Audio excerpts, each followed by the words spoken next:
Rising Dawn, The Watcher's Trilogy, Book 3, by Christine Pope. Chapter 1. As far as world-changing conversations went, the one that took place between Lucius Montfort, my vampire captor, and my brother Jackson didn't last for very long. Just as he had acted with my mother a few minutes earlier, Lucius remained on his best behavior, telling Jackson that he wished he could have had the opportunity to work with my late sister Vanessa, and that the world would suffer for having lost her talent so soon. Then he offered Jackson a grave smile and excused himself to go across the room and speak to a woman with a severe bob and oversized earrings, someone I recognized as one of the other investors from the reception that followed my sister's fashion show. In fact, there were quite a few people here at this funeral reception who had attended the other event as well, although their overall demeanor was much more subdued. I wished I could let out a sigh of relief that Lucius was otherwise occupied for the moment, but I knew I couldn't. Not with my brother standing right there. He'd be sure to notice. After Lucius was out of earshot, Jackson turned toward me and lifted a quizzical eyebrow. "You want to talk about it?" he asked. "Not really," I replied. I could tell he was asking about my relationship with Lucius, not my reaction to Vanessa's death. Since Jackson and I had never been terribly close, due to the nearly 12-year gap in our ages, I didn't feel like now was the right time to be sharing confidences. Besides, it wasn't as if I could tell him the truth, let him know that I was with Lucius only because the man I actually loved would be dead otherwise. And that revelation wouldn't even include trying to explain that Lucius Montfort wasn't truly a man at all, but a centuries-old vampire who had his own nefarious reasons for wanting to make my brother's acquaintance. Once again, Jackson lifted an eyebrow. His hazel eyes, the eyes all of us siblings shared, were too sharp, as if he realized something was off, even if he couldn't quite put his finger on it. "Mom seems to approve of him, despite the disappearing act you pulled this past week." "Well, of course she'd approve of him," I said, and took a sip from the glass of Chardonnay I held. "He's rich and handsome, and lives in the San Rafael neighborhood. I suppose it might be marginally better if his house was here in San Marino, but still, San Rafael's no slum, is it?" "No," Jackson agreed. But I could tell from the way his eyes narrowed slightly that he was surprised by my response, which, I had to admit, wasn't exactly the way a woman who was supposed to be madly in love with her partner would have replied to his comment. I needed to watch it. As angry as I was with Lucius, and as worried as I might be for Silas, I couldn't let those emotions color my words or actions. For now, I had to pretend that I was besotted with Lucius, as much as such a subterfuge might disgust me. Luckily, I had a lot of practice pushing my emotions away to deal with later. No doubt a psychologist would have told me that wasn't healthy behavior, but there wasn't much I could do about it at the moment. And I should probably be careful with the wine. I was already on my second glass, and I had a long evening ahead of me. Slipping out before 9 at the very earliest would look terrible, and no doubt earn me a dressing down from my mother the next time I saw her. In general, she tried to save those sorts of recriminations for in-person interactions. "Sorry," I said. "That's not really what I meant. Lucius is, well, he's amazing, but you know how Mom can get under my skin." "Yes, I know." His eyes slid away from my gaze, clearly distracted by someone across the room. "I didn't know the lieutenant governor was going to be here. Maybe Mom didn't say anything because she didn't know for sure." Although Jackson was too polite to act as if he wanted to slip away and talk to someone a bit more important than his little sister, I could tell he wanted to end the conversation so he could go speak to Lieutenant Governor Neal. "It's fine, Jackson," I added. "I'll be fine. Go talk to him." "You're sure?" "Yes." I didn't quite make a shooing gesture, but Jackson seemed to believe what he saw in my face, because he said he'd talk to me in a little bit, and then went ahead and walked over to the spot by the fireplace where the lieutenant governor was deep in conversation with 2 women I recognized from my parents' country club. That seemed to be my cue to escape. I took a quick note of Lucius's position, saw that he was still speaking with several of Vanessa's former investors, and decided it was okay to make a break for it. Not out of the house altogether, that would probably put the vampire master hot on my trail, but toward the back of the house, where the covered patio offered a welcome sanctuary away from the crowds in the living room and family room and dining room. The patio was much quieter, In fact, at first I thought it was completely unoccupied, until I saw the party lights strung overhead glinting on my sister-in-law's blonde hair. She was sitting at a table near the edge of the patio, where you could get a clear view of the swimming pool in the yard. The water shimmered blue-green in the gathering dusk, but I didn't find anything terribly inviting about it, not with how overcast and gloomy the day had been. Then I noticed that Bethany's youngest daughter, Taylor, and Griffin, Bethany and Jackson's only son, sat at the table by her, both of them doing their best to demolish the plates of food she'd set in front of them. My oldest niece, Addison, lay on a chaise lounge off to one side, her eyes closed, as if she was taking a nap. Even from where I stood, I could see how pale she looked. Had the memorial service upset her that much? I'd never gotten the impression that Addison, or any of Jackson and Bethany's children, were that close to Vanessa. How could they be, when they'd spent half their lives away from Southern California? Even when they were staying at the house in Claremont, they never got to see much of their aunt. Her hectic schedule precluded any kind of family visits, except a Christmas here and there. "Bethany," I said softly, and my sister-in-law startled, and then appeared to relax slightly as she saw who had addressed her. "Hi, Serena?" Her voice sounded very tired, which surprised me. Bethany had always been one of those types who seemed able to handle anything the world threw at her, which made her perfect as a politician's wife. Again, I found myself wondering if the tragedy of Vanessa's death had struck her harder than I'd expected. To tell the truth, the two of them had always chafed on one another, just a little bit. Or, to be more accurate, Vanessa's abruptness had annoyed Bethany on several occasions, although my sister-in-law was too polite to complain about Vanessa to me or anyone else in the family. I'd seen the irritation in her eyes, though. "Is it okay if I sit down?" I asked, and Bethany nodded. "Of course. It's been kind of a long day for the kids, so I thought it would be better to have them eat their dinner here." Her gaze flickered toward the French doors that led into the family room and back toward me. "You know, just so I wouldn't have to worry about Barbara hovering, worrying whether they were going to spill something on her rugs." Oh yes, I knew all about my mother's continual fear that someone would damage her pristine house. Sometimes I wondered how I'd managed to grow up without major obsessive-compulsive issues, considering the way I'd been raised. "I totally get it," I said as I pulled out a chair and sat down. "Hey, Griffin. Hey, Taylor." My nephew and niece looked up from their sandwiches long enough to mutter, "Hey, Aunt Serena," through mouths full of food before they returned to their determined chewing. If I'd acted like that as a child, I would have gotten an earful about how it was rude to talk with your mouth full. But Bethany had never been as strict as my mother, and I could tell that she was especially distracted now, for whatever reason. Maybe she wasn't as thrilled about Jackson running for president as she'd let on. Then I glanced over at Addison, still apparently asleep on the chaise lounge. I noticed that a barely touched plate of food sat on the little wrought iron table next to her. Bethany clearly caught that look, because her mouth tightened, and she reached for the glass of water sitting next to her. Is Addie okay?" I asked. Bethany's lips parted. Then, to my surprise, she closed them just as quickly, and shook her head. "No," she said. "She's not. She's—" To my surprise, I saw tears glittering in her blue eyes. Clearly, something was going on here that had nothing to do with my sister's murder. "She's what, Bethany?" A long silence. Bethany's gaze rested on her sleeping daughter, then flickered over to her other two children, both of them happily eating, not paying any attention to our conversation. Then, the words barely more than a sigh. "It's leukemia." "What?" I blurted, the word coming out much sharper than I'd intended. "I'm sorry," I went on, this time in a softer tone of voice. "Why didn't Jackson tell me?" He didn't want to make a big deal out of it. Also, we talked to Addie very seriously after she was diagnosed, asked her if she wanted her daddy to postpone running for president. She said no. She said she didn't want to stop him from helping people.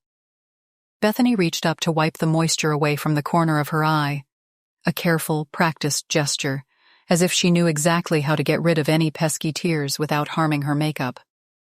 Pretty amazing for a 9-year-old, I think. Anyway, we have an appointment at UCLA on Monday. We weren't getting much help at Johns Hopkins. But there are some cutting-edge research trials going on at UCLA right now, so... She stopped there. Anyway, we're hopeful. I'm so sorry, I said. Have you told... Not yet, Bethany cut in. Jackson didn't want to worry your parents. They have enough to deal with right now. We're just taking it one day at a time and praying for a miracle. I nodded, hoping that something of my mute sympathy might communicate itself to her. How awful that they should have to go through this. Addie had been a bright, lively girl the last time I'd seen her, which was in August before the family had returned to Washington. During the service, I'd noticed that she seemed somewhat tired, but I'd attributed her weariness to a combination of sorrow and jet lag.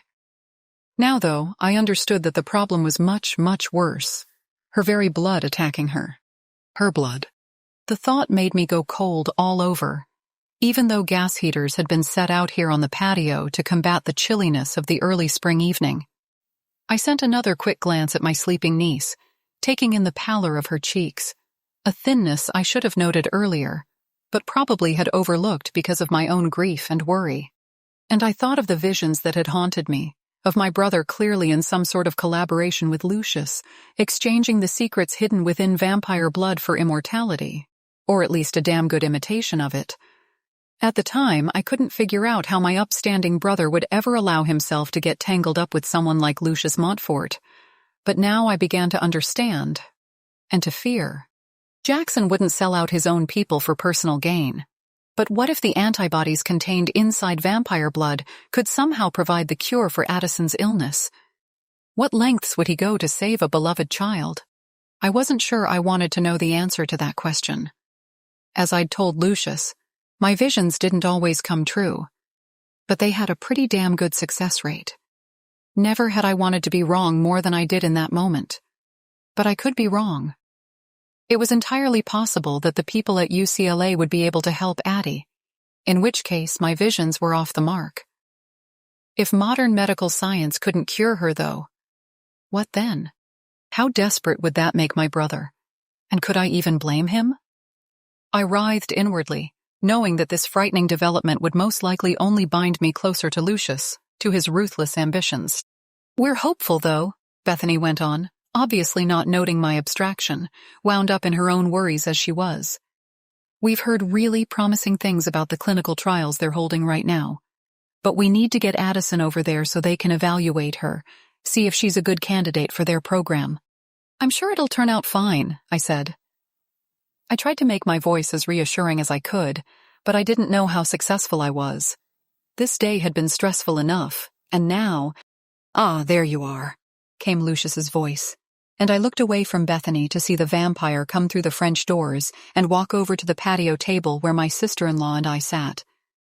I was wondering what had happened to you.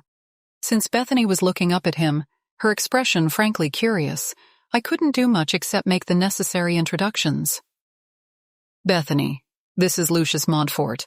Lucius, this is my sister-in-law Bethany, and these are her children, Griffin and Taylor, and that's Addison taking a nap there on the chaise longue. He smiled pleasantly at all of them, but I could see the way his gaze tracked over to Addie, how his eyes narrowed for just a fraction as he took in her wan appearance.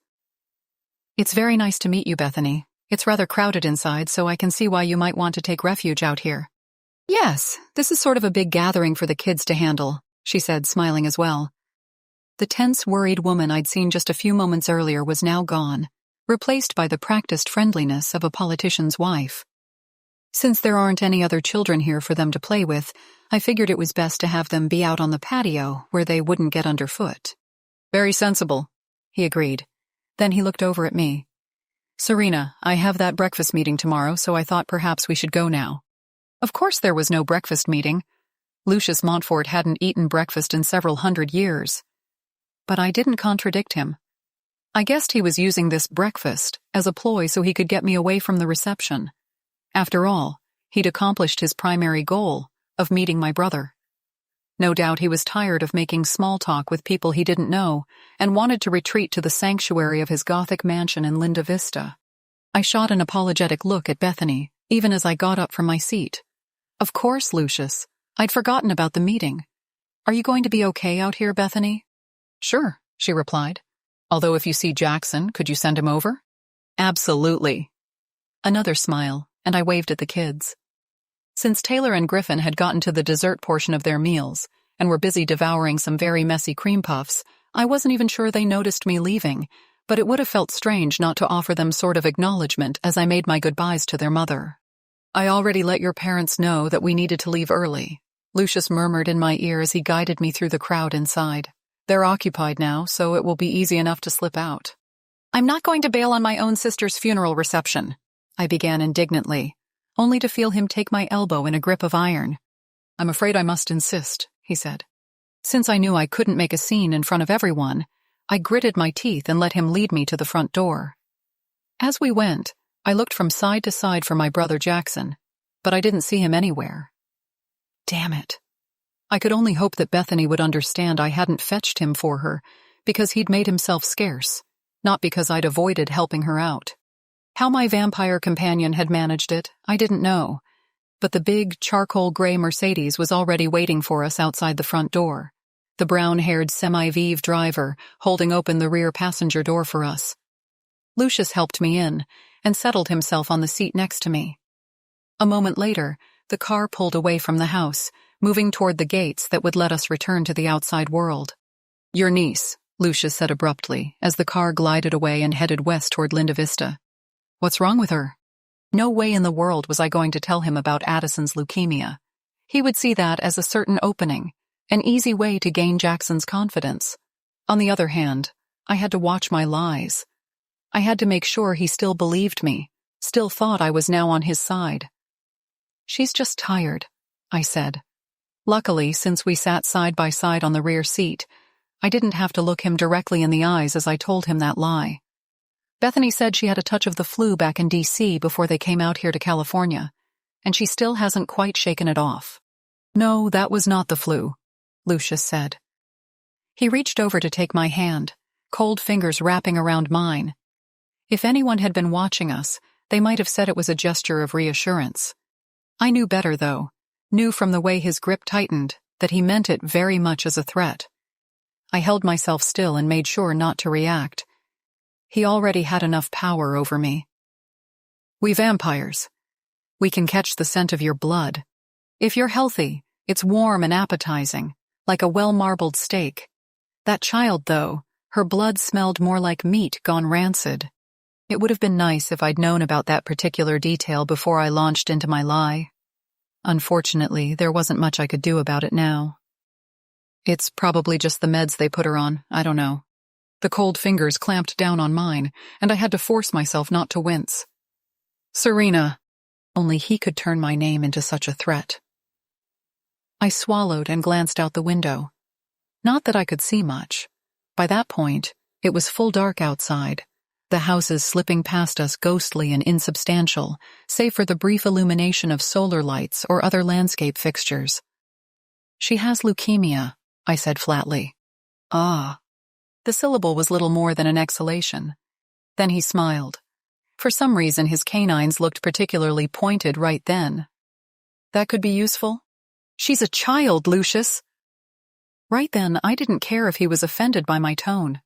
Yes, I wanted him to think my loyalties now lay with him, and I was forced to continue this charade until Silas was free of Lucius's clutches. But I also refused to let myself act like a complete monster.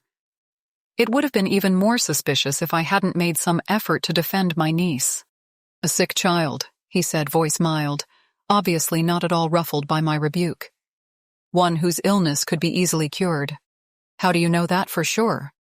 I shifted so I was turned slightly more toward him, although the seatbelt stretched across my chest prevented me from facing him full on. You told me that the benefits of the antibodies in vampire blood hadn't actually been proven, that it was all conjecture. Very well. I don't know for sure, but I strongly believe that your niece's illness, since it is a disease of the blood, is something that would not present much of an obstacle. His head tilted, and he gave me a considering look. How long will your brother and his family be in California? I'm not sure, I replied. It was nothing more than the truth. They hadn't told me that much about their plans. I know that they're going to UCLA on Monday to see some doctors there. Something about a clinical trial, but Bethany didn't give me any real details. I would assume they can't stay out here for too long, since Congress is still in session. Their spring break isn't for another month. Lucius was silent then, but his expression was so neutral that I really couldn't guess what might be passing through his brain. It's probably better if I speak to your brother before he sees the specialists at UCLA. You will need to arrange a meeting for tomorrow evening. Just like that. Yes, just like that. You are his sister, the only sister he has left. Surely he will make time for you. Once again, I was reminded that it had been a very long time since Lucius had been mortal, had interacted with true friends or family. This wasn't like setting up a hair appointment, for God's sake.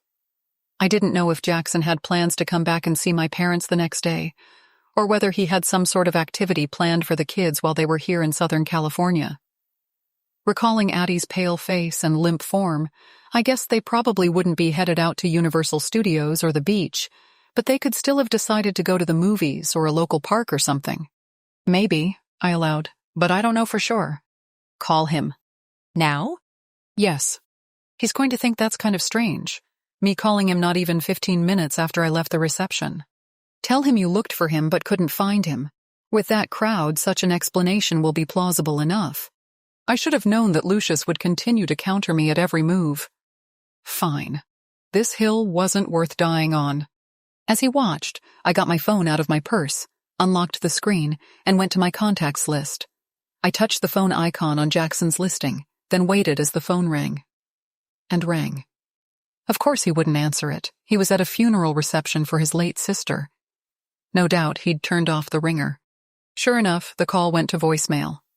All too conscious of Lucius Montfort's eyes on me, I said, "Hi, Jackson. It's Serena. Look, Lucius and I were talking, and he'd really like to meet with you in private to discuss a few things. Would tomorrow evening work, around 6:30? Or later after dinner, if that's better for you. Just let me know." I ended the call there and slipped the phone back into my purse.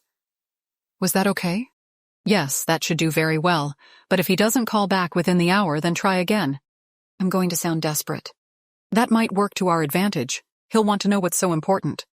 I couldn't argue with that statement, so I gave a non-committal lift of my shoulders.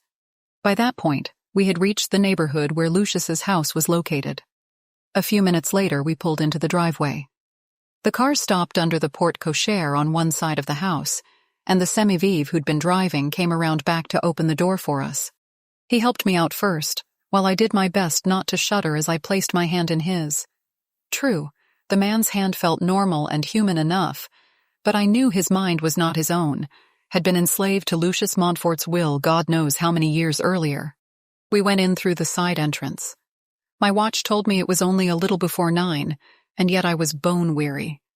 I wanted nothing more than to collapse into bed, but it was far too early for that. Besides, I knew I was going to have to confront Lucius about the living arrangements here before matters progressed any further, and I had a feeling he wasn't going to be very happy once he heard what I had to say. He led me into the small salon and poured a snifter of Armagnac for both of us. While I really didn't want the strong alcohol, not after all the wine I'd drunk at the reception, I didn't argue. I merely took the snifter from him and allowed myself a very small sip. "Lucius," I began, then hesitated.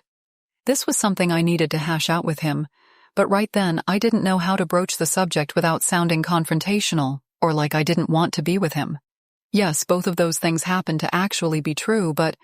"What is it, Serena?" It's about this." I made a waving motion with my free hand as if to indicate the house around us. "I can't stay here with you." At once his dark brows pulled together. The icy gray eyes narrowed slightly. "What are you saying, Serena?" As much as I hated to do so, I forced myself to go to him and slip an arm around his waist. He felt rigid, body stiff with annoyance. "It's just, no one in my family is going to think it at all in character for me to be moving in with you like this. Even our mountain getaway was kind of a stretch. But I'm just not that kind of person. I mean, I didn't even move in with my fiancé, and we'd been dating for years and were supposed to get married." Lucius didn't respond right away. Then he took my hands and unwrapped my arm from around him, held me out at arm's length.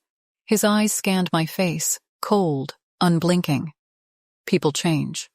"Not that much. Especially after living like a hermit for the past 3 years. Did I dare try to kiss him? I didn't want to, that was for sure. But would that sort of caress soften the cold suspicion that had settled over his features? Or would the gesture merely appear desperate to him? No, better not. I did tighten my fingers around his, though, before I said, "It would look better to them if I was back home. And really, there's no risk involved. Brian is right next door and can keep an eye on me during the daytime. Once the sun goes down, well, he can drive me over here. You'd see just as much of me. But that way I'd avoid rousing my family's suspicions." Another silence. All I could do was continue to look up into his face and hope that I appeared perfectly innocent, was only doing what I could to make sure our little relationship didn't seem completely out of character. Then he bent and kissed me, the Armagnac giving his lips a sensation of false warmth. I submitted because I had no choice but to allow the embrace. At least it was only a kiss. He hadn't yet pressed me for anything else. "I don't like it," he said after the kiss had concluded, and I had to force myself not to stiffen in response, which would only let him see how much I wanted this, needed a few precious hours away from him each day, so I might retain some semblance of a normal life. And yet, I understand why the arrangement would make sense. I must have your family's trust if I am to succeed. As if on cue, my phone rang.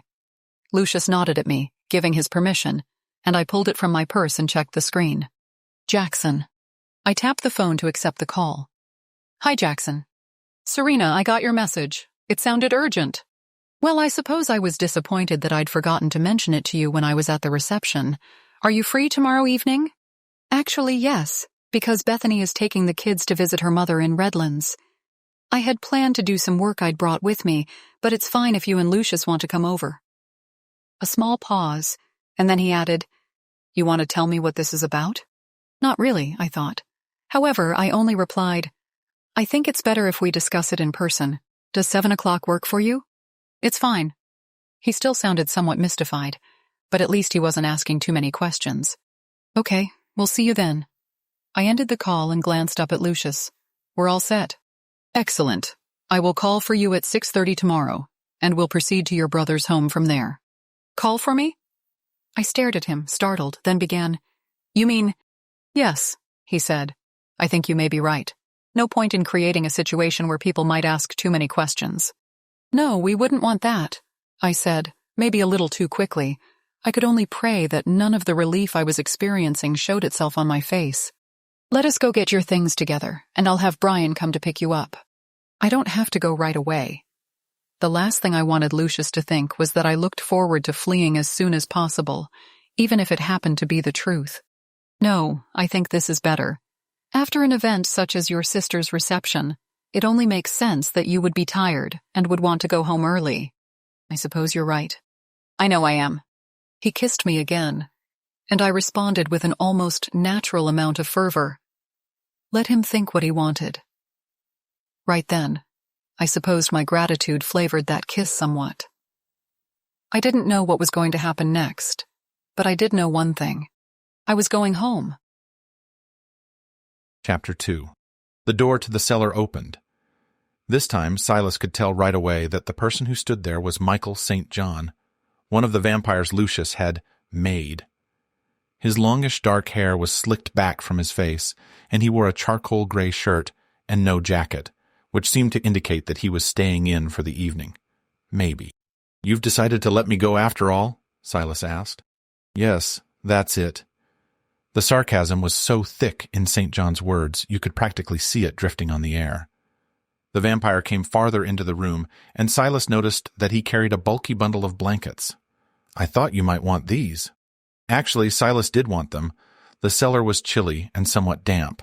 He could bear the discomfort if he had to, but a few blankets would make his confinement infinitely more tolerable. "Isn't that sort of thing going to get you in trouble with your master?" he inquired, jerking his chin toward the bundle St. John held.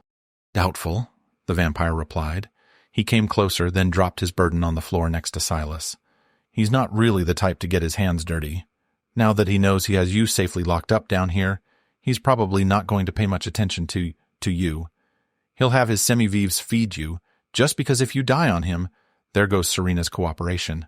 But I can guarantee that he's not going to be paying you any visits anytime soon. Well, that was something. Silas reached for one of the blankets and settled it around his shoulders as best he could, with the heavy manacles hampering his movements. And he doesn't care that you're playing Sister of Mercy? He's got better things to do with his time, including spending as much time in Serena's company as possible. The mere thought made Silas want to grind his teeth, but he didn't see the point in letting Michael St. John see how much the current situation pained him. Such as? He hasn't said anything to the rest of us, but I can tell he's excited about something. I suppose he'll let us in on the big secret eventually. Right now he's off at the funeral reception for Vanessa Quinn. I figured it was a good time to bring you these blankets. The mental image of the vampire out in public with Serena, acting as if he had a right to be with her, made Silas want to grind his teeth. Because Michael St. John was watching him closely, no doubt looking for any signs of irritation, Silas did his best to remain impassive. And I thank you for them. You aren't worried that your vampire buddies, Leticia or Tristan, might notice something. They're not here. It's nighttime. They're hunting. The vampire shrugged. Or rather, they're out planning a hunt. Anyway, it's just me and the semi-vives. And you. More than ever, Silas wished he had the strength to break through the manacles that held him in place. With only St. John here at the mansion, he would have stood a fighting chance, if only he were free. Unfortunately, he knew that, strong as he was, he couldn't destroy the bonds which held him. Not even in gula form. These things were heavy enough to keep an elephant in place. In fact, Silas had to wonder whether Lucius Montfort had procured them from a local zoo. "You're sure you don't want to let me go?" He asked the question in a lazy tone, already sure of how Michael St. John would respond. Still, Silas had to try. It was clear that the younger vampire disagreed with his master on a variety of topics. "Pretty sure, yeah. I don't think you're worth the trouble that would cause for me. Anyway, have a nice night." He turned and let himself out, locking the cellar door behind him. Silas slumped against the wall, the wool of the blanket he'd wrapped around himself, providing a bit of protection from the cold stone. It was something. A small gesture, but one he knew neither Tristan McVeigh nor Leticia Carver would have bothered with. Sometimes the smallest trickle became a flood. Silas had to pray that would be the case here, because at the moment Michael St. John was his only hope. Home. I set my purse down on the dining room table, repressing the urge to fling my arms wide and do a happy spin. But there was no way I could abandon myself that much. Not with Lucius Montfort watching me. He stood in the middle of my living room, brows pulled together. Was he trying to figure out why I would willingly return to such cramped quarters after being compelled to stay in his splendid mansion for an entire week? Maybe. But at least I'd given him a story he seemed inclined to believe, and so, right then, I didn't really care much what he might be thinking.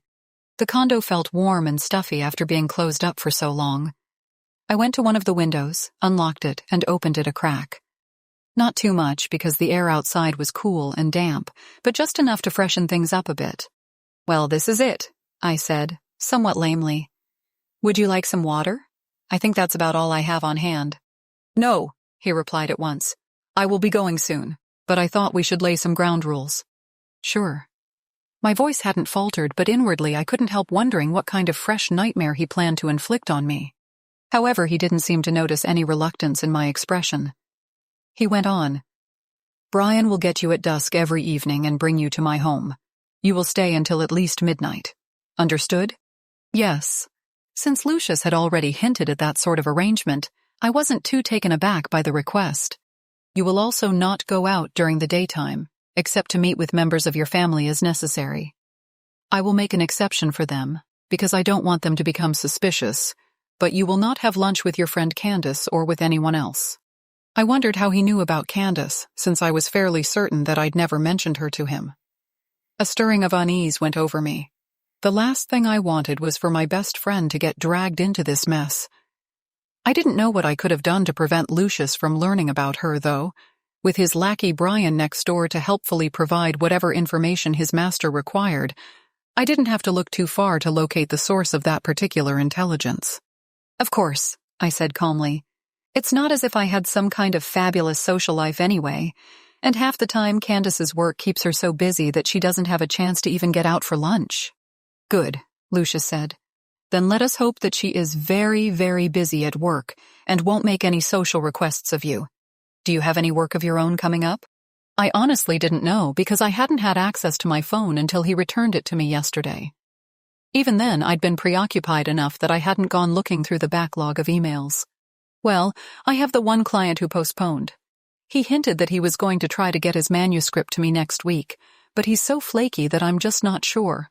And I'll have to see if anyone contacted me for work this past week.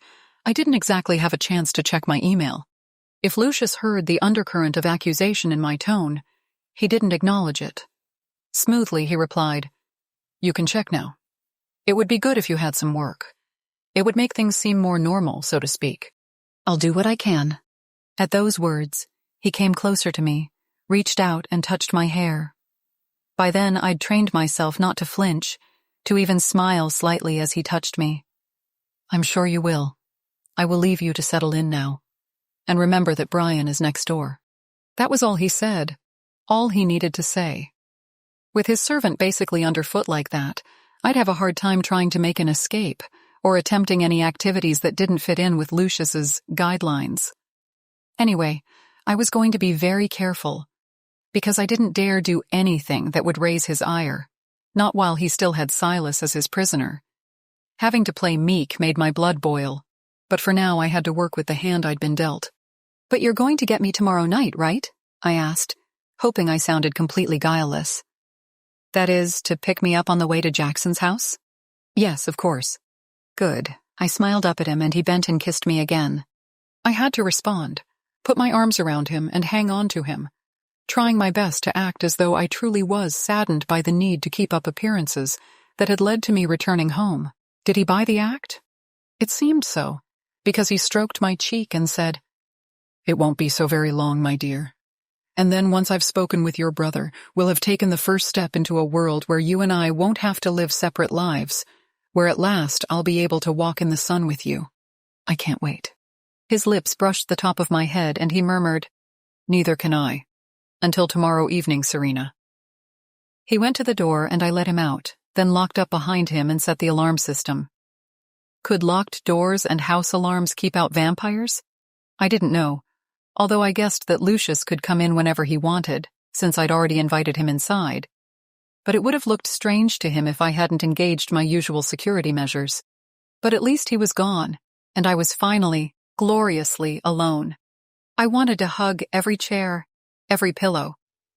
That wouldn't have been a productive use of my time, however, and so instead I settled for taking some of my bags upstairs and then getting my laptop plugged in to recharge it so I could check my emails. Yes, I could have done the same thing on my phone, but I knew I'd have a lot to plow through, and it would be easier to do that on an actual computer. While the laptop was getting some juice, I unpacked my belongings and put everything back where it was supposed to be.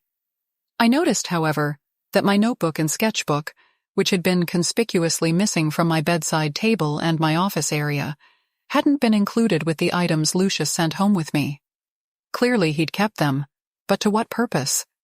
Did he still think there were messages hidden within those sketches and those accounts of my earlier visions, even though I'd never been able to construct a coherent narrative from them?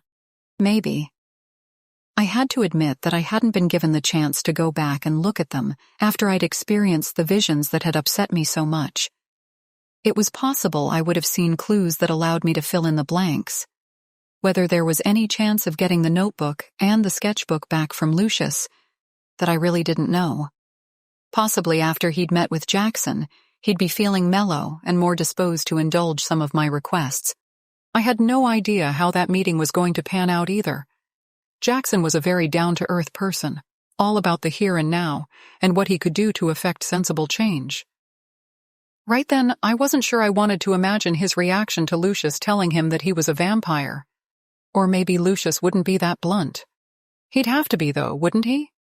Otherwise, the rest of his proposals wouldn't make much sense. Well, I supposed I'd find out the following night. In the meantime, I'd been given a bit of grace, a little time to regroup and get myself back together. And I had to figure out some way to get word to the Watchers, the shape-shifting gargoyle society that kept an eye on the vampires, let them know where Silas was being held. They'd be able to break him out, surely. Once he was free, I wouldn't have to pretend with Lucius anymore. Silas and I could work together to defeat him. First things first.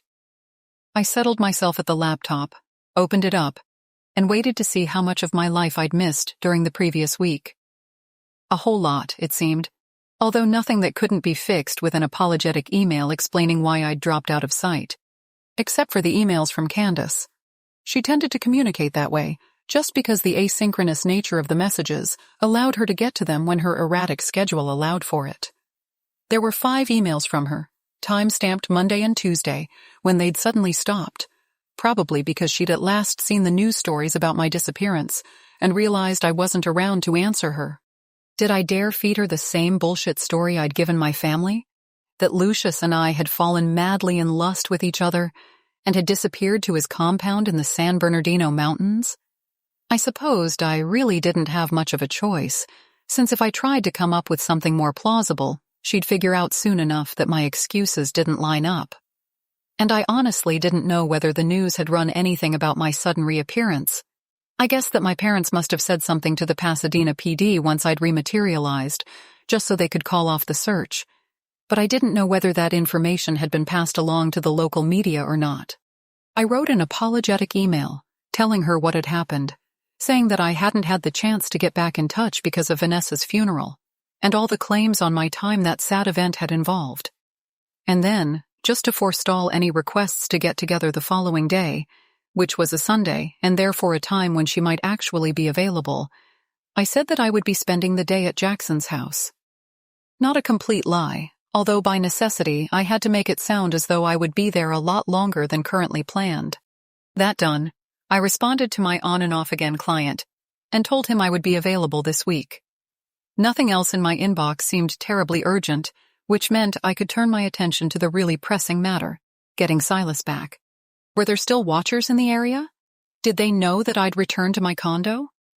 Silas had never provided many specifics about how the Gula organization worked, so I really had no idea how they were set up. He'd been assigned to me, obviously, but once I'd been captured, had they withdrawn their surveillance altogether? Somehow I doubted that. They had to know Silas was missing, had disappeared while looking for me, so they must still be keeping a close eye on the Pasadena area, just because Silas had known that Lucius was holed up somewhere around here, even if he hadn't been able to provide an exact address. What that meant for me, I didn't know. With not Brian next door and watching my every movement, it wasn't as though I could start wandering the neighborhood, pretending to take walks on the off chance I might encounter one of Silas's compatriots. That sort of behavior would have been out of character, even before I met Silas or Lucius Montfort, and would be doubly so now. And I doubted any of the Gula would take the risk of approaching me. Or would they? How did a watcher know someone had been turned into a semi-vive? Silas had been able to tell, or at least it seemed that way. Then again, that first semi-vive's attack on me had made it pretty obvious he wasn't exactly a good guy. Possibly the semi-vives smelled different, just as Lucius had pointed out that my niece Addison smelled strange because of the insidious disease attacking her blood cells. Once again, I just didn't know. I hated that, hated this feeling of blundering in the dark. I'd bought some time for Silas, though. He would be safe tomorrow, because I was taking Lucius to meet with my brother. If the meeting went well, then Lucius would be happy, and Silas would be granted a reprieve. Good for Silas, but not so great for humanity, if my visions were to be believed. One step at a time. I would figure out a way to stop Lucius. I had to. But not until Silas was safe. After all, setting up laboratories and researchers took time, even for someone with my brother's resources. It wasn't as if Lucius and Jackson would shake hands and the next day they'd be handing out immortality pills or something, but my hands were shaking. Resolutely, I closed my laptop and got up from the desk where I sat, then went into the bedroom. By that time, it was nearly 10, early to go to sleep, but right then I just wanted this horrible day to be over. The next morning I would regroup, try to figure out my best course of action. I had to seem enthusiastic about whatever Jackson and Lucius cooked up together, if only for a little while. In the background, though, I'd have to be doing whatever I could to make sure Silas got away before Lucius's plans were too advanced. Maybe Detective Ortiz, my contact at the Pasadena PD? He believed in me, knew my visions were true. If I told him exactly where Silas was being held captive, assuming he even wants to listen to you, I thought in some disgust. You had the police department trying to track you down because of a possible kidnapping, only to learn that apparently you were shacked up the whole time with a millionaire investor. That's not exactly the sort of behavior that's going to endear you to Raul Ortiz. Still, I could handle the detective's contempt, if he would at least listen to me. That was a pretty big if, though. And I didn't even know whether I could safely reach out to him. Maybe my phone was bugged. Maybe Lucius had some way of tracking every email I sent. No, that was ridiculous. He might be LA's master vampire, but he wasn't the goddamn NSA or something. And really, beyond the surveillance system at his mansion, I hadn't seen any indication that Lucius was at all familiar or comfortable with modern technology. Come to think of it, I'd never even seen him use a cell phone. All right, even following the assumption that I could safely get a message out without Lucius knowing anything about it, I'd have to analyze very carefully how that scenario would play out. I'd have to convince Raul Ortiz to take a large contingent of officers with him, because this wasn't the sort of situation where it would be safe to show up at the mansion with only a partner. The semi-vivs alone would overpower 2 regular mortal men. And if the police made their visit after dark, in the hopes of meeting Lucius himself, that would be even worse. You'd need an army of cops to go up against the 4 vampires and their semi-viv slaves. No, it would be so much better to have the Gula handle the situation. They'd know what to do, wouldn't underestimate their opponents. Problem was, I had absolutely no idea how to contact them. I'd have to hope they'd reach out to me and manage to avoid Lucius Montfort's notice at the same time. Good luck with that. Chapter 3. 6:30 had never taken so long to roll around. Despite my flimsy excuse of being at Jackson's house, Candace called me before 10 o'clock, demanding to know exactly what the hell was going on. As I'd feared, my story of a mountain tryst with Lucius wasn't sitting very well with her. "You don't do things like that," she said in answer to my feeble explanation that he'd basically swept me off my feet. "You are not the type to get swept, whatever that's supposed to mean. I don't care how much of a blowout you had with your sister." My friend stopped there, as though realizing that Vanessa and her terrible death must be a very delicate topic of conversation for me, especially since it was easy enough to read between the lines and realize that the 2 of us had probably parted on bad terms. A sigh, and Candace continued, "Doesn't a guy with that kind of money have a satellite phone or something?" "I don't know," I said. "Maybe he does, for emergencies. The thing is, I didn't ask. I didn't want to call anyone." "Not even me," Candace put in, sounded wounded. "Oh, hell. I knew you were buried at work," I told her. "I didn't want to bug you. And honestly, I'd only planned to go away for a day or so, but we were having such a nice time, and it felt so good to be away from everything, that I just sort of let the week pass a lot faster than I'd intended." A long pause, and then Candace said, "I'm sorry, Serena. That still doesn't sound like you at all." Of course it didn't, because, as I tried to explain to Lucius, I had never been the sort of person to run off with someone I barely knew, or to basically drop off the face of the planet so I could avoid my problems. I shrugged, even though I knew my friend couldn't see me. "I guess it all just got to me. Haven't you ever done anything crazy?" "Yeah, I stayed with Tyler about 3 months longer than I should have." "That's not what I meant." She huffed out a breath. "Okay, there was that one-night stand in Cabo, about which you are still sworn to secrecy." "Of course," I said. She'd gone on the trip to Cabo San Lucas with several mutual friends from college, but I'd stayed home. Not because I couldn't afford it, but because at the time I was just 20 and didn't have full control of my money yet, and my parents absolutely put their collective feet down about me going to Mexico with a group of unchaperoned college sophomores. After I'd heard about what went down on that trip, I was glad that my parents had been so strict. One of the girls had her money and jewelry stolen out of the hotel room, and 2 of the others almost ended up with alcohol poisoning. Candace had gotten off lucky. All she'd had to do was the walk of shame back to her hotel after spending the night with a guy whose name she couldn't even remember. So anyway, My friend wasn't exactly in a position to give me a lot of grief about losing my head and shacking up with Lucius Montfort for a few days. "I'm surprised your mother didn't disown you," she remarked. "Oh, she's still angry with me, but I introduced her to Lucius yesterday at the reception, and I think she likes him." All right, like was probably a strong word.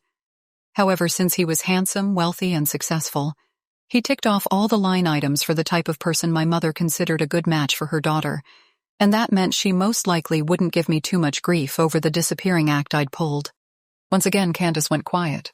Then she asked, "What about Silas?" Oh, shit. I'd been so preoccupied with making sure everyone believed my relationship with Lucius, I'd completely forgotten that my best friend knew all about Silas. Or rather, she knew I liked him a lot, had kissed him. Things had moved so quickly after the one night he and I spent together, I'd never had the opportunity to tell her that we'd become intimate, but she still knew I had strong feelings for him. And since she knew me, she also knew I wasn't the fickle type. Well, that didn't really work out. "Excuse me?" Her voice fairly vibrated with disbelief. "One day you're telling me he's the best thing since sliced bread, and the next you're dropping him for this Lucius guy? That's also not like you. I mean, it took you months to get over Travis walking out on you." "That was different," I protested. "I'd been seeing Travis for years. We were engaged. I'd only gone out with Silas for dinner and lunch, kissed him a couple of times. We both realized our relationship was inappropriate, and so he backed off." "Was that before or after Lucius Montfort came on the scene?" "After, of course. I mean—" I broke off there because she truly had caught me off guard. My family hadn't known about Silas, and so I hadn't been forced to explain myself on that issue with them. But Candace? She'd obviously flipped over into full-on lawyer mode. Desperately, I said, "You don't know what it was like. I realized that Silas wasn't right for me, and then Lucius came along and you got swept off your feet. Yes, you told me that already." She stopped, and I heard her let out another breath. "There's something very strange about all this, Serena. Talk about the understatement of the century." It was almost physically painful not to tell her the truth, but I didn't dare. Not yet. Knowing Candace, she'd go charging off on a crusade to bring every law enforcement official she knew right down on Lucius Montfort's head, and I couldn't let that happen. Not while Silas was his prisoner. Not before I had a concrete plan for getting him safely away. I know it sounds crazy, believe me, but last time I checked, starting to get involved with someone and then realizing they're not the person for you isn't a federal crime. Weren't you warning me about Silas anyway? Weren't you worried he was after me for my family's money or something?" "Yes, I was," she replied, sounding defensive. "And I don't think I was out of line for having those worries. This thing with Lucius, though, something about it doesn't pass the sniff test." Sometimes Candace was just too damn perceptive. I couldn't tell her she was right, though. I had to pretend I was besotted with the master vampire, although of course she didn't know anything about his true nature. And she needed to stay blissfully ignorant on that subject. "Well, I'm sorry that I'm not following some predetermined timeline for how these things are supposed to work," I said. "Jesus, Candace, I've had enough to deal with this week without you taking a dump on me for trying to find a little happiness." This time she took so long to reply, I almost thought she'd hung up on me. I even pulled the phone away from my ear to make sure the call was still active. But there was the little green phone icon, though, so I knew she was still there. Then she said, "I'm sorry, Serena. I know you're going through a lot. Just be careful, okay? I don't want to see you get hurt." She sounded so contrite that I wanted to burst into tears. I hated myself for having to carry on this charade with her, but I had no choice. Maybe someday I'd come out on the other side of this mess and would be able to tell her the truth. Until then, though, I could only keep up the act. "It's all right," I told her. "I know you're just trying to look out for me, and I appreciate it, but I do need to get going. I have to leave for my brother's place in a little bit, and I still haven't even put my face on." A total lie, of course. Lucius wouldn't be picking me up for hours and hours. I knew I needed to end the phone call, though. If I kept talking to Candace, I worried that I'd really slip up, would make some kind of unrecoverable mistake. I couldn't take that risk right now, not with Silas's life on the line. "Okay," she said. "Take care, I'll call you in a few days." "Talk to you soon." I ended the call then, and set my phone down on the dining room table. For some reason, my heart was beating fast, and my hands shook. Lies upon lies upon lies. Where would it all end? As he'd promised, Lucius arrived promptly at 6:30. He wouldn't be able to be out and about this early in the very near future. The switch over to daylight savings time was less than a week away. We'd have to adjust our schedule. Then I told myself that I couldn't let this drag out for longer than a week. One way or another, I'd have to get Silas free of him. For now, though, I smiled at the vampire master, let him kiss me on the cheek before I locked up the house and followed him out to where the Mercedes with its semi-vive driver waited in one of the guest parking spaces at my complex. I'd noticed an odd blurry movement behind the blinds in the condo next door as we passed by. Not Brian, watching his master take me away? Maybe. I hadn't seen hide nor hair of my neighbor all day. But that wasn't too surprising. I'd spent the time cleaning my place, getting rid of the dust that had accumulated in my absence. Good thing Lucius had stolen me away on my housekeeper's off week, or I would have had to explain to Teresa why I hadn't been there to let her in. Since I was always home, I'd never given her a key. Lucius asked for my brother's address, so he might let the driver know where we were going. I provided it, knowing that by doing so I was giving the vampire access to my brother and his home. But I rationalized that particular worry by trying to convince myself Lucius probably could have dug up that information himself if he really wanted to. And yes, Lucius would now be able to freely come and go in my brother's home because he would have been invited in. But I told myself Lucius had no reason to harm Jackson or his family. Quite the opposite, in fact. The vampire needed my brother's resources to get the cure for vampirism he so desperately desired. We headed up to the 210 freeway and drove east. Lucius laid his hand on mine where it rested on the leather-upholstered seat.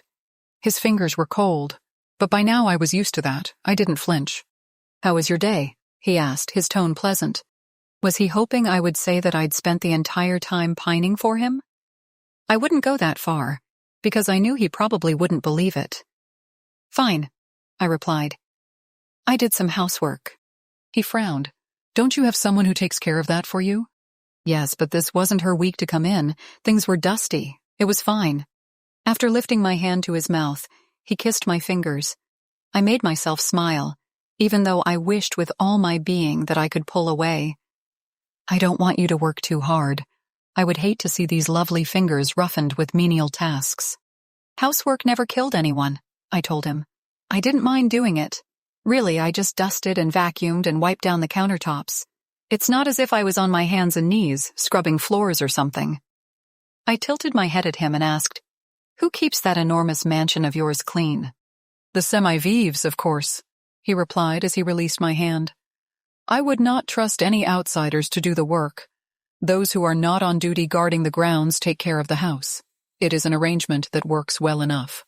Apparently, because even though the mansion was gloomy and gothic enough for a Hammer horror film, it did seem to be spotlessly clean. "That makes sense." He nodded, but I could tell other matters occupied his thoughts, because his gaze moved from me to the lights of the cars we passed on the freeway, and his brows drew together in an abstracted little pucker. "Tell me of your brother, Serena. How best should I present my case to him? Was Lucius Montfort actually asking me for advice?" From the serious expression he wore, it would seem so. I paused for a moment, trying to think of the best way to answer him. While the last thing I wanted was to give him any information that would help his cause, I also needed this interview to go well. Lucius had to think that he had me and my brother on his side. Anything less, and Silas's life could be in danger. "Well, he's a politician, obviously," I said. "He's used to reading people. He has good instincts.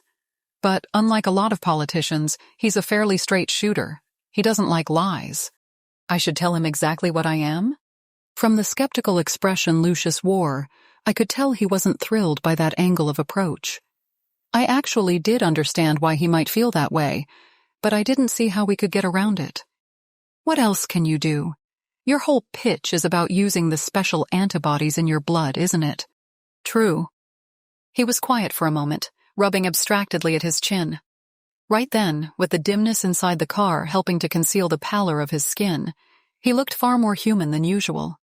Or maybe it was something about his aspect, about how he suddenly didn't seem nearly as sure of himself as he usually was. "It's hard, isn't it?" I asked. "To have to reveal what you are, I mean. You are very perceptive." Once again his hand sought my hand, but this time he only laid his fingers on top of mine. Let them rest there gently. "Yes. It is one thing to speak openly of my condition with someone who's already aware of it, as you were. I have lived this long because I've been careful. A reckless vampire is one who won't see his first century, and I have been on this earth much longer than that.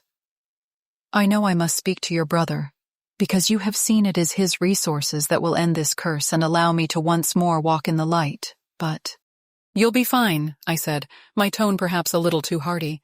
"Jackson is an open-minded person." "Open-minded enough to believe that I'm a vampire?"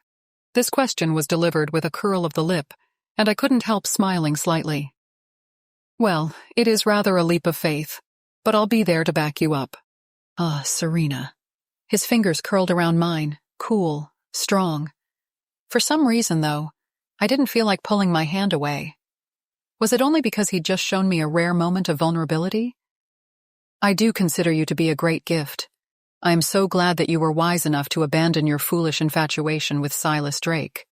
What could I do except smile? Of course I hadn't abandoned Silas. I loved him now more than ever. He had tried to save me. Now I would have to do my best to save him. Lucius didn't seem to notice my diffidence, thank God. "We wouldn't have worked out in the long run," I said. "You were right about that. I don't think I could have handled that kind of life. We didn't have much in common." "But you and I?" I leaned my head against his shoulder. The gesture served a dual purpose. It would help to make Lucius think I wanted to be close to him, while at the same time it allowed me to look forward so he couldn't see my face. All right. On the surface, most people would say that a woman in her late 20s from Southern California doesn't have a lot in common with a centuries-old vampire from— I paused there. "Where are you from anyway?" I could feel his body shift beneath my cheek, but he answered quickly enough. "I have lived so many places that it doesn't seem as if I'm from anywhere in particular anymore." It figured that he wouldn't give me a straight answer. He could call me his precious gift and offer me the world, but clearly the world he was offering didn't include the truth. I knew better than to press him, though. He still wouldn't give me the answers I wanted, and my insistence would only anger him and probably arouse suspicions I'd done my best to quell. Letting it alone, I said, "Well, I'm sure that most people would think you and I didn't have anything in common either, but we seem to appreciate a lot of the same things, art and beautiful antiques and books. Your library is amazing." He passed a hand over my hair. "I am glad you see it that way. I had hoped." The words trailed off, and he didn't complete the thought. "At any rate, if we can convince your brother to lend his assistance, then you and I will have a great deal to look forward to. Walks in the sun, and so many other things." His arm tightened around me, and we rode the rest of the way to my brother's house in silence, all our thoughts focused on the future. I had a feeling the future I imagined looked very different from his. Chapter 4. My brother's California home was located in the foothills above Claremont. If you kept following the road which passed the upscale development that was his second residence, then eventually you'd make it all the way up to the Mount Baldy ski village.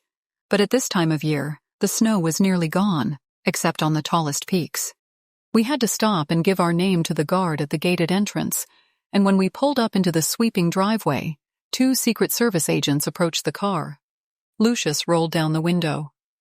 "We're here to see Senator Quinn. My name is Lucius Montfort, and this is the senator's sister, Serena Quinn." The taller of the 2 agents nodded. "ID, please."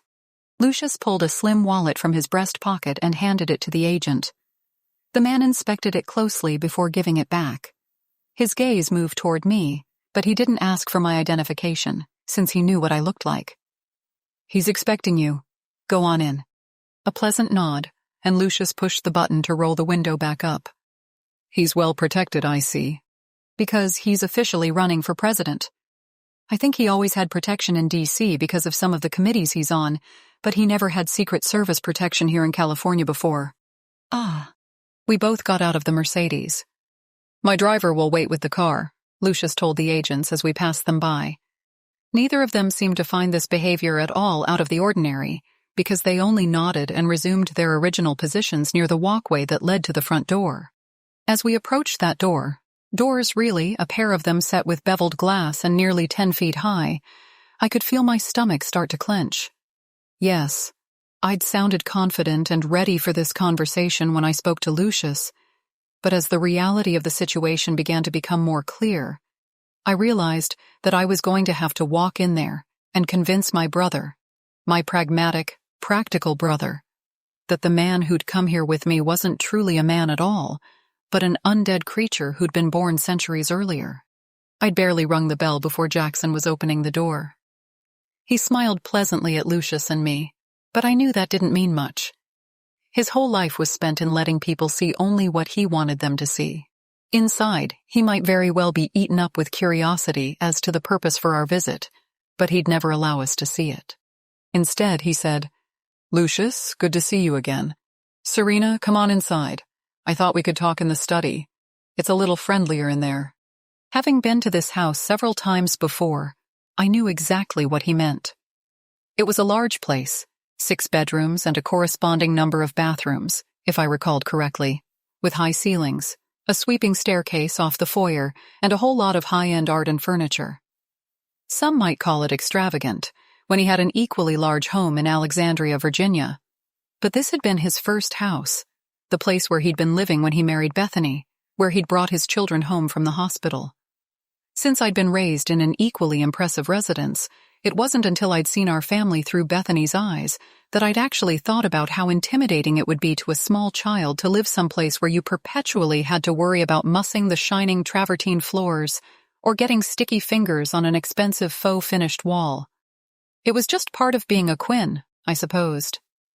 The study, however, was built on a smaller scale than the rest of the rooms on the home's main floor, although it was still larger than the living room at my condo. Bookshelves lined the walls, and there was a fireplace with an oak mantel and granite surround, although the day had been mild enough that a fire would have been pure affectation. Since this was Jackson we were dealing with, of course no fire had been lit. "Go ahead, sit down," he said, gesturing toward one of the 2 leather couches that faced each other across a coffee table of carved oak. "There's water, but if you want anything else—" "Water is fine," I said hastily, then shot a quick glance over at Lucius, hoping I hadn't overstepped. "Is it fine for you?" "Yes, thank you," he replied as he seated himself on the sofa. Since it would have looked suspicious for me to continue hovering next to the couch, I sat down next to him and reached for one of the Waterford tumblers on the coffee table. A matching pitcher filled with water waited nearby, so I lifted it and filled the glass, then offered it to Lucius. "Here you are, Lucius." He murmured a thank you as I poured myself some water and settled back on the couch next to him. During all this, Jackson sat across from us, a faintly quizzical expression on his face, as though he was still trying to figure out what the 2 of us were doing together. Good question. Unfortunately, I wouldn't be able to tell him the truth. Not yet, anyway. With any luck, I could end this entire farce sooner rather than later. So much depended on the Gula and whether they would be able to devise a way to safely approach me. I couldn't let myself get distracted by those logistics now, however. I had to focus on convincing my brother that Lucius wasn't what he seemed, and I'd have to continue pretending that I was crazy about him until the charade was no longer necessary. That day couldn't come soon enough. "So," Jackson began. He didn't bother with the water, but sat slightly forward in his chair, hands resting on one knee. "If this is about clearing the air with Mom—" "Oh no," I cut in. "We've made our peace. Or at least, she seems to have backed off for now, so I'm going to let it alone. No, Lucius and I wanted to speak to you about something entirely different." "Serena told me about your daughter Addison," Lucius said. His expression was appropriately grave, silvery eyes fixed on my brother. Jackson didn't seem very pleased by that revelation. "I would prefer that information not become public knowledge," he said, the words cold, clipped. "Of course," Lucius told him. I respect your need for privacy during this trying time. However, I may possibly be able to offer some assistance. Assistance? My brother glanced over at me, a faint frown touching his features. Not much, just a deepening of the lines between his brows, but enough to tell me he couldn't figure out where this was all going. I was unaware that you were an oncologist, Lucius. I thought you were a businessman. I've played many roles during my life, Lucius replied. Doctor was never one of them, though. No, what I am proposing is not precisely a medical solution. This comment only seemed to further mystify Jackson. He pushed himself farther back into the leather armchair where he sat and crossed his arms. I'm not really one for holistic treatments or alternative medicine. I think it's probably better if I wait to hear what the specialists at UCLA have to say. You misunderstand me, Lucius said calmly. I am not offering some quack treatment of herbs or a macrobiotic diet. Rather, it is because of who I am that I might be able to help you. This time Jackson didn't bother to reply, but only sent a quick glance in my direction, as if asking where the hell I'd dug up this guy, and why was I wasting his time. This is going to sound kind of crazy, I said quickly. So please, Jackson, just bear with us for a moment. What Lucius is saying is that because of his condition, he might be able to help Addie. What condition? My brother demanded. Do you have leukemia too? From the way his eyes narrowed as he looked at Lucius's pale face, I could tell that Jackson was trying to determine whether the other man's pallor was due to sickness rather than a distinct lack of melanin. Oh no, Lucius said. I'm quite well. No, what Serena refers to is my vampirism. Dead silence. Jackson looked from Lucius to me, and then back again, face completely expressionless. Not because he wasn't feeling anything, but rather because he was feeling too much. Going deadpan was his way of sorting through his emotions before he had to decide on the best way to react. Is this a joke? He asked finally. Because if it is, I think it's in very poor taste. It's not a joke, I told him. I looked him straight in the eyes. My own expression was probably pleading, urging him to listen before he passed judgment. I told you it was going to sound crazy, but Lucius really is a vampire. The antibodies in his blood might, if processed correctly, be used to cure Addie's leukemia, and maybe a great many other things. We just don't know for sure, because his kind generally try to avoid notice, to stay away from anyone in authority, and that includes doctors and medical researchers. But he wants to help you, Jackson. My brother straightened in his chair, his hands clamping down on his knees. When he spoke, he directed the words at Lucius, not at me. I don't know what you've told my sister, or what mind games you're playing with her. But I'm going to tell you now that we Quinns are not people you want trifle with. I'm going to ask you to leave. Serena will stay here. Clearly she needs some kind of help if you've actually convinced her to believe these crazy stories. Through all this, Lucius sat quietly, a half-smile playing on his thin lips. I admire your desire to protect your sister. Believe me, though, I have convinced her of nothing that isn't the truth. It is a tribute to her strength and her purity of heart that she did not flee from me when I revealed to her what I actually was. But perhaps you need a demonstration. Of what? Jackson asked. He didn't move, but I could see how tense he was, as though ready to launch himself from the chair and block whatever this madman, in his eyes at any rate, intended to do next. Drinking blood? I would never do anything so gauche. Not to my host, the brother of the woman I love. Besides, as Serena could tell you, we latter-day vampires tend to get our blood from hospitals and blood banks, not by committing murders in back alleys. You don't truly think she would be with me if I were capable of committing such crimes on a daily basis. I don't know what to think, except that you've somehow managed to convince her of this crazy story. But Jackson didn't have a chance to complete the sentence, because in the next instant, Lucius had launched himself from the couch, moving with such speed that I could barely tell it was him. The dark suit and the pale hair helped, but still I had barely blinked before he left the room and returned, holding in his hand a silver-framed picture of Jackson and Bethany on their wedding day. Since I didn't recall seeing it in the living room or elsewhere on the ground floor of the house, I guessed Lucius must have fetched it from the master bedroom upstairs. No human being could have gotten up there and back down to this ground-floor study in the amount of time that he had been gone. From the way Jackson's eyes widened as Lucius set the portrait down on the coffee table, I figured he must have done the same mental math. How? What? It is one of our gifts, Lucius said. A vampire's gift, that is. Extreme speed comes with long life. I don't know precisely why. Something about the way vampirism enhances our normal physical processes, I suppose. My brother didn't respond, only sat in his chair, staring at Lucius. I was fairly certain that I'd never seen Jackson so shocked, so at a loss for words. Since I'd gone through a similar process of realigning my worldview after I realized my visions were real, weren't crazy fever dreams born of the trauma I'd suffered in my accident, I could understand why it was taking him a little time to process everything. At last he swallowed hard and looked over at me. How long have you known? Almost from the first time I met him, I replied, which was nearly true. After all, Silas had already identified the man in one of my visions as a vampire, so I knew who Lucius was as soon as our eyes first met. But since I couldn't really tell Jackson that, I went on to add, he didn't want to lie to me. My brother nodded, but then something about his mouth went grim. Turning his attention to Lucius, he asked, Did Vanessa know? No, Lucius said. We had not progressed to a point in our professional relationship where I felt comfortable telling her such a thing. You see, Serena, because of her psychic powers, is already far more open to such concepts than Vanessa was. In time, yes, I would have told her, because I do not like the idea of working closely with someone and keeping such a secret. It would have come out, most likely when she requested a daytime meeting. Alas, her tragic death prevented me from confiding in her. Jackson listened to all this carefully, his hazel eyes taking on a laser beam focus I knew all too well. When he was ready to explore an idea, learn something new, nothing got in his way. That he looked like that now. Well, I couldn't decide whether it was a good or a bad thing. So that much is true about vampires? You can't go out in daylight?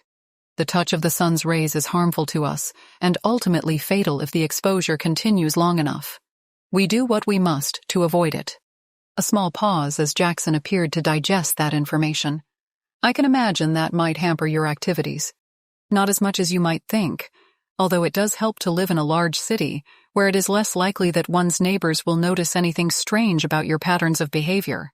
I can imagine, my brother said, his tone dry.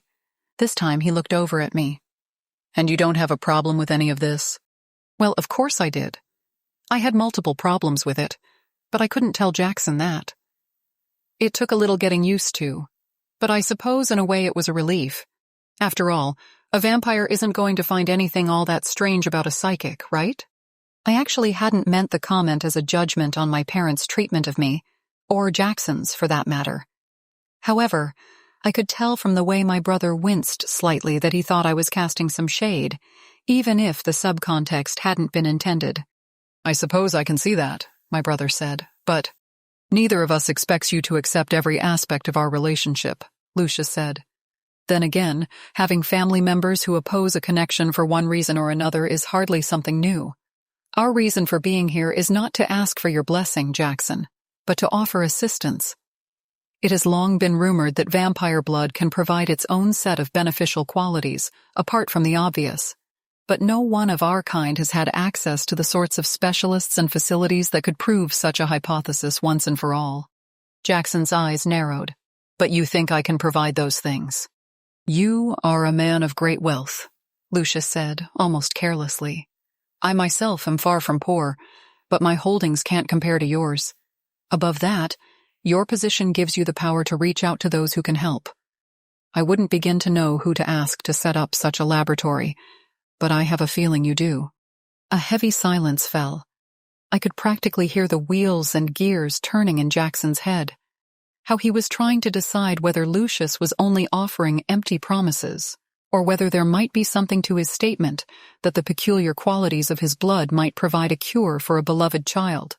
What do you get out of it? He asked abruptly.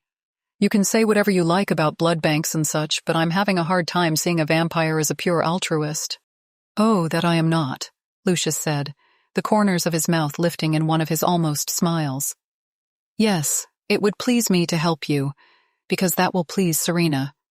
However, just as a more detailed analysis of my blood, and the blood of my compatriots, should yield results when it comes to diseases of the blood, and the more general ailments associated with aging, I am hoping that a little quid pro quo will allow you to provide me with the benefits I want.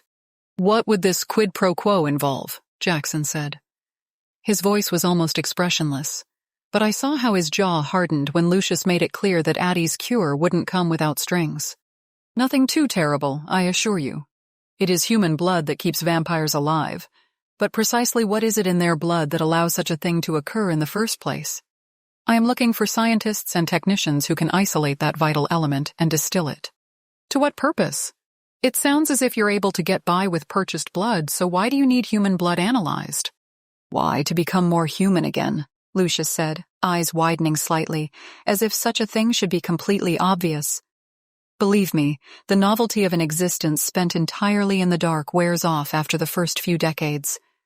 I want to walk in the sun again, to not fear the light. And, he continued, his eyes moving to me briefly before he returned his gaze to Jackson, to perhaps one day have a family. Such a thing is not possible now, but with the right cure. He trailed off there, as I held myself very still and tried not to let any of the sudden spasm of panic that had taken hold reveal itself in my face. No, Lucius and I hadn't been intimate yet, thank God.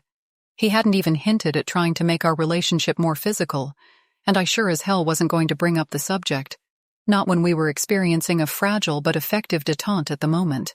However, the mere idea that he'd thought of such a thing, had contemplated having children with me, if the more negative aspects of his vampirism could be cured. That scared the living crap out of me. Or it could all be an act. He could have brought up the notion of having a family with me because quite possibly that was something Jackson would want to hear.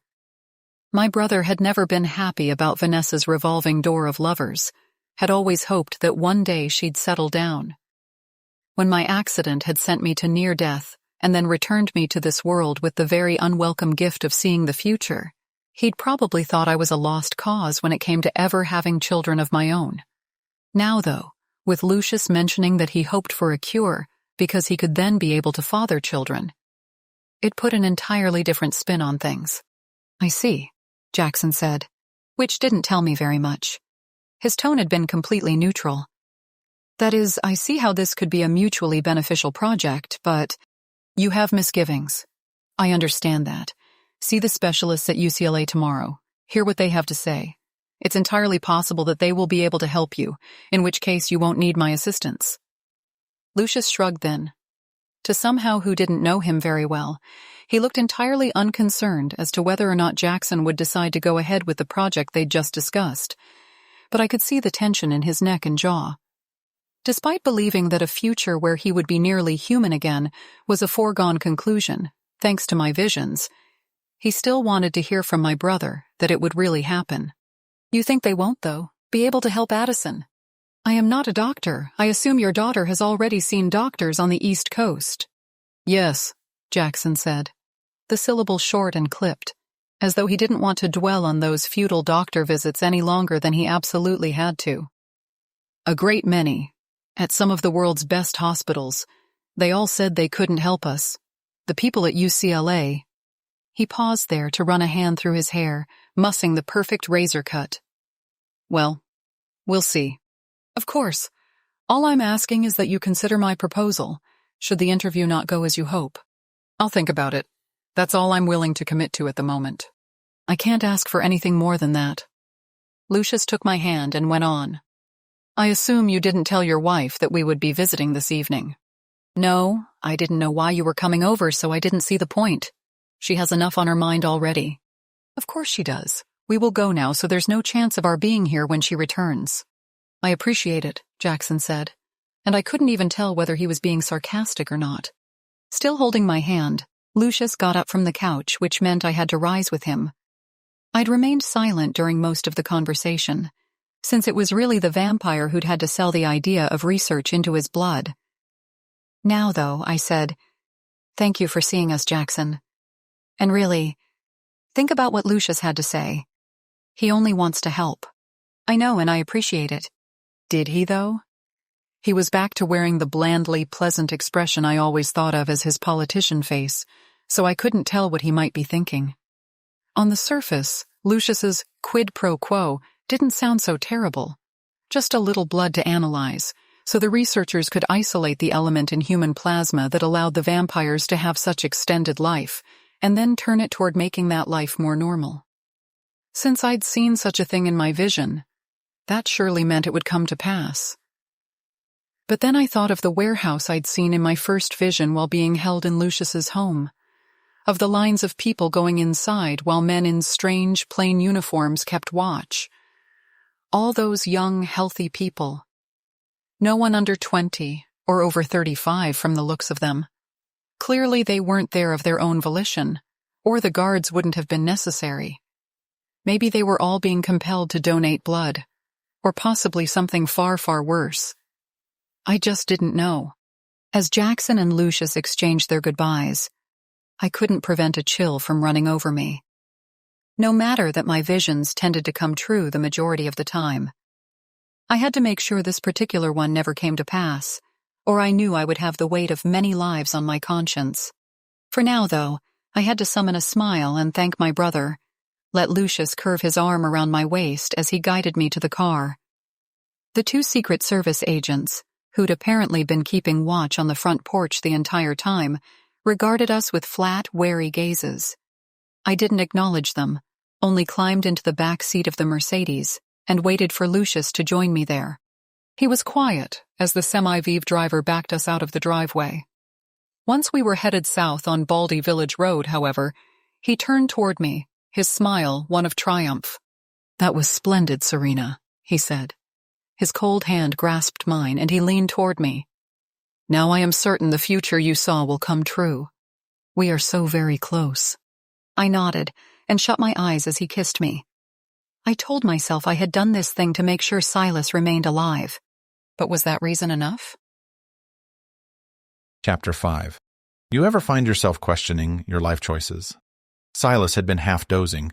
Sleep was a welcome respite from the hell his life had become, but he jerked awake as soon as he heard Michael St. John's voice. After sending an ironic glance around the cellar where he was being held captive, Silas replied, "Sometimes." The vampire came farther into the cellar.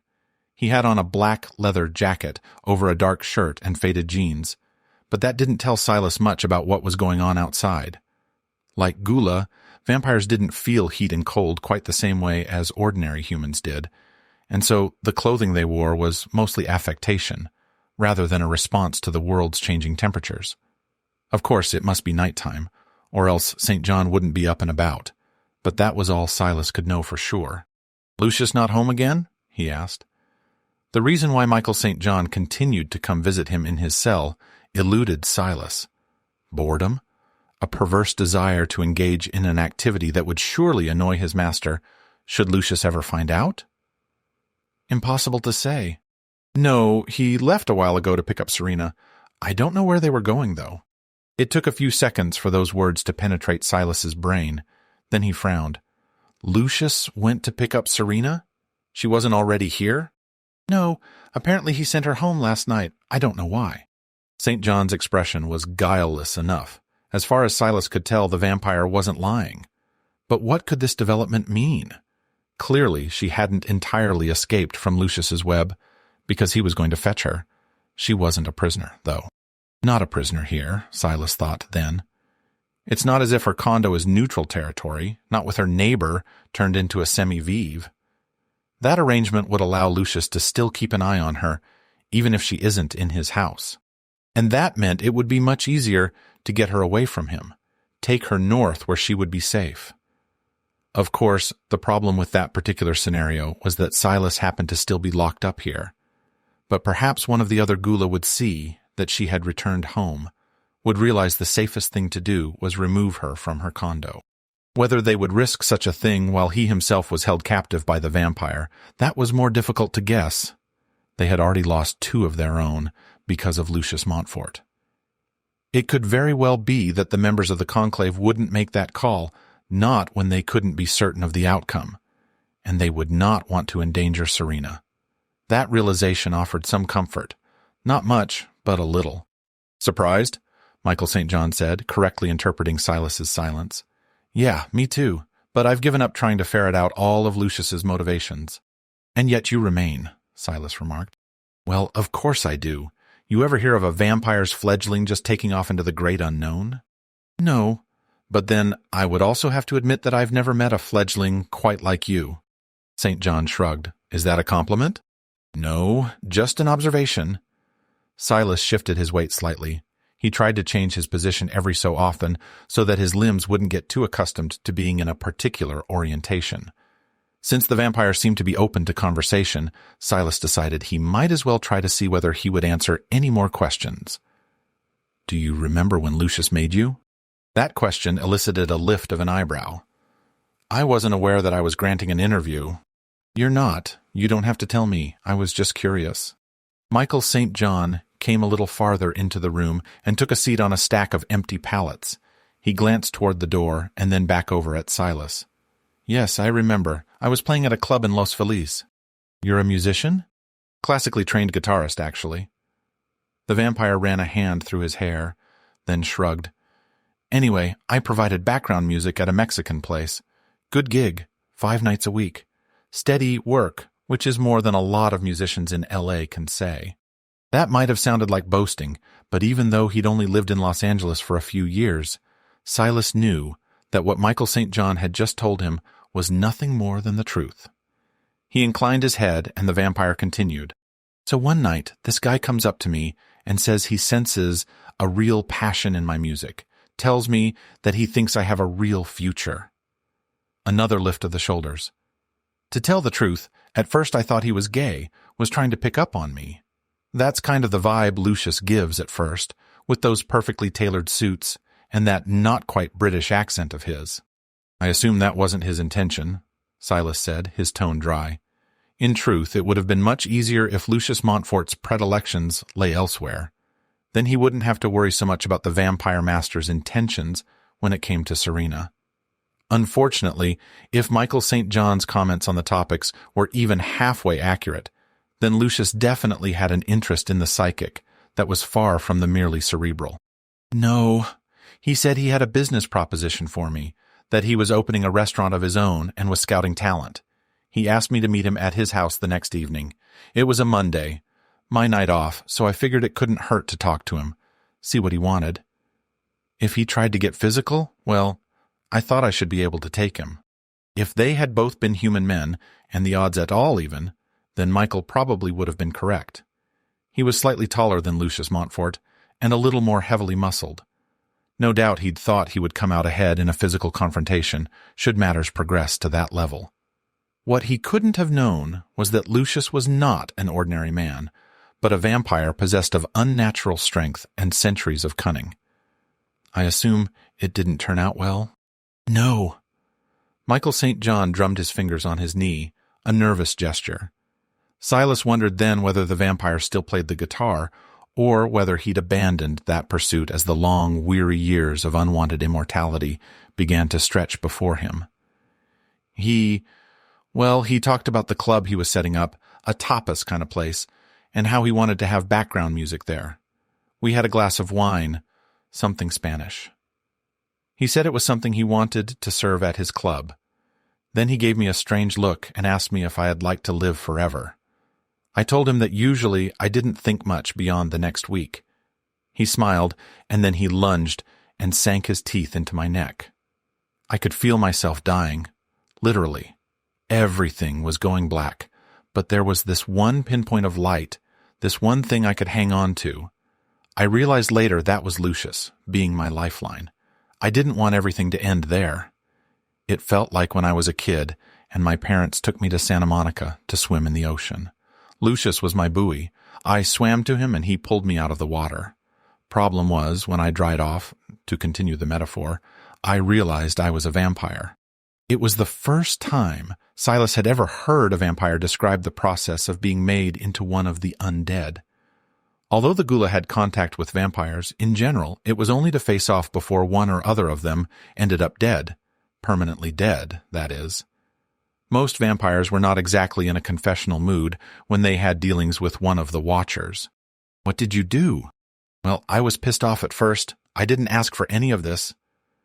St. John looked away, his gaze fixed somewhere beyond the racks of wine that filled the cellar, far away from this dark, windowless chamber. But you know, there are worse things than being forever young, than not ever having to worry about making the rent, or any of the other 1,000 pieces of piddly shit that made up life before. Even so, his words trailed off there, and in the gloomy illumination given off by the emergency light over the door, Silas could see the way the vampire's mouth twisted. Even so? Even so, I wish he hadn't done it. I couldn't lie to my parents. I mean, how the hell do you tell your mother and father that there's been a sudden change in your circumstances, and you can't go out in daylight anymore? They're going to think you're crazy, you know? To be honest, Silas hadn't given a lot of thought to what happened to fledglings once they'd crossed over into the land of the undead. For one thing, a master vampire generally sought out those who were open to that sort of lifestyle, who didn't have a great deal to cling to. Orphans often made very good vampires. I suppose that would be difficult, he allowed. So what did you do? A thin smile. Lucius helped me fake my death. What other options did I have?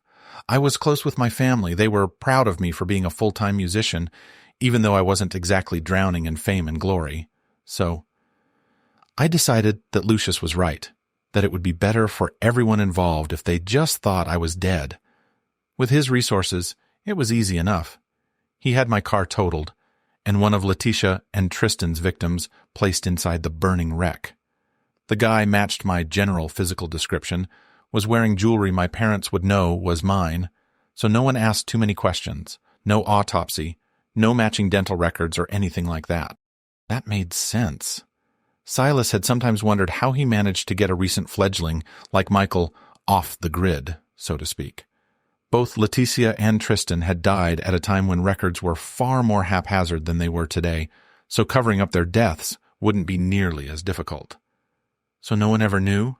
No. Michael pushed himself up off the stack of pallets where he'd been sitting and took a few steps toward the door, every movement filled with nervous energy. Truly, he was the most human vampire Silas had ever met, but that made sense. He hadn't been living this undead existence for much more than a decade. And I never told anyone. I wish I could say that I got used to it, but— a negligent shrug. But Silas could see the nonchalance was feigned. You don't enjoy it? No, St. John grinned, although the expression was more of a grimace. I can admit that to you because Lucius knows it all too well. Tristan and Leticia, they're good vampires. They like the hunt, the kill. Me, not so much. Most of the time I live off the bottled stuff. It tastes like ass, but that's better than killing people. Truly, Michael St. John did seem to be rather an extraordinary vampire. Silas experienced another flare of anger at Lucius Montfort, but this time the rage was not for what he'd done to Serena or her family, but the victim he'd made of the young man who stood before Silas now. Usually a vampire master would choose those who were ruthless and cunning, like Letitia Carver and Tristan McVeigh, because those qualities were necessary to the vampire life. However, although he could be capricious and bitter and sarcastic, St. John was neither cruel nor sly. Whether Silas could use the vampire's better nature to his own advantage, however, remained to be seen. He settled against the wall, the chains of his manacles clanking slightly. So, why the allegiance to him, when you clearly have no desire to live this life? Michael St. John raised an ironic eyebrow. You know the answer to that as well as I do, Gula. A fledgling can't betray his master. Loyalty flows in our blood, because it's his blood that flows there as well. I'd like to help you, I really would, but I can't. Although I do appreciate these little chats. For obvious reasons, these aren't the sorts of things I can discuss with Letitia or Tristan, let alone Lucius. Of course not. Silas gave a weary shrug. I thought so, but I must continue to ask. Serena's life may depend on it. At that remark, St. John shook his head. Oh, I don't think so. As far as I can tell, he thinks the moon rises and sets with her. I still don't know what he's up to, but he seemed unusually excited about something this evening. Not that he told me where he was going, only that he would be fetching her. And thank God the master vampire had allowed Serena that small piece of freedom. She was smart enough that she would use it to her advantage as soon as she thought it was safe. What she planned, he couldn't be sure, and it was better that way. Complete ignorance would prevent Lucius from getting any useful answers out of him. "Well," Michael St. John said, "I should probably leave you to it. Lucius didn't really say when he would be back, and better that he not catch me down here. Sweet dreams." Those 2 words were the vampire's parting shot, since he let himself out and locked the door immediately afterward. Silas didn't bother to protest. St. John came and went as he willed. This captivity was onerous, true, but sooner or later it must end. In the meantime, his cell had been made somewhat more comfortable by the addition of a chemical toilet, a basin of water, and a few extra blankets. He had no idea whether Serena had requested those items for him, or whether Lucius had made sure they were put in place so she would have no reason to complain of his treatment. It didn't really matter. He would survive this and be with her again. And in the moment he truly knew Serena was safe, he would be sure to drive a stake right through Lucius Montfort's shriveled heart. Lucius walked me to my front door. I didn't bother to protest, to tell him he didn't need to follow the little protocols a normal couple might abide by, because Lord only knew we were anything but a normal couple. I had to keep pretending, had to make him think I welcomed every extra moment we spent together. Once we were there, however, my heart began to beat a little faster. What if he wanted to celebrate by forcing his way in, by making me his physically? I had told myself I would make that sacrifice if I had to, because keeping Silas alive was more important than anything else, but I honestly didn't know if I could go through with it, should Lucius press me. But although he kissed me, thanked me again for the meeting with my brother, he didn't try to come inside once I'd unlocked the door and disabled the alarm. No, he stood inside the doorway and said, "How soon do you think you might hear from Jackson?" "I don't know," I replied. "He likes to think things over. He's deliberate, so it could be a while. Or—" I stopped there, because the thought which passed through my mind right then was dreadful enough that I really didn't want to voice it aloud. Or? His expression was neutral, but I could tell he expected me to answer. I swallowed, then said, "Or it could be that the news he gets from the doctors at UCLA is bad enough that he can't afford to wait. I just don't know. Obviously, Addie is sick enough that she couldn't get any help from the doctors back at Johns Hopkins or Walter Reed. But I know people who were told they were dying who got treatment at UCLA and lived. So it could be that they have the cure Jackson and Bethany are looking for." I reached out and took Lucius's hand, squeezed it slightly. "And I also know that I'll call you as soon as I hear anything. Or rather," I amended, since I remembered that communications with a vampire would by necessity be hampered by his sleeping habits, "I'll contact you as soon as you're able to take the call, okay?" "Yes, of course." He raised my hand and pressed it to his lips. "Sleep well, Serena. I will speak with you tomorrow evening." Then he let go and turned and went down the hallway toward the staircase. I stood there, smiling, until he was out of eye-shot, then locked the door and re-engaged the alarm. Not because I thought a locked door would keep him out. He'd already been invited into my condo, and therefore could come and go as he pleased, but because I needed the psychological reassurance that a schlag lock and the burglar alarm provided. I glanced at the clock on the stove. It was 10:17. Early, and once again I had to murmur a thanks to the universe that Lucius hadn't tried to stay longer. Why, I wasn't sure, except that I'd just done him a huge favor, and so he possibly sought to reward me with a decent night's sleep. Sleep was the last thing on my mind right then. I went to the kitchen and fetched myself a glass of water, then went upstairs to my little loft office space. My laptop sat on the desk. I opened it up and logged in, then turned off the wireless. After that, I got out the adapter which would allow me to plug directly into the cable modem. I still wasn't sure that Lucius really could hack into my computer or the wireless in my house, but I figured I might as well take as many precautions as possible. Next, I opened up the VPN software that would allow me to go out onto the internet without anyone being able to track which sites I was viewing. The first thing I wanted to do was try to satisfy my curiosity, although I didn't know how successful I would be. I pulled up Humboldt County on Google Maps and started cruising around, just trying to see what I could find. The Gula compound had to be there somewhere, but a county was a pretty big place to explore, and Silas had never mentioned whether the place where he'd grown up was near any of the towns I saw now, Eureka, Arcata, Ridgewood, or whether it was located out in what appeared to be vast expanses of heavily wooded lands. To preserve their privacy, the watchers were probably out in the middle of nowhere, which meant I was basically looking for a needle in a haystack. But then, there was a road that led out of a place called Fortuna. It wound away into the forest, moving roughly northeast. I followed it along until it turned into not much more than a dirt track. That dirt track moved even deeper into the forest, this time due north. One might expect such a trail to peter out to nothing eventually, but it didn't. It went to an area that looked like a large clearing in the forest, with apparently acres and acres of green grass. And in that clearing was a series of buildings, mostly houses, although there appeared to be a few structures larger than single-family dwellings. The school? The Gula offices? I knew so little about how their compound was organized that I really couldn't begin to guess. For all I knew, I'd just found the private getaway of a Hollywood star or producer, but I didn't think so. Somehow I knew in my gut that this was where the Gula were located. What I was supposed to do with that information, I had no idea.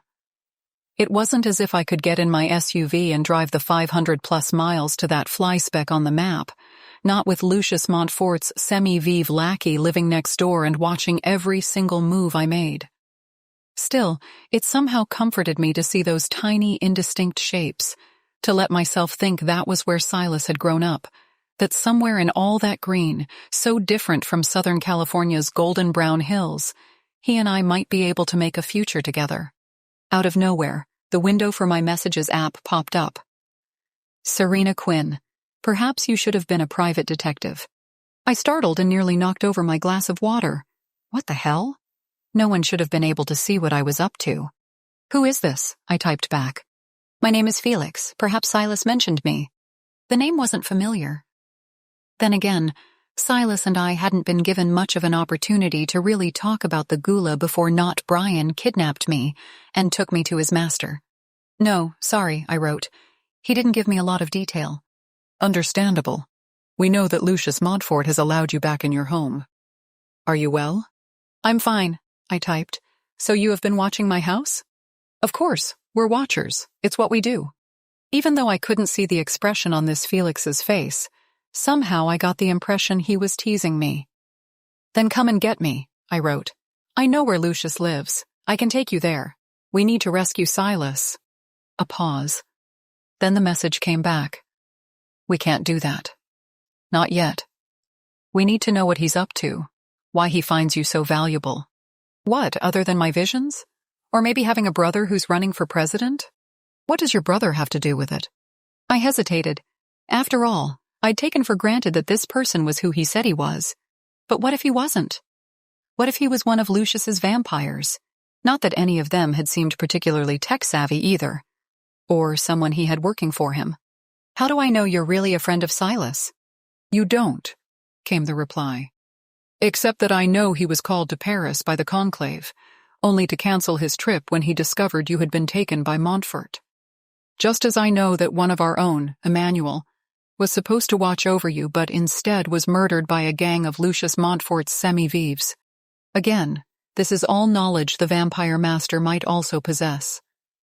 So you will have to make a decision, Serena Quinn.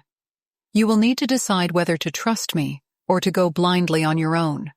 Damn it. More than anything, I wanted to know I wasn't alone in this. But saying the wrong thing to someone who might be an agent of Lucius Montfort's would only expose me to him, would show I wasn't quite as on board with his plans for world domination as he thought. Then again, a few of the things Silas had mentioned made it sound as if the Gula had their own computer experts and hackers. It would take someone like that to know their location was being explored. Maybe they had an alarm that went off when anyone surfed too close on Google Maps. I had absolutely no idea how that would work, but the notion sounded at least halfway plausible to me. Someone with that kind of technical skill would also be able to pierce my VPN, to talk to my computer, even though I'd done my damnedest to mask my identity. So far, I'd seen absolutely nothing from Lucius or any of his cohorts to show they had the technical skills to accomplish such a feat. And it couldn't be any of the semi-vives, because most of them didn't have the functional brain cells to do much more than carry out orders and possibly tie their shoes, on a good day. I took a breath, then typed, Lucius is plotting to use the antibodies in vampire blood as a sort of cure for my niece Addison's leukemia. That will get my brother Jackson, and all his resources, on board to fund the project. In exchange, those same researchers will be able to isolate the factors in human blood that keep vampires alive and immortal, and to alter those factors so they allow vampires a chance at a normal existence. At first, I didn't get a response. That last message showed it had been received at 10:38 p.m., so I know Felix had seen it. Then he replied, Ah, now I understand. And your visions? My visions told him this thing was a possibility. More than a possibility, because I'd say they come true at least 90% of the time. I don't think Lucius would have approached my brother if he hadn't seen this as basically a sure thing. Another pause followed by, And you're certain Silas is still alive? Yes, I've seen him. Lucius is holding him captive in his wine cellar. As long as I continue to cooperate and give Lucius what he wants, Silas will be safe. Or at least, that's what Lucius has told me. I don't trust him, but I can't risk anything happening to Silas. That's why you have to go rescue him. We will. Or rather, we will wait for the proper opportunity. These matters need to be handled with care and precision. Just about the last thing I wanted to hear. I didn't want care and precision.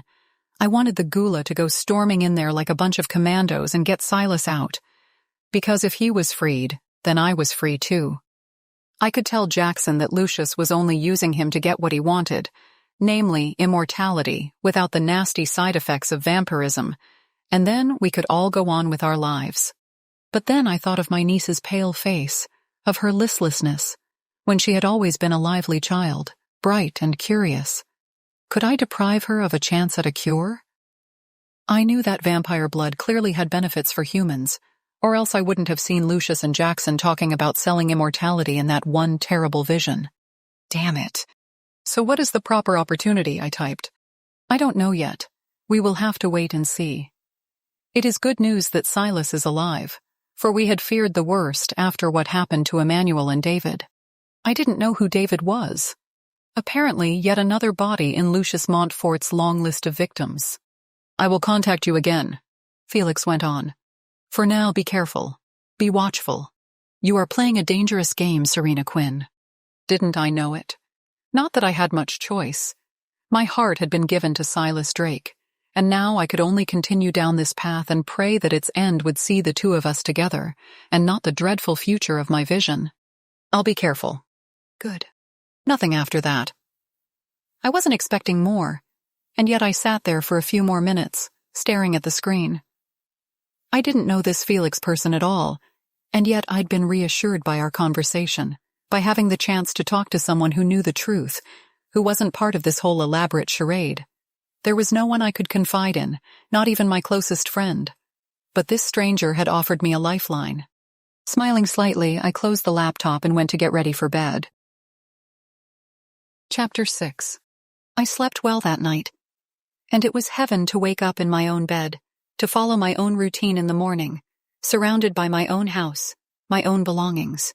No fresh bread to make toast, of course, but I had some frozen English muffins on hand, and I put those in the toaster oven as I savored my morning coffee, secure in the knowledge that I wouldn't have to deal with Lucius Montfort for a good 9 hours. And although I couldn't do much with the information, I also felt heartened that I'd been able to locate the Gula compound. Did Lucius know where it was? Probably. Their home base really hadn't been all that difficult to find online. However, I guessed that none of the vampires would go near the place, simply because they would be greatly outnumbered. I still didn't quite understand the uneasy détente that seemed to exist between the Watchers and the vampires, but it seemed that both groups did what they could to stay away from confrontations and avoided attracting notice as much as possible. Lucius had only reached out to me because of my abilities. Somehow I doubted I would have ever been a victim of his, or of any of the other vampires in his coven, for the simple reason that my family was a prominent one, and my mysterious death would have attracted too much attention. That was the main part of the reason why Lucius continued to be irritated with Tristan and Letitia. The vampire master might not have harbored any particular feelings for Vanessa, but her murder would continue to be investigated long after the killing of someone without her connections might have slipped into the background. The thought made an odd little twinge go through me. I hadn't been all that close with Vanessa, due to the difference in our ages and the simple fact that we really didn't have very much in common. But it still hurt. A lot. Just the thought that I wouldn't ever see her again, wouldn't get to vicariously experience her triumphs and her continuing success, pained me more than I wanted to admit. Luckily, so far I'd managed to avoid seeing either of her murderers, or rather, Lucius appeared to have arranged things so I wouldn't have to cross paths with Tristan or Letitia. I supposed managing such a task wasn't terribly difficult in a house that big, especially when, despite his coaxing me to adopt more of a night owl's schedule, I simply wasn't awake during the hours when the vampires were most active.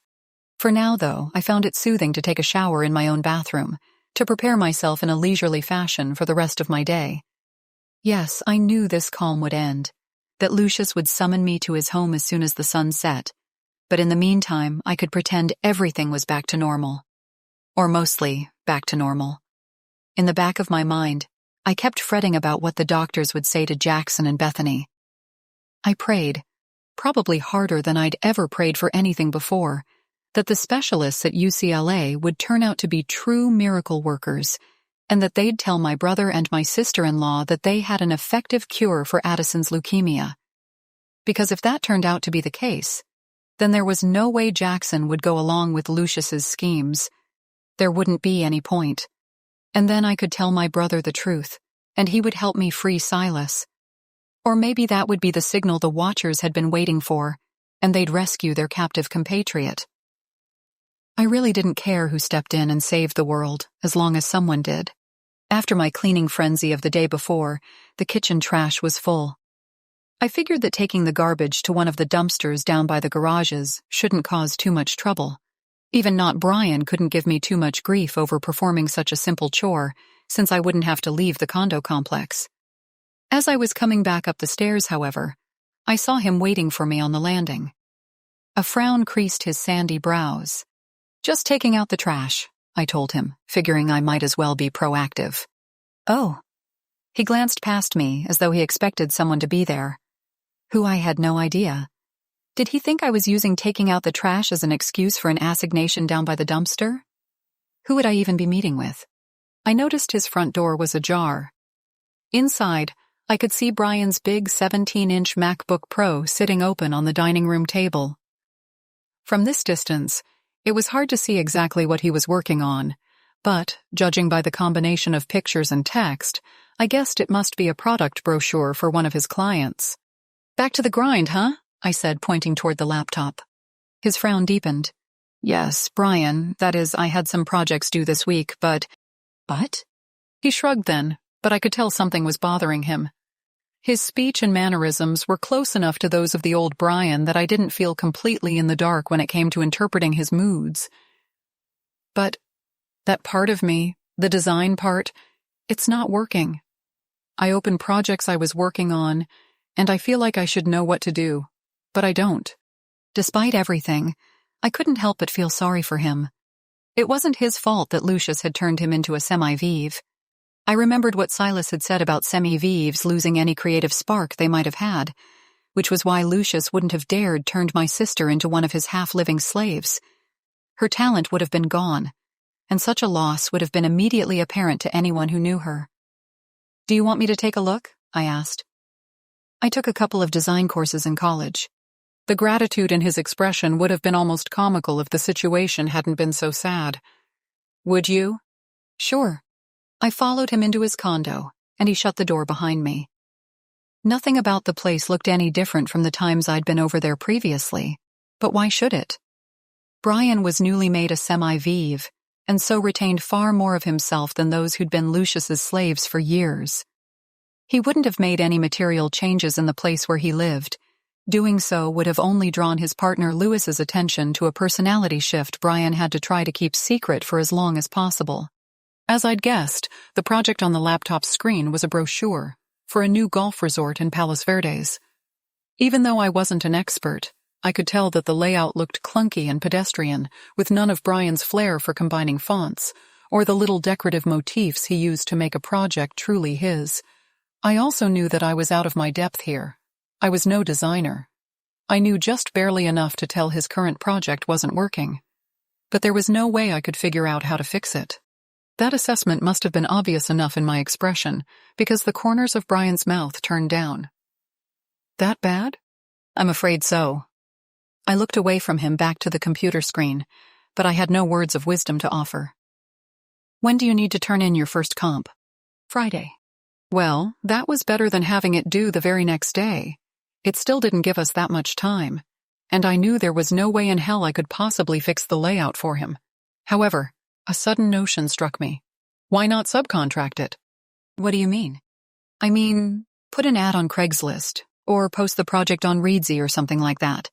With that kind of arrangement, you can specify that the work will be anonymous, and so you can turn it into your client as something you did yourself. Brian frowned again, but this time his expression was considering, rather than annoyed. Maybe, I'll even pay for it, I offered. That way you won't have to justify the expenditure to Lewis. You do that for me? Why? Well, there was a good question. The simple answer was that I hoped something of the real Brian survived inside the semi-vive. Brian was my friend. It seemed second nature to help him out, even though he really wasn't the person he'd once been. Unfortunately, I didn't know if that kind of simple altruism was something a semi-vive could comprehend. So I said, if I help you, that helps Lucius, right? The frown erased itself from Brian's brow. I hadn't thought of it that way, but yes. Well then, do you have the original bid you put in for the job? It would help to have that on hand while we're putting the ad together. I do. It's in the file cabinet upstairs. Just a minute. He left, and I had to force myself to stand there and act like I wasn't dying to go digging around on his laptop, just to see if he had any incriminating emails from Lucius. But no, the Vampire Master was a lot of things, but careless wasn't one of them. I still wasn't sure exactly how he communicated with his semi-vives, but I was fairly certain it didn't involve emails or texts. Telepathy? Brian came back downstairs with a manila file folder in one hand. Everything is in here, he said, handing it over to me. Clearly, he wasn't worried about me seeing what technically was privileged information.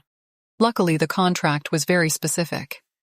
I made some notes and allowed myself a mental whistle at the amount he was supposed to be paid for the project. I'd known that Brian was very successful and highly in demand, but if he got commissions like this every month, or more than one every month, he'd be well into six-figure territory without breaking a sweat. I wasn't going to offer that much in the ads I was putting together, but I thought I could put a price on the project that would make it worth many designers' time, even if they weren't yet at a point in their careers where they could command the kind of prices Brian did. As for where I'd get the money, well, I had an extremely healthy chunk sitting in my bank account. My allowance from my parents was sent via electronic transfer on the 1st of every month, and I didn't need even half of it to live very comfortably, since the condo was paid for. Anyway, I could afford to help out Brian. No one would even notice the money was missing. Together we drafted an ad, and I helped him set up an account on Reedsy so he could post the project. We also put the ad on Craigslist, just in case. I'm sure you'll get lots of bids, I told him as I got up from the chair where I'd been sitting. Even with such a short turnaround. Thank you, Serena. I know Lucius will be very pleased when he hears of how you've helped me. I smiled, even though I did so only for Brian's benefit. I didn't dare tell him that I couldn't care less whether Lucius was pleased or not. Well, we're all in this together, aren't we? Yes, I suppose we are. Brian let me out, and I went next door to my place. By then, it was almost lunchtime, but I found I wasn't all that hungry. Instead, I went and retrieved my cell phone from my purse, but there were no new messages. I didn't know for sure when Addison's appointment at UCLA was supposed to be, since Jackson hadn't been very specific about that. They might even be driving out to Westwood now. I'd hear when I heard, and not a moment sooner. If I went back online and started rooting around on Google Maps, would Felix pounce on me again? Or would he think our conversation of the night before had been sufficient, at least until one of us had new information to act upon?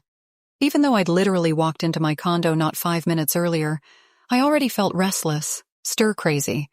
Maybe it was simply that even my limited time outside had told me it was a beautiful spring day, the kind of day meant for strolling around Old Town Pasadena and doing some leisurely shopping. Ironic, considering I'd lived like such a hermit before Silas entered my world and changed it forever. Back then, I generally wouldn't venture out unless I absolutely had to. I hadn't had a vision for several days now. In the past, I wouldn't have thought such a gap particularly noteworthy. I often went 2 or 3 days, or sometimes as much as a week, without having my thoughts invaded in such a way. While I was living in Lucius's mansion, however, the visions had come fast and furious. His influence? I didn't know. Right then, I would have almost welcomed a vision, just because it would have given me something new to obsess over. Visions didn't appear to be in my immediate future, though. Eventually, I got hungry enough to fetch some frozen Trader Joe's samosas and stick them in the toaster oven. I had nothing fresh in the house, so at some point I'd really need to go to the store. Not on my own, of course. I'd have to get Not Brian to drive me. I was just about to head next door and ask if he could take me to TJ's and then to Whole Foods, when my cell phone rang. Immediately, I turned around and ran to pick up the phone. I looked down at the screen. Jackson's number. Fingers shaking a little, I pushed the green button to accept the call. Please let it be good news. Please let it be good news. Hi, Jackson. Hi, Serena. He sounded tired. That couldn't be good. Did you talk to the doctors? Yes. A long pause. They don't think they can do anything either. They ran a few more tests just to be sure, but based on what they've seen so far, it doesn't look good. My heart seemed to plummet somewhere to the depths of my stomach, lying there like a stone. I swallowed. But don't you have to wait for the results of those tests to come back before you can know for sure? Technically, yes, but they've seen enough from her charts that they don't think those tests are going to change much of anything. Bethany's pretty upset. So you haven't told her. About our little meeting last night? No, I wasn't going to say anything until I had a definitive no from the doctors here. Besides, every time I try to think of how I'll broach the subject to her, I mentally rewind that conversation and think about how crazy all of it sounds. I mean, I was there. I saw what Lucius could do, but I won't exactly have visual aids when I talk to Bethany. No, I supposed he wouldn't. I hesitated, trying to think of what I could possibly say to make this all better. But the truth was, I didn't possibly see how it could be all better. Either Jackson fell in with Lucius and gave him the backing he needed for his vampire serum, and therefore locked in place the terrible future I'd seen in my visions, or my brother refused that request and stood by and watched his daughter die. Well, you don't have to tell her right away, I said, trying to sound reassuring. I mean, you'll want to think it over.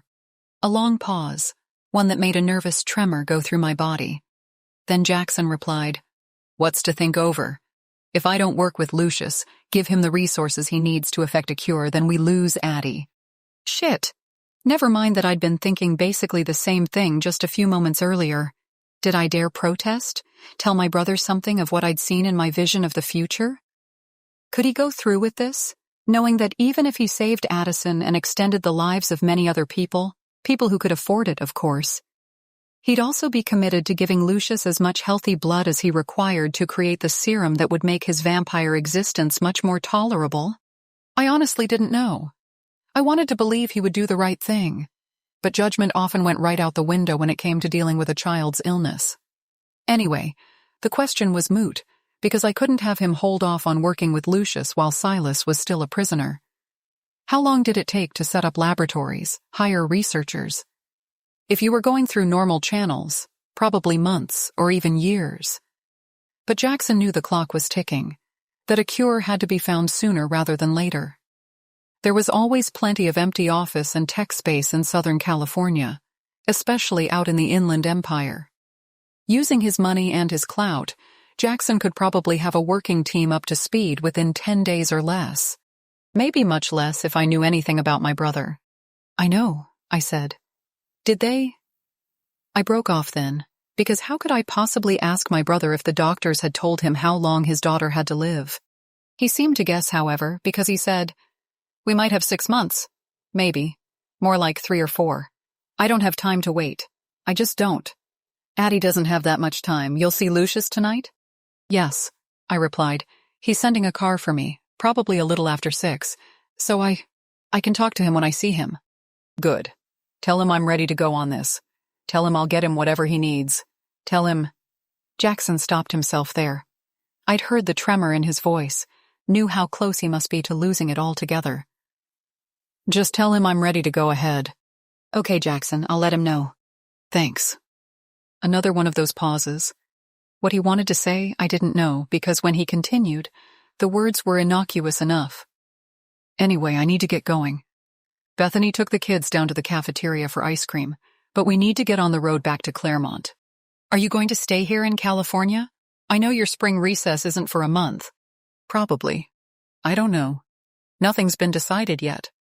I may do a lot of flying back and forth. I know the climate here would be better for Addie, and she's missed so much school already that it won't matter. We'll get a tutor for her and for Griffin and Taylor if I have to. I've got to go, Serena. We can hash out the details later. Just let Lucius know that we need to proceed. I will, Jackson. Take care. You too, Serena. He ended the call, and I was left to stand there in the dining room as I stared down at the cell phone in my hand. Just like that. Now the events leading to my vision had been set in motion, and I had no idea whether I could stop them. Chapter 7. The charcoal gray Mercedes came for me at 6:15. Brian had sent me a text letting me know when the car would arrive. Had the semi-Vive driver contacted him so he could contact me? It looked that way. Apparently Lucius didn't want to give my number out to just anyone, even if that person happened to be one of his slaves. A warm glow lingered on the horizon, but the sun was gone. I sat in the back seat of the car and knotted my cold fingers together, wishing there was some way I could lie to Lucius, could tell him that I hadn't heard anything from my brother. Doing so would only delay the inevitable, however. The master vampire would find out soon enough that Jackson wanted to go ahead with the research, and then he would want to know why I had deliberately misled him.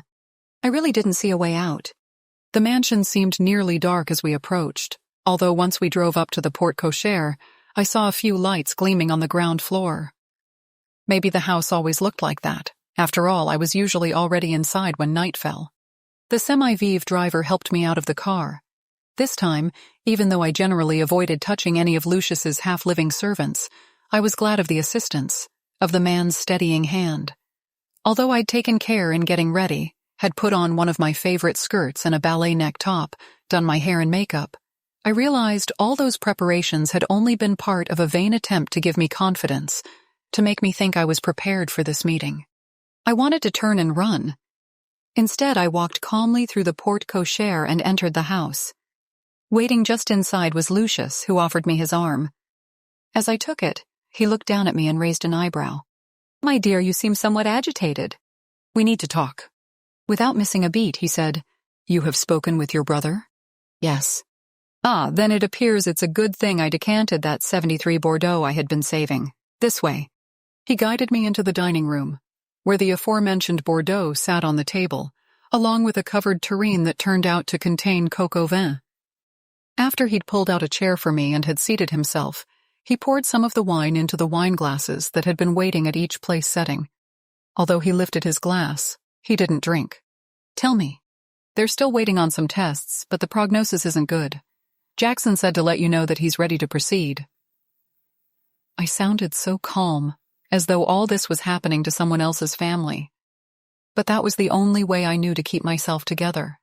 No response at first. Lucius held his glass up toward the candles in the candelabra at the center of the table, as though inspecting the liquid it contained.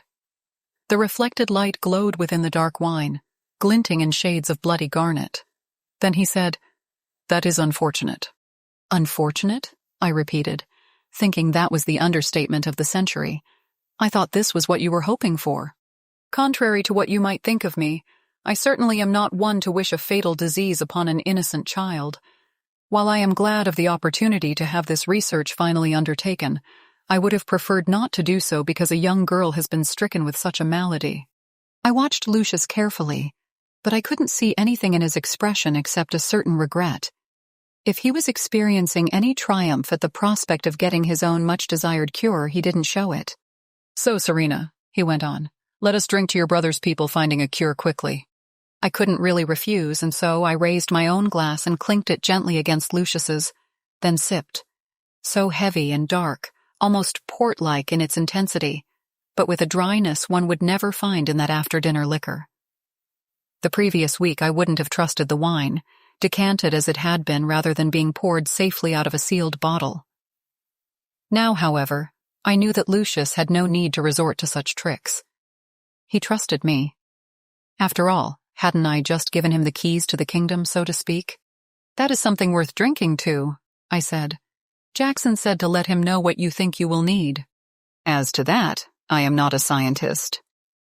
Lucius drank some more of the Bordeaux, then set down his glass and reached for the heavy spoon cradled in the tureen so he might dish us both some of the coq au vin.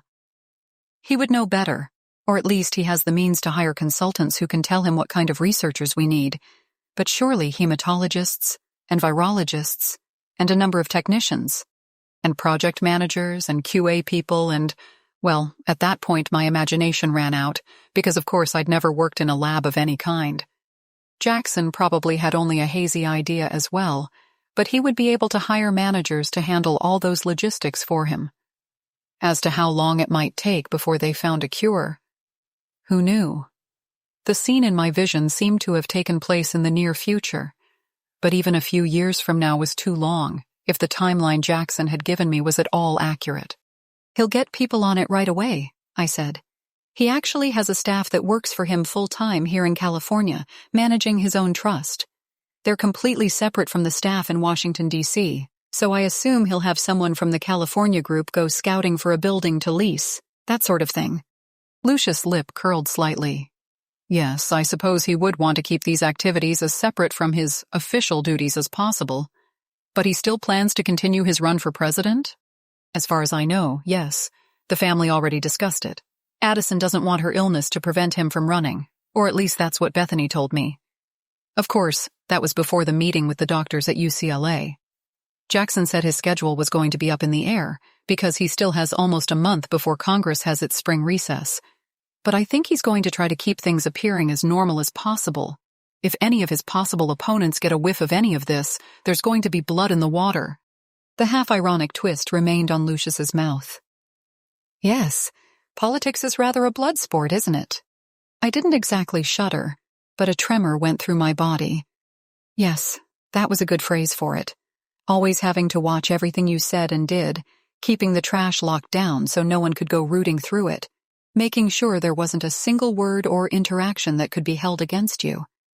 I honestly had never understood how Jackson could live like that, but he seemed to thrive on the intrigue. For some, I suppose, I admitted as I sipped at my Bordeaux. I think Jackson looks on it more as a calling. I'm not sure how he's going to explain his family staying here in California when he'll be heading back to Washington, but I'm sure he'll think of something. A change of schools, perhaps? Maybe. Although almost everyone in Congress who has school-aged children sends them to private schools in D.C.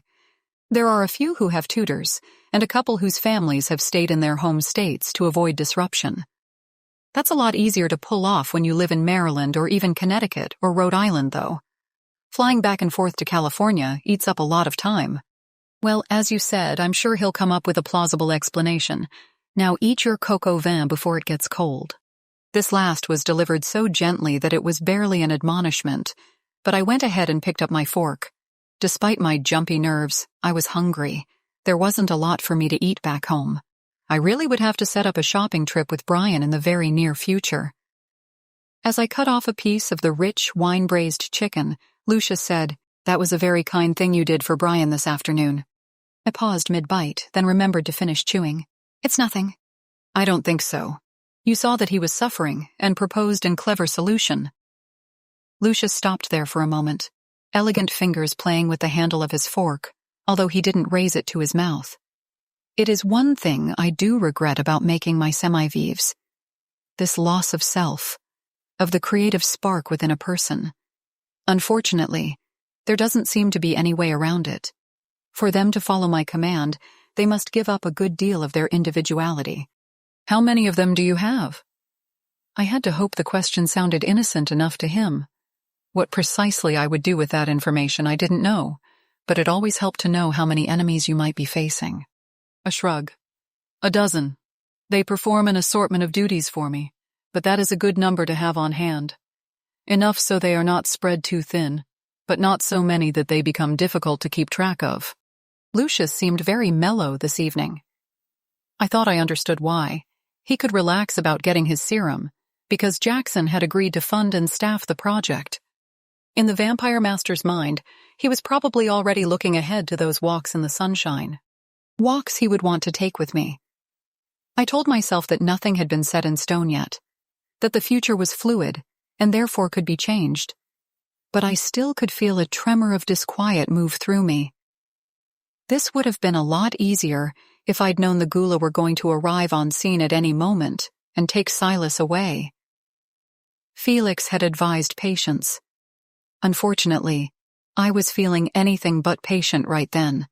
But because Lucius appeared so relaxed, I thought it safe enough to ask my next question. How do you communicate with them anyway? I've never seen them use a cell phone or a walkie-talkie. A thin smile. I have no need of such things. They are bonded to me. Bonded because of the inoculation of my blood they've been given. I speak to their minds, tell them what I need them to do.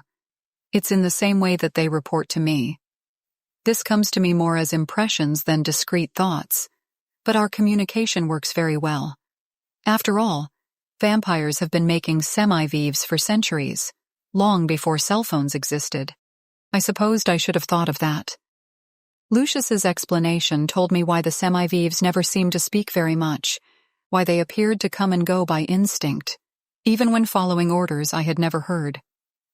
Everything transmitted through thought, efficient, quiet, and very difficult to subvert. I'd been very careful in what I said and how I acted around Not Brian, and apparently that had been a wise decision. That didn't mean I wouldn't be doubly careful going forward. That makes sense, I said, my tone neutral, and then took another bite of coco vin. You disapprove? Of course I do, I told him, setting down my fork. Taking people's lives away, just so you can make them your servants? I care for you, Lucius, but do you honestly believe I would ever be okay with that sort of thing? There. I had to hope my remark provided just the right mixture of the old self-righteous Serena, blended with the woman who claimed to love him. If I wanted to be perfectly honest with myself, I still didn't know for sure that he'd actually fallen for my act. He could be meeting my lies with more of his own, and laughing to himself the whole time, laughing at the silly mortal woman who actually thought she could fool an immortal being who'd lived for centuries, in which case he was only using me for as long as he found me and my connections worthwhile. After he had what he wanted, his serum, quite possibly he'd dispose of me the way Letitia and Tristan had disposed of Vanessa. But if I believed that, then I'd also have to believe that my visions weren't true, and the serum would never come to be. After all, the future I'd been shown seemed to indicate that Lucius and I had an intimate relationship. That was the problem with trying to predict the future, even when you were given guideposts. You just didn't know. Not for sure. Not 100%. No, I didn't think you would agree with the practice. Lucius reached over to where my hand rested on the tabletop and ran his long index finger across my skin, down to my wrist. By that point, I was used enough to him touching me that I didn't even shiver, and instead summoned a smile for him. That is one thing I admire about you. Your soul is still pure. I appreciate that quality, because innocence generally gets trampled with the passage of time. We are all quite a group of jaded souls here. Even Michael? I asked. I got the impression that he hadn't been around quite as long as the rest of you. Yes, Michael is a young vampire, Lucius said, but I certainly would not call him an innocent. I couldn't argue with that statement, mostly because I didn't know Michael St. John well enough to comment. We hadn't exchanged many words, although something about his brittle sarcasm made me think he'd resorted to such outward displays of irony in order to hide a deeper hurt.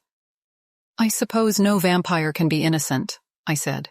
After all, you do kill people. None lately. Except my sister. Lucius withdrew his hand from mine, a frown touching his brows.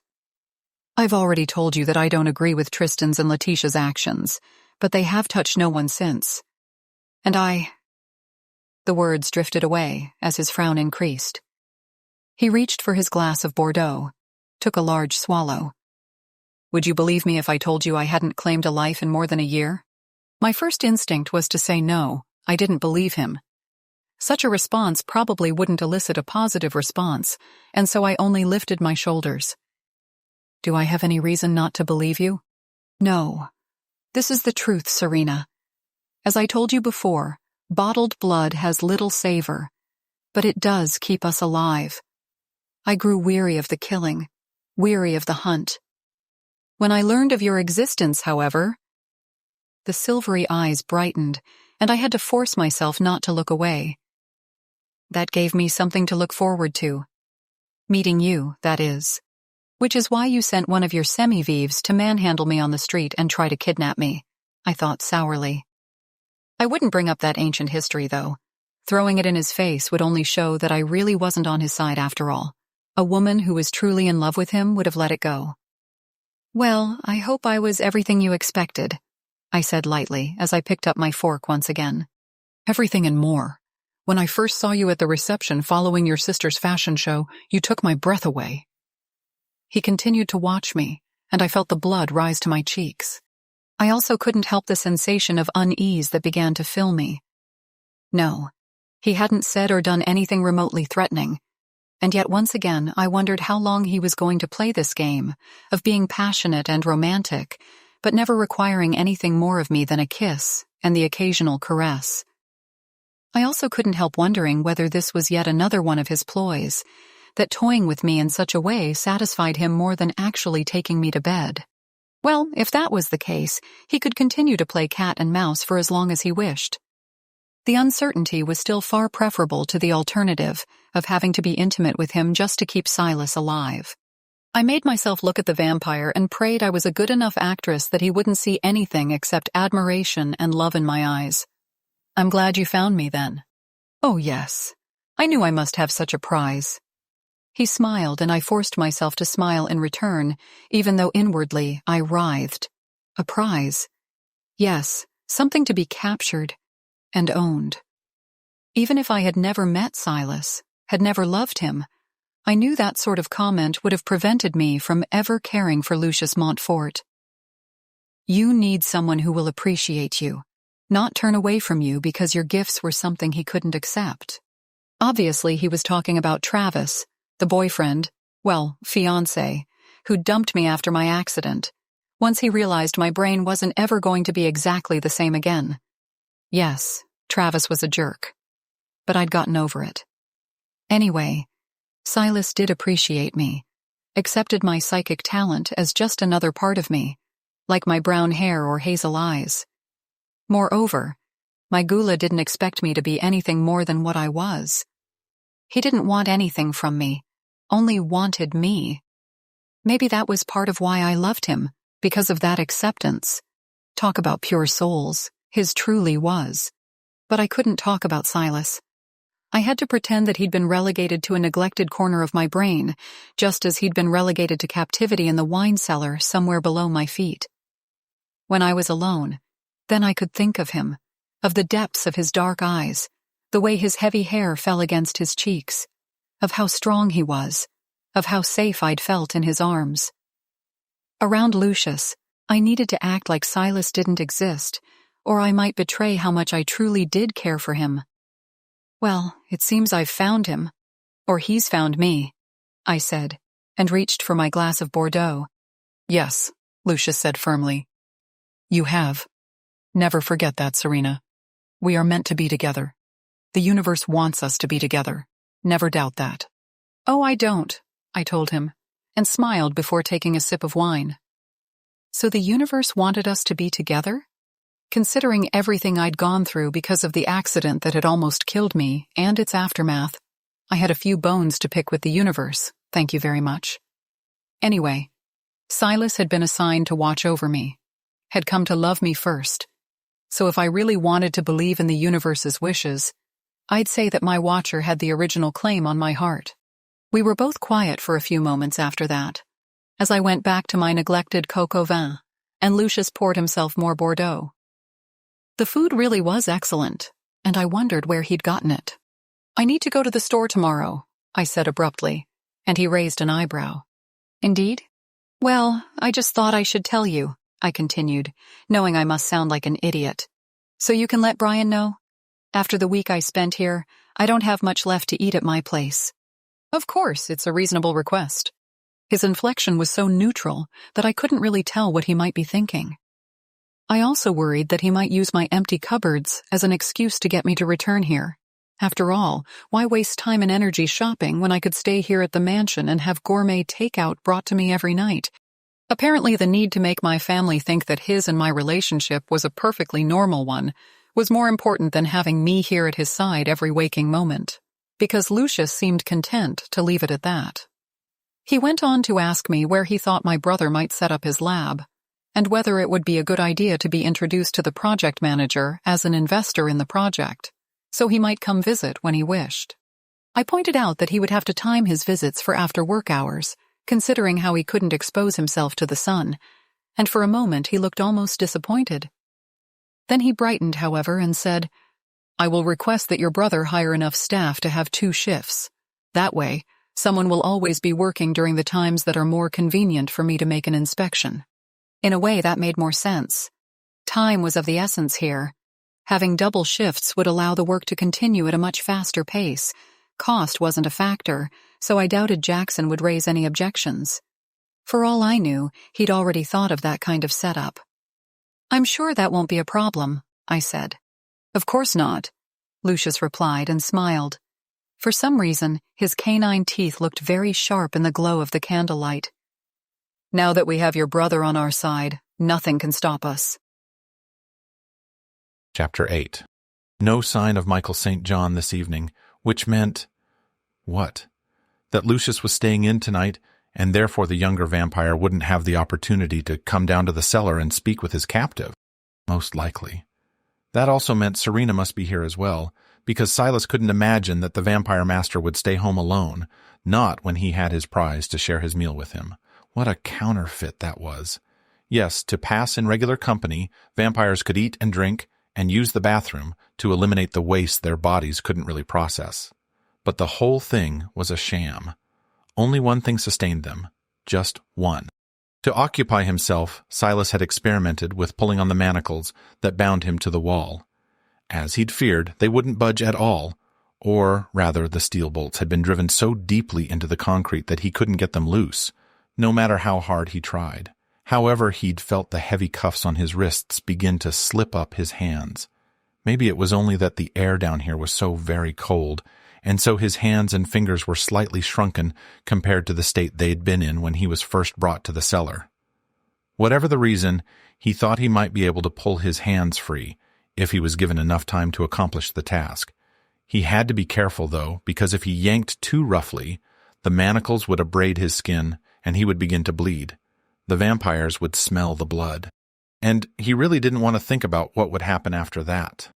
Now, though, with the realization that Serena might be somewhere right over his head, Silas couldn't help yanking on the manacles once again.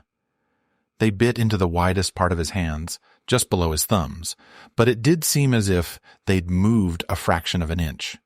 Or maybe that was only wishful thinking. He liked to believe that they'd shifted.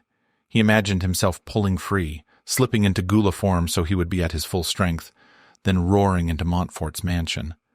The vampire would be at his table, most likely pretending to play the gracious host. And then Silas would burst on the scene, break off one of the legs from the dining room table and plunge it into the vampire's heart. Serena would be free of her captor. Silas would take her and run, take her far away from here, all the way to the Gula Sanctuary in Northern California. They would be safe, free to live their lives. A pretty fantasy. Maybe someday it would even come true. For the moment, however, he was still trapped here. Shooting a baleful glance up at the ceiling, and by extension, at the house and its owner, Silas sat back down and began working on the manacles once again. Lucius hadn't even accompanied me on the return trip to my condo. Seeming somewhat distracted, he'd kissed me goodnight, then had the brown-haired semi-vive drive me home. This behavior should have been a relief, After all, if Lucius didn't say goodbye at my door, then there wasn't much chance of his trying to push his way inside for a nightcap. But at the same time, I couldn't help being somewhat puzzled. Well, I wouldn't brood on the situation. I'd survived another evening with him, and that was the important thing. When I checked my phone right before I began to get ready for bed, I saw a text from Not Brian. "Shopping at 2 o'clock? Okay," I typed back. "Thanks." That at least was settled. I wondered whether I should have asked if he'd gotten any nibbles on his ad for a graphic designer, but I figured I could ask him when I saw him the next day. Nothing from my brother, but he had a full plate, and I knew he'd get started on setting up the research facility soon enough. Even for someone with my brother's impressive resources, these sorts of things didn't happen overnight. In my bed again, alone in my room. I was glad of the chance to be still, to be in the one place that was truly my own. I closed my eyes and breathed in, and then the room couldn't grow hazy because my eyes were already shut. However, from the rainbow shimmers that appeared against my closed eyelids, I realized I was about to have a vision, the first one in several days. Although some part of me was glad that I was lying down and not walking up the stairs or standing at the sink with an electric toothbrush stuck in my mouth, I still couldn't help tensing, worried that this new vision would only be a continuation of the horrible ones that had haunted me while I was being held captive at Lucius Montfort's mansion. But the shimmers behind my eyelids turned bright and green, and I realized I was looking at a large grassy field dotted with white and pale purple wildflowers, the clearing ringed with tall pines. Overhead was a sky of the sort of deep, deep sapphire blue that you never saw in the LA basin. Against that sky waved an elaborate kite, all red and gold, in the shape of a Chinese dragon, with long red streamers that fluttered in the breeze. I glanced down and saw that the kite was held by a little dark-haired boy, maybe 4 or 5. Really, the kite seemed too big for him, and yet he managed it well enough as he trotted along, giving the kite string a tug now and then to keep it on course. "Maybe let out the string a little bit," came a female voice, and I turned to see a man and a woman sitting on a blanket, a large picnic basket resting between them. Not just any man and woman. Silas and me. I was wearing a loose white sleeveless blouse and jeans, and Silas had on one of his ubiquitous t-shirts, although this one was in a sky blue shade, a color far lighter than anything else I'd ever seen him wear. The fresh breeze blew a strand of his overlong hair in his face, and he pushed it away. He was smiling, though, and looked more relaxed than the intense man I knew. Although I'd never seen this place before, I knew where it must be. Up in Humboldt County, outside a little town named Fortuna, the Gula compound, or someplace very close by. Silas and me together, watching our son. I hadn't heard my vision self call his name. Maybe that was for the best, so we wouldn't be influenced when the time came. But oh, he was such a beautiful child. With Silas's night-dark hair and my hazel eyes, tall and sturdy, happy and healthy.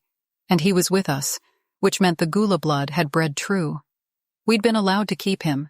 He hadn't been sent away to be raised by strangers. "Watch me, Mommy!" the little boy cried, and began running with the kite, dragging it along behind him.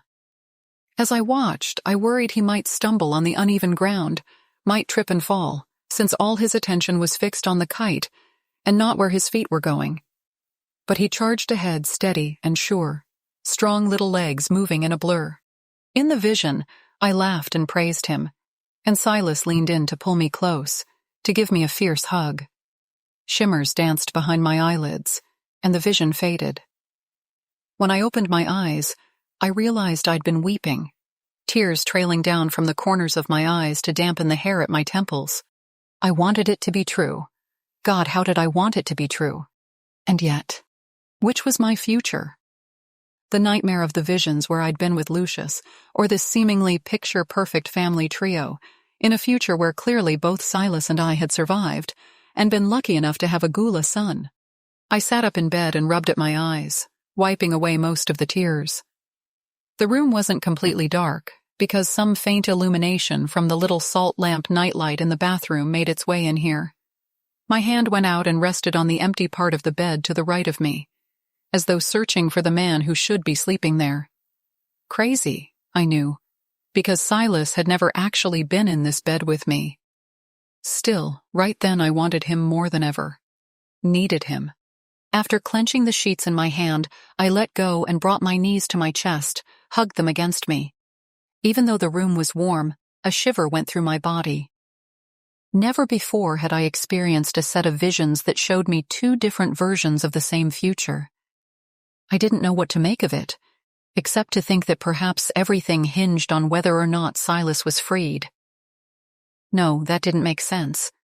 I didn't want to believe the abandoned woman I'd seen at the party with Lucius in one of my visions would have forgotten herself so entirely that she would allow her protector and former lover to be killed. But what would have made that alternate Serena go with the vampire rather than the ghoula she loved? As with everything else in my life, I had far too many questions and not enough answers. I pulled in a breath, recalling the fresh green of the meadow, the way the sunlight had danced on my son's dark hair, the strength of Silas's embrace. For now, I'd have to let that be enough. I could cling to that image, pray for that moment of togetherness to be my future. Maybe it would be enough to give me the strength to get through whatever else might come next. As promised, Not Brian came over to get me at promptly 2 o'clock the next day. I was ready, wearing one of my favorite embroidered tops and a pair of faded jeans and some flats. No matter what, I had to look normal, just in case I ran into anyone I knew. A remote possibility, since most of the people still in my circle of acquaintances would be at work at the time of day, or, in the case of my mother's friends, probably weren't the type you'd bump into at Trader Joe's. Not that they didn't like the store's offerings, only that they had people to take care of that sort of thing for them. "Any luck with your ad?" I asked as we pulled out of the garage beneath the condo Brian and Louis shared. "Yes," Not Brian replied. "I had 3 good candidates. Funny, I can't do the work myself, but I can look at someone else's work and determine whether it would be a good fit. I'm glad to hear that." Had he hung on to that ability because he hadn't been a semi-vive long enough to completely lose sight of who he'd been? Or did certain parts of the brain survive, even under the influence of a vampire's foreign antibodies? It would be something else interesting to research, although I doubted the lab my brother planned to establish would focus on anything along those lines. No, the first order of the day would be seeing if vampire blood could cure my niece. Well, that's the story Lucius wants Jackson to believe, I thought as we cruised west on Cordova Avenue. But I'm pretty sure the research on how human blood affects vampires is going to be given just as much weight. Humans made immortal by vampire blood. Vampires given the ability to walk in the sunlight, to procreate, thanks to a concentrated serum of the necessary factors in human blood. Maybe it was an echo of the vision I'd had the night before, but I couldn't help wondering what a child of mine with Lucius would look like. Had he always had that pale hair, or had it turned white as the years and decades rolled by? Letitia's hair was fair as well, but it was an ordinary light blonde, not Lucius's albino white. Tristan and Michael both had dark hair, true. Neither of them was as old as Lucius, though. "You'll never find out what such a child would look like," I told myself, "because you're not going to have one. You'll have a son with Silas, a boy with his father's dark hair and your eyes." If I kept telling myself that, would it someday come true? Not Brian pulled into the parking lot at Trader Joe's. Although it was a little early for people to be off work, or for moms to swing by after they'd picked up their children from school, the place was still fairly crowded, and we had to take a space at the far end of the lot. Not that I minded. It was a beautiful, mild spring day, so spending a little extra time outdoors was fine by me. As we began to get out of the car, Not Brian put a hand on the hip pocket of his jeans and grimaced. "I can't believe it. I forgot my wallet, and I told Louis I would pick up a few things for us." "I can get them for you," I offered, but he shook his head. "No, then I'd have to explain why they weren't purchased using our debit card. He broke off there, looking vaguely embarrassed. In fact, he appeared so much like the old Brian for a few seconds that I wanted to put my arms around him and give him a hug. I didn't, of course. That wasn't really my old friend standing in front of me, no matter how much the semi-vive might look like him. He went on. "Sometimes I forget things. I try to hide it from Louis, but I can tell he's starting to wonder what's going on." Gently, I put a hand on not Brian's arm. Then why don't you run back and get your wallet? It's going to take me longer than that to get everything I need. Which was only the truth. Going round trip from TJ's to our condo complex would take roughly 15 minutes at the most. I'm not sure. It's fine, Brian. I'm just going to shop. My cupboard is bare. I offered him what I hoped was a reassuring smile, and he glanced at the store, then back at the car. If you're sure. I am. I think the only thing you really need to worry about is getting a parking place when you come back. That remark made him smile as well, although there was something lopsided about the expression, as if he didn't have quite as good a grip on his facial muscles as he used to. All right, just make sure you don't go anywhere. I won't go any farther than the liquor section, I swear. He appeared to wrestle with himself for a moment more, then nodded. Okay, I'll be back in 10 minutes. Don't speed until you have your driver's license with you. No reply, just a little hitch of his shoulders before he headed back to his car. I'd already retrieved my reusable shopping bags from the trunk of Brian's Audi, so I went on toward the store's entrance. Most rational people would have thought that was my cue to bolt. But how could I, when I knew doing anything so obvious would only prove to Lucius that I'd been stringing him along, that I didn't care about him at all? Maybe one day I'd have the opportunity to tell Lucius Montfort exactly what I thought of him, but this wasn't that day. Instead, I started to make my way through the store, gathering up all the items I needed: berries and yogurt for breakfast, salad fixings, a few frozen meals in case I didn't end up going to the mansion for dinner every night. As I headed toward the dairy section, thinking I could use some cheese for snacking, a large blonde individual got in my way.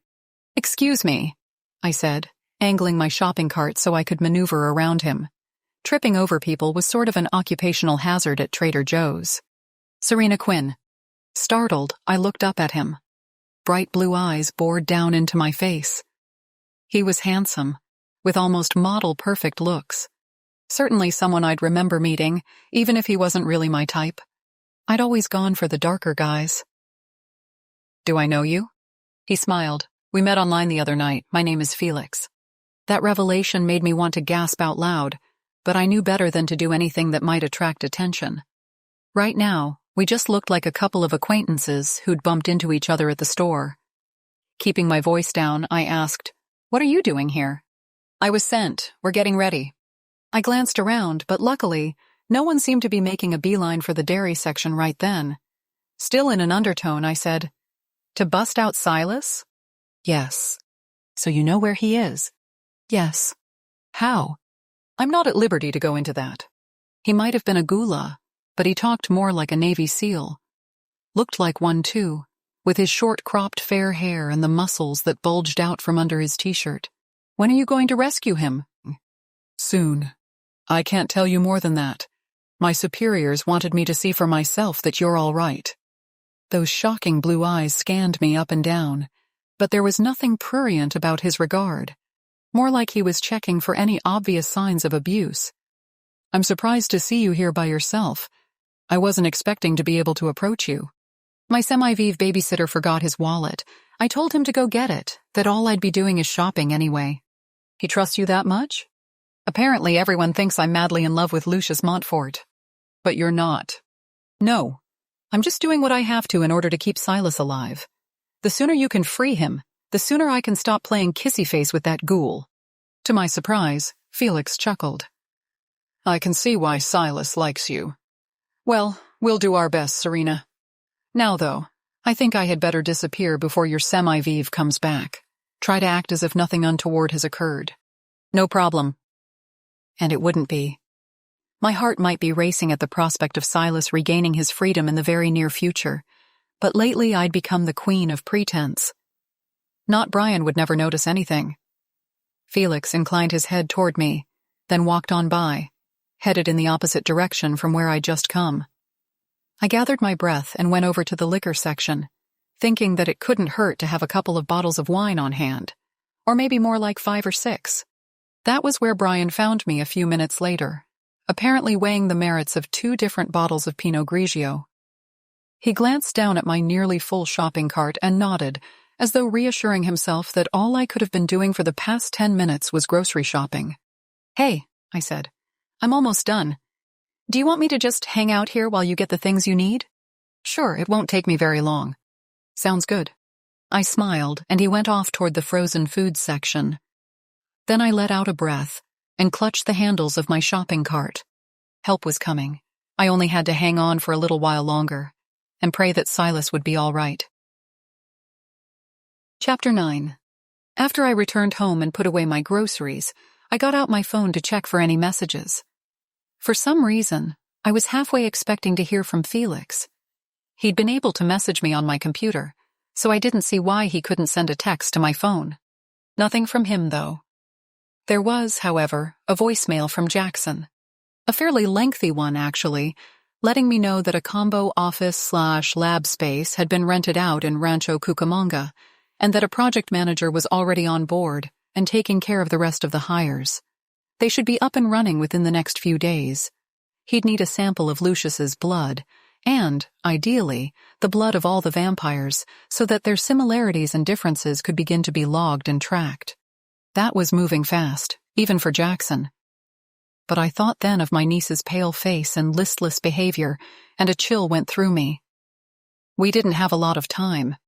My brother ended the call by saying, "I have to go back to Washington tomorrow. However, I've told the project manager, Shelby Gutierrez, that you'll be my point person here in Southern California.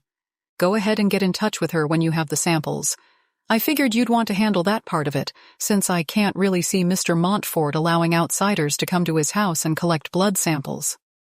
A pause, and then Jackson added, "If you could, I'd really appreciate it if you could stop by and spend some time with Bethany.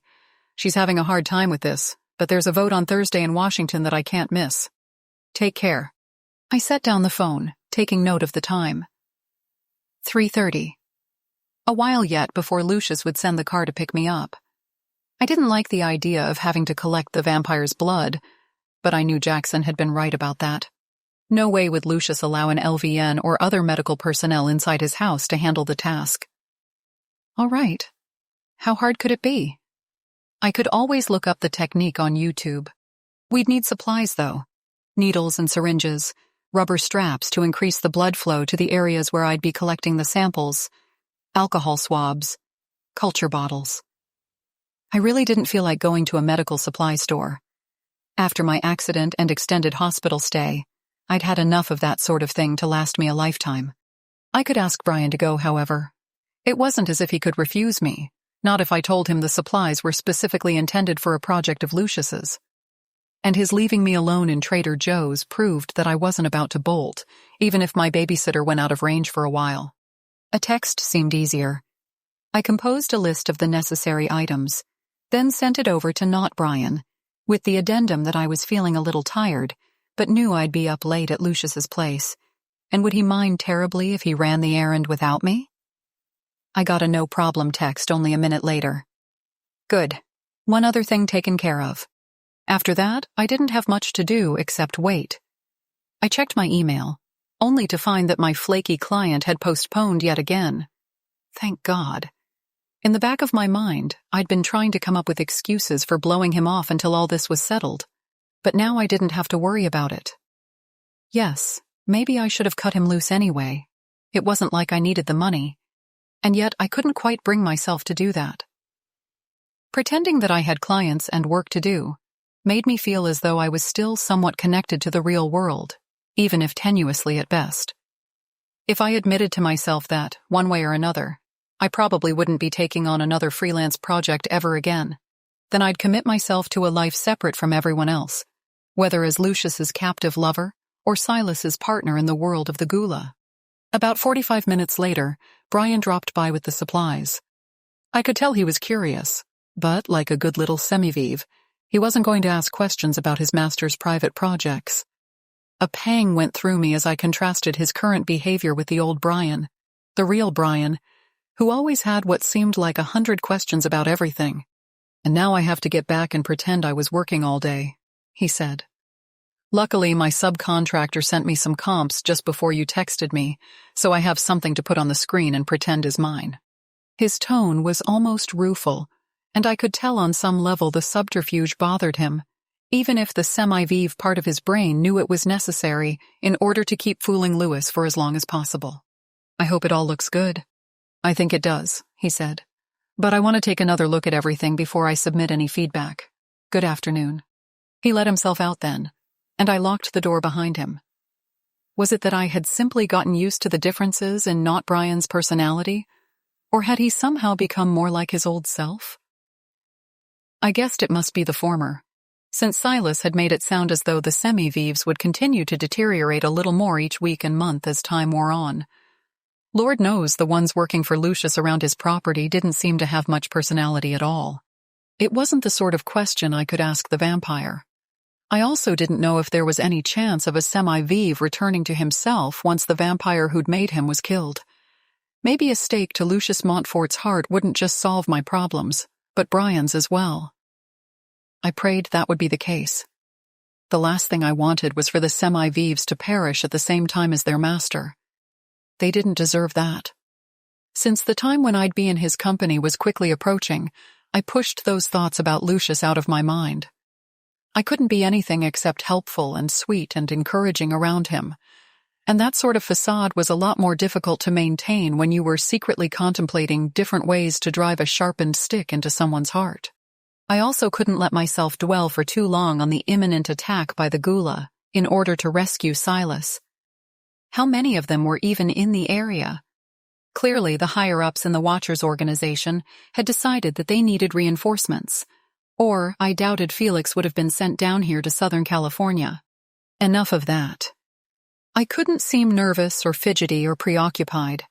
I still had an hour, so I spent it watching YouTube videos of people drawing blood. Good thing I wasn't the squeamish sort.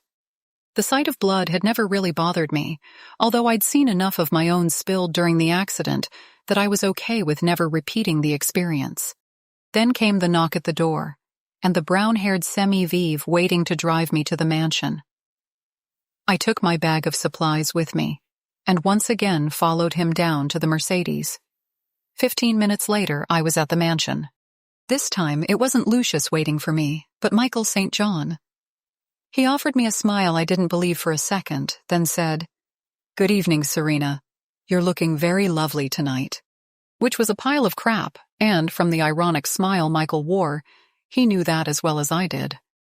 I'd gotten so caught up in watching the YouTube videos that I hadn't refreshed my lip gloss or even brushed my hair, and I still had on the same jeans and embroidered Mexican blouse I'd worn to Trader Joe's. Oh well, Lucius would have to learn that I wasn't going to dress for dinner every damn night.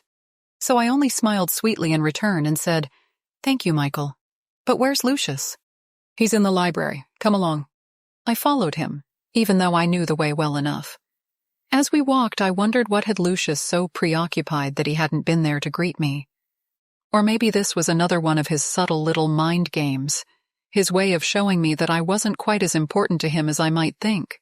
Whatever. I'd share Jackson's news with him and explain about the blood samples. Lucius should be pleased with how quickly things were progressing, and I wouldn't worry about the rest. "I haven't seen Tristan or Letitia lately," I remarked to Michael. He shot me a sardonic glance. "Lucius told them to stay out of the way. He didn't want them upsetting you." That was very thoughtful of him, I suppose. Not that they need much of a reason to make themselves scarce. They always did prefer hunting to hanging around the house. So I'd heard.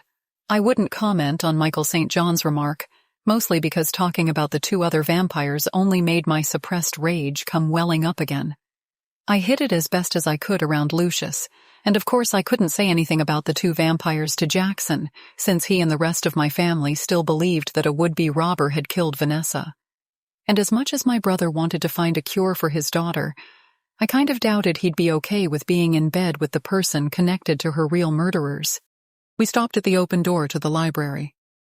"Here she is," said Michael, quite unnecessarily, since Lucius had looked up as soon as we approached. "Thank you, Michael. Good evening, Serena. And what is that in the bag, a present?" "Sort of," I replied, then cast a sideways glance at the younger vampire, who still stood next to me. Of course, Lucius immediately picked up on the hint. "That will be all, Michael. Thank you again." From the way his brows drew together, I could tell that Michael St. John wasn't exactly thrilled about being dismissed like one of the help. He didn't protest, however, but only nodded and said, "Sure," then took off down the hallway. Even so, I closed the library doors behind me before I approached Lucius and set the bag down on the table at the center of the room. I heard from my brother. Yes? Nothing in Lucius's expression indicated anything except mild curiosity. And standing there, being that close to him, it was strange, because only a few hours earlier I'd been thinking murderous thoughts about him, and now he seemed all too real. The silvery eyes focused on my face, his pale hair falling loose onto his shoulders. It was so much easier to contemplate killing him in the abstract than to do the same thing when he stood right next to me. Did I really want him dead? Or did I simply want him to leave Silas and me alone? Jackson already has the research facility leased, I said quickly, directing my attention to the bag so I could pull out the items within and set them on the table. He also has a project manager. She's overseeing the rest of the hiring process. Because all that's getting set up this week, he said we should go ahead and get blood samples. Yours and the rest of your vampires. Judging by the way Lucius frowned slightly, I could tell he wasn't thrilled by that request. All of us? Why? I assume because the researchers will want as large a sample pool as possible, I told him. Or at least that's my best guess, based on a couple of years of college biology. I'm no expert. But it makes sense to have samples from all of you so the technicians can see if human blood interacts with all of you in the same way. Conversely, it may be there's enough variance in your blood samples that the antibodies from one of you might make a more effective serum for curing cancer or making someone immortal. He smiled then and seemed to relax slightly.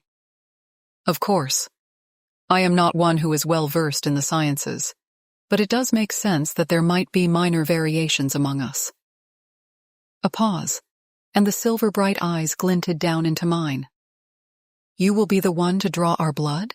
Yes, I said. I mean, Jackson didn't think you'd want an outsider coming here. I've read up on it and watched some videos. And you don't mind? Well, of course I minded. If I wanted to spend my day drawing blood, then I would have studied to be an RN. If my science and math courses had been up to snuff. But I'd already agreed to this, so I didn't see any point in delaying. I told him I'd do it. It's all right. Just don't hate me if I hit the wrong vein or something. I'm sure you'll do fine. Another of those hesitations. No, I wasn't thinking so much of the actual act of drawing the blood, but that you'll be forced to have close contact with Letitia and Tristan while doing so. I'd already confronted that unpleasant reality, so I merely shrugged. I can't say I'm happy about it, but it needs to be done.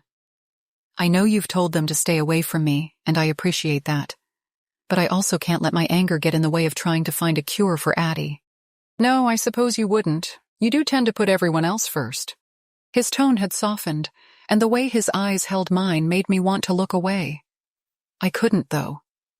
I had to gaze back at him and pretend I wanted nothing more than to be there in that moment, standing close and basking in his praise. I'm not sure my mother would agree with that statement, I said, summoning a smile that I hoped looked more or less natural. But anyway, I suppose I can start with you, and then Michael, since he's here. I will summon Tristan and Letitia. Like you do the semi-Vives? It's not exactly the same thing, but yes, I can reach out to them, mind to mind, and tell them to come home. His eyes closed briefly, and his head tilted to one side, as if he listened to voices only he could hear. They are far away. In Hollywood, to be precise. But they should be back within the hour. That's fine.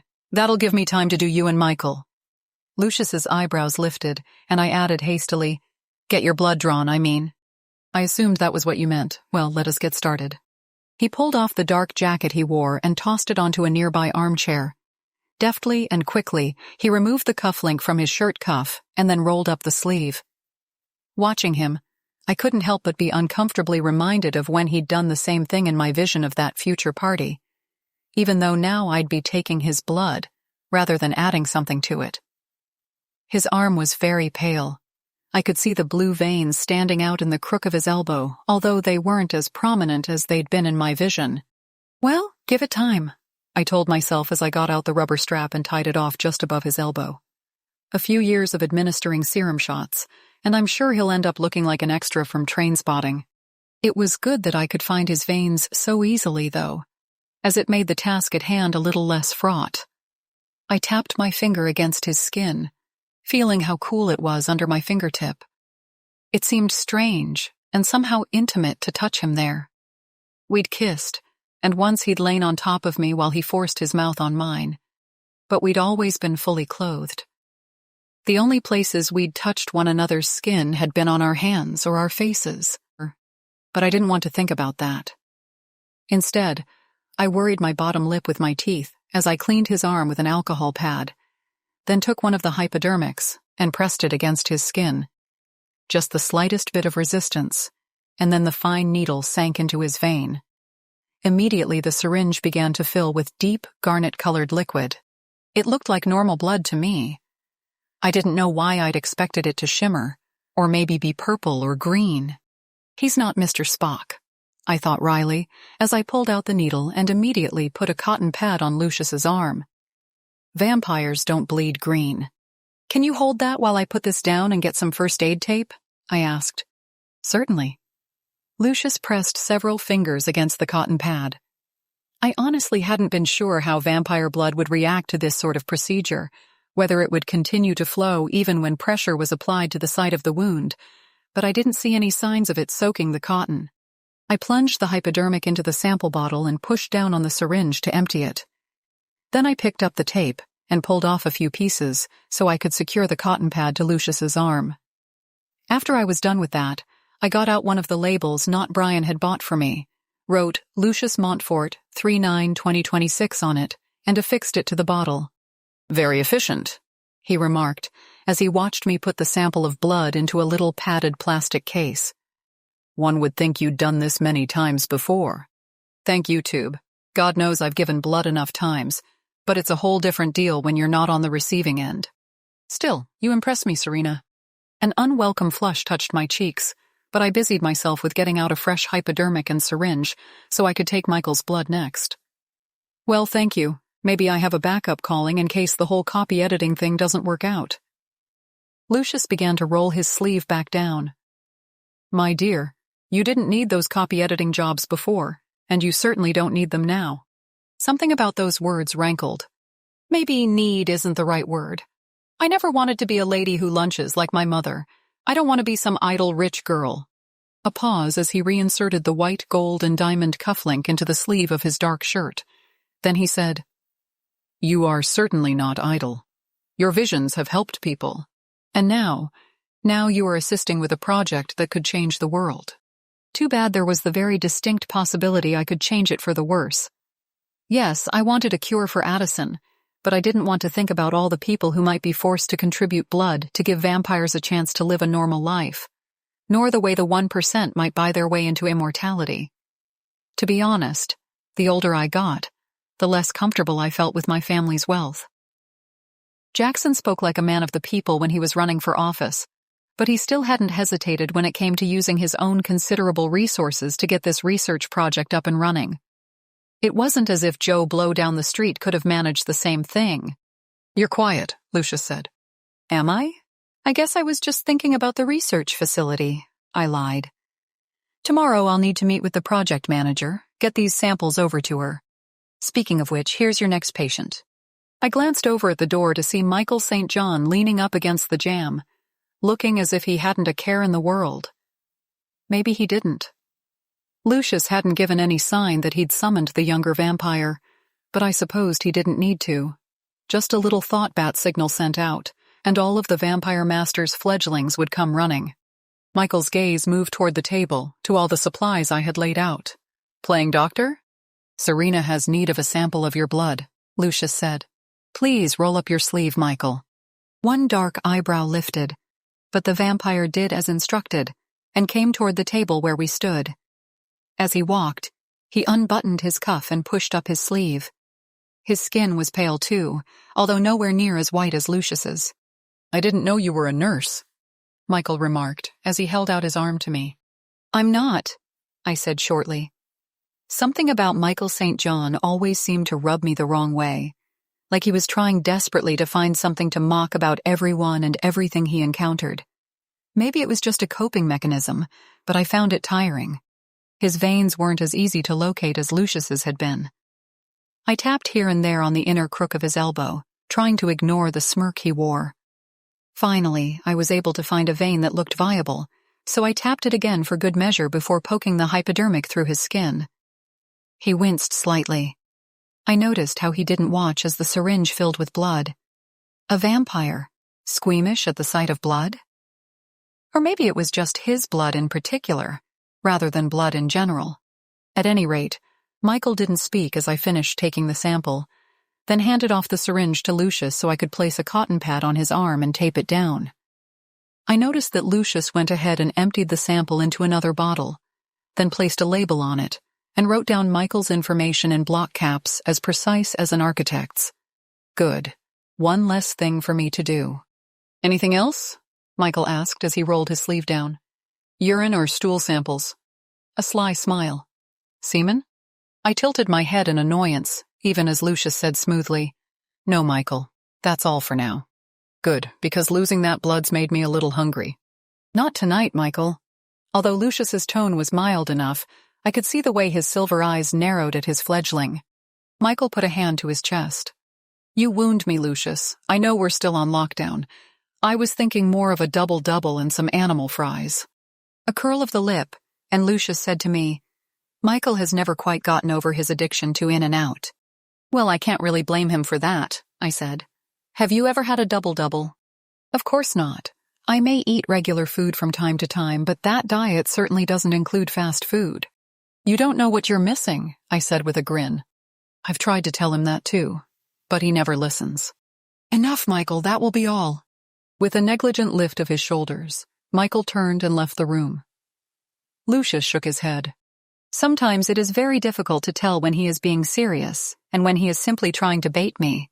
I can imagine, I remarked, but I wasn't joking about the In-N-Out burgers. You don't like the food I have brought here? He looked slightly wounded, so I decided that was a good time to move closer to him, to take his hand. I like it very much. You have excellent taste and obviously know all the good restaurants in town. No, it's just that sometimes it's fun to go slumming, you know? You would like to do this sometime? Go out in the car and get a burger? The thought of Lucius Montfort, with his aristocratic features and elegant dark suits, sitting in an In-N-Out burger while surrounded by college students and families with kids running around, made me chuckle slightly. If you don't mind eating in the car, I suppose you could have one of your semi-vivs vacuum it out afterward. This suggestion didn't seem to sit well with him, because he frowned. I am not sure about that. Why don't I have one of my servants go to get these burgers and bring them back to the house? Because the closest In-N-Out is way up on Foothill Boulevard. The food would be cold by the time it got back here. He seemed discomfited by that explanation, so I went on. It's fine, we don't have to have a burger. Good, because I sent one of my semi-vivs for Ty this evening. I thought it would be a good change of pace. I couldn't argue with that, especially if sticky mango rice was on the menu. That sounds fine, I told him, and probably much healthier. I'd been about to ask, when is it going to get here? But stopped because I heard footsteps at the door. Looking away from Lucius, I saw Tristan McVeigh and Letitia Carver standing there, arms crossed, both of them wearing the kind of scowls I wouldn't want to meet in a dark alley. Well, we're here, Letitia said ungraciously. What do you want? If it weren't that I knew going up against a vampire was a very bad idea for a mortal, I would have charged across the room and tried to slap that frown right off her perfect face. I clenched my hands into fists at my sides, even as Lucius said, I want you here to do my bidding, Letitia. My apologies for interrupting your hunt, but since I know you are merely prospecting and not going in for the kill quite yet, I don't think I have caused you too much of an inconvenience. Tristan, whom I'd barely heard utter 10 words in my presence, put in, It is an inconvenience, but you are the master. We do as you say. Yes, you do. Serena here needs samples of your blood. Tristan, you first. The vampire looked from his master to me and back to Lucius. Why? Because I command it. Now come here. A corner of Tristan's lip lifted. A snarl, or his attempt at a crooked grin. Either way, I was very glad I wasn't facing him alone. He approached me, shrugging out of his leather jacket as he did so. No sleeve to roll up here. He wore a dark gray t-shirt under the jacket. I didn't dare meet his gaze as I retrieved a third hypodermic and syringe for his sample, sure that he would see the blazing hatred in my eyes if I looked at him directly. Like Michael, Tristan was pale, but his was the pallor of someone who never saw the sun, not Lucius's near albino complexion. Tristan's veins were a little more prominent than Michael's, however. A function of the vampire's age? I didn't know, and supposed it didn't matter much. I was simply glad that I didn't have to spend much time hunting for a likely spot to poke with the needle. The entire procedure was over and done with in less than a minute.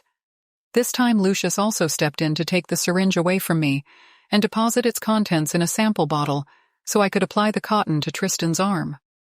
The dark-haired vampire moved away as soon as he could. Lucius looked up from the syringe, which he'd just placed in the box next to the vials containing his own, and Michael St. John's blood. "Now you, Letitia." Her lower lip pushed out slightly. She looked for all the world like a rebellious teenager being told to do her chores. Well, a teenager with the body of a bikini model, I supposed.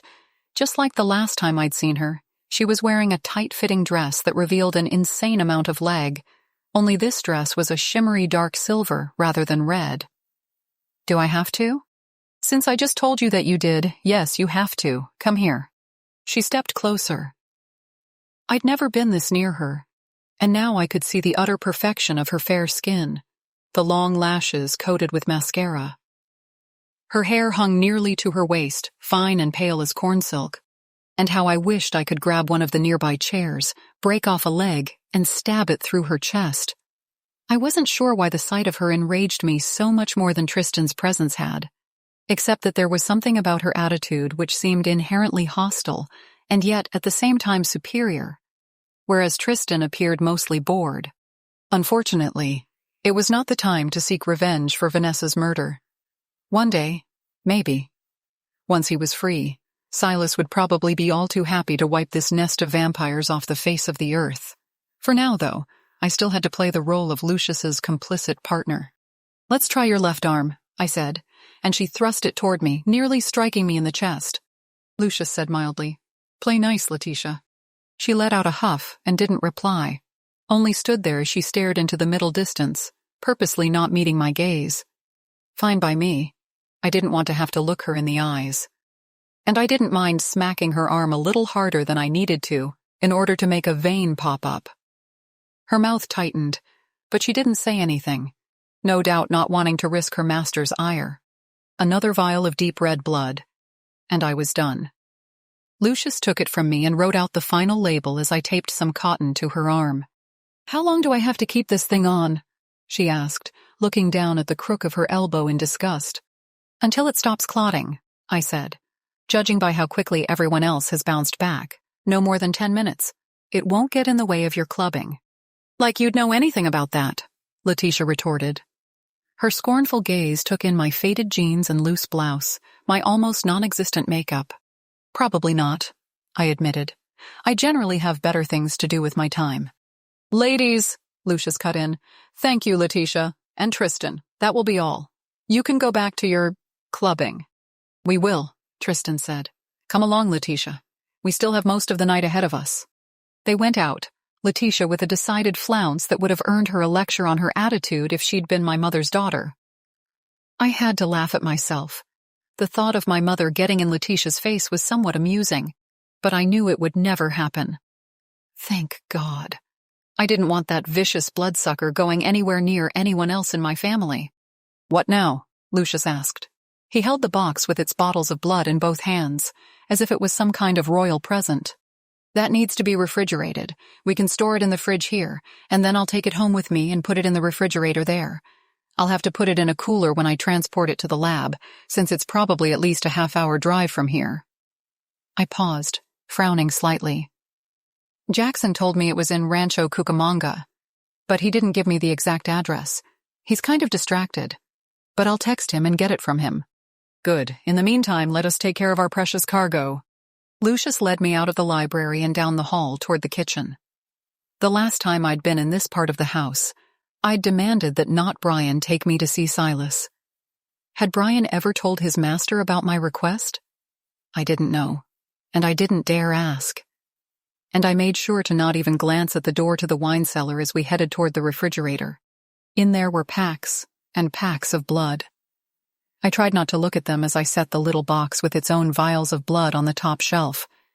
Actually, the interior of the refrigerator was strangely schizophrenic, since on one side was all that blood, clearly purchased from a blood bank, and on the other much more prosaic offerings like cartons of yogurt, a package of bagels, a 6-pack of Diet Coke, and a few more odds and ends. Semivives drank Diet Coke? Who knew? I didn't say anything, though, as Lucius shut the refrigerator door.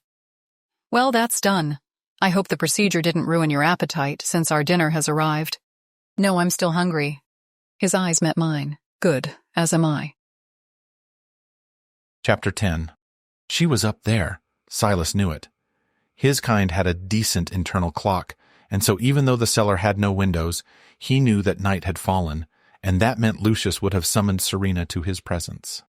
Silas didn't know which was worse, the long hours of grinding boredom, or the knowledge that the woman he loved was so close physically, but might as well be on the dark side of the moon for all he could reach out to touch her. The thought made him tug at the manacles again. He'd stopped earlier today because he knew he was coming dangerously close to breaking the skin, but now he couldn't seem to prevent himself from straining against the uncaring steel. He had to get out of here. Pain was something he could ignore. What he couldn't ignore was the blood that began to trickle down over his hands. He stopped then, swearing under his breath. There was nothing to wipe away the cursed liquid except the ragged jeans he wore or the thin blanket he'd been given to sleep on. He decided to use the blanket, simply because if he did somehow manage to get away, his unkempt appearance would cause enough consternation without him sporting blood-stained Levi's as well. The door opened, then closed again. Michael St. John paused at the entrance to the cellar and shook his head. "Bad move, Silas. You're lucky that Lucius is otherwise occupied, and that I just ate, or that blood might be just a little distracting." "Lucius let you hunt?" "Hardly." St. John came a little farther into the room, stuck his hands in his jeans pockets, and grinned. "I decided to treat myself to a double-double at In-N-Out. That was almost as good as having a pint of someone's O-negative. Just the mere thought of a double-stacked cheeseburger made Silas's stomach growl. They weren't precisely starving him, but a few pieces of cheese and some bread weren't exactly enough to satisfy. "Sounds like I should have gotten one for you, too," the vampire said, still grinning. "How thoughtless of me." "What do you want? You really need to get a hobby if the best thing you can think of to do with your spare time is come down here and talk to me." A shake of the head, and Michael St. John remarked, "Well, I thought you might be interested in what Lucius is up to. I got a little more clarification this evening, but if you're not, I can head upstairs, binge-watch some Walking Dead or something." Silas refrained from commenting that the vampire should know all about being one of the Walking Dead. If St. John really was in possession of valuable information, the last thing Silas should do was quash any attempts to divulge said information. In truth, he should be thanking God Michael hated his master so much that he was willing to give his supposed enemies the particulars of his plotting. "So, what is he up to?" "I'm still not sure what his endgame is, but tonight he got blood samples from all three of us, Tristan and Letitia and me. I bumped into the other two while they were leaving, and they were not happy." "Blood samples? What was Lucius doing with samples of vampire blood?" "Was Serena with Lucius while this was going on?" "Yes, she was actually the one who drew the blood." Silas frowned. If asked, he would never have thought that taking blood samples was in Serena Quinn's skill set, but she was a surprising woman. "Did Lucius give blood as well?" "I think so. When he put away the vial with my blood, in a little plastic case, I saw there was another vial in there already. I have a feeling it was his, although I can't know for sure." "Did he say what he was doing with it?" "No, he and Serena didn't talk much during the procedure. But surely if he's taking samples, he must intend to have it analyzed. What else would Lucius be doing with it?" Good question. Silas thought that Michael's instincts were probably correct. Why, though, would Lucius be ordering an analysis of vampire blood at this stage of the game? What purpose would it serve?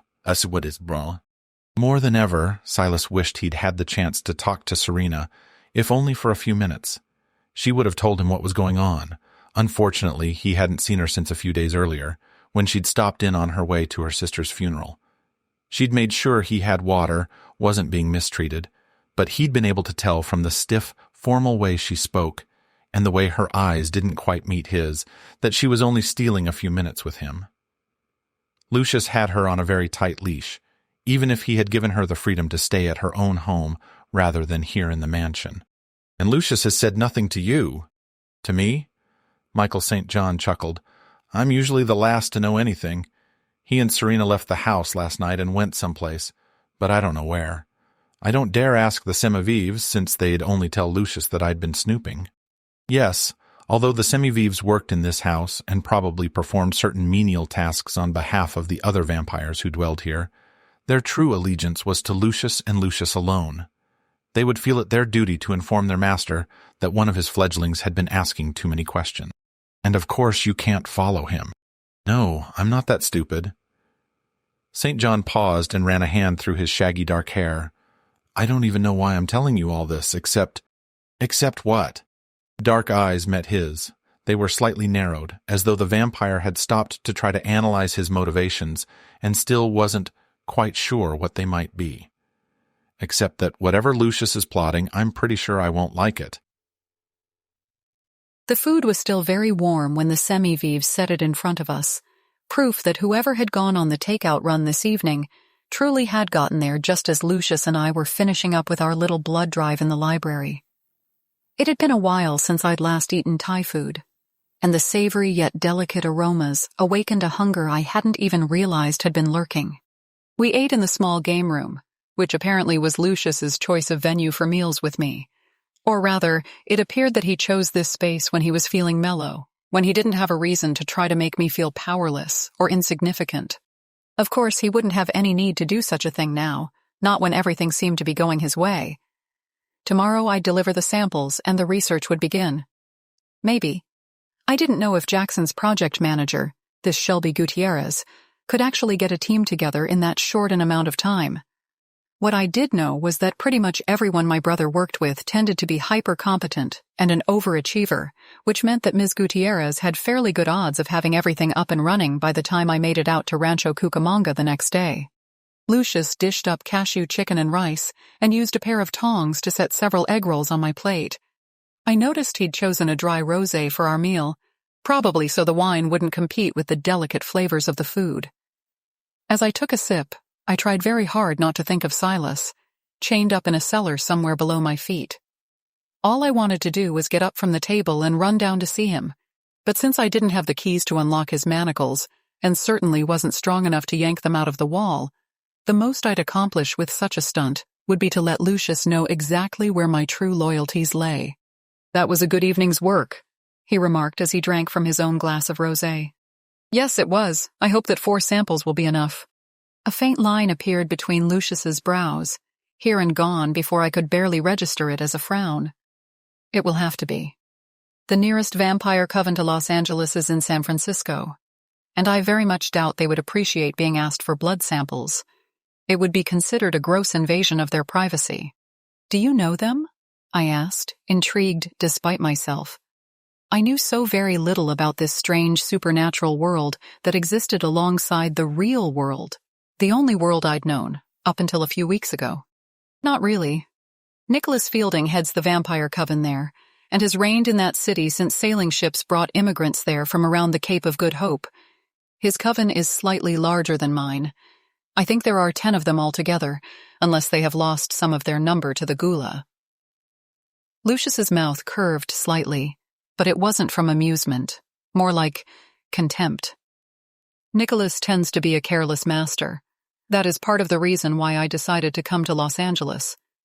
I knew that the master of San Francisco would not have the stomach to challenge me. Vampires are territorial? They tend to be. After all, because of our dietary requirements, it's necessary that we don't overpopulate any one area. Lucius set down his wine glass and reached for an egg roll, although he didn't immediately take a bite. Personally, I think 10 vampires in a city the size of San Francisco is far too many, even if they do range out to the East Bay or northward to do their hunting. That's why you only have the 3 fledglings? Yes. And you've never considered making any more? His gaze lingered on me for a moment, and it seemed as if the temperature in the room dropped by at least 10 degrees. No. He'd said on more than one occasion that he would never attempt to turn me, because the risk of me losing my psychic powers during the process was far too great. Not really. If I lost Tristan or Letitia or Michael, then perhaps I would attempt to find someone to take their place. But that is the only reason why I would do such a thing. I wondered if he ever got bored being around the same 3 people all the time. However, I didn't have the courage to ask the question, just because I worried that he might think I was criticizing the choices he'd made in his fledglings. Instead, I picked up my fork and helped myself to a mouthful of cashew chicken and steamed rice. The food was excellent, but beginning to lose some of its heat.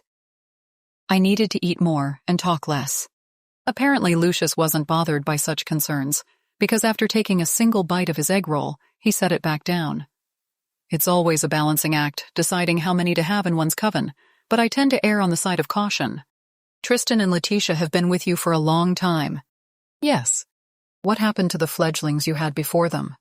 His expression darkened, and he reached for his wine. Murdered by the gula. But I thought that they only watched, only did what was necessary to maintain balance in the world. Well, it is a pretty story, Serena, the one Silas must have told you. Lucius's mouth tightened with barely suppressed rage. Of course he would have to make it sound as if the Watchers had goodness and decency and justice on their side, that they only swoop in to attack vampires when the vampires themselves are the offenders. The ones who have gotten too greedy, have killed too many innocent humans. The actual truth is, if they have an opportunity to kill one of us, they will. They view us as being outside nature, unnatural. Even though one might say the same thing for a race of beings who walk among men and appear to be them, but who have the ability to change into something monstrous. Monstrous? I didn't see the gula that way at all. Oh, I'd definitely been scared out of my wits when Silas changed into his alternate form that first time. But once I saw that his gargoyle shape was only another version of him, was still Silas, then I realized he wasn't a monster at all. Far from it. I'd made love to him while he wore that form, because I had to prove to him that I loved all of him, not just the handsome face he usually presented to the world. However, I couldn't say anything about that to Lucius. The master vampire wasn't a fool. No doubt he knew I'd been intimate with Silas, although whether he guessed that I'd slept with Silas while he was in gula form was an entirely different matter. Anyway, I wasn't about to go charging in with a defense of the Watchers, not when I still knew so little about them. At least I'd gotten to meet another gula, and, as far as I could tell, Felix had also seemed forthright and interested only in my welfare. As with most things, I have a feeling the truth is somewhere in the middle, I said, my tone mild. The last thing I wanted to do was get in an argument, but I also wasn't going to blindly agree that the vampires were just a bunch of victims. Anyone who could leave a trail of bodies like that throughout their existence definitely wasn't a victim. To my surprise, Lucius didn't appear offended. Ah, Serena, you are quite the diplomat. It is not that I expect you to defend my kind, only that I would ask you to refrain from trying to defend the gula. I think I'm going to stay out of it. I reached for my wine and sipped, then took a larger swallow. It seemed the safest thing to do right then. A chuckle. Then I will let the matter rest, since I can tell you don't want to talk about it. I offered him a relieved smile. That sounds like a plan. He only shook his head and picked up his neglected egg roll and finally ate it. We both consumed our food in silence for a few minutes, during which time Lucius quietly refilled my wine glass. I drank some more, then reflected what an odd situation this was. He wanted to see me every night, but he'd done nothing to advance our relationship. I couldn't help but be relieved by his forbearance, but still. I wondered. Maybe it was the wine that made me bold, or maybe I just wanted to have some idea of what to expect. After all, if he knew that I'd been intimate with Silas after being acquainted with him for only a week, then Lucius must realize that I didn't have any scruples about premarital sex, or sex after being with someone for a very short time. Really, if you did the math, I'd known Lucius for almost twice as long as I had Silas when we consummated our relationship. Lucius, I began, then stopped. I couldn't think of a way to say it without sounding as though I was propositioning him, and that was the last impression I wanted to give. He set down his fork and looked across the table at me. There was nothing in those silvery eyes except mild curiosity, and yet I didn't know if I should continue. "What is it, Serena?" I bit my lip, then looked down at the napkin that covered my lap. Ivory damask, a contrast to my well-worn jeans. "I suppose I was wondering why that is, you've kissed me, but you haven't tried anything else. I appreciate the restraint, but it's something I've wondered about." Since he was too far away to reach out and easily touch my hand, he pushed his chair out from the table, then stood and came over to me. His fingers wrapped around mine, and he had me get up from my chair as well so I could stand next to him. "I sensed that you were reticent." A hand brushed over my hair, then moved downward so he could twine a few strands around his finger. "Perhaps some part of you still cares for Silas. Perhaps you are struggling to fully accept my vampire nature." He bent and kissed me, but briefly, just a quick touch of lips against lips. "But the real reason I have held back." "Yes?" I asked, glad that he hadn't forced the kiss. Yes, I was getting used to it by now. Sort of. But I also would have worried that a more forceful kiss might be a prelude to deeper intimacies, that he would have thought my questions signaled a desire for matters to progress further than they already had. His hands wrapped around mine. Chilly, but I was used to how cold his touch always seemed to be. Was it warmer in the hours after he'd killed someone and drunk their blood? I didn't know, because, as far as I'd been able to tell, Lucius hadn't fed in the traditional vampire way since I'd come into his orbit. "Because you've given me hope, Serena," he said. "Because you've shown me a future where we can be together as normal people. And because I know that future is out there. I'm willing to wait for it. As I said, I want to walk in the sun with you. And then I want to take you inside and make love to you, just as an ordinary man might. I have lived a very long time. I have the patience to wait a while longer, because I know you, and the experience, will be worth the wait." I couldn't allow myself to sag with relief. All I could do was smile up at him and say, "I suppose that does make sense." And because I had to keep up the charade, I added, "That makes me very glad Jackson is fast-tracking this research project. With any luck, you won't have to wait very long at all." Those words obviously encouraged Lucius, because he bent and kissed me again, far more passionately this time. I had to admit to myself that his technique was very good. Was he equally as skilled in the bedroom? A different Serena, a Serena who'd never known Silas Drake, might have wanted to find out.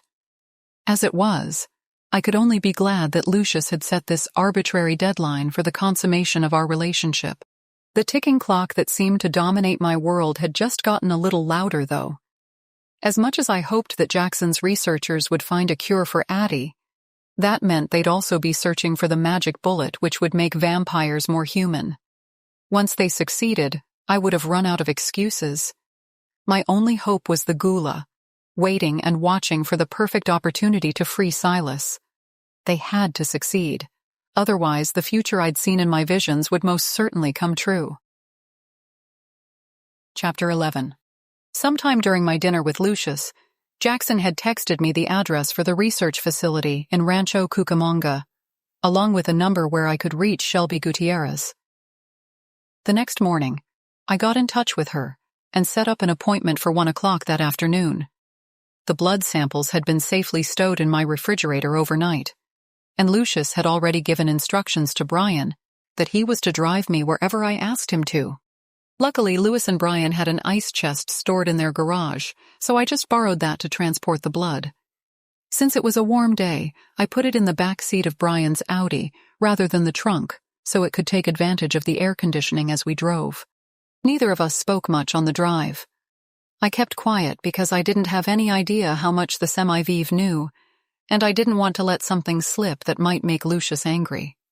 I wasn't sure of the reason for Brian's silence, but guessed he was taking his cue from me, and had decided it would be better not to talk. Just as well. I was preoccupied, trying to think of the best way to discuss the project with Shelby without sounding too desperate. I didn't know how much Jackson had told her, and planned to let her do most of the talking. For all I knew, All I'd actually have to do was drop off the cooler of samples and then beat a hasty retreat back to Pasadena. Still, because I was there representing Jackson, I'd dug out one of the few professional-looking ensembles I owned, a charcoal gray pencil skirt and fitted pale blue silk blouse, and the gunmetal gray slingback pumps that went with the outfit. I hated those shoes because they killed my feet, but I figured a couple of hours in them wasn't the end of the world. I needed to look like the sister of a senator and a presidential hopeful, and not someone who worked in a New Age shop or something.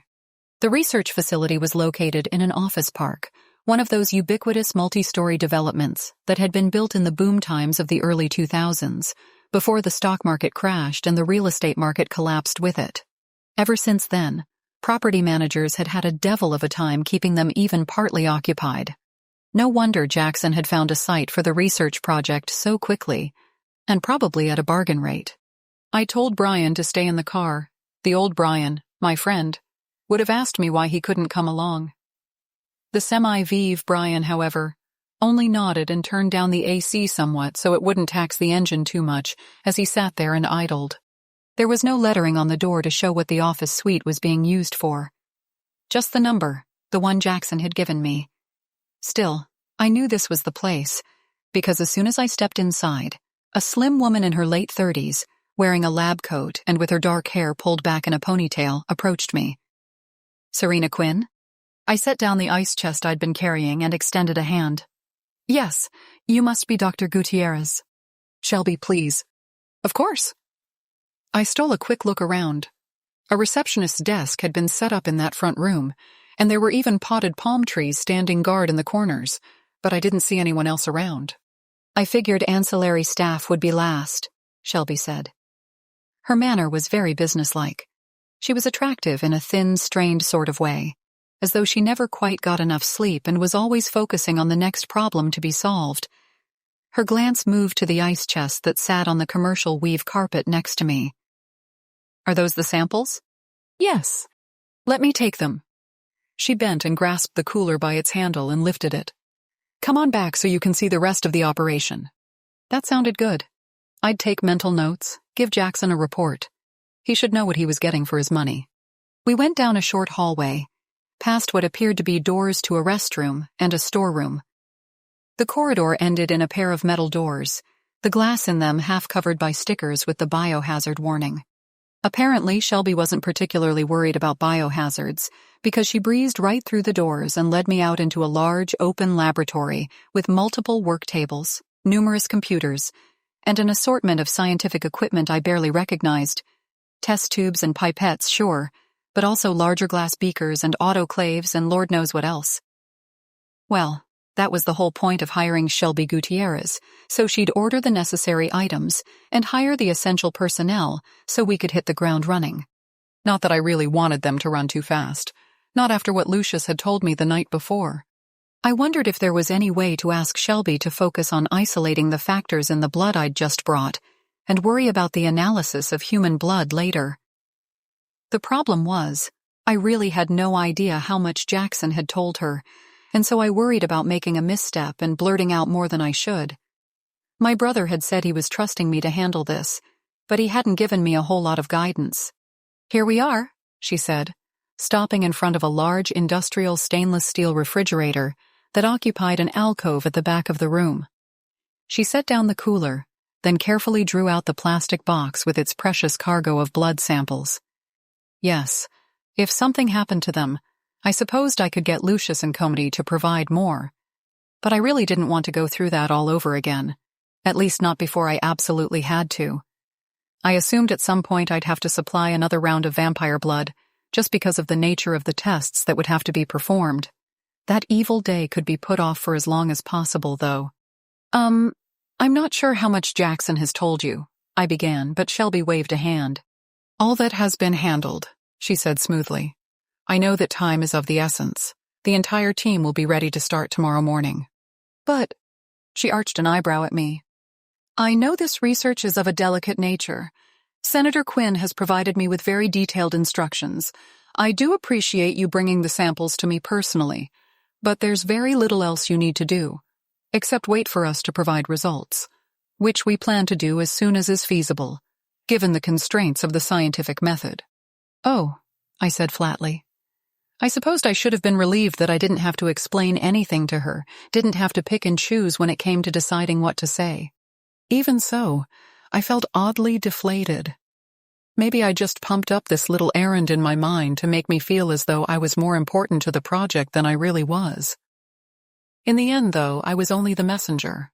A messenger in excruciating 4-inch pumps, I thought wryly, looking at the stylish but much more practical kitten heels Dr. Gutierrez was wearing. "Senator Quinn did tell me that you are to be our prime contact while he is back in Washington." Shelby paused there and gave me an inquiring look. "I don't suppose he told you when he would return to Southern California?" "Not really," I confessed. "I know he had to go back for a vote, but he didn't say if he was going to stay longer to conduct any other business, or whether he was just going to turn around and come right back after he'd voted on this particular bill. It could be that he wasn't sure and wanted to wait and see what came up while he was in D.C. "I suppose that makes sense." She seemed to hesitate for a moment. "You don't need to worry about a thing, Ms. Quinn. We know that we are working with extraordinary specimens. Everyone who comes to work here will be required to sign a non-disclosure agreement. Anyone who violates that agreement will have to face your brother's lawyers. I assume you know what that means." Of course I did. The entire Quinn family had access to the very best lawyers money could buy, and in Jackson's case, access as well to the sort of people who could quietly make you disappear, although I doubted my brother would stoop to that sort of behavior. The threat of an expensive lawsuit and the knowledge that you'd never be able to work in this town again was probably enough to keep anyone who came to work here on their best behavior. "Yes, I do," I said. "And we all are confident that we won't need to worry about anyone you hire. I only wanted to make sure that you know to give me progress reports as well, so I might pass them on to, well, those who also have a vested interest in the outcome of your research." "Oh, I know," Shelby said. "Senator Quinn was very specific about that. You're definitely in the loop." "Thank you. Then I suppose I'll head home and let you get on with it." "Yes. Now that I have the samples, I'll have the first shift come in within the hour." Her comment should have surprised me, but I recalled how Lucius had said he wanted to have multiple shifts working here. Not only so they might arrive at a solution that much more quickly, but also in case he wanted to visit the facility and perform his own inspections during the evening hours. That sounds great. I'll be sure to let Lou, that is, I'll make sure to pass that information on to the interested parties. My comment aroused a gleam of curiosity in Shelby Gutierrez's eyes, but I knew she was far too professional to ask me the question that must be eating her up inside. What exactly is Senator Quinn doing with these blood samples? I couldn't answer that.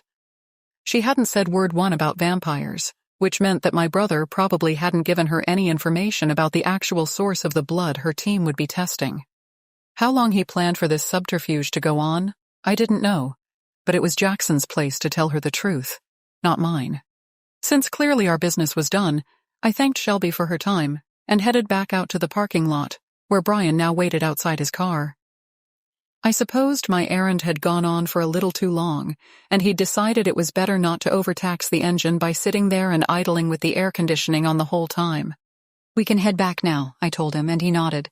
The Brian I'd known might have complained about making him wait outside in the hot sun, but semi-vivs apparently weren't programmed to complain. He opened his door, while I did the same on the passenger side of the vehicle. After that, he drove out of the office park and headed back to the freeway. I stared at the traffic that surrounded the car, brooding over what I'd just done. Yes, I knew there wasn't any way to get around transferring those samples to Jackson's researchers, but it still felt so final. I couldn't take back what I'd just done. Maybe it wouldn't be so bad. Maybe they'd make far more progress in synthesizing a cure for Addie than they would in creating the serum to make Lucius human again. After all, even though I'd been lumping those two projects together in my mind, possibly because of Lucius's own concept of quid pro quo when it came to helping my brother, they really were two completely separate lines of inquiry, and possibly not equivalent at all. About all I could do was hope they wouldn't succeed with Lucius's serum first. That would be terrible news for Addie. And it wouldn't be all that great for me either, or the rest of humankind, come to think of it. I sent a text to Jackson letting him know the samples had been delivered.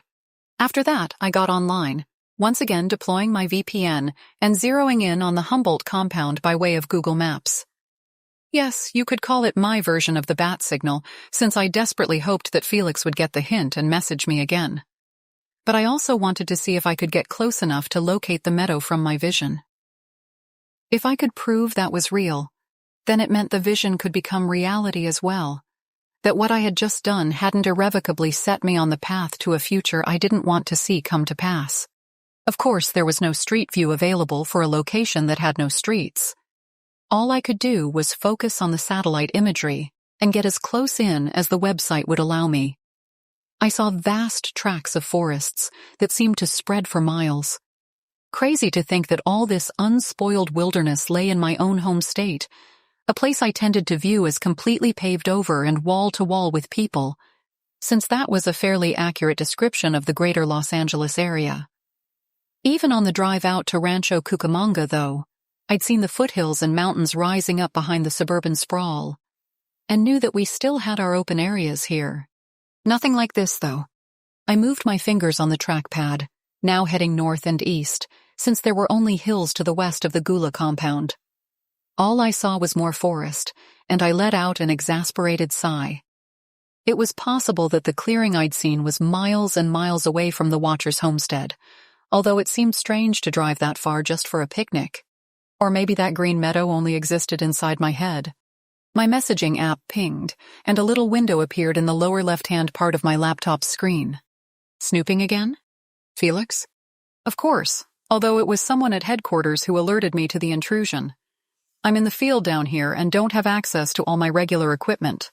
Clearly, he had enough to penetrate the VPN I used and to contact me, so he wasn't entirely without resources. Can I ask you something? You can ask. Well, that was helpful. Pushing back my irritation, I typed, "Do you know if there's a clearing anywhere near your compound? A green meadow with wildflowers. When they're in season, I mean." "Yes, it's due north of us, about 1.5 miles away. It's a quiet place.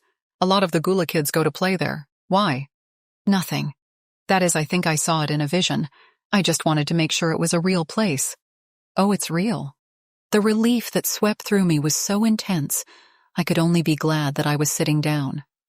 Otherwise, my legs might have collapsed beneath me. Foolish? Possibly. After all, merely being told the meadow existed didn't necessarily mean that my vision would come true. Even so, I felt a little better about life than I had even 15 minutes ago. "Thanks," I typed. "Do you know when you're going to try to rescue Silas?" "Serena, it's better if I don't tell you the particulars. I'm sure you'll understand why." While I understood the need for caution, I still experienced a stab of irritation. I needed to know. I had to know how much longer I'd have to pretend around Lucius. Yes, I'd been granted a small reprieve, because at least now I knew he wouldn't try anything until he had his own cure. But I absolutely hated being in that house, knowing that Silas was being held prisoner there, and that there wasn't a goddamn thing I could do about it. "Well, you'd better get moving," I told Felix. "My brother has the lab set up to analyze vampire blood, and I just took the samples over there this afternoon, so now it's only a matter of time before they both get what they want." No reply at first. Was Felix startled by that revelation? Or had he paused our conversation so he could consult with one of his superiors? Then, what are they using the samples for? Lucius claims the factors in vampire blood that allow them to live forever can be synthesized and used as a cure for various diseases. I've had visions where it seems clear that those factors were also being used to manufacture a limited kind of immortality that's up for sale to the highest bidder. In return, Lucius gets research into human blood and why it's so important in keeping vampires alive. The end result is that a serum is developed that allows vampires to live more like humans, including being able to walk in sunlight. You saw this in another vision? I saw it in the same vision, or rather, the same series of visions. These happened while I was being held at Lucius Montfort's home, which is why Silas didn't know anything about them. Then time is definitely of the essence. I know I said it's important that you not know exactly what we're planning, but I see now that we don't have the luxury of caution. That means I need to ask a favor from you. Anything, I typed, and I meant it. I'd do whatever was necessary to get Silas free. Is there some way you can get Lucius Montfort away from his house for a few hours? We'll still have to contend with the semi-vives, and perhaps the other vampires, but it will be easier to extricate Silas if the master vampire isn't home. He wasn't asking for much, was he? Yes, I'd seen Lucius leave his mansion on a few occasions, to attend the gathering at my parents' house after my sister Vanessa's funeral, to go to Jackson's house in Claremont so we could speak in private. But clearly he preferred to stay put. Then it came to me. This coming Thursday was my birthday. I'd tried not to think about the day, mostly because this year I hadn't felt like there was much for me to celebrate. But what better present than to have Silas freed? Surely if I told Lucius and asked him to take me out for a special birthday dinner, he would feel compelled to say yes, if only to maintain the charade that we were a perfectly normal, happy couple who did perfectly normal, happy things together. And while we were gone, the Gula could swoop in and rescue Silas. Any semi-vives in the way would be collateral damage, although I was secretly glad that Brian spent very little time at the mansion, since he had a charade of his own to maintain, that everything was just fine, and he and Louis hadn't suffered any disruption of their lives. And if Tristan and Letitia happened to be home, which was doubtful, considering their penchant for going out on their faux hunts every damn night, well, I wouldn't weep any bitter tears over their loss if they happened to get in the way. I think I might be able to get him away for a few hours on Thursday evening, I wrote. But I don't know for sure. I'll bring it up when I go over there tonight. How do I contact you to let you know if it's going to happen? You don't contact me, just get back on Google Maps. That's how I know to reach out to you. In other words, get out the bat signal. It made sense, though. This way, there would be no evidence that I'd been in contact with any of the Gula. No phone number or emails or anything that could lead me to Felix. Okay, I typed. Usually I get home a little before midnight. I'll let you know then whether I was able to get Lucius to go for it. Thank you, Serena. That was all, but I could tell Felix had signed off. We really didn't have anything else to discuss until I knew whether I'd be able to clear the coast, so to speak, on Thursday evening. And if Lucius was recalcitrant, wanted instead to wine and dine me at home? Then you'll think of something else, I told myself, because I wasn't about to give up. Not when I knew the Gula were on standby, waiting for the perfect opportunity to rescue their captured comrade. I just have to make sure I didn't fail them. Chapter 12. I couldn't bear to stay in an outfit that required me to wear those painful heels, but I did take care to wear something I hoped Lucius would appreciate. A low-cut, dark red wrap top, and a skirt in coordinating shades of red and black and gray. A little more care with my makeup, including a matte red lip. But was it too much? My reflection stared back at me, hazel eyes serious. Since I'd only put on a bit of brown eyeshadow and mascara, the red lipstick didn't look too overdone. I needed a strong lip to go with the colors I was wearing. After another long look, I decided it should be okay. Someone knocked at the door. My semi-vive driver, I supposed, since it was now 6:30. The pickup time had inched forward a little each evening, no doubt accommodating the gradually lengthening days. In a few days, we'd be back on daylight savings time, and I supposed then I wouldn't hear from the driver until closer to 7:30. No, it wouldn't matter, because by Saturday night, Silas would have been freed, and I wouldn't be forced to share these dinners with Lucius anymore. It would have been nice to have had a confirmation from a vision that the future I'd glimpsed with Silas was my true one. But no such luck. I had to cling to the image of the two of us in that sunny green meadow, and hope I wasn't believing in a future which would never come to pass. I headed downstairs, pausing to retrieve my purse from where it sat on the dining room table, and to grab a jacket from the coat closet by the front door. Again, the day had been mild, but by the time I came home, it would be much colder. I didn't want to take any risks. As usual, the semi-vive really didn't say anything to me, only nodded and stepped out of the way so I could emerge from the condo and lock the door behind me. Once again, I was glad that no one seemed to have noticed my comings and goings. I had a feeling that not Brian did his best to make sure Louis was otherwise occupied during the times I was being picked up. The drop-off wasn't as big a deal, just because at that time of night, the two of them should be safely in bed. Another drive through the dusk, Another 15 minutes where I had to mentally prepare myself for the evening ahead. At least tonight I wouldn't have to worry about drawing anyone's blood, but I'd still have to convince Lucius to take me out. Thank God Thursday really was my birthday. I had a feeling he already knew the date, and so would have known right away if I was attempting to pass off another day as my special day. Through the porte cochere and into the house. Unlike the day before, Lucius was waiting for me immediately inside. His silvery eyes lit up as he caught sight of me, and he reached out to take my hands. "You are looking lovelier than ever, my dear," he said, then pulled me toward him so he could kiss me. Lightly, though, as if he didn't want to disturb my lipstick. "Thank you, Lucius," I replied. "I thought it was sort of a special occasion since I dropped off the samples today. And it all went smoothly?" "Oh, yes. The facility looked very impressive. And Ms. Gutierrez made it sound as if she had a team standing by, so they're probably working on it as we speak." "Splendid. That does sound like a celebration. I have food and wine waiting for us, so let us go lift a glass." I nodded and followed him to the game room.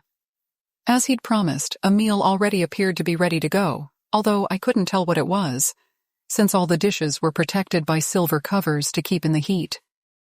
Lucius went immediately to the bottle that sat in the center of the table and poured a good measure into each of the glasses that had been set out. He handed one to me, and then took the other for himself. "Shall we drink to the success of our research project?" "Absolutely," I said, and sipped at the glass of wine he'd given me. Bold, but not too heavy, with a hint of spice at the finish. "Tempranillo?" "Yes," he replied. "You have a well-trained palate." "My father is really into wine," I explained. "So I started drinking it when I was still in high school. He thought the European way was better, letting us kids have a taste and learn to appreciate it, instead of turning it into forbidden fruit. It was probably wise, because none of us got too hung up on the whole drinking thing when we were in college. Yes, you Americans do tend to be rather puritanical when it comes to alcohol. I always thought a measured approach was better. But please, do sit down." I did as he asked, taking the chair nearest me. He put down his glass of wine and sat as well, then lifted the covers from the food. I couldn't quite identify what it was, but it smelled divine. "Chile verde," he said. "I hope it isn't too spicy for you." "I can handle it." A hint of a smile, just a lift at the corner of his mouth. Then he picked up the silver ladle and put a portion of the chile verde, which appeared to be some kind of Mexican pork stew, something I'd never had before, on my plate, along with a helping of rice.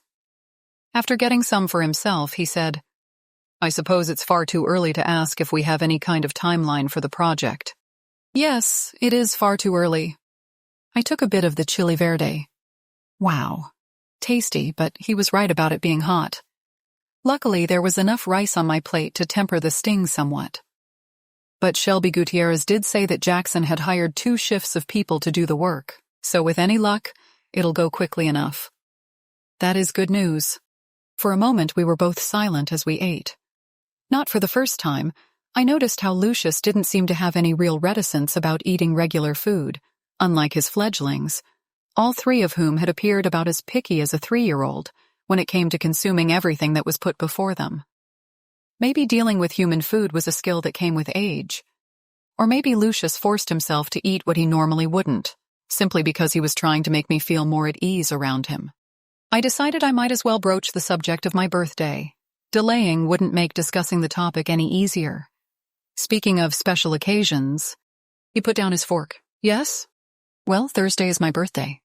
"Yes, I know. I was wondering whether you were going to bring it up." I had to repress a flicker of irritation at his comment. All right, I'd already guessed that he knew exactly when my birthday was, but it was still annoying to think that he had access to all kinds of information about me. Bet he knows my blood type, too, I thought sourly, although I had to admit there were particular reasons why that sort of information would be of value to a vampire. Would you have if I hadn't? I'm not sure. In general, if a woman doesn't want to mention her birthday, there are often very good reasons why she wishes to keep it secret. Maybe. But I'm not trying to hide my age or anything. It's more that, well, with everything that's been going on, it sort of slipped my mind. This one isn't a milestone or anything. But it is still your birthday, and therefore should be celebrated. Lucius tapped one finger against the side of his wine glass. "What would you like to do?" Here it came. I supposed I should be glad he had asked first. That put some of the responsibility on him. "Can we go out for dinner?" The request clearly surprised him. His eyebrows lifted, and his head tilted as he gazed across the table at me. "I can have anything you like brought here, you know." I'd been afraid he'd say something like that. Pushing aside my worry, since I really didn't want to get into an argument and blow the whole thing, I said, "Yes, I know that, and everything you've provided has been wonderful. But there's just something about going out. It makes an event more festive. There are a couple of places here in Pasadena that would be wonderful. Cafe Santorini or Bistro 45. Or the Raymond. You can choose because any of them would be fine, but I would like to go out with you. In public, with me." I summoned a smile. "Well, yes. Do you think it's that strange? I mean, we're going to be together. My visions have shown that. Doesn't it make sense for us to be seen together?" His expression, which had been almost blank but at the same time oddly tense, seemed to relax somewhat. "Yes, Serena, it makes perfect sense. I'm honored that you would want to go to dinner with me, to a place where we might meet people you know." The odds for such a thing weren't particularly high, considering how narrow the world of my friends and acquaintances had been lately. But I suppose there always was the risk of running into some of my parents' friends. It was a chance I'd have to take. Besides, I had no doubt my mother had already mentioned to a few of her fellow ladies who lunch that her daughter was seeing a handsome, wealthy investor who lived in Linda Vista. Such a pronouncement could only raise me in their estimation. "Of course I want to," I lied. "I'm proud to be seen with you." He smiled then, such a genuine smile that I experienced a pang of remorse. I hated lying to people, even to a vampire. But I thought of Silas, chained in the cellar, and of all the deaths that could be attributed to Lucius Montfort over all the years of his unnatural life. Lying to him was a very small sin compared to his transgressions. "And your family?" he asked then. "They won't expect to see you on your birthday?" "No," I said, glad that at least here I could be truthful. "The last few years I didn't want them to make a fuss. Actually, I insisted on it. So my parents are used to not doing much, although I'm sure they'll send flowers, like they always do." "That is thoughtful of them. Well, if I'm not taking you away from your family, then I'd be honored to take you to dinner. I'll be sure to make reservations." "Where?" His silvery eyes almost twinkled. "You gave me some suggestions. I'll decide which one, however. That way it can be a surprise." "All right, that sounds like fun." A smile. I could tell he was pleased that I wouldn't argue with him about the venue, that I'd let him make that decision. Fine by me. I really didn't care where we went, as long as it wasn't here. We'd go out for dinner and then Silas would be free, hopefully before Lucius and I even got to dessert. Yes, I was definitely looking forward to this birthday. The next day was a quiet one. I thought about going to shop for a dress for my birthday dinner, but realized the black cocktail dress Vanessa had given me to wear at her fashion show's reception was nicer than probably anything else I could find locally. And I still had some dermablend to cover up the scars on my leg, so the short skirt shouldn't present a problem. Some part of me hated the idea of wearing the dress, just because I'd forever associate it with my sister's death, but I told myself to be practical. The dress fit me like a glove, a quality I hoped I could use to my advantage. Anything to keep Lucius distracted. I didn't hear from Shelby Gutierrez at the lab, but then I really hadn't expected to. As impatient as Lucius might be, that sort of research wasn't the sort of thing where you could expect to see significant findings within the space of a day or a week. Probably not even a month. Although I hoped they would be able to come up with something to help Addison. No matter what a mess the rest of the situation was, she didn't deserve the cards the universe had dealt her. We needed to find her a cure. And I'd already contacted Felix the night before, just as soon as I got home. Or rather, I went to Google Maps and zeroed in on Humboldt, and within the minute, a message box popped up on my screen. I let him know that we were a go for Thursday night, and to plan accordingly. The only thing I didn't know for sure was the time of our reservations, but I figured 8 o'clock should be safe. Besides, Felix assured me that they would be surveilling Lucius's mansion and wouldn't do anything until they saw him drive away, so that particular detail should be handled. The hardest part was going to the mansion that Wednesday evening, and pretending everything was fine, was normal. That I wasn't praying with every ounce of my being that my birthday dinner with Lucius the following night would be the last I'd ever have to share with the vampire. If he noticed anything off, he didn't give any sign of it. He didn't even look all that disappointed when I told him I hadn't heard anything from the lab. He only shrugged and said he would have been shocked to learn that they'd discovered anything so early on. Well, Lucius was used to playing the long game. Inwardly, he might be experiencing some impatience, but he knew how these things worked. Problem was, my niece Addison didn't have the time to play a long game.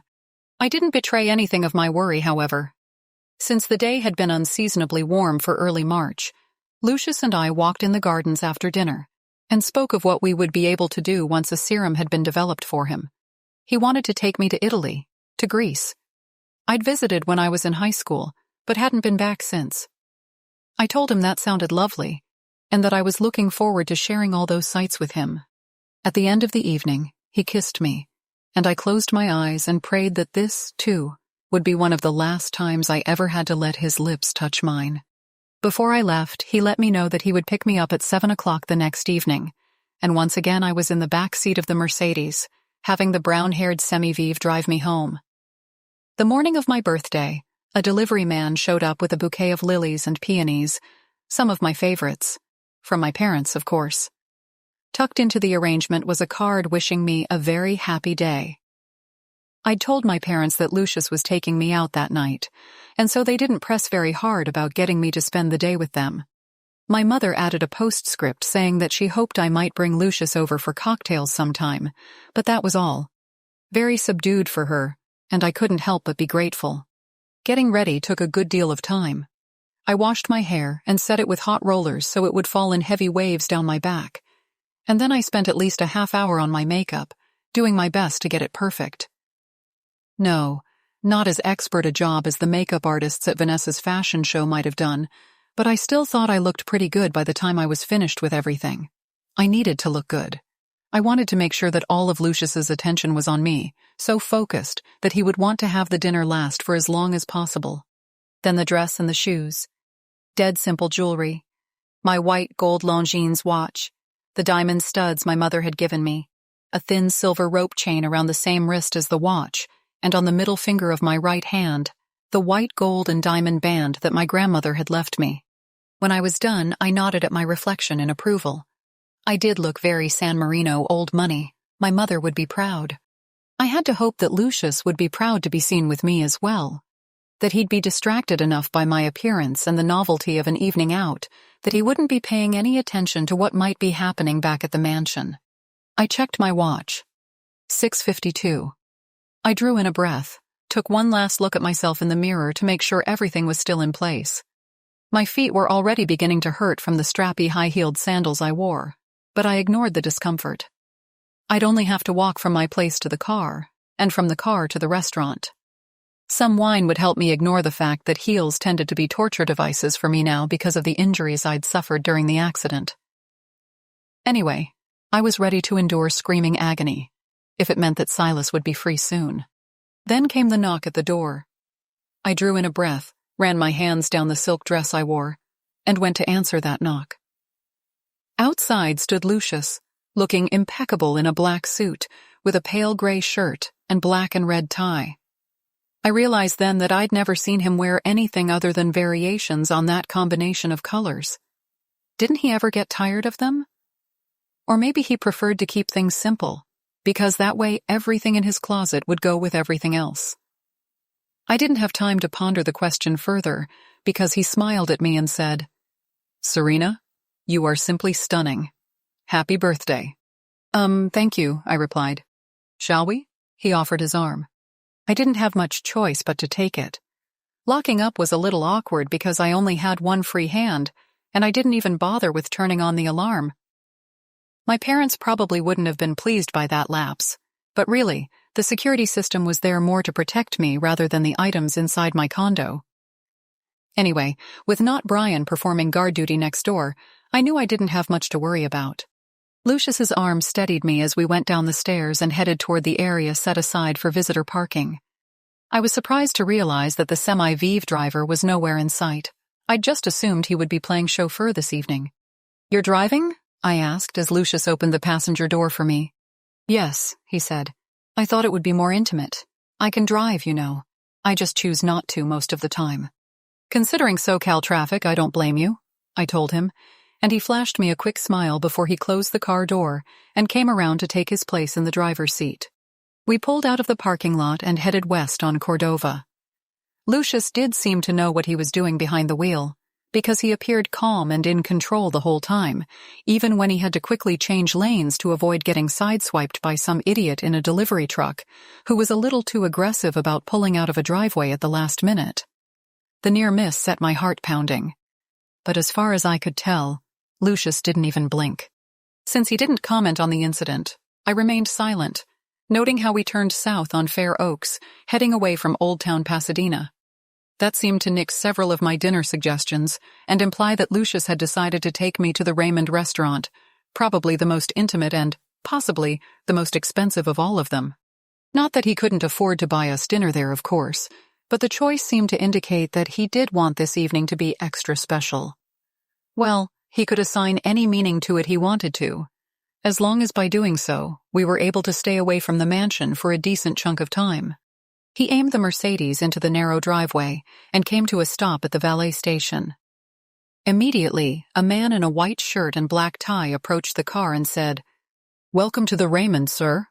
"Thank you," Lucius replied. He accepted a ticket from the valet, who then came around to my side and opened the door for me. I got out, doing my best not to wobble on my high heels. Almost at once, Lucius was there, again offering his arm, this time so he could guide me into the restaurant. "A cocktail first?" he asked, after he'd checked in with the girl at the hostess station. "Our reservation isn't until 7:45. "Sure," I replied. The bar at the restaurant was legendary, even though I really wasn't much of a mixed drink girl. One drink shouldn't do too much to mess me up, however. He guided me into the bar, where we were lucky enough to snag a table in the corner that one of the busboys had just finished wiping down. A waiter came to ask what we'd like, and I ordered a pomegranate martini, while Lucius got a Pim's cup, whatever that was. The drinks came quickly. As I lifted my glass, I took a quick glance at my watch. 7:32. Would the gula be converging yet? Or did they still plan to wait until after 8 o'clock just to be safe? I had no way of knowing. The one thing I did know was that I didn't dare reveal my anxiety. Couldn't give the slightest hint to Lucius that this evening was anything other than the birthday celebration I'd told him it was. I had to smile and laugh and pray that he couldn't see the anxiety behind my eyes. We chatted, saying nothing of much consequence because there were too many listening ears close by. Or rather, it certainly seemed as though everyone around us was absorbed in their own conversations. But you couldn't be too careful. Just as we were finishing our drinks, the hostess came into the bar to fetch us, saying our table was ready. She led us outside to the patio, where strings of lights hung overhead, and a fire crackled away in the large stone hearth off to one side.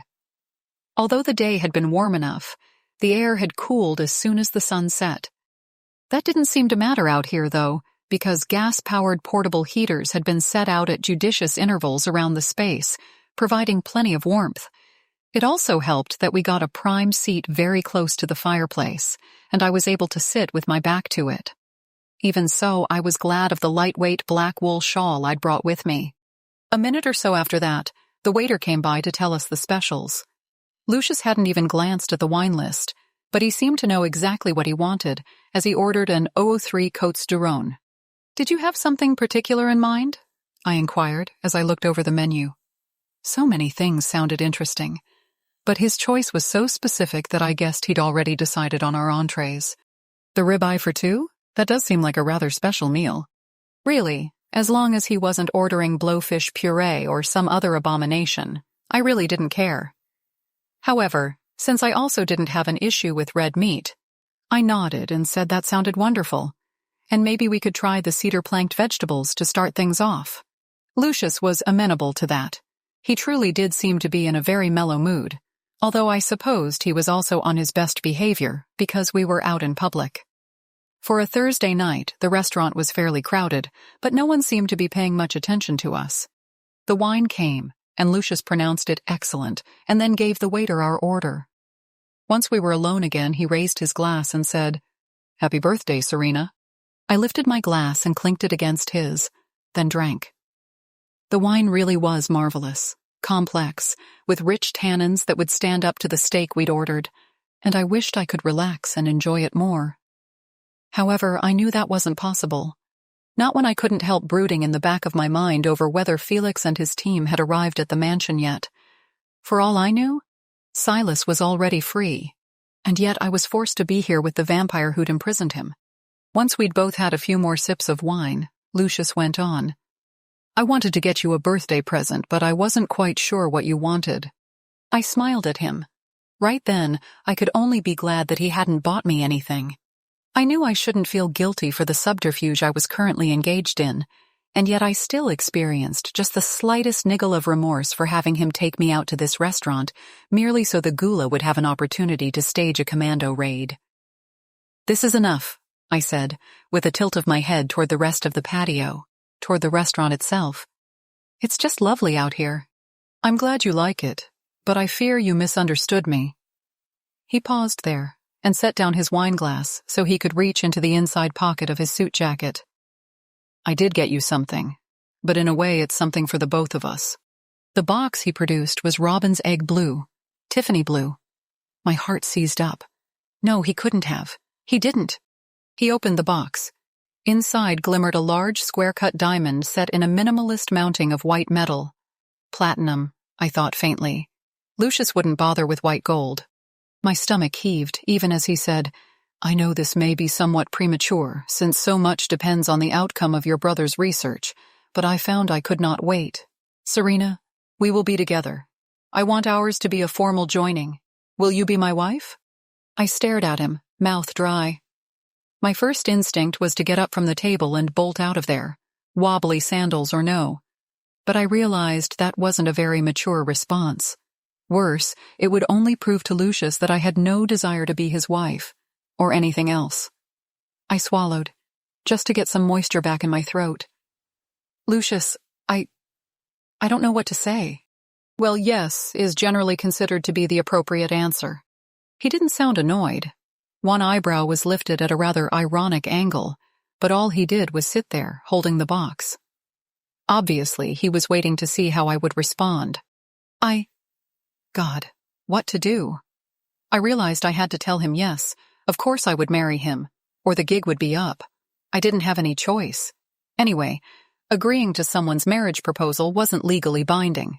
I'd back out as soon as I could. For now, though. I'd given Lucius a lot of fake smiles over the past few weeks. However, this one was the hardest to force. He had to believe that I wanted nothing more than to be his wife. So I smiled at him and said, "Yes, Lucius. Yes, of course I'll marry you." Chapter 13. Silas knew at once that Lucius Montfort had left the house, because Michael St. John made an appearance again that evening, about an hour or so after the same silent semi-vive, brought Silas his meager dinner of water, an apple, and some bread and sausage.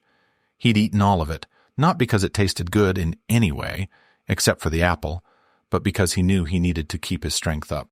When St. John appeared, though, Silas could only smile and shake his head. "Maybe you should bring a deck of cards or something.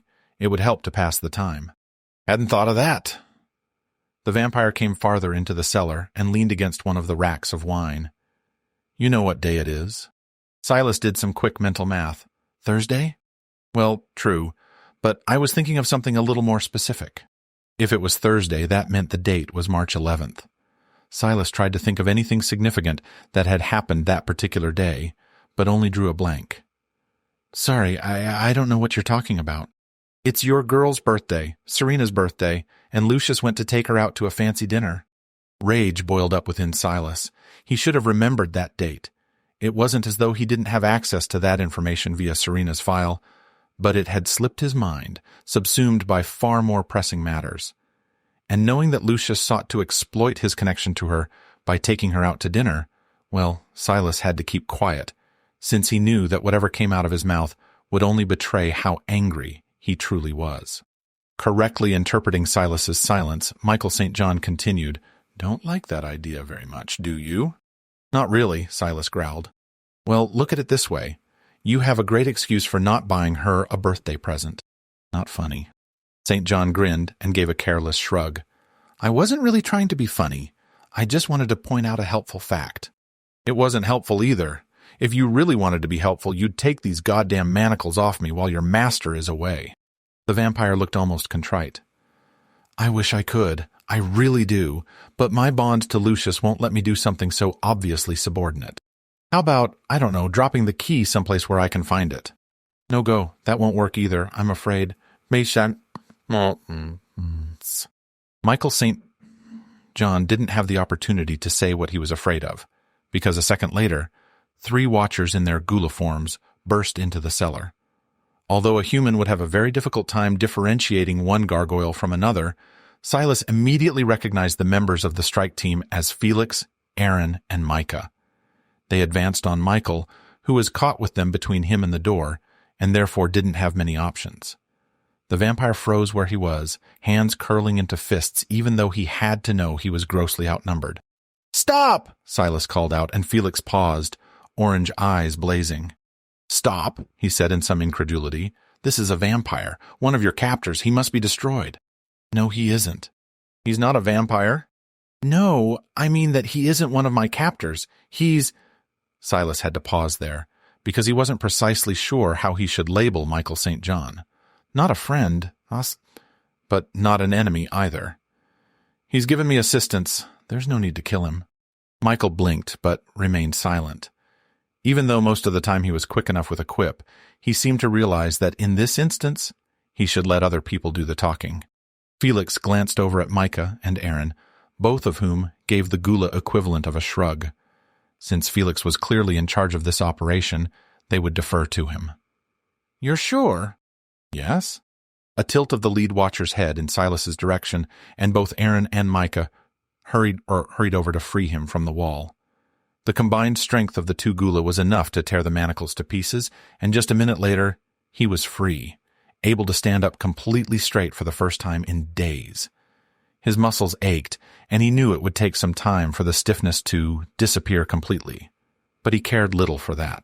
"The guards?" he asked.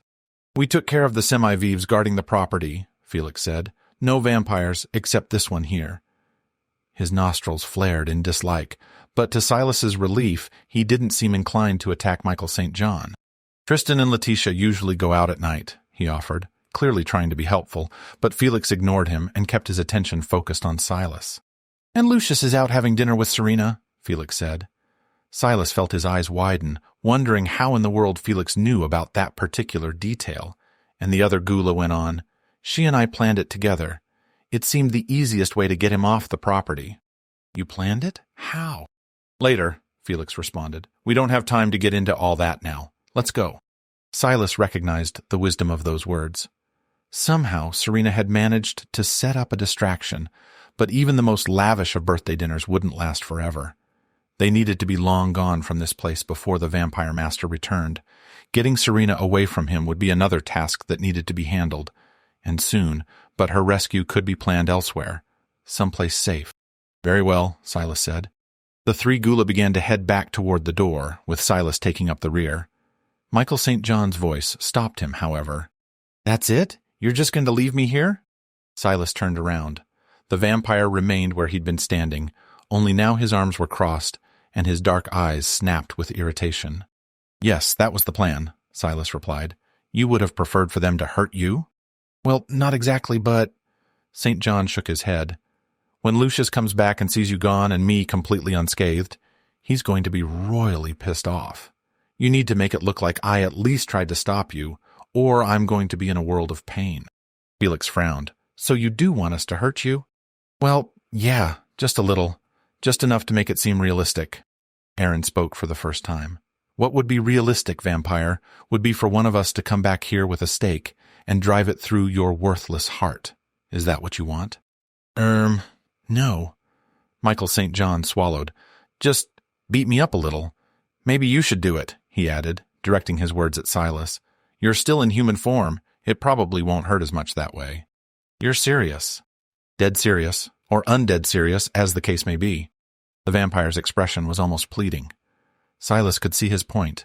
When Lucius arrived here and found his semi-vives dead and his prisoner gone, there would be hell to pay.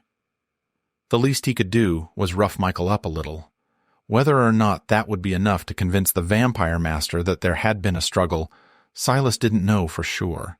But he'd better try. His fist came out and caught Michael St. John across the cheek.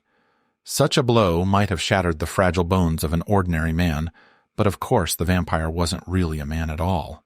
Even so, he staggered back a few paces, then blinked. "That was pretty good," he said, "but I'll need more than that." "No problem."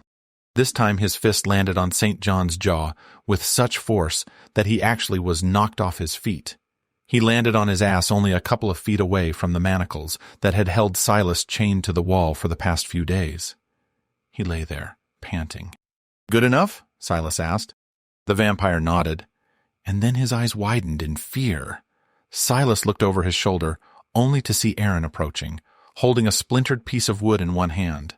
Where he'd gotten it, Silas didn't know. "No, don't!" he cried, but it was too late. The piece of wood flew through the air for all the world like a javelin at an Olympic track and field event. It caught Michael St. John in the chest, and he flopped backward, eyes wide, blood beginning to stain the dark shirt he wore. "Damn it, I told you not to kill him." "He's not dead," Aaron said carelessly. His amber-hued eyes flicked over toward the mortally wounded vampire. "At least not yet. Let's go." "No." Silas couldn't leave St. John lying there like that.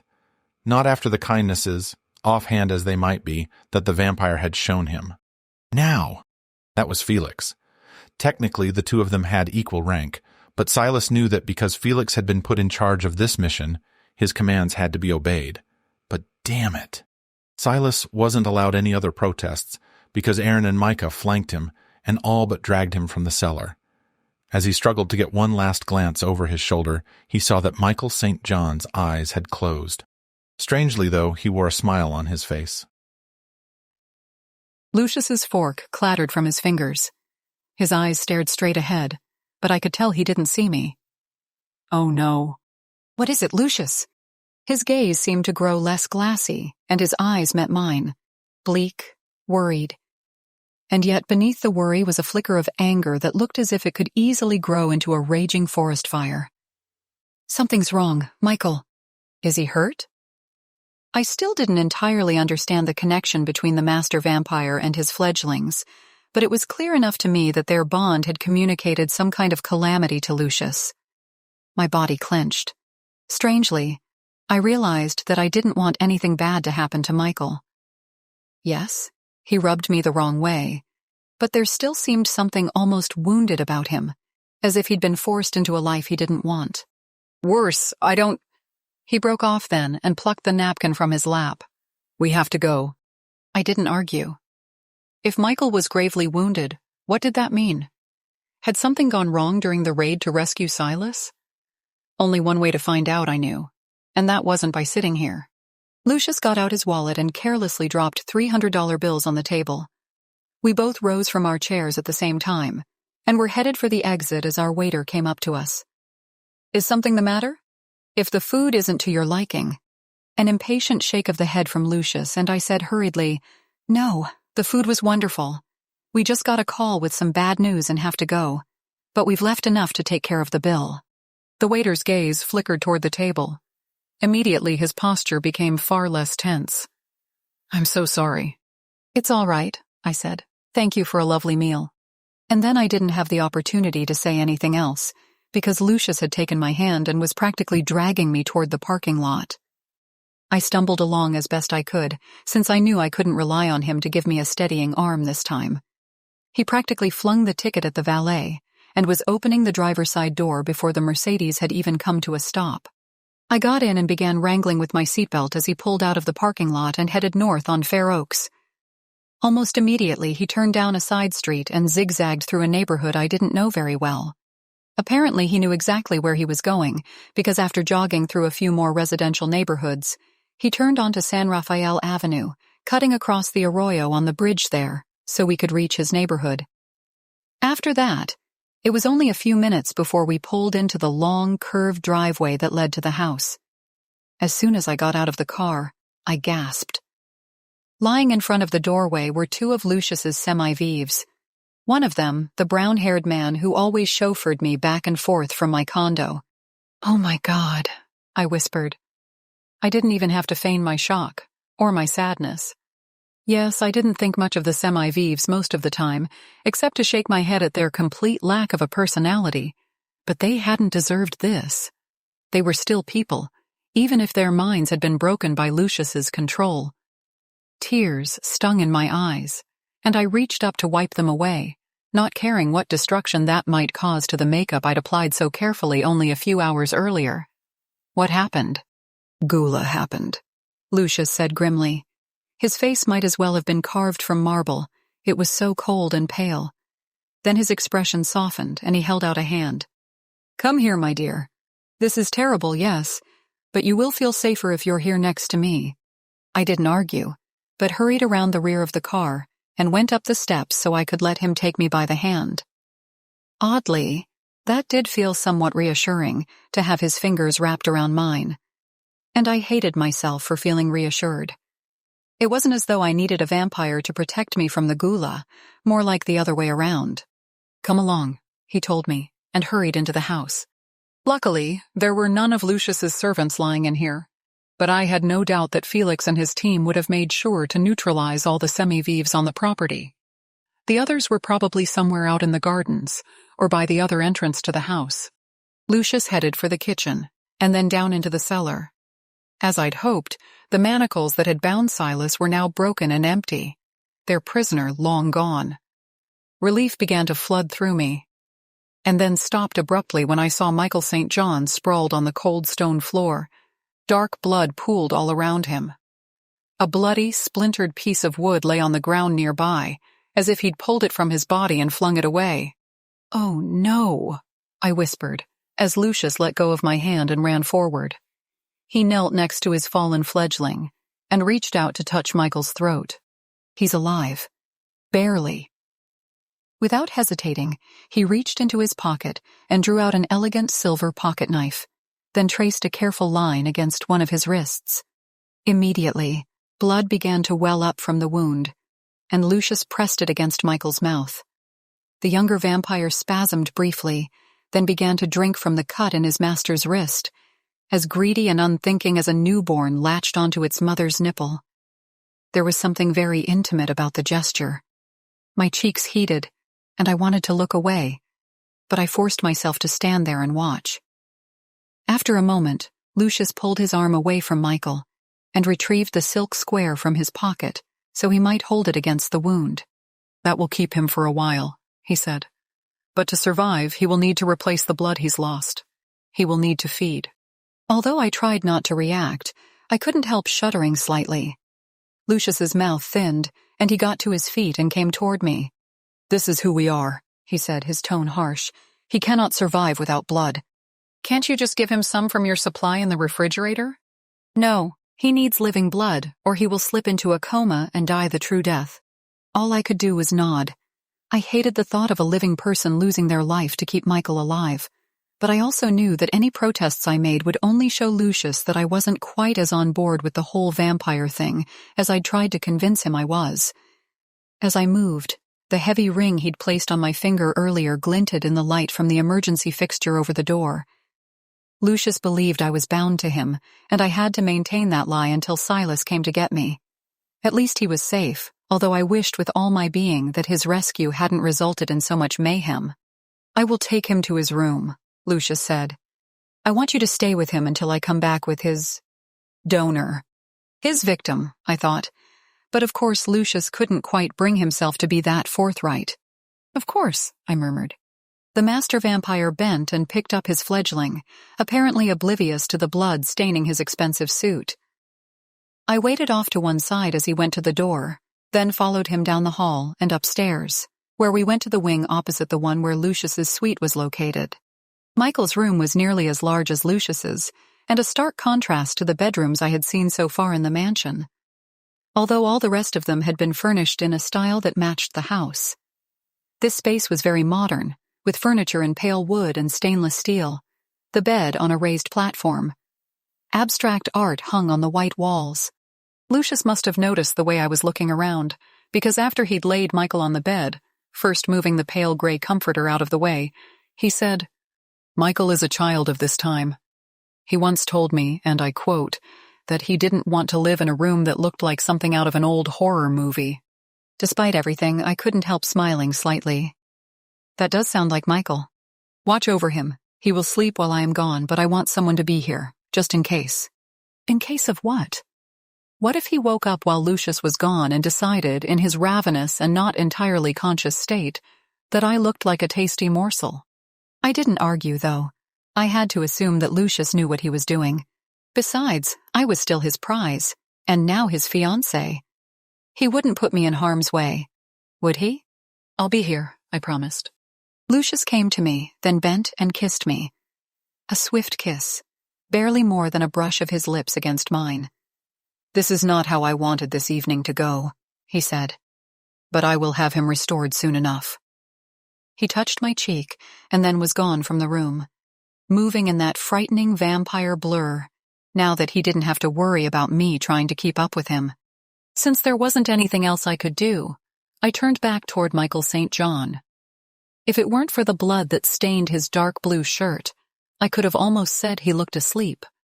While he certainly wasn't all the way back, the blood that Lucius had given him seemed to have restored him somewhat, since he didn't look quite as deathly pale. There was a black leather and steel chair in one corner. It was too heavy to move, but I sat down on it anyway, perching myself on the edge so I could immediately be at Michael's side if he stirred or called out for someone. I didn't see much sign of life, except the occasional movement beneath his eyelids, as though his eyes twitched in dreams. I wrapped my arms around myself. It was warm enough in here, especially with the pashmina I had draped around my shoulders, and yet I felt chilled, shivers moving through my body, probably just a reaction to everything that had happened. Over dinner, Lucius had asked me to marry him, and I'd said yes. As a delaying tactic, nothing more, and yet that delay wasn't necessary any longer. Not with Silas free. Where had the ghoula taken him? I doubted that he'd gone back to his loft in Little Tokyo. The vampires knew where it was located, and although they couldn't enter the loft itself without an invitation, that didn't mean they couldn't still hang around in the vicinity of the building, trying to catch Silas as he went to and from his home. All the way back to Humboldt? No, I doubted he'd allow his fellow ghoula to take him that far, not when I hadn't yet been extricated from Lucius Montfort's world. Silas would only be waiting for the right opportunity to take me away as well. I was just fine with that. More than fine, really. Which meant that right now, I only needed to play along, just as I had been doing already. The opportunity would present itself. It had to. I twisted the diamond on my left hand. The band was just a little too big. If I'd had any intention of going through with this marriage to Lucius, I would have taken the ring to a jeweler to be sized. No point in doing that, though, not when I hoped I'd be able to return the diamond to Lucius in the very near future. As to how I'd explain everything to Jackson, well, I'd figure that out when the time came. Right now, I only wanted to get through the night. The sound of footsteps came down the hallway. A moment later, Lucius entered the room. Slung over one shoulder was the unmoving body of a man, thin, hair unkempt and lank, face obscured by at least a week's worth of beard. I got up from the chair where I sat. To my horror, the man's eyes opened when I moved. Although they were so glassy and bloodshot, I doubted he even registered that I was there. Without looking at me, Lucius crossed over to the bed and dumped the man on the right-hand side, only a foot from where Michael lay. "Where?" I began, then stopped myself. Did it really matter where Lucius had found this poor specimen of humanity? "It pays to know where the addicts tend to congregate," Lucius said. He turned away from the bed, silver steel eyes expressionless. "They make good prey. They rarely fight back, and all too often no one really pays much attention when they go missing.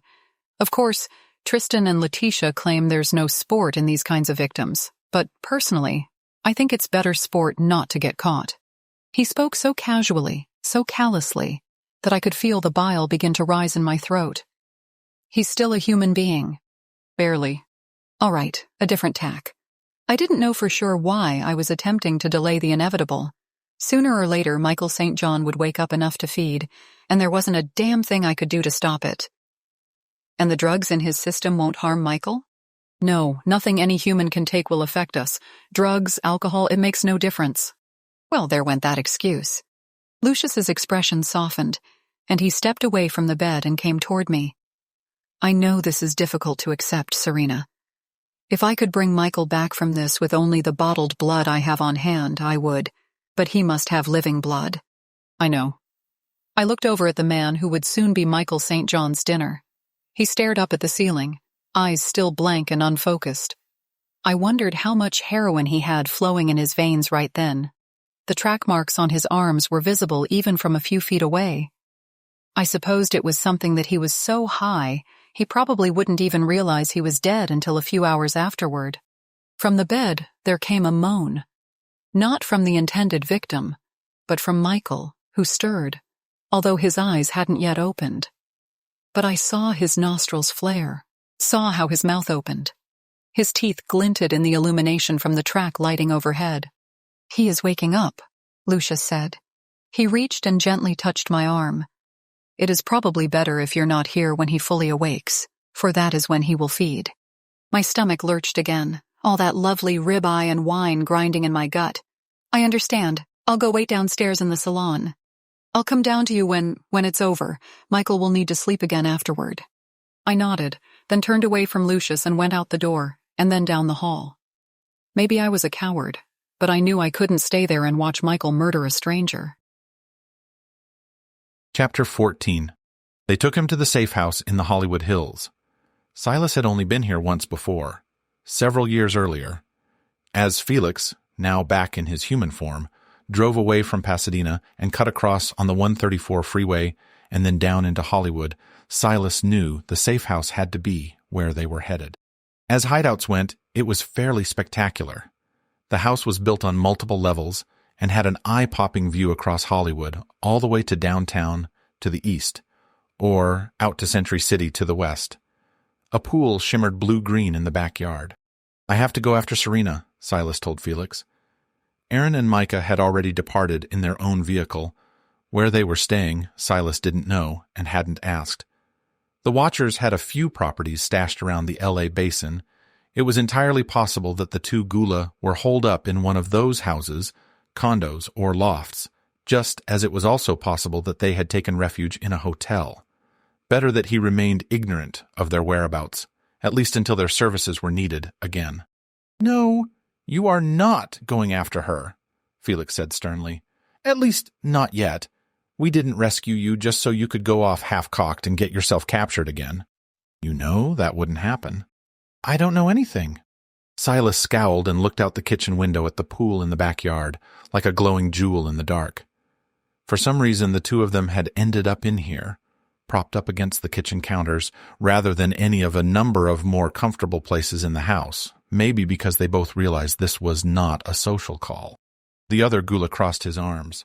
"Look, I'm not saying that we're not going to do our best to extract her when the time is right and no sooner. She seems to be handling herself pretty well. Resourceful for a rich girl." Anger flashed within him. Silas cocked an eyebrow at Felix and snapped, "What the hell is that supposed to mean?" "Oh, come on. I know you think you're in love with her."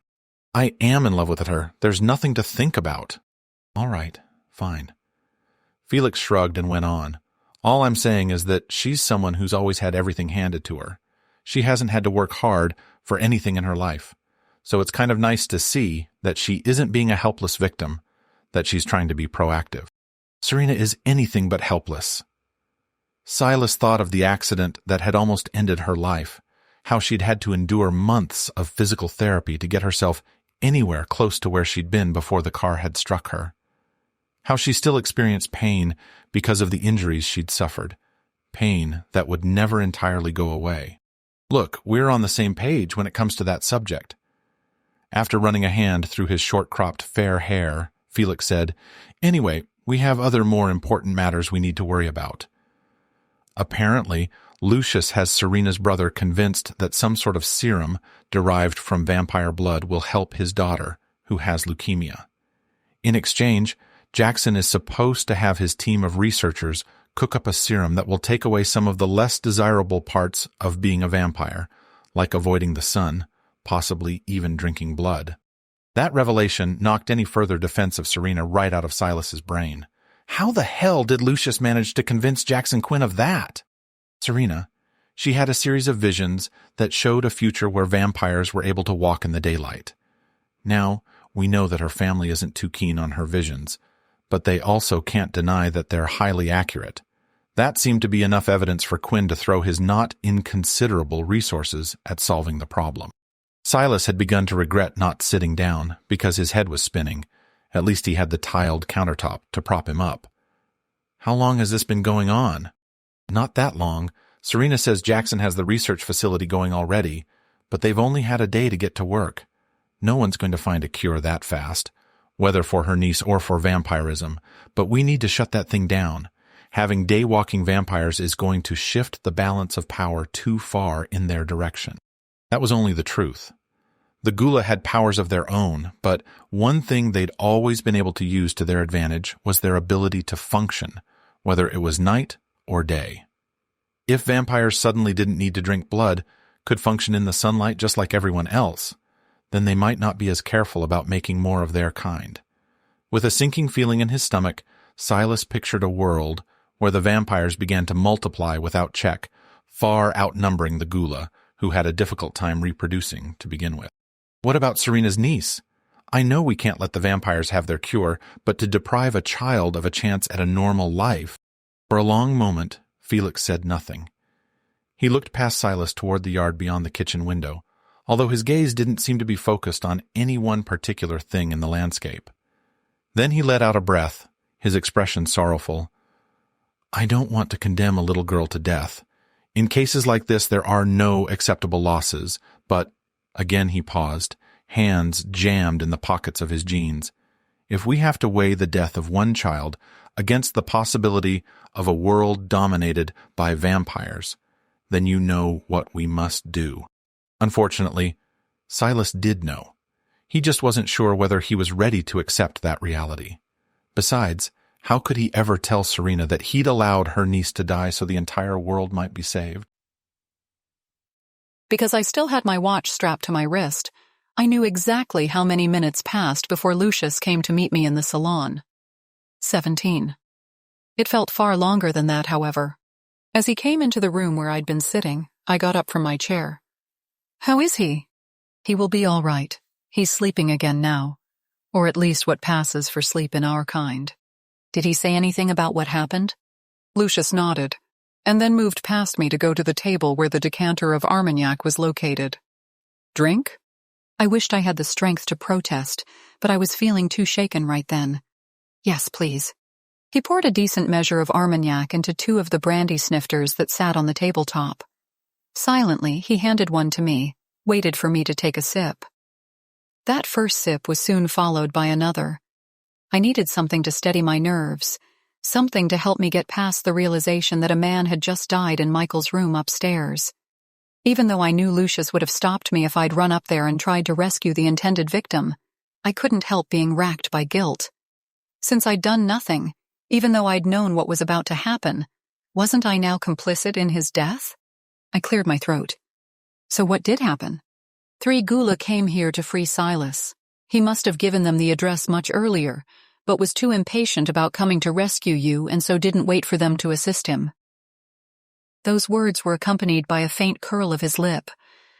I supposed Lucius found something amusing about Silas charging in here to save me, only to be captured himself. But I didn't find anything remotely funny about the situation.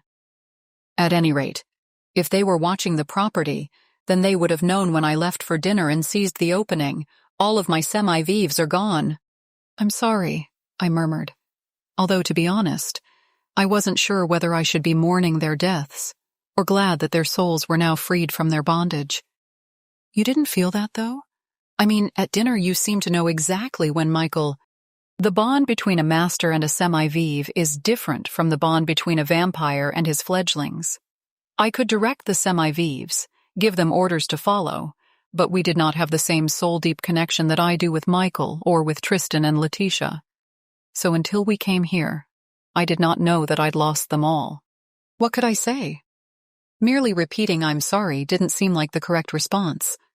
Instead, I went over and put a hand on Lucius's arm, hoping he'd see the gesture as a sign that I truly was sympathetic to his situation. Of course I wasn't, but it seemed I still had to play the game for a while longer, at least until Silas was able to do some rescuing of his own. About all I could do was pray that rescue would come in the very near future. What happened then? They went to the cellar, where Michael was speaking with Silas. Lucius's mouth twisted again, although this time it seemed to be more from annoyance than amusement. He sipped some of his Armagnac before continuing. I should have known that it would be difficult to keep Michael away from my captured gula. In a way, it was an interesting experiment. Experiment? I repeated. What do you mean? I guessed that Michael would be automatically drawn to Silas. I raised an eyebrow. Do you mean Michael is gay? That question elicited a chuckle. No, not at all. Michael felt a connection to Silas because he's Silas's older brother. If Lucius had reached out and punched me in the gut, I couldn't have felt more gobsmacked. I clenched my fingers around the snifter I held, afraid that otherwise it would slip from my trembling fingers. He's what? A little joke of mine. Lucius drank some more of his Armagnac, silvery eyes glinting with amusement. You know how the gula send away all their female offspring, and the boys in whom the gargoyle blood hasn't bred true? Yes, I said cautiously. Silas told me about that. Charming practice, isn't it? Ruthlessly practical, so I suppose I should admire them for their purity of purpose. At any rate, Michael was Silas's elder by some 4 years. He was sent away and adopted by a family here in Southern California, in Glendora, I believe. When I relocated here, I thought it would be interesting to find one of these cast-offs, see if he or she had the correct temperament to become one of my fledglings. As it turned out, Michael St. John was the perfect candidate. That's not his real name, of course. It was the name he took after he entered his new life. But that doesn't change the reality of the blood in his veins, or his connection to Silas Drake. It was all too much. I staggered over to one of the chairs by the fireplace and dropped into it. Michael and Silas were brothers. Now that I thought about it, their coloring was the same, although otherwise they didn't look terribly alike. Not that it mattered. I had plenty of friends whose siblings barely resembled one another. In my own family, the connection was more obvious, but that also didn't mean much. I drank some Armagnac, hoping it would steady me. Do either of them know? No.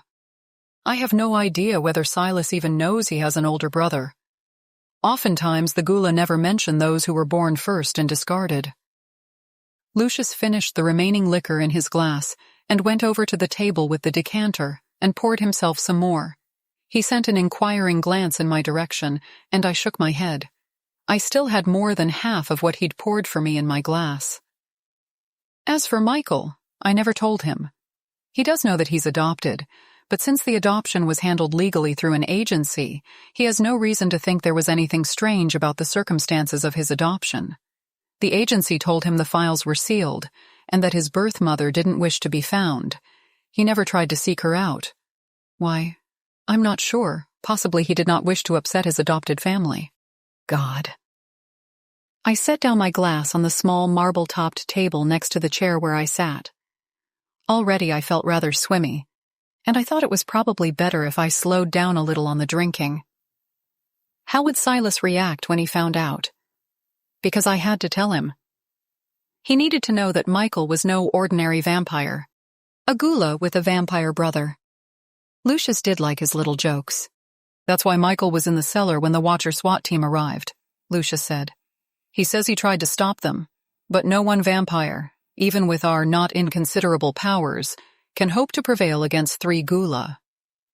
I suppose we should all count ourselves lucky that Silas's rescuers were more concerned with getting him out than stopping to check that the blow with the wooden stake had actually finished off their target. It went through his chest, but not through his heart, which is why he will survive their cowardly attack. 3 against 1 definitely wasn't a fair fight, but then Lucius had set 4 of his semi-vives against Silas when he came to rescue me. At this point, I'd have to say the score was pretty even. I kept that thought to myself, though. I only made what I hoped were sympathetic sounds. So, Lucius continued, Now all we have to do is wait for Michael to fully absorb the blood he took in, so that he is able to finish his recovery. I've sent the call out to Tristan and Letitia, telling them to come home. While I know the Watchers in general prefer to avoid doing anything that might call attention to them or their activities, they may be feeling bold right now and may attempt another attack. It's safer if we're all here together. I didn't like the way he said we. He didn't mean that I would have to stay here too, did he? But I realized it would be strange if he didn't make the request.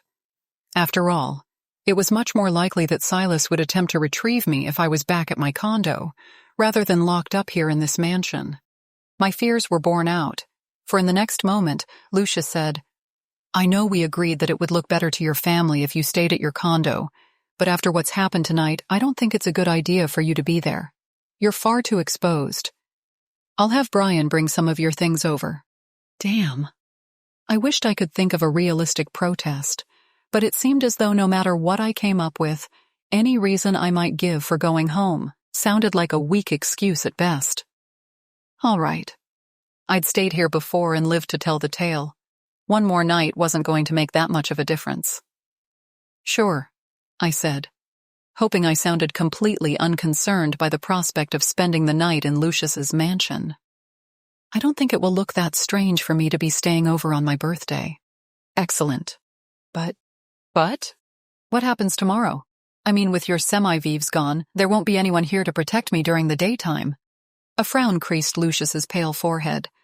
I will have to make more. It is a bother because they always take a little time to get used to their new routines, but I fear I don't have any choice. Oh, hell. While somewhere in the back of my mind I'd understood that eventually he would cook up a fresh batch of mindless servants, I really hadn't expected him to move on the project so quickly. And after knowing what had happened to the poor man Michael had used as a revivifying tonic, the last thing I wanted was for more innocent victims to get sucked into Lucius's orbit. But again, I knew I couldn't argue against his plan. I had to let him think I was okay with all this. I will wait until Tristan and Letitia get here, of course, Lucius told me. I couldn't leave you here alone. I nodded. The last thing I wanted was the gruesome twosome to be my babysitters, but the idea had some logic. You didn't leave your girlfriend unattended when her former lover was suddenly free and no doubt extremely pissed off. I think I'll stay in my room, I said. Excellent idea. I know you have no love lost for the pair and I cannot blame you, but with them here, you should be safe. Unless one of them wants me for an after-dinner morsel, I thought. No, the two vampires were bloodthirsty and ruthless, but they weren't stupid enough to have their boss's best girl as a late-night snack. And Brian will be coming by with my things, I offered. Yes, Lucius said, and hesitated. It was clear enough to me that he didn't think Brian could do much to protect me, should the Watchers return to finish what they'd started. Yes, it will be good for you to have a friend here. Should I make a list for him? I asked. That's not necessary. He'll know what to get. Of course he would, since he was the one who'd taken all my things from my condo when Lucius first kidnapped me. I didn't bother to point that out. Now everything was supposed to be fine between me and Lucius. After all, just an hour or so earlier, I'd agreed to become his wife. Footsteps echoed in the corridor outside, and a moment later, Letitia and Tristan appeared in the doorway. They both wore expressions of extreme irritation, but that was nothing new. "What's this about Michael?" Tristan demanded. "Is he all right?" "He's fine. Or rather, he will be fine when he awakes tomorrow evening. For now, I will need you to stand guard. Serena will be going to her room shortly, as I want her to stay here tonight. The semi-vive Brian will be here soon as well. I need to go out to claim more semi-vives, as we will need to make sure we have sufficient guards here before the sun comes up." Neither of the two vampires appeared terribly startled by any of this information, although I noticed the way Letitia's hard blue gaze slid in my direction and then back toward her master. She didn't appear thrilled by the revelation that I would be back in the mansion once again. Or rather, I thought, since I realized she hadn't been looking at my face. But somewhere a little lower down, she'd seen the big diamond on my finger, the one that hadn't been there before. It wasn't that Letitia had any claims on Lucius herself, but she probably hated the idea of a mortal hooking up with her master. Well, I wasn't thrilled about it either, but I had to go along for now and seize whatever opportunities might present themselves. "Do you want me to check on Michael when I go upstairs?" I asked, and Lucius sent me an approving smile. "Yes, that would be a very good idea. Why don't you look in on him now? I will be going very soon since Letitia and Tristan are here." "Of course, Lucius." Ignoring the glares from the two vampires, I went over to him and gave him a quick kiss on the cheek. "And Brian can just meet me in my room when he gets here?" "Certainly." The master vampire touched my hand briefly, a gesture of reassurance, but also of dismissal. "Fine by me. I was all too happy to get out of there." I murmured, "Be careful," and then fled the salon, hurrying to the staircase so I might go up to Michael's room. Of course, on my way upstairs, I thought of the man Michael had just fed on. Would his body still be there, lying on the bed next to him? Or had Lucius thoughtfully stuffed the poor guy in a closet? If he's still there, just deal with it, I told myself as I mounted the steps. Better yet, make yourself useful and check his pockets for identification. If you manage to survive this, then you can pass that information on to Detective Ortiz or someone else in the Pasadena PD. That sounded very noble, and practical as well. I just had to hope I wouldn't throw up during the process. I'd never been around a dead body before. Well, unless you counted seeing Lucius Montfort hold my sister's corpse in his arms. I swallowed and continued up the stairs. When I got to the top, I paused to take off my shoes. Those things had been killing my feet for the past hour. Now that I was inside, and away from Letitia and Tristan, I figured it was in my best interests to remove those torture devices before they gave me a blister. After setting them off to one side from the staircase, I continued down the hall to Michael's room. Lucius had left the door partially ajar, so I pushed it open a few more inches and squeezed inside. Michael lay on the bed, alone. His hands rested at his sides and his mouth was closed. However, I could see the line of blood that trailed from the corner of his lips, across his cheek, and down his neck. I forced myself to take a breath and move closer. Lucius hadn't bothered to get him out of his stained shirt, probably because he'd known there was a very good chance that any fresh clothes would get blood-stained as well. A healthy flush touched Michael's cheeks. In fact, he looked healthier than I'd ever seen him before, probably because Lucius had instructed his vampires to avoid any fresh kills for a while, and therefore they'd all been subsisting on bottled blood. Maybe it was the color in his face, or maybe simply that I knew the truth about him now, but for the first time I could see something of a resemblance between Michael and Silas, in the sensual curve of the lower lip, the same straight, expressive eyebrows, and the long black lashes, now lying against his cheeks. I didn't think I'd made any sound, but all the same those lashes flickered open. Dark eyes caught mine. A harsh whisper. "Serena?"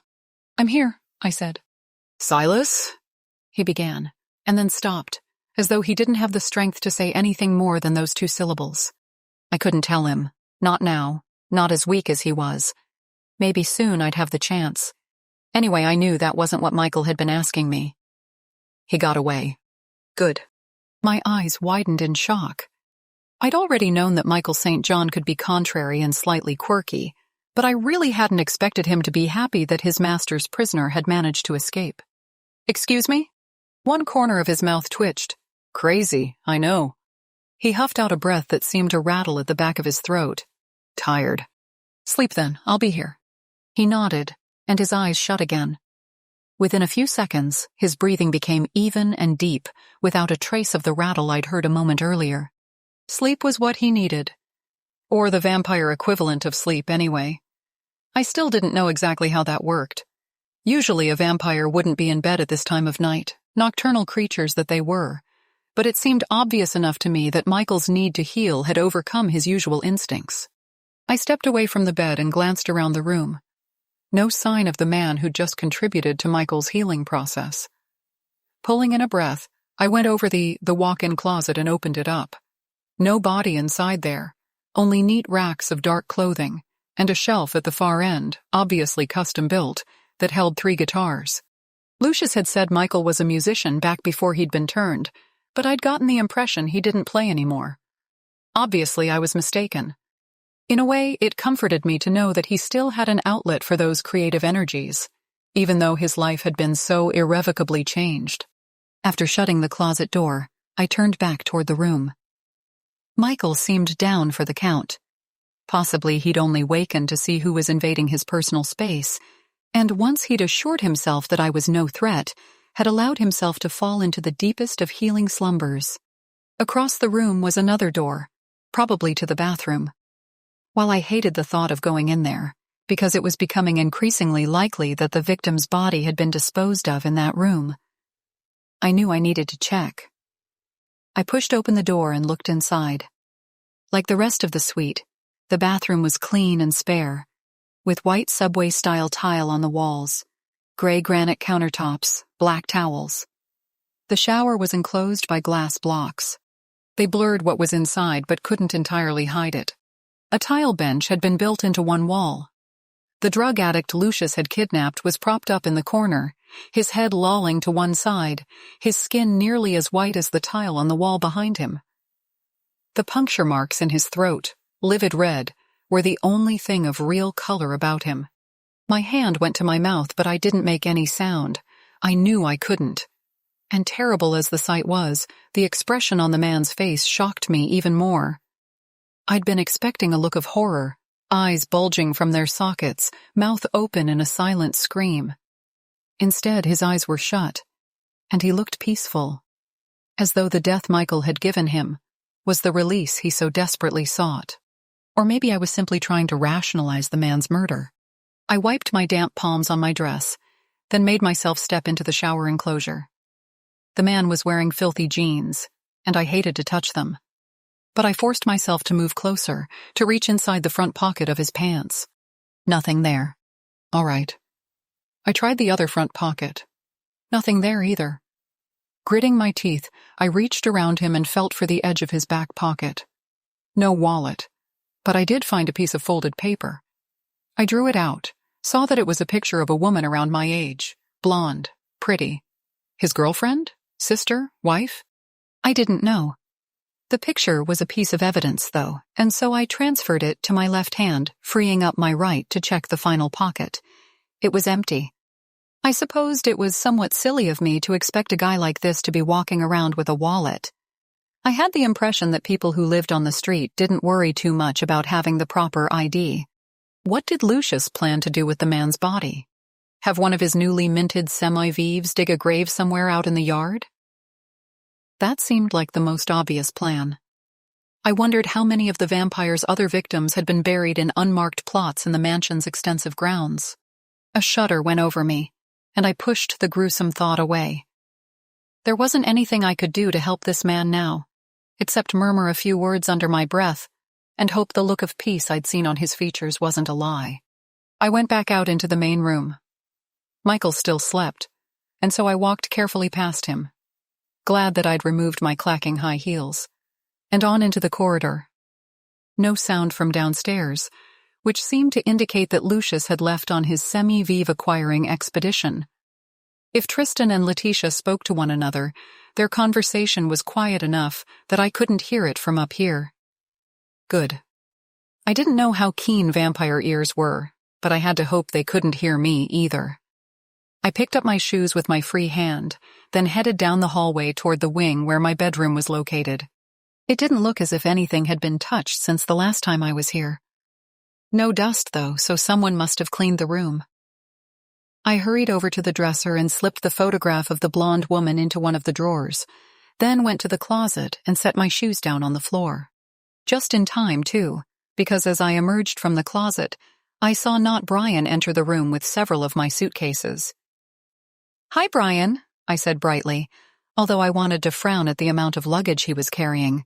It seemed like rather a lot for just an overnight stay. "Serena?" He didn't seem like his normal chirpy self, or at least the semi-normal, sometimes chirpy semi-vive he'd become. I had to ask. "Is everything okay?" "Of course, why wouldn't it be?" Well, I know it's upsetting to have the gula break in here like that, but Michael is going to be fine. I just saw him. And Lucius seems to be handling everything just fine as well, so it's not that. He dropped the suitcases near the dresser where I was standing, then went into the bathroom and set the smaller bag I used for toiletries on the countertop there. No, it's only that Louis couldn't quite understand why I had to go to your apartment and get your things, then bring them over here. I said I was doing a favor for a friend, and he said it seemed more like I was your errand boy. I've tried very hard to avoid arguing with him, because I know Lucius wouldn't like it, but this time it was difficult. I'm so sorry, I said. I can try to patch things up with Louis the next time I'm home. No, Brian cut in. That would just make things worse, I think. He was probably right. Louis and I had always been friendly, but it was Brian I was really close to. Every once in a while, I got the impression that Louis was slightly jealous of the time I spent with his partner, just because the two of us worked from home while Louis had to go downtown to work each day. None of that was my fault, of course, but I didn't bother to argue. I can see that. Then I guess you'd better get back before he really blows a gasket. Tristan and Letitia are here, so I'll be fine. The real Brian might have seen something strange about me saying I was fine with being alone in the house with the people who'd murdered my sister. Despite the flashes of his former self that I'd seen, this Brian showed no reaction to my comment. Obviously I was safe, since two of his master's fledglings were here. Yes, that's probably a good idea. His gaze moved to my hand. Congratulations, by the way. I'm very happy for you.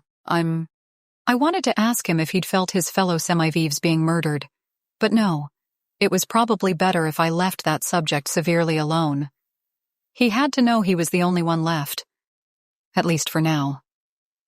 I doubted Lucius would be able to get his semi-viv complement up to full strength in only one evening. How many lives would he subvert tonight? 3? 4?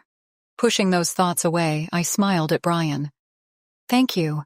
We don't know when exactly yet, but if all goes well, hopefully it will be soon.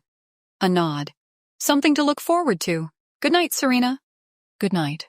Brian let himself out, and I went and closed the door behind him. The wood was far too flimsy to keep out a vampire, but I wanted the illusion of privacy. At any rate, I had to hope that Tristan and Letitia were busy drinking blood cocktails, or whatever it was they did to keep themselves occupied when compelled to stay home. Home. I'd had a few precious days in my own place, but now I'd been forced back here. Hopefully not for long, I told myself, just until Silas and the Gula can figure out how to get you away. Problem was, the last time it had taken a week, and Silas still hadn't been successful. I had no desire to go through that again. I looked down at the suitcase Brian had brought. The thought of unpacking it and putting everything away didn't appeal at all, probably because doing so would feel like an admission that I wouldn't be getting away anytime soon. Then my gaze traveled to the door on the opposite side of the room, the door that led into Lucius's suite. I crossed over and reached out to test it, even as I told myself that of course he wouldn't have left it unlocked. The knob turned in my hand. My heart sped up, although I knew that the room beyond had to be unoccupied. Lucius was out hunting for more semi-vivs, and the half-living servant who'd guarded this chamber for him was now dead. There was no one around to see me enter. Still, I hesitated. Was I worried that Lucius might return unexpectedly and catch me snooping? Of course. I somehow doubted my ability to lie my way out of that situation, although I'd been doing a serious amount of lying over the past week, and so far Lucius hadn't caught me out. This might be my only chance.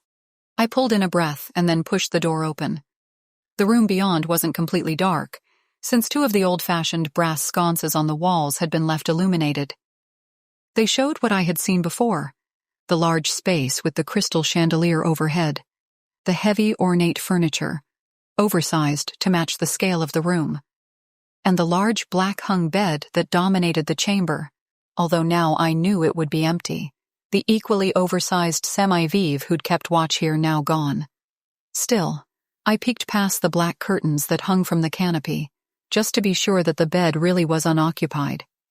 My heart slowed a little as I saw that the silk coverlet lay smooth and flat, with no sign that anyone had lain there any time recently. Well then, I glanced down at my watch. It was nearly 10, and Lucius had been gone for about 45 minutes. That couldn't be enough time to subvert one semi-viv, let alone a group of them. If I was lucky, he would be gone for at least 3 or 4 hours. However, that wasn't reason enough to linger. Where to look first? The nightstand was closest, so I opened the top drawer and peeked inside. I wasn't sure what I'd find, but the contents of that drawer almost made me smile. They were so prosaic. A couple of boxes that contained his cufflinks, a spare brush and comb, a packet of Kleenex. Did vampires even get runny noses, or were the tissues there for some other reason? I'd probably never know, since I couldn't exactly expect Lucius to explain the items I'd found while snooping through his belongings. The bottom drawer contained socks. Again, I wanted to laugh. Yes, vampires wore normal clothes like regular people, but for some reason I never really thought about them wearing socks. The lack of incriminating evidence was a little annoying. Then again, I didn't know exactly what I'd expected to find. A diary with all his plans for world domination written down so I'd have proof of his perfidy once I was released from this place? That would have been nice, but real life was rarely that convenient. When I went to the other nightstand, I saw that it was empty. Had it always been that way? Or had Lucius cleaned it out in anticipation of my joining him here in this room in the near future? I didn't like that idea at all. Mouth set, I went over to the large marble-topped dresser, placed up against the wall opposite from the bed. The top drawer there held undershirts, the one below that, underwear. I closed that drawer so hastily it made a distinct bang, and I winced. While neither Tristan nor Letitia had shown any inclination to come upstairs and check on me, I knew I needed to be more careful than that, even if I did find the idea of snooping around in Lucius Montfort's underwear drawer just a tad distasteful. All right. I moved down to the next drawer and slid it open. Inside lay the sketchbook and notebook Brian, or possibly Lucius, since I really wasn't sure who'd taken those items, had stolen from my condo. I froze. Things had been so chaotic that I hadn't had much of a chance to even think about my notebook or the sketchbook, and if I had stopped to think about it, then I probably would have realized that it made sense for Lucius to have taken them, because within those pages, he might have found some additional clues regarding the future I'd described to him in my visions. Right then, I didn't care about sense or logic. Those books were mine, filled with things I'd seen, even if only in the context of a vision. Lucius didn't have any right to even look at them, let alone steal them from my house. Fingers shaking, I pulled out both books and hugged them to my chest. I knew I should have put them back, so Lucius wouldn't know I'd seen them. But I needed to look at them. Now that I'd gotten a sense of the bigger picture, I had to know whether I'd overlooked an earlier detail that might have told me where I would end up. Not in here, though. The room next door wasn't really mine either, but it felt like a sanctuary compared to the gloomy grandeur of Lucius's suite. I shut the dresser drawer and went back into my room, closing the door that connected the two chambers. A glance at my watch told me it was 10 after 10. Still early enough that I should have plenty of time to look through the notebook and sketchbook and put them back. Lucius didn't need to know I'd ever had them. I wasn't too worried about him dusting for fingerprints. He'd never find out. Unless, of course, vampires had some sixth sense when it came to people rooting around in their things. It was a risk I was willing to take. I sat down on the bed and opened the sketchbook. Chapter 15. Felix had left after once more admonishing Silas to stay put and not do anything stupid. He would have argued, but really, the other Gula had a point. By charging into Lucius Montfort's mansion right away instead of waiting for backup, Silas had done something sort of spectacularly stupid. On the other hand, sitting here and waiting around while Serena was still in the vampire's hands didn't seem like a very good idea either.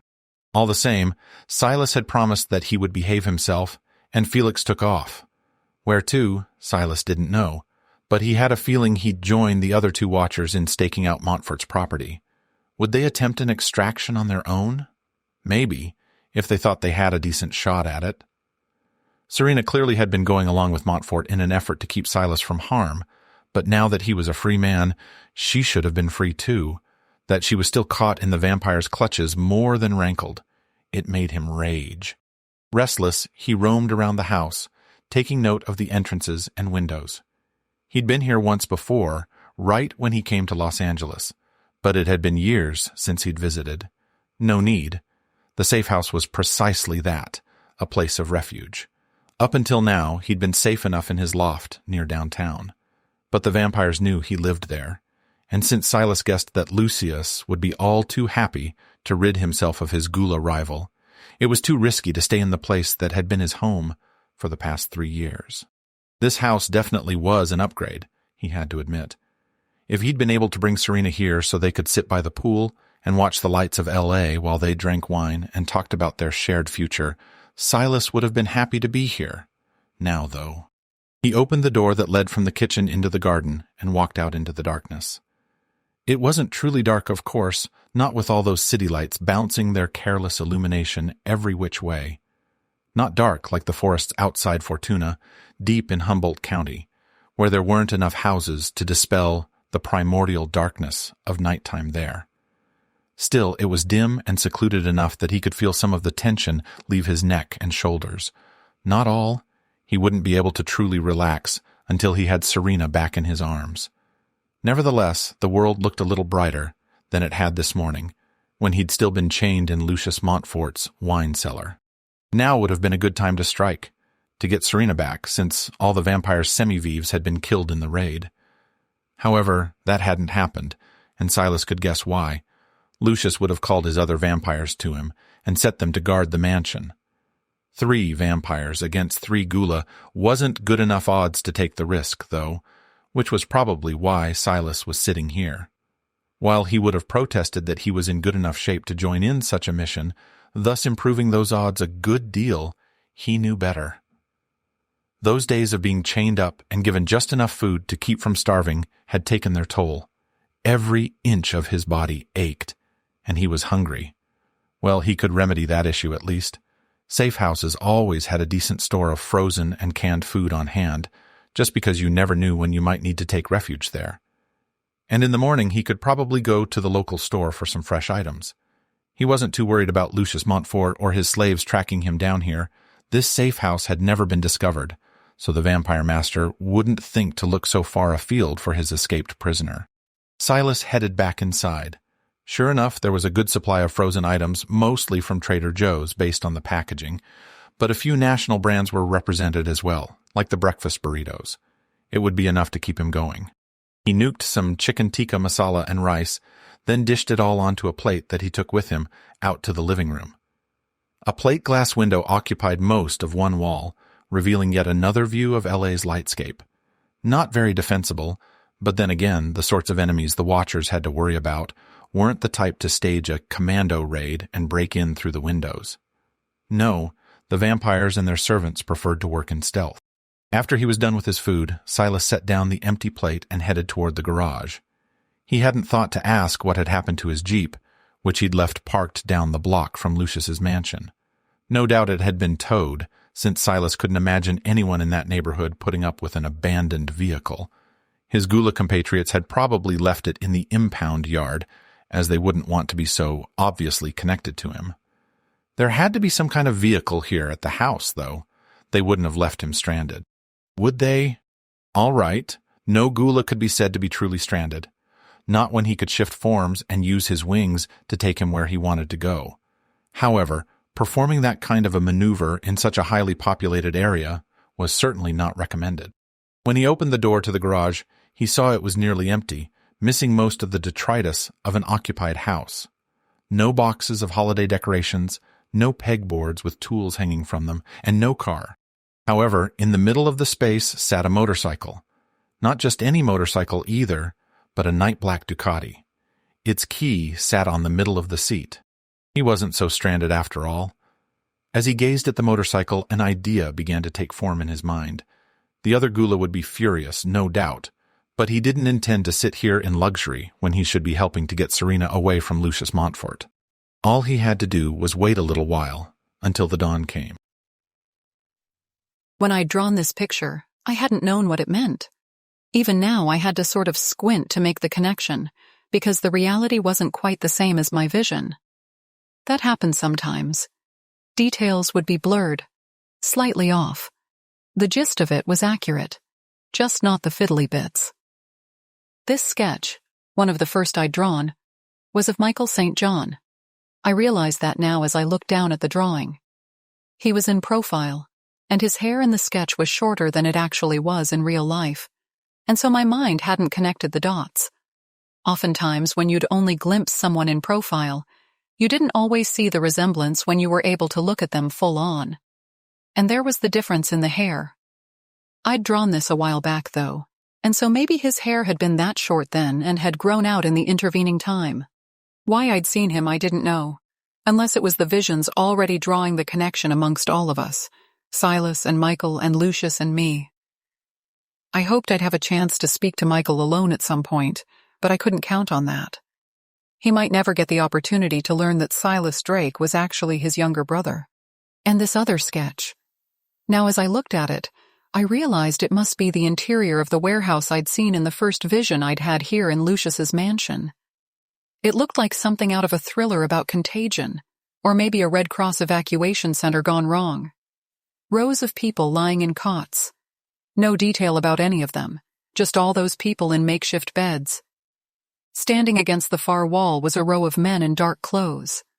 Again, no real detail, but they had to be the guards I'd glimpsed in that same vision. Now I knew they were there to make sure the donors did their duty and provided the unending supply of the necessary blood factors to keep those future vampires happy and day-walking. Another sketch of what clearly was the garden here. No people, just the pond and the stone bench and the clumps of trees. It hadn't rung a bell for me because, really, the garden wasn't all that distinctive, was fairly typical of the sort of thing you'd see in any house of this vintage. These were interspersed between sketches of visions I did recognize. The house in northeast Pasadena where the little girl had been kidnapped, the two men loitering near a car that turned out to have a body in the trunk. Clearly, there hadn't been any rhyme or reason as to when the visions that affected my own future appeared. They hadn't been strung together in a coherent narrative like the series of visions I'd been forced to endure here in Lucius's home. For some reason, he had the ability to make my visions obey him. Up to a point, though, or at least only until he had no further need of them. Once he'd understood what the visions were trying to tell him, he'd let me alone. I thumbed through the notebook quickly, finding more of the same. Buried far back were some brief notes about a vision where I'd seen two men in silhouette, one dark, one fair. I guess those two men must be Silas and Lucius, rivals as to who would possess me. No, that was wrong. Silas didn't want to possess me. He loved me, wanted to be with me, but I wasn't property to him, wasn't a prize or something to be exploited. I saw the face of the little boy in my mind, our little boy. Tears pricked at my eyes and I blinked them away. I had to be strong now so that little boy had a future, and that meant being careful. I picked up the two books and took them back into Lucius's room, then stowed them in the same drawer where I'd found them, in the same order. After that task was done, I took a quick look around to make sure I hadn't disturbed anything during my hasty search. All seemed to be in order, so I returned to my bedroom and closed the door that connected our two suites. The suitcase Brian had brought sat by the dresser. I still didn't feel like unpacking it, but I knew I might as well. If for no other reason than if Lucius came back while I was engaged in that activity, then he'd be pleased to see me settling in, and maybe wouldn't wonder whether I'd done anything I shouldn't during his absence. I had to make sure he had no reason to be suspicious. I went over and opened up the suitcase, then put everything away. It really wasn't all that much. Enough clothes for 4 or 5 days, certainly not my entire wardrobe.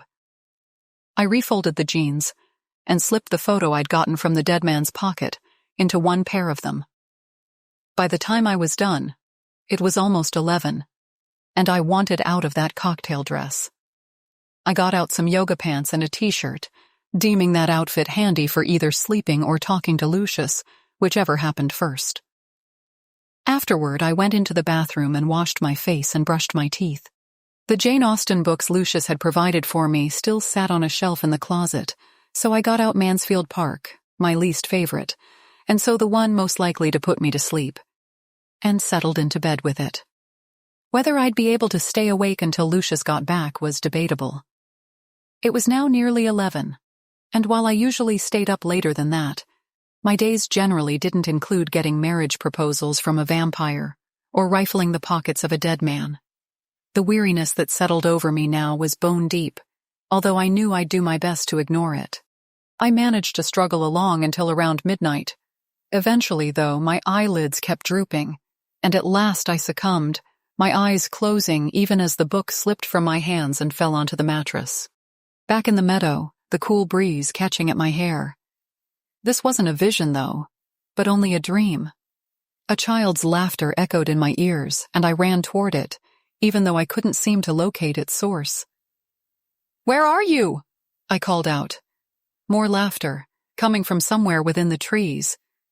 I plunged into them, felt the air immediately grow colder as the shadows of the pines surrounded me. In my dream, I wore the same t-shirt and yoga pants I had on now. My feet were bare, fallen pine needles rough against my toes. I veered to the left, following the sound of the boys' laughter, ignoring the pain in my feet as they pounded against the hard forest floor. And then I came to an abrupt halt, for standing in front of an enormous redwood tree was Lucius Montfort, his pale hair glowing in the dimness of the encroaching trees. In his arms was the boy, my son with Silas. Lucius grinned, showing his sharp canines. "You don't need him," he said. "You and I will have our own." Then he bent and sank his teeth into the boy's neck, blood spraying everywhere, bright red, drops of scarlet painting the trees around him, spattering warm against my face. I screamed, and someone's hands were on me, taking me by the shoulders. "Serena!" My eyes blinked open, and I saw Lucius leaning over me, his fingers digging into my flesh. I recoiled, and he frowned. "Sorry," I gasped. "I'm sorry. I was having a nightmare." Obviously. The silver eyes bored into mine. A nightmare or a vision? "Definitely a nightmare," I said, gradually returning to myself as I realized that was only the truth. A nightmare born of my anxiety, of my fear that the vision I wanted to come true never would. But that's all it was. I took a gulp of air and added, "I'm so glad you came home." His expression warmed, and he reached up to brush a strand of hair away from my face. "I am glad, too. I'd intended to check on you, but then I heard you screaming." "Not the best way to introduce your new semi-vieves to the household, that's for sure," I said. "They were downstairs in the other wing and so didn't hear you." So he'd done it. While I didn't want to think about the lives he'd ruined while I was asleep, I had to ask. "How many?" "Only 2, but that will be enough to keep watch over the house tomorrow, and then tomorrow night I will add to their number. It has to be done carefully, with none of them disappearing too close to any of the others. Otherwise, their absences, clustered together like that, will raise too many questions." I nodded. Thank God for those logistics, because it meant the house would be sparsely guarded tomorrow. This wasn't like suborning Brian, who was allowed to stay in his former life because of the facade required to make it seem as though everything was normal. No, these men, I assumed they were men because I'd never seen any female semi-vieves, would be taken completely from their lives so they could be stationed permanently here. However, I couldn't let Lucius see that I was happy he'd only been able to procure 2 of his slaves. "You're sure that will be all right?" I asked. He leaned down and kissed me on the forehead.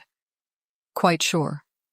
I will have Brian come over as soon as his partner leaves for work, and so you will have 3 guardians for most of the day. Between the 3 of them and the security system, I know you will be well protected." Damn. That wasn't so good. If I was going to make a break for it, I'd have to do so in the early morning. Evading 2 semi-vieves was bad enough, but 3? I doubted I could pull that off. As for the security system, well, I'd worry about that later. I really didn't care if I was caught on camera, as long as all the camera caught was a view of my back as I got the hell out of there. If I managed to get away, then Lucius would realize this was all a sham. If he didn't already. I still wasn't quite sure if he'd completely bought into my act. Yes, he'd given me an engagement ring, had basically pledged his undying love to me. That didn't mean terribly much when you got right down to it. Lucius Montfort was the sort of person who'd continue to play the game as long as he could get something useful out of it. For now, though, I need to smile up at him tremulously, to tell him that I was sure I'd be fine, although I'd be happy when he awoke and could make more of his guards. He kissed me again. "I know you will. And I'm sorry this wasn't much of a birthday for you. I'll try to make it up to you when things settle down." "It was fine," I said.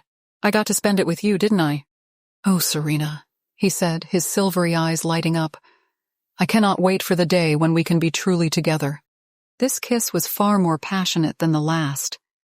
I submitted to it as best I could, responding with as much fervor as I was able to summon. Inwardly, though, I could only hope that it would be the very last one I'd have to share with him. I'd tried to escape before. This go-round, I'd have to hope that the second time was the charm. On Friday, the sun would rise at 6:22 a.m. Silas didn't need to look up the exact time.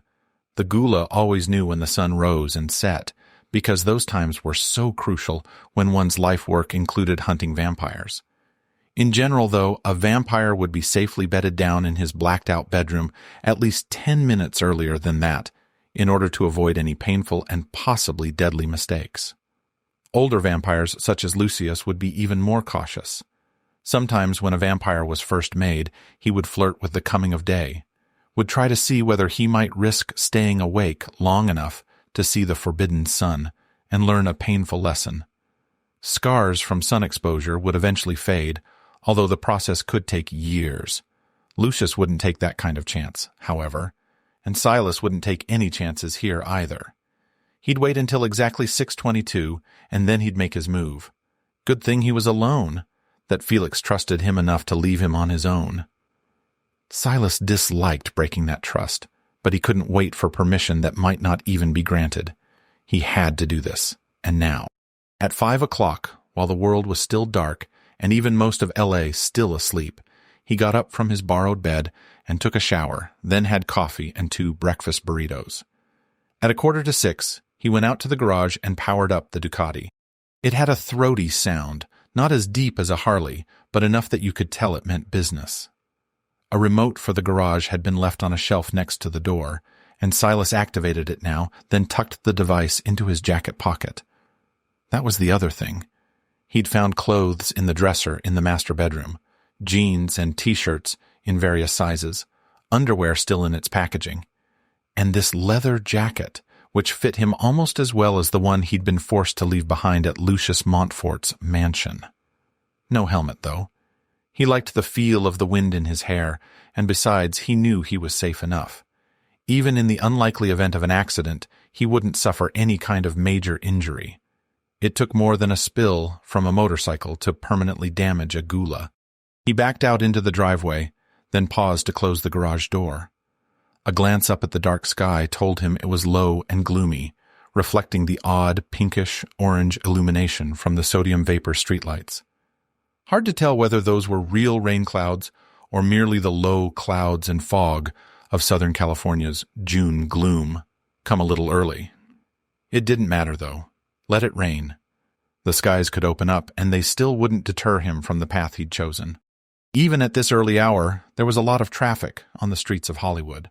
Luckily, though, he was heading away from most of it, cutting up past the Hollywood Bowl, on through Universal City, and through the hills past Forest Lawn. At last, he was able to get on the 134 freeway and head east, toward Pasadena. Midway through Glendale, a sharp, irritating drizzle began to fall.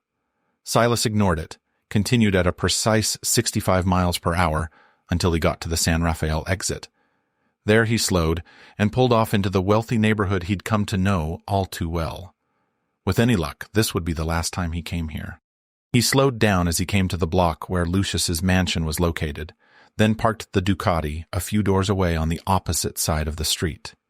The drizzle had turned into a cold, thin rain beginning to dampen Silas's hair. He lifted one hand to push the wet strands away from his face before taking a quick look in either direction. Several of the houses had begun to show some signs of life. Yellow lamplight behind closed curtains and blinds, sprinklers turning on, their timers oblivious to the rain that now fell.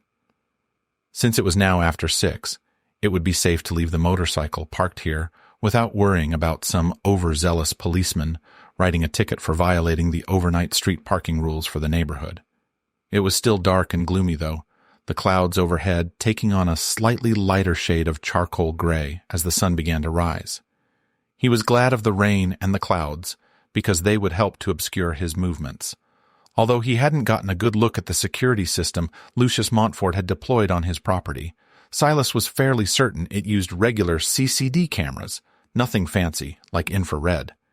In the semi-darkness, it would be very difficult to see him moving around, and because there was no way the vampire could have gotten his complement of semi-vives up to full strength yet, the enslaved guards should be easy enough to avoid.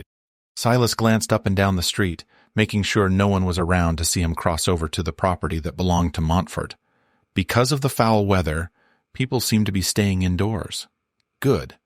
The last thing he wanted was to encounter an eager early morning runner or gardener. Since the coast remained clear, he jogged over to the property line, carefully avoiding the driveway and its security cameras. At the corner of the lot where the fence that surrounded the yard joined up with the fence from the adjoining property, he reached up and grasped the wrought iron and pulled himself over, doing his best to avoid the pointed fleur-de-lis that topped each fence pole. This task would have been easier if he'd taken on his gouliform, but Silas didn't dare risk being seen. Just because the neighborhood streets were currently deserted didn't mean they'd remain that way. He dropped down in the narrow space between the fence and a hedge of arbor vitae. So far, so good. Actually, the hedge would provide some handy cover since it followed the fence around the perimeter of the property, and he could lurk behind it until he got to the side of the house where Serena's room was located. Assuming she was in that same room, Lucius might have moved her. It wasn't as though there was a lack of empty rooms in the enormous house, which he realized now appeared to him in its true state, gray and looming, with the towers at its corners and stained glass windows on the ground floor. Why he didn't see the illusion of the Mediterranean home that Montfort used to disguise the place, Silas wasn't precisely sure. Perhaps it was merely that he'd already pierced that illusion, and therefore it no longer had any power over him. At any rate, better to start from the known quantity of the room Serena had previously occupied and move out from there, if necessary. Silas hurried along, pausing for a moment to check his watch. 6:17. Very little chance of Lucius being up and around at that hour, or his fledglings. Briefly, Silas wondered how Michael was doing. The wound from the wooden pole Felix had flung at the vampire must have hurt a good deal, although Felix had purposely aimed to injure, not to kill. Even a vampire took a little while to bounce back from that kind of injury and blood loss. No doubt Michael was already asleep too. The only beings capable of movement in the house would be however many semi-vives Lucius had managed to rustle up, and Serena. To Silas's surprise, a faint light showed behind the curtains in her room.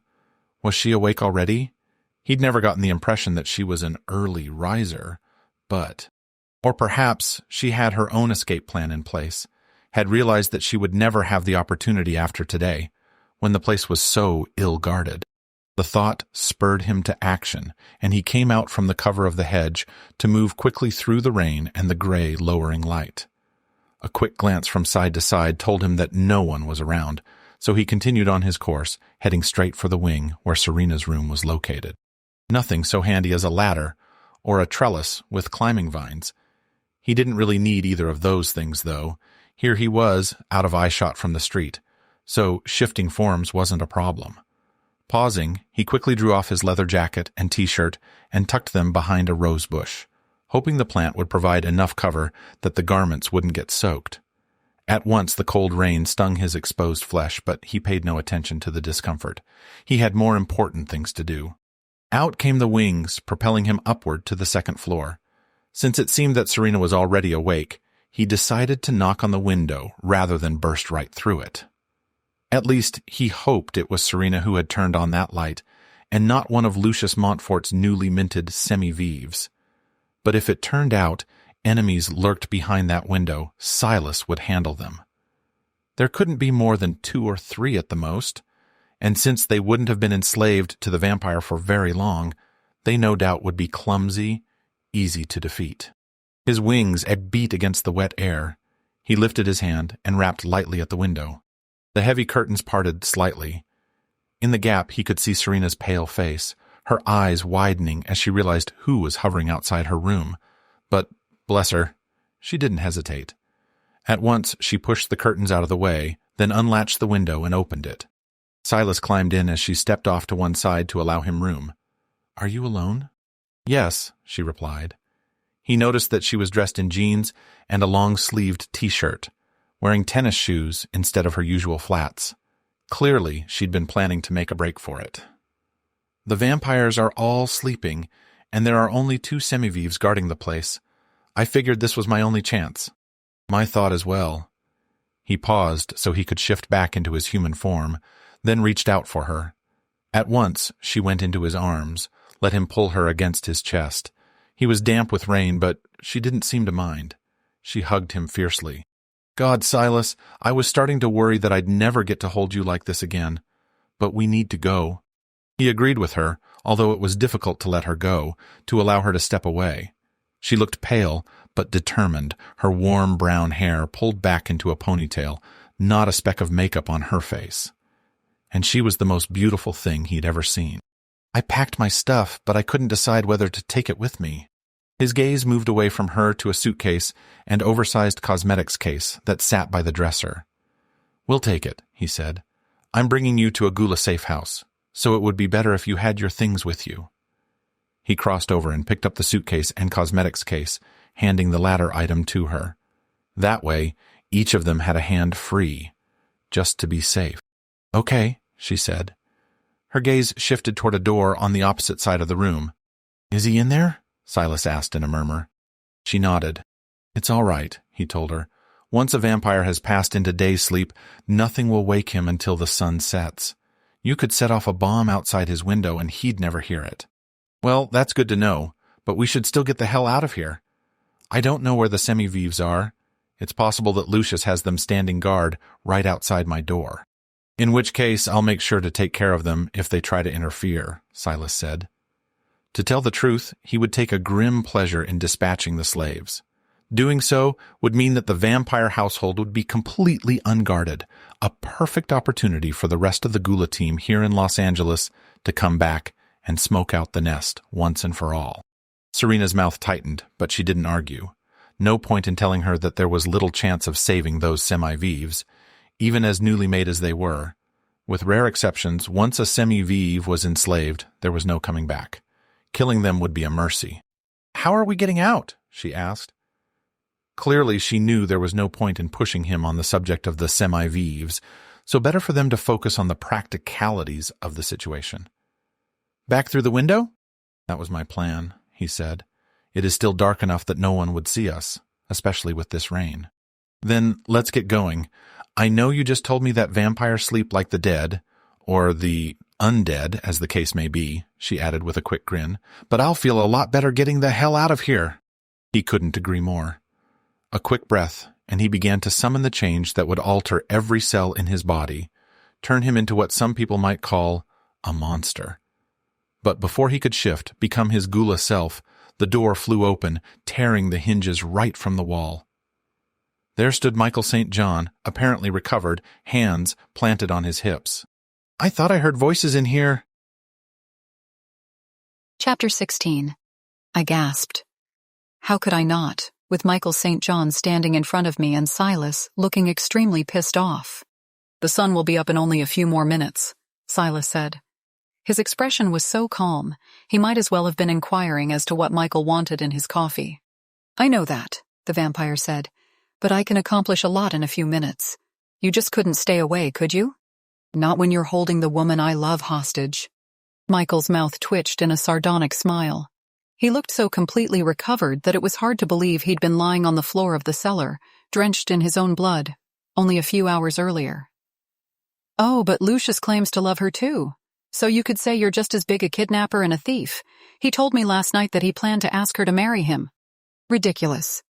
No, it's true, I said in a very small voice. He did. Over dinner. And you said?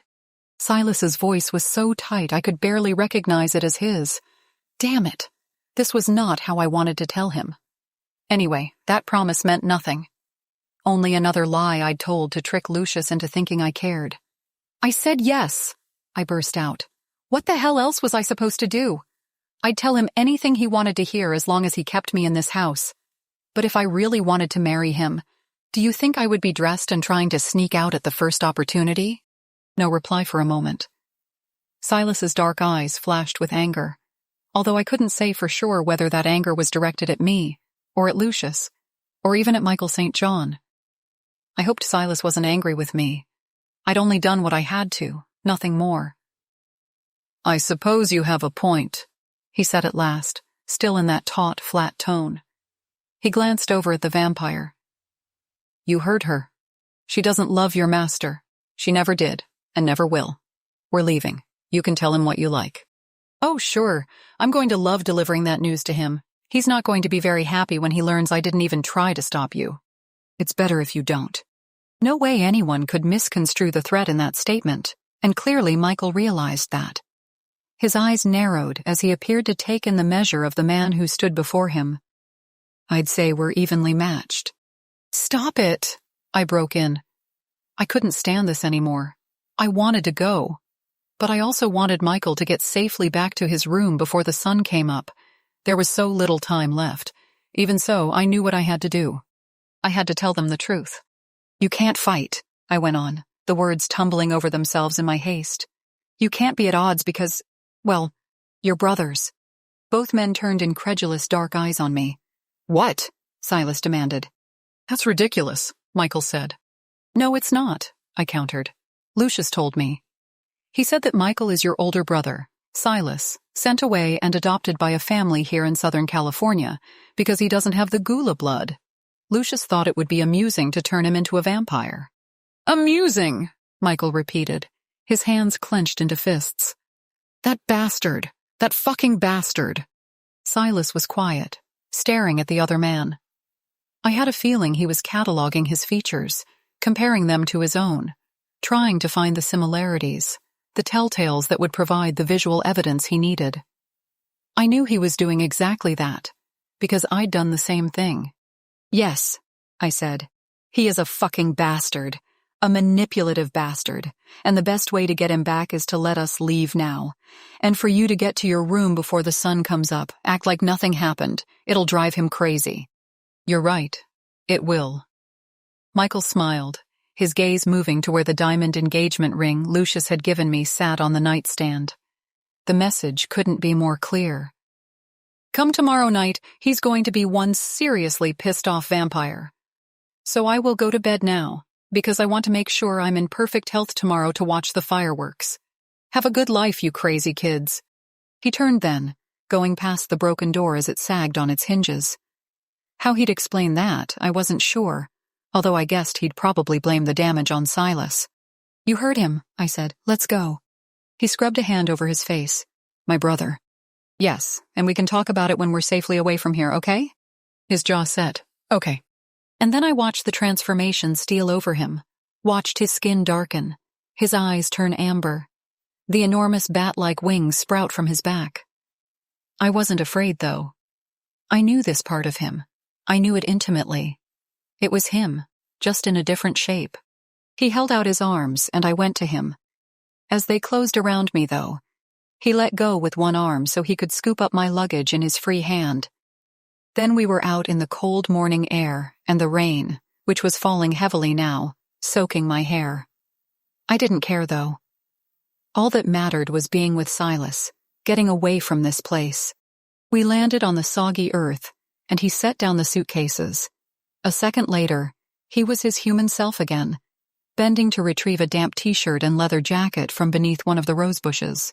Let's go. I'm parked on the street. I followed him toward the fence that encircled the property. No sign of the semi-vives so far. The sky had begun to lighten a little, just enough to show that the sun had indeed come up, somewhere far from this wet landscape. We hugged the wall as we headed toward the street, although Silas didn't take me to the gate. No, he stopped at the southwest corner of the property, where it butted up against the next-door neighbor's wall, and gave me a leg up so I could climb over the fence. After that, he picked up my 2 cases and threw them over as well, and finally clambered to safety. For a second, we just stood there, staring at one another. I couldn't quite grasp that I had gotten away. True, the house was right there, but I wasn't trapped inside. I was standing on a sidewalk, in a public space, not locked in my room, no vampires breathing down my neck. What I wanted to do was run to Silas and have him hold me for roughly 100 years. But we didn't have that kind of time. Let's get going, Silas said. My motorcycle is partway down the block. I stopped, staring at him in consternation. Motorcycle? How the hell are we going to get these suitcases on a motorcycle? It's not a problem, he replied. We'll manage, but we have to go. I couldn't argue with that. Trying to blink the rain out of my eyes, I followed him half a block down from Lucius's property to a sleek and wicked-looking black motorcycle that had been somewhat sheltered by a sycamore tree. Get behind me, he instructed as he swung his leg over the seat. Put the larger case between the two of us and sling the cosmetic case over your shoulder. That might work. It wouldn't be very comfortable, but luckily both pieces were soft nylon and therefore easier to manage. Thank God Brian hadn't packed my things in the hard-sided rolling suitcase I'd used back in the day when I still flew. Do we have far to go? I asked as Silas started up the bike. It rumbled beneath us, a live thing. Far enough, he said shortly. It seemed obvious to me that he didn't want to mention our destination out loud, even though I saw no signs of pursuit, or even any of the neighbors out and about. The hour was still early for people to be leaving for work, and like good Southern Californians, they seemed to be doing their best to stay inside and out of the rain. Hang on. We began to roll. I clung to Silas, the suitcase smashed between us. Away from Lucius's house, down through San Rafael's quiet streets, following Colorado Boulevard through Eagle Rock. I noticed he took a lot of surface streets, avoiding the freeway. Was he worried about early morning commuters, or did he simply think it was safer to drive at lower speeds, considering that he had me on the seat behind him, weighed down with these bags? I really didn't care. The important thing was that each mile put me a little farther away from Lucius Montfort, from the mansion that had been my prison for too long. It didn't matter that I was soaked to the skin, my wet hair plastered to my cheeks. The only thing which mattered was that I was free. We came through Hollywood and headed west on Franklin, then jogged up a side street whose name I didn't catch. This was the true Hollywood Hills, though. The street sloped sharply upward as we passed Italianate mansions and Frank Lloyd Wright-inspired mid-century homes, all of them worth millions. How in the world had the Gula managed to secure a safe house in this neighborhood? Did they really have that much disposable income? Silas slowed down, then turned into the driveway of a low-slung house whose outlines I couldn't make out that well because of all the trees crowding around it. Secluded and private. I liked that. I needed a chance to hide for a while. The garage was nearly empty. I suppose that made sense, since no one actually lived here full-time. As soon as the garage door closed behind us, Silas killed the engine. With a sigh of relief, I eased the cosmetic bag off my shoulder and let it drop to the ground, then climbed off the bike, taking the larger bag with me. After he got off the motorcycle, he reached for the bag and tilted his head at the smaller one on the ground. Go ahead and take that one. Since it was a far lighter burden, I wasn't about to argue.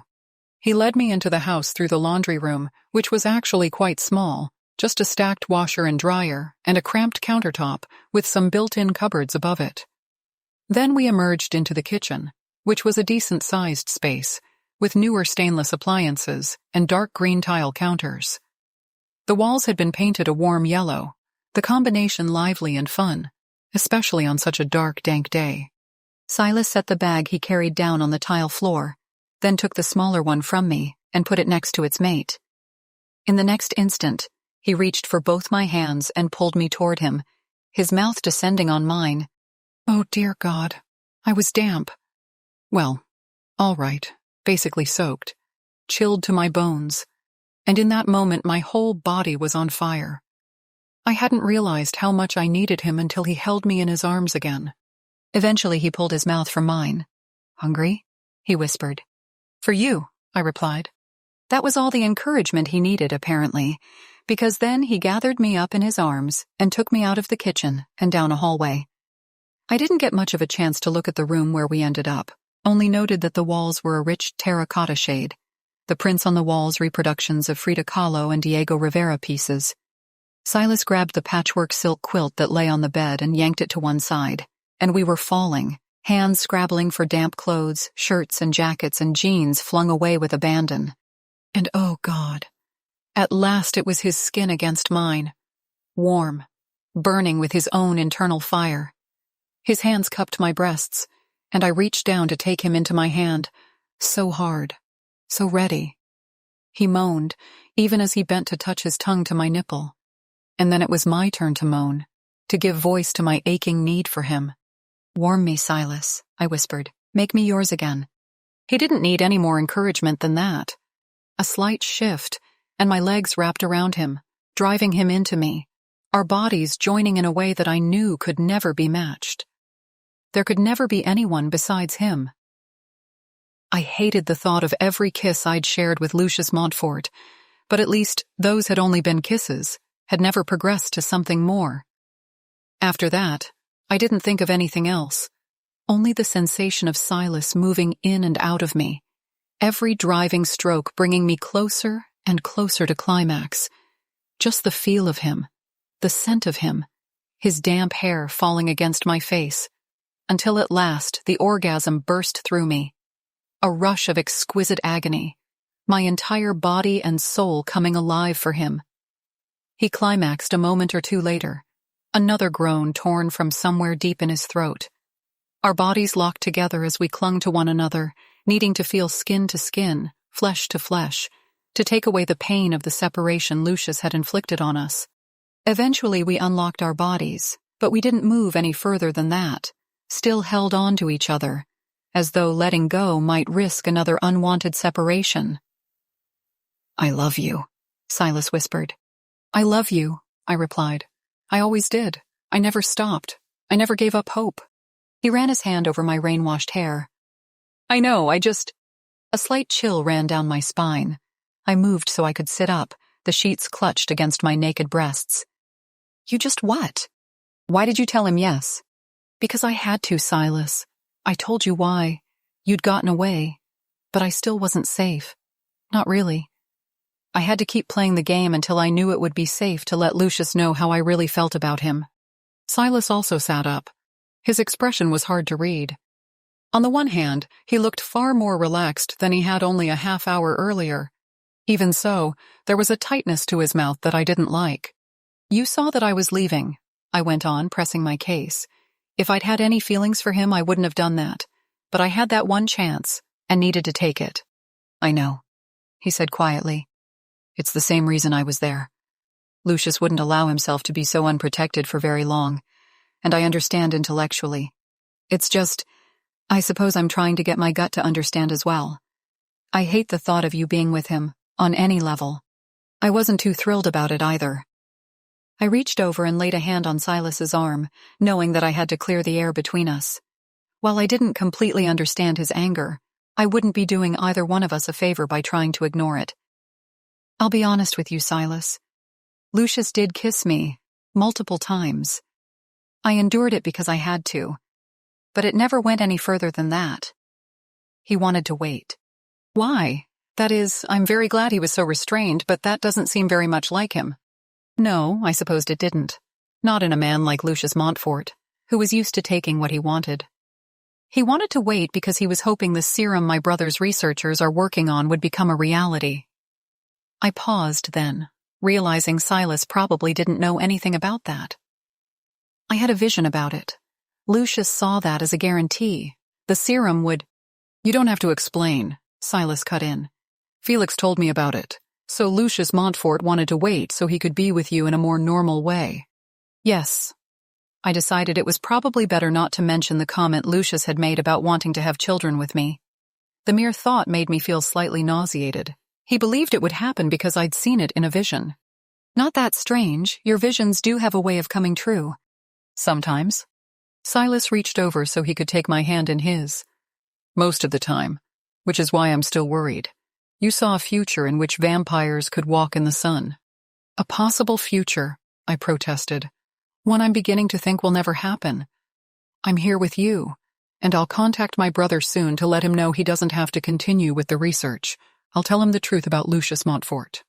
"What about your niece?" The question caught me off guard. I had to remind myself that Silas had been free long enough to talk to Felix and get filled in on what had been happening over the past few days, so he would be privy to information that I hadn't personally shared with him. Also, I'd been so focused on making sure Lucius never got the vampire paradise I'd seen in my visions, I hadn't wanted to think about what cutting off the research might mean for Addison. I don't know, I said, my voice barely above a whisper. I hope they can continue with that line of inquiry and let the rest of it go. I'll have to wait to talk to Jackson. He's back in D.C. right now, isn't he? Yes, but he'll be coming back to California as soon as he gets his business wrapped up. Actually, he could be flying here today for all I know. Yesterday was a little chaotic and I wasn't in touch. Silas's fingers tightened on mine. You've had a lot to juggle. It's understandable. He paused for a moment, then went on, his tone much more brisk. How about a hot shower and some food? You'll be in better shape to face the rest of the day. The suggestion sounded heavenly, especially since this morning at Lucius's mansion I'd basically rolled out of bed and gotten dressed and prepared to run. I figured I could deal with showering and all that once I was a free woman again. I recalled how Silas and I had shared a shower at his loft. That had been heavenly too, the feel of the hot water beating down on us as he ran his hands over my body. A flare of desire flashed through me again. We might have just had sex, but that didn't mean we couldn't go for round two. Slanting a look over at him through my lashes, I asked, Is your shower big enough for two? Only one way to find out. His hand still on mine, he pulled me over to him, kissing me strong and hot, right before he scooped me into his arms and took me into the bathroom. And yes, that was a nice big shower stall, tiled in a warm biscuit beige tone. Smiling, Silas shut the door and turned on the water. Its heat flowed all over me, but it was nothing compared to the heat I felt inside. He kissed me, over and over again, his hands on my body. Yes, this was exactly what I wanted, what I needed. I had to make sure it would never end. She sat across from him at the dining room table, her hair forming itself into fascinating waves and ripples as it dried.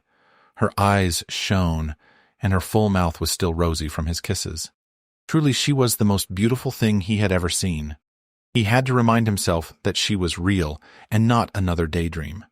Memories of her had been all he could hold on to while locked up in Lucius's cellar. This was the real Serena, every exquisite inch of her. While Silas would have been happy to simply sit here and look at her, drink her in, he knew there was still much to be resolved.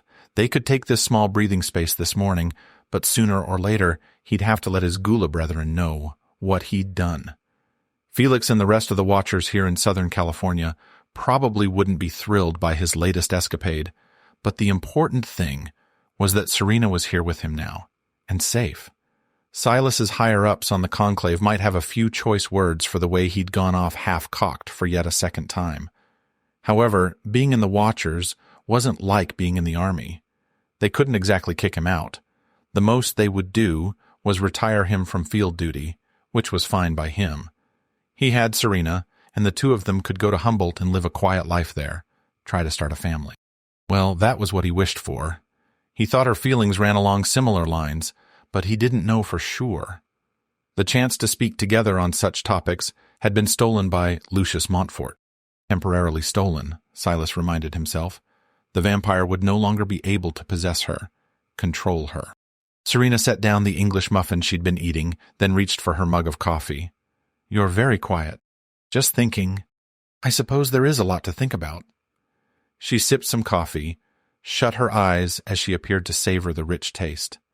The house had a very good coffee maker, as well as a supply of interesting blends in the cupboard. The batch he'd brewed up this morning had been Sumatran. I actually had a vision of us a few days ago.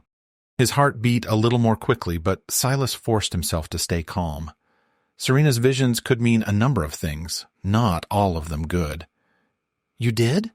Yes. She smiled and flicked a lock of semi-damp hair over one shoulder. Later on, I discovered it was up somewhere near your compound in Humboldt, although at the time I wasn't entirely sure. A green field with an evergreen forest all around it. That does sound like my home, he said. What did you see? I saw us, she replied, and our son. Silas went very still. How he wanted to believe it was the future she'd seen, but hope could be a very treacherous thing. Our son. You're sure? Well, he looked like you, except he had my eyes. He was around 4 years old, I think. He was flying the fanciest kite. Her smile didn't exactly fade away, but it did diminish somewhat. I have to believe he was ours. Why else would we be out in the woods, flying a kite with a little boy? Why else? Perhaps they were watching one of the Gula children, although Silas didn't know why her visions would show her such a scene. It made far more sense that she would have been offered a glimpse of her own offspring. I don't know, he said slowly. That is quite a vision. Do you think it will come true? A week ago, I would have said no. Her hands wrapped around the coffee mug, although she didn't lift it. Perhaps she wanted to feel its warmth against her fingers. But I'm here with you now. I think it's more that I was offered a look at a possible future, one with as great a chance of happening as the terrible future I envisioned with Lucius. A shake of her head, and she tapped a finger against the warm, celadon green glaze of the coffee mug. Outside, rain beat against the windows. This is the first time I've ever had competing visions of the future, so I'm not sure exactly what to make of it. But I'm going to hope for the best. That's the only way to move forward, I think. Silas reached over and touched her free hand with his. Her skin was warm. Clearly, she hadn't taken a chill from their rain-soaked motorcycle ride to get here. I think it's a very good sign. And is it a future you want to see happen? Her hazel eyes met his. In contrast to the purple top she'd slipped on after the shower, those eyes looked almost pure green. More than anything, Silas. Lucius tried to convince me that being with him was the right thing, that he could give me the kind of life I deserved. Problem is, aside from the fact that I was already in love with you, and nothing was going to change that, I had no desire for that kind of life. I could have had it already because of the family I was born into. I didn't want it.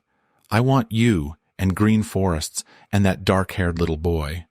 Something quiet and precious and nothing I could have here in Southern California.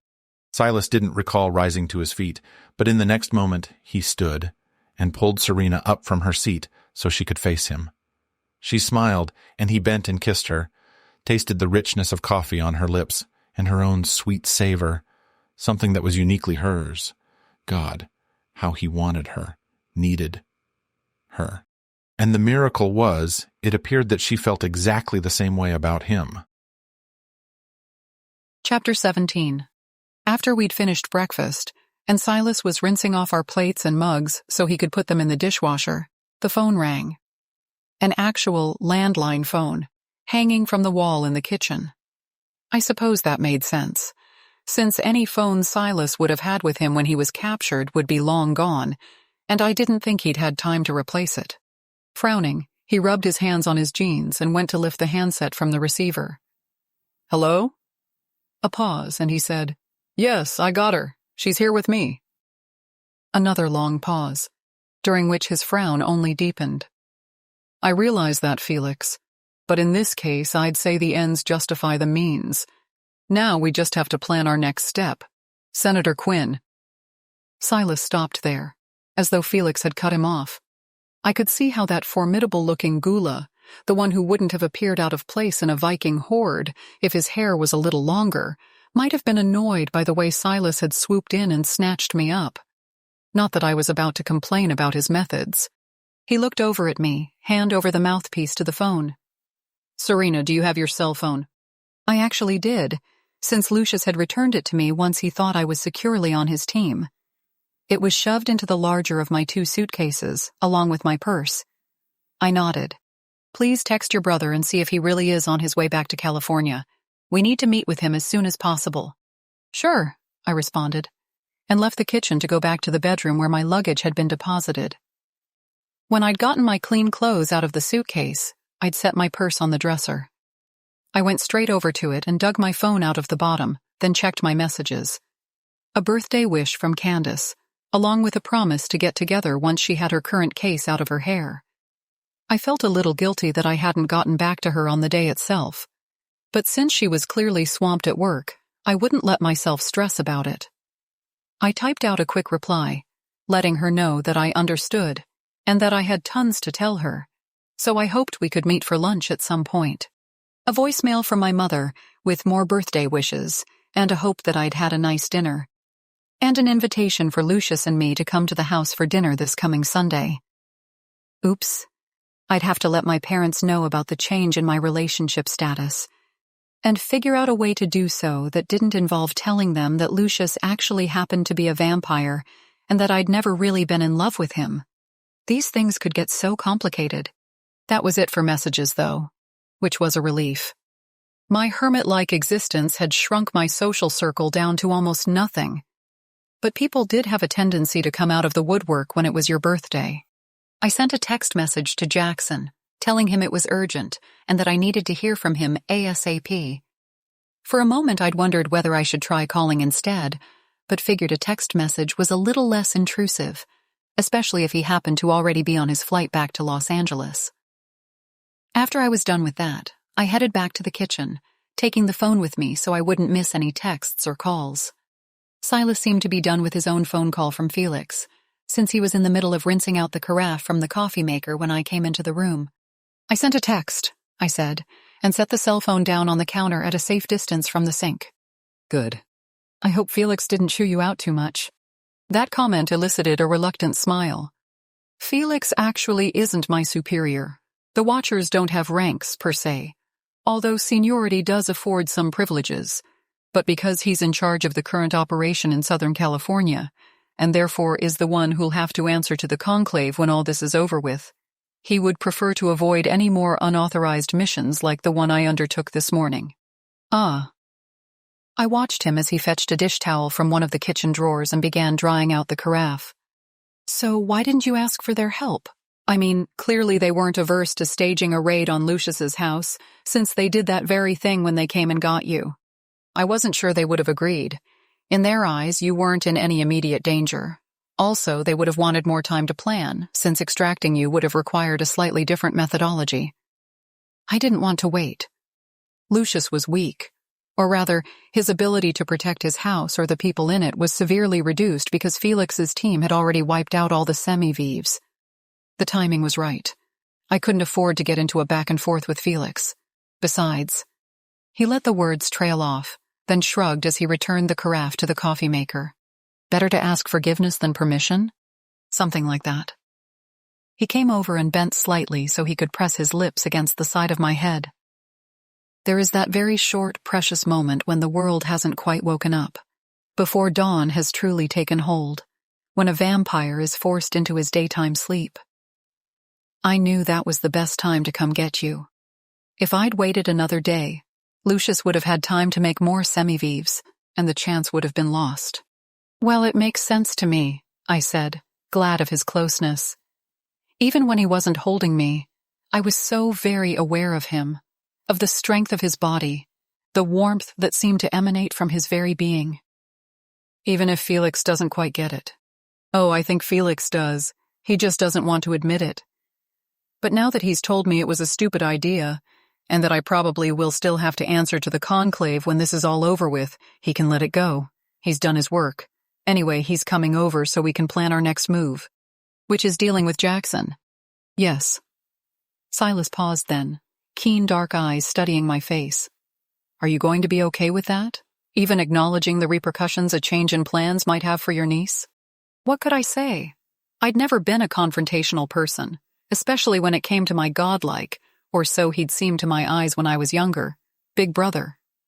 But this was too important to let go. Anyway, once he understood that Lucius was not the sort of person he would wish to be associated with, he'd have to back off. If he wanted to continue the research on the healing benefits of vampire blood for humans, fine. However, he'd have to swear that the other aspect of the project would be forever abandoned, even if he'd agreed to do one in exchange for the other. I'm not sure if okay is the right word, I said slowly. More like, I understand what needs to be done, and I'm not going to back away from that. His eyes warmed. I love you. I love you too, I replied. Those words seemed so inadequate to express how I really felt about him, though. I wanted him and needed him, and trusted him, and admired him. He wasn't like anyone I'd ever known, and I desperately wanted to deserve him. I let out a breath and said, my tone quite different. What time will Felix be here? Soon. I don't know where he's staying, but from the way he talked, it sounded as if it wasn't too far away from here. How many safe houses do you guys have stashed around LA? I asked. I'd halfway meant the question as a joke, but Silas appeared to take me seriously. Several. This one, and another over in Santa Monica somewhere.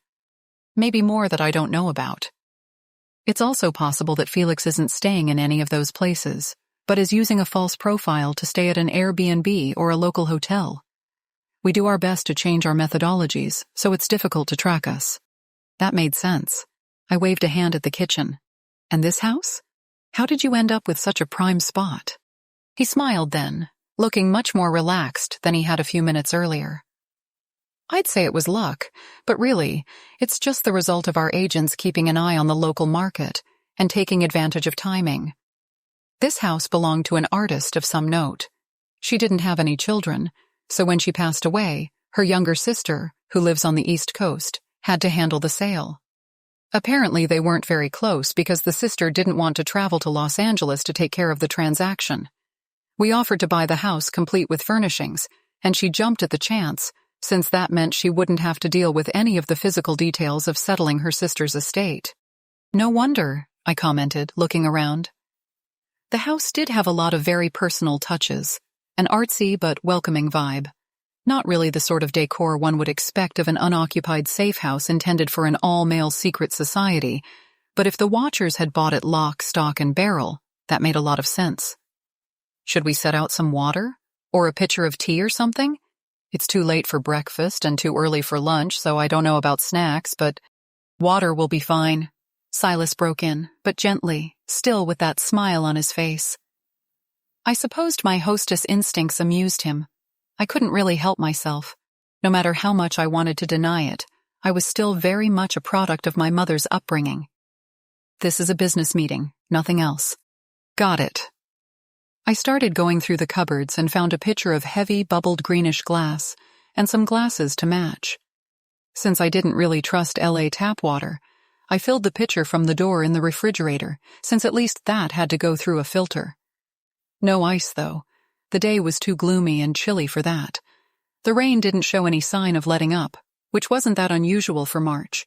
Still, I wished I had a better idea as to whether the storm was going to clear out today. The little of the backyard I'd seen so far looked inviting, and it would have been nice to be able to sit out there and try to get my thoughts together. After this visit, of course. I took the pitcher, and Silas picked up the glasses, and we both went out to the living room. Even on such a gray day, the view from the window there was nothing short of spectacular, taking in everything from Hollywood all the way out to Century City. Silas must have noticed me looking out the window, because after he'd set down the glasses, he asked, "Like it?" "Oh yes, this place is amazing." He smiled slightly at the compliment, but didn't say anything else. I thought I understood the reason for his reticence. The house might be awesome, and I might be currently occupying it with the man I loved, but this was only a way station, a temporary refuge. Sooner or later, we'd have to decide where we wanted to end up, and I very much doubted that would be anywhere in Southern California. The doorbell rang, and Silas went to answer it while I waited in the living room, wondering whether I should remain standing or go ahead and sit down on the oversized couch, covered in cheerful yellow linen. I decided to hover near the arm of the couch, figuring I could sit on it or lean against it, or simply remain standing, depending on what Felix and Silas did. They entered the room, Felix ruffling some damp from his close-cut hair. He wasn't wearing a jacket or coat, but I realized he'd probably taken off his outerwear in the entry and hung it in the closet there. "Hi, Felix," I said cheerily. Judging by his expression, he was still less than thrilled with Silas, but I figured it couldn't hurt to forestall any recriminations by acting as if everything was normal. "Hello, Serena," he replied, voice smooth, not missing a beat. "You're looking very well." Was that some kind of subtle dig? A hint that he knew exactly what Silas and I had been up to in the hours since he'd rescued me from Lucius Montfort's mansion? Possibly. I didn't know Felix well enough to guess whether he was the sort of person who'd comment on such a thing. I thought it was probably better to ignore any subtexts, and said, "Thank you, Felix. Would you like some water?" A corner of his mouth lifted slightly. "Sure." I poured water into one of the glasses and handed it to him. He took it, murmuring a thank you, and then settled himself into the armchair placed to the right of the couch. Good. That meant Silas and I could occupy the couch. I sat down, and a second or two later, Silas took a seat next to me. He seemed tense, even though only a few minutes earlier he'd been reassuring me that Felix wouldn't waste time with any more scolding. Well, whether or not Felix was still annoyed with Silas, he definitely didn't intend to dawdle. Hands clasped on one jean-clad knee, he asked, "Have you heard anything from your brother?" Even though the situation was deadly serious, I had a hard time keeping myself from smiling at his get-down-to-business attitude. "Not yet. I only texted him about 10 minutes ago, though, and he could be in a meeting or something." "He's not," Felix told me. "I checked his schedule. That's public record, you know." Even as the Gula spoke, I knew I should have thought of that. Most of the time, you could go to a senator's or congressperson's website and look at their schedule for the week. It seemed more helpful to stalkers than anything else, but if you were in Washington, D.C., and really wanted to know what your representative was up to, then I supposed it was valuable information. Anyway, as scattered as I'd been lately, the thought of looking up Jackson's schedule had completely slipped my mind. "Traveling?" Silas asked. "Yes, he was present for a vote yesterday, as Serena said, but his schedule shows him as coming back to California for the weekend. Next week only says TBD, so it seems that he's not yet certain what he plans to do." That didn't surprise me. After all, he'd want to check in with Shelby Gutierrez to see how the research was faring, and, depending on the news he received, he'd either feel confident returning to Washington, or would want to stay here and spend as much time as he could with his daughter. That thought made my throat constrict slightly. I didn't want to face the possibility of losing Addison. I'd been there at Huntington Memorial when she was born, had seen her christened, watched her smear rainbow cake all over her face at her first birthday party. She was family. She had her whole life ahead of her. "If he's on a flight out here, then eventually he'll check his messages," Silas said. "We just need to be patient." Felix shrugged slightly, as though he wasn't overly thrilled by the prospect of having to practice patience. "I suppose so. In the meantime, we need to formulate our strategy." "Which is?" I asked, not sure I liked the sound of that. "That we need to convince your brother the research needs to be stopped." I sent a wary glance at Silas, who was watching Felix, brows pulled together. "Stopped altogether?" "Because I don't see why they can't continue with the work of looking for a cure for Addie. There's nothing harmful in that, is there?" "Unfortunately, there is." Felix shot a troubled glance at Silas. "Didn't you explain it to her?" "Explain what to me?" I really wasn't liking this, especially since Silas remained silent, as though loath to tell me what Felix, and by extension the rest of the Gula, had in mind. "We haven't had a lot of time," Silas said at last. His gaze was fixed on Felix. "And besides, it sounds as if you and the conclave have been discussing this without my input." "Yes, because clearly you were otherwise occupied." Felix shifted in his chair, returning his focus to me. "It's really very simple, Serena. I know by getting the blood samples from Lucius Montfort, you were doing your best to keep him happy, distracted, anything to prevent him from causing harm to Silas. Your motivations were completely understandable. However, that blood is dangerous. It could provide a cure for your niece. But it also could be used to create biological enhancements for human soldiers. It could be weaponized. I'm not saying your brother intends to do anything of the sort, but there's no guarantee that someone working for him might not eventually see its potential and decide to sell it on the black market. That would be unfortunate. For centuries, the vampires and the Gula have maintained a very delicate balance. If the vampire's blood and the components that can be synthesized from it are let loose in the world, then I fear the changes it might wreak would be catastrophic. I wanted to protest, to say that Felix was imagining worst-case scenarios and that everything would be fine. But even as I opened my mouth to speak, I stopped myself. After all, I didn't know who Shelby Gutierrez had hired to work in her labs. I also didn't know much of anything about Shelby herself. I wanted to think they were all stand-up people who could be absolutely trusted, but the truth was, I had no way of knowing that was the case. Corporate and scientific espionage were very real things. If someone leaked even a bit of information about what was going on in that lab, then it might reach interested parties who were willing to pay a high price for that kind of research. The two men were watching me, clearly waiting for me to respond. Silas's expression was grave but sympathetic, while Felix wore a formidable frown that made him appear even more like a Viking about to go on the rampage. I cleared my throat and wished I'd paused to take a sip of water. "I guess I can understand some of those concerns," I said at last. "But do you really expect me to go to my brother and tell him to put a stop to everything when he's only gotten started? Leaving aside the very real worries about what that will do to Addison, he's just hired a bunch of people. He's supposed to lay them all off after less than a week?" Felix shrugged. "Startups fail all the time, sometimes in that short an amount of time. It's unfortunate, but wouldn't it be better to pull the plug early on before they've all gotten used to those paychecks?" Something in his logic seemed faulty, but right then I couldn't get my racing brain to slow down enough to tell me what it might be.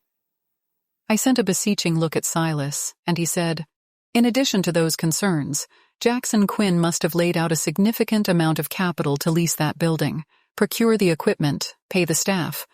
You expect him to walk away from all that?" "I do," Felix said imperturbably. "My best estimate is that his losses would be somewhere around $1 million. To someone with his fortune, that amount is lunch money." I thought that was being a little dismissive. If we'd been talking about my father, sure. But while Jackson had his own wealth from investments and so on, in addition to his senatorial salary, it wasn't as though he had access to the kind of money my father did. One day, Jackson and I would have to split that enormous fortune. A day I prayed would be very far in the future. But in the meantime, he could only be counted as very wealthy, not super rich like our parents. Silas must have noted the look of distress on my face because he responded, "I'm not sure that's exactly the case, but we'll leave that aside for now. I think the important thing to do here is to impress on Senator Quinn the implications of this sort of research and give him a better idea of the sort of person Lucius Montfort really is. Appealing to his better nature is probably the best way to approach this. What do you think, Serena?" I'd been in the middle of taking a sip from my glass of water, so I had to wait a few seconds before I could reply.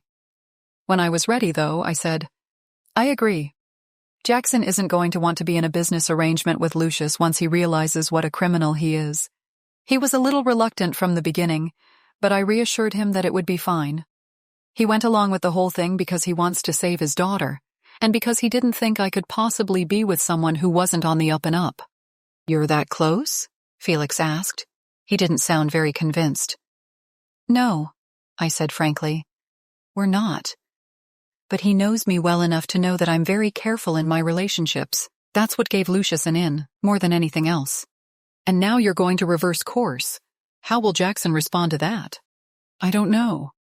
I glanced over at Silas, who was watching me carefully. Something about the solemn regard in those dark, dark eyes made me feel far braver than I knew I was. Being back with him was a miracle, one I didn't intend to take for granted. "I want him to meet Silas, and I'll tell him the whole story. That should help to convince him that Lucius Montfort is bad news." "What if your brother doesn't agree to stop the research?" "Well, I floundered for a moment, because I honestly didn't know what I would do if Jackson proved to be stubborn. But he wouldn't. My brother, unlike a lot of politicians, really did strive to do the right thing. I couldn't imagine him staying in a partnership with someone he knew to be a bad person. Apparently Felix had been expecting that kind of non-reply, because he gave a grim nod and said, "Don't worry, Serena. If your brother doesn't shut this thing down, then we'll do it for him." "What's that supposed to mean?" I demanded, even as I shot a worried look at my gula partner. "Silas, what is he talking about?" "When the Watchers make a plan, they very rarely stray from that course," Silas said. Now his attention was fixed on his fellow gula, the set of his jaw telling me that he knew exactly what Felix had meant.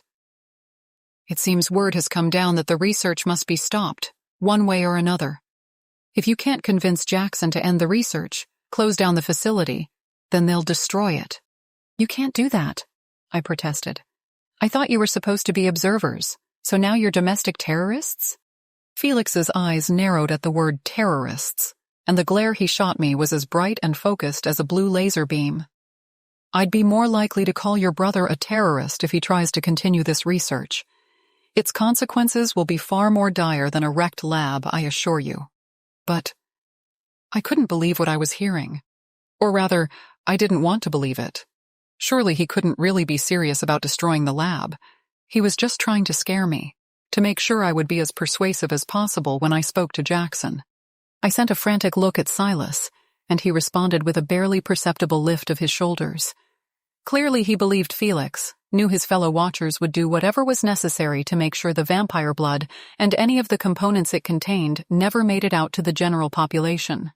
And I also thought of my vision, of that warehouse in the middle of nowhere, the sketch that matched it, with its rows and rows of hospital beds. If I allowed any of this to go on, then who was the terrorist? Chapter 18. Felix left not too long after that. Probably he didn't see any reason to linger. He'd said his piece and made his intentions known. At that point, it was up to me. At least the rain had stopped sometime during our conversation, and the sun looked as if it was trying to come out, although its presence didn't do quite as much as I'd hoped to improve my mood. I checked my phone, but I didn't have any missed texts or calls. "He'll contact you," Silas said as he rubbed my neck. With Felix gone, the two of us could sit closer to one another on the couch and share displays of affection. I was certain the blonde ghoula wouldn't have appreciated. I'm sure he's just waiting for the right opportunity. If he's on a plane surrounded by people, he's not going to make what could be a highly charged call. You're probably right. I was quiet for a moment, letting Silas's powerful fingers knead some of the tension from my neck and shoulders. Right then, it was enough to enjoy his touch, the palpable sense of love and comfort that seemed to flow from his fingertips. It just feels like he's been in the air forever. Well, it's not a short flight, and you only texted him a little over an hour ago. He lifted his hands from my shoulders, and I turned around so I could face him. Although his gaze was serious enough, one corner of his mouth quirked slightly. "Maybe we should go out for a while, get some air, have some lunch. Are you sure that's safe?" I looked from him to the still dripping garden outside. Now that the sun was out, its rays caught the drops of rain on the grass and leaves, turning them into a constellation of shimmering diamonds. I didn't know what I was expecting to see out there, but all that time as Lucius's prisoner had made me more than a little paranoid. "As safe as it can be," he said. "It's daytime and the vampires are asleep. All of Lucius Montfort's semi-vives are dead, so who would even be able to track us down?" "They're not all dead," I said gloomily. "There are the 2 semi-vives he made last night. Also, Brian wasn't at the mansion during the raid. He was at home, pretending to be normal." Silas touched my hand. "Do you really think he would venture all the way out here to Hollywood?" "I don't know. Actually, I hadn't stopped to think what he'd be doing. During the day, he could come and go as he pleased, since Louis was at work and not around to see what his partner was up to. I wondered if Lucius had contemplated having Brian come to the mansion for guard duty after all the other semi-vives had been destroyed. But that wouldn't have been a very good idea. All of Lucius's semi-vives looked as if they had been chosen because they would make good bodyguards, whereas Brian had the slightly flabby physique of a stereotypical geek. In a fight, even I, with my yoga-trained muscles, might have beaten him. Anyway, he would have been hard-pressed to come up with a reason for being away from home all night. I doubt it. Even if he did come wandering around here for some reason, what would be the chances of him running across us? LA is a pretty big place. "Yes, it is," Silas agreed. "But if you're not comfortable leaving the house, I understand. It was just a thought." I looked over at the window again.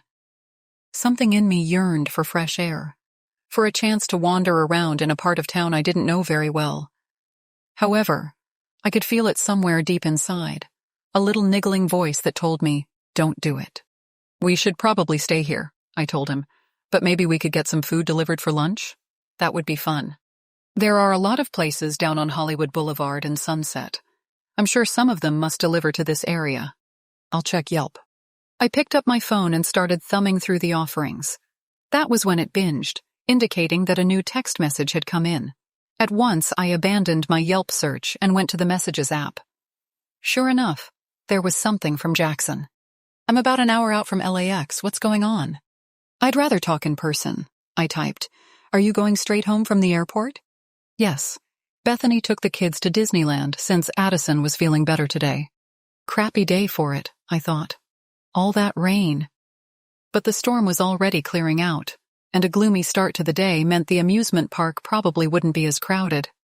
And with Bethany and the kids miles and miles away in Anaheim, Jackson would be available for an in-person meeting. "Can you let me know when you're on your way to Claremont?" I responded. "Then we'll head out around the same time and meet you at your house." "We?" he typed back. "Who? It can't be him because—" The text trailed off there, but Jackson's meaning was clear enough. He knew I couldn't be coming with Lucius because it was still broad daylight, barely noon. "A friend," I responded. "Just please text again once you're on your way." "I will. Talk to you soon." "Thanks." We ended the convo there since we didn't have anything else that could be said right then. I closed the app and set my phone on the coffee table. Silas looked at me expectantly. "Well?" "He'll be at LAX soon, and he'll text once he's on his way home. I assume he's having a limo take him or something." "And his Secret Service protection?" I'd forgotten all about that. Jackson was still a working U.S. senator, but he was also a candidate for president. He probably had some agents traveling with him, helping to clog up first class. "I guess so," I replied. "But when Jackson and I went to meet with him earlier in the week, they didn't come inside. So I don't think you need to worry about them overhearing anything we might say." "Good." He lifted an eyebrow at me. "What are you going to tell him?" "Everything," I said simply. "I have to. The only way to get him to believe me is to not hold anything back." I thumbed back over to the Yelp app and scrolled down the results of my search. "So, do you want Thai or Mexican?" Silas could tell Serena was anxious, although she did her best to hide it. But he saw, from the way her gaze would shift away from his, or how her fingers were clenched a little too tightly on her fork as she lifted some refried beans to her mouth, that she was not looking forward to this interview with her brother at all. She would have to reverse all the things she had told him just a few days earlier, and it was not in her nature to take back her word. He loved her for that, but he also knew the upcoming conversation was necessary. No, that was too weak a word. It was imperative. Although he hoped there would be some way to save Serena's niece, the risks were too great to allow any of this to continue. The weather had cleared out enough that they were able to open the windows in the dining room to let a mild, damp breeze enter the house. Silas could see that Serena enjoyed it here, and he wished the house could be something more than merely a way station, a place to take shelter for a day or two. But as soon as this situation with Jackson Quinn and Lucius Montfort was resolved, he and Serena would have to find their own resolution. He would be sent back to Humboldt. The question was, would she come with him? That she'd had a vision of them together in the future, their child with them, should have reassured him, but she'd also had visions of a future with the master vampire. Which one was real? There was also a third possibility, that she would reject both of them and continue her life here in Southern California, alone. He didn't want to believe that. He had never been with a woman before Serena, and so had no basis of comparison, and yet he still couldn't imagine how someone could be so open with him, so loving, only to walk away from him in the end. Her phone buzzed, and immediately she set down her fork and picked it up, then tapped in the code to unlock the screen. Her eyes scanned the message she found there. "Jackson says the limo just picked him up. He should be at the Claremont house by 2:30 at the latest." Silas glanced past her to the clock of recycled tin that hung on the wall opposite him. "How long will it take us to get there from here?" Her shoulders lifted, and she reached for her glass of water before replying, "A little over an hour. It's a bit early for the traffic to start getting really bad, so I think if we're on the road by 1:30 we should be okay." Which left them approximately 20 minutes to finish their meal and get out the door. They were nearly done, so it shouldn't be a problem. And neither should traffic, if they did encounter any, since they would be riding the motorcycle and could split lanes if they did hit any congestion. That should work. Serena nodded, then pressed her lips together, as though wrestling with an unpleasant thought. "I don't quite know how to explain you, though." "What's to explain? Tell Jackson the truth." "And you're okay with that? I thought the Watchers were all about keeping their identities secret." "We are, but in this case, you can't avoid the truth. It will be easier to convince Jackson of what he needs to do if he understands that the people who have been keeping guard on the vampires for centuries know what a terrible danger this vampire blood and its resulting serums might pose. His words seemed to reassure her somewhat, because she relaxed against the back of the painted wooden chair where she sat. I hope so. At least I know that Jackson isn't the sort to go blabbing to anyone. He won't betray your secrets. Silas wasn't sure if he could be quite that confident, but he also knew that in this case, discretion was also self-preservation. Trying to tell the world that shape-shifting monsters walked amongst them seemed like a very quick route to being kicked off the campaign trail. He didn't mention any of that, however, but only said, I'm sure he won't. She gave him a half-hearted smile and returned to the food on her plate, although he noticed that she only took a few more bites of enchilada before she set down her fork once again. I think I'm done. I want to go brush my teeth and fix my face before we head out. Is that okay? Of course, he replied. I'll finish mine and then clear the table. We have time. Another smile, and she got up from the table and headed down the hall toward the master suite. Silas ate the rest of his carne asada burrito, then picked up his plate and Serena's. Rinsing the dishes and putting them in the dishwasher only took a few more minutes, and soon enough he had joined her in the bathroom. Apparently she was done with brushing her teeth, because she had a tube of lipstick in one hand and was scowling at her reflection in the mirror. Is something wrong? She startled, then shook her head and put the lipstick down on the tiled countertop. No, I was just thinking that I look like about 50 miles of bad road. All this sleep deprivation is doing nothing for the circles under my eyes. Silas looked into the mirror and stared at her reflection for a moment. I have no idea what you're talking about. You look beautiful, as always. That comment made her chuckle. If you say so, but thank you. He honestly couldn't see any faults in her lovely face, but he'd heard that women could be odd about such things. Deciding it was probably best to let the matter go, he squeezed some toothpaste onto his toothbrush and took care of scrubbing away all the flavors of burrito and beans and rice. After he was done, he put away the brush and toothpaste and looked over at Serena once again. She'd been busy with pulling her heavy hair back into a thick ponytail. He liked it loose better, but knew her hair would survive the motorcycle trip better while confined in such a way. Ready? He asked. She drew in a breath, then nodded. As I'll ever be.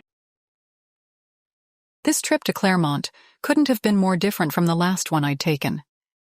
Then it had been dusk, and I'd sat in the back of a Mercedes sedan with a vampire at my side. Now I clung to Silas as he maneuvered the Ducati along the 210 freeway, and a bright sun shone down from overhead, warm and innocent, as though it had absolutely no recollection of the rain that had fallen only a few hours earlier. I couldn't feel the wind blowing in my hair, however, because Silas had produced a helmet when we went out to the garage and told me I needed to wear it. Although I wondered why he was worried now, when we'd both been helmetless when he stole me from Lucius's mansion. I didn't argue. The last thing I needed was to tumble off the back of the motorcycle and cave my head in. Because it was so early in the afternoon, the traffic wasn't too bad yet. Some clogginess where the 134 and the 210 met in western Pasadena, but Silas deftly maneuvered the Ducati between lanes until we were clear from the thicket and then back up to speed. We passed the exit for Allen Avenue, and I felt an odd twinge inside. That was the exit you'd take if you were headed down to my parents' house in San Marino, but of course we weren't going that way. I didn't know if I'd ever go that way again. As we got off the freeway in Claremont, I felt my phone buzz in the pocket of the loaner jacket Silas had also given me. Since we'd slowed down to take the turn, I figured it was safe enough to reach in and retrieve the phone. A brief message was displayed on the home screen. I'm here, it read. Come over when you can. Since I couldn't take my left arm away from Silas's waist to type out a reply, I just tucked the phone back into my pocket. Obviously, Jackson was waiting for us, so an answer wasn't strictly necessary. We drove north on Indian Hill, then jogged over on Baseline so we could continue north on Mills Avenue. The houses got larger and more expensive as the elevation climbed, and then we were at the gated complex where Jackson's home was located. As we pulled up to the guard shack, I could see the man inside step out into the bright sunlight and squint at us. His expression wasn't entirely welcoming, and I thought I could guess why. The Ducati was an expensive bike, but it didn't exactly rate the same kind of respect as Lucius's S-Class. And Silas, who hadn't been wearing a helmet, looked windblown and rather rough, with his shoulder-length hair and a scruff of beard on his cheeks and chin. "I'm Serena Quinn," I told the guard. "I'm here to see my brother Jackson." At once, the man's face relaxed. I didn't recognize him, so he must be new. Clearly, he recognized Jackson's name, though, because he said at once, "Of course, Ms. Quinn." He called ahead to say you were coming. "Go on in." He went inside and touched the controls for the gate, which began to slide open for us. As soon as there was enough room to squeeze the motorcycle past, Silas started moving forward again. "Down this street and then jog to the left. It'll be the last house on that side, up against the boundary wall." "Got it." We moved slowly and sedately, but even so I was all too aware of the low grunt of the motorcycle's engine. This thing felt too damn conspicuous, but there wasn't much I could do about that. At least it was the middle of the day, and so most of Jackson's neighbors should be off at work. Or golfing, I added mentally, thinking of my father's favorite pastime. Anyway, as long as the neighbors weren't home, I really didn't care what they were doing. The same Secret Service agents who'd been here the night I'd come with Lucius stood in front of the garage. They didn't move as Silas brought the Ducati to a halt in the section of driveway nearest the path to the house. Maybe they blinked. I couldn't see behind the dark glasses they wore. "Hello, Ms. Quinn," said one of them. "You can go on in." "Thank you," I replied, wishing I'd learned their names. Then my reply wouldn't have sounded so truncated. Since it was too late to do anything about it now, I gave a mental shrug and pulled off my helmet, then set it on the motorcycle's seat. Silas had already gotten off the bike, so I gestured for him to follow me. As we approached the front door, my stomach did its best to knot itself up, not exactly the most appealing sensation when you've just had an enchilada plate for lunch. I swallowed and told myself this had to be done. Once we'd explained everything, surely Jackson would understand. I rang the doorbell, acutely aware of the man who stood next to me. The other thing I just wasn't sure of was my brother's reaction to Silas. The last time I'd come here, I'd been with someone entirely different. It wasn't like me to flip-flop between two men, and I knew my brother would find it strange. The door opened, and Jackson looked out at the two of us. For just the briefest second, his brows drew together, as though he was trying to figure out who this scruffy-looking stranger might be. Then he seemed to shrug and said, "Come on in." We went inside. It seemed that one of the first things Jackson must have done on his arrival home was to open the windows, because a fresh breeze blew through the house, playing with the filmy curtains. "Do you mind going outside?" he asked. "Seems a shame to waste a day like this, especially after being cooped up in an airplane for hours." "No," I said, then added hastily, "Oh, and Jackson, this is Silas Drake." "Very nice to meet you, Senator," Silas said, and my brother shook his head. "Jackson is fine, Silas. So you're a friend of Serena's? It seems as though she's picked up quite a few new friends lately." That remark made me frown, and I could tell Silas wasn't too pleased by it either. But he didn't react, only said, "Yes, I've been acquainted with Serena for quite a while, although this is the first time I've had a chance to meet any of her family." Which I supposed was true enough. He had been a part of my life for more than 3 years now. I just hadn't known about his existence until a few weeks ago. But Jackson only said, "Ah," and led us to an outdoor living set of wicker and glass, placed under a pergola covered in climbing vines. Bougainvillea, already thick with riotous fuchsia blooms. They provided shade from the sun, which now felt almost hot. California weather, almost as fickle as the entertainment industry that made its home here. My brother had set out acrylic glasses and a couple of bottles of Perrier. He cracked open one of the bottles, then poured sparkling water for everyone. Once he was done, he settled himself on the love seat and shot a quizzical glance at Silas and me. "Serena, do you want to tell me what this is about? Your initial text sounded very urgent." I looked over at Silas, who sat on the couch next to me. The corners of his mouth turned up slightly, as if he wanted to give me an encouraging smile, but knew it probably wasn't appropriate to the moment. "It is urgent," I said. "I know this is going to sound crazy, but I need you to hear me out." "Crazier than bringing a vampire to see me?" he returned, then looked over at Silas. "Obviously this one isn't a vampire, not with that blazing sun overhead." "No, I'm not a vampire," Silas said politely, but he didn't elaborate. I reached over and picked up my glass, drank some Perrier. It fizzed at the back of my throat and seemed to do little for the dryness there. After swallowing, I blurted out, "Actually, Lucius Montfort is a very evil man. Vampire, whatever." My brother's eyebrows lifted again. "Excuse me? I thought you two had a thing." "No, I was faking so he wouldn't kill Silas." That remark made Jackson swivel his head toward the man who sat next to me. "Lucius Montfort wanted to kill you?" "I believe that was his ultimate goal," Silas replied. "He had me locked up in his wine cellar. Serena pretended to be with him, to go along with plans in order to save my life." Had I ever seen Jackson look so bug-eyed? I didn't think so.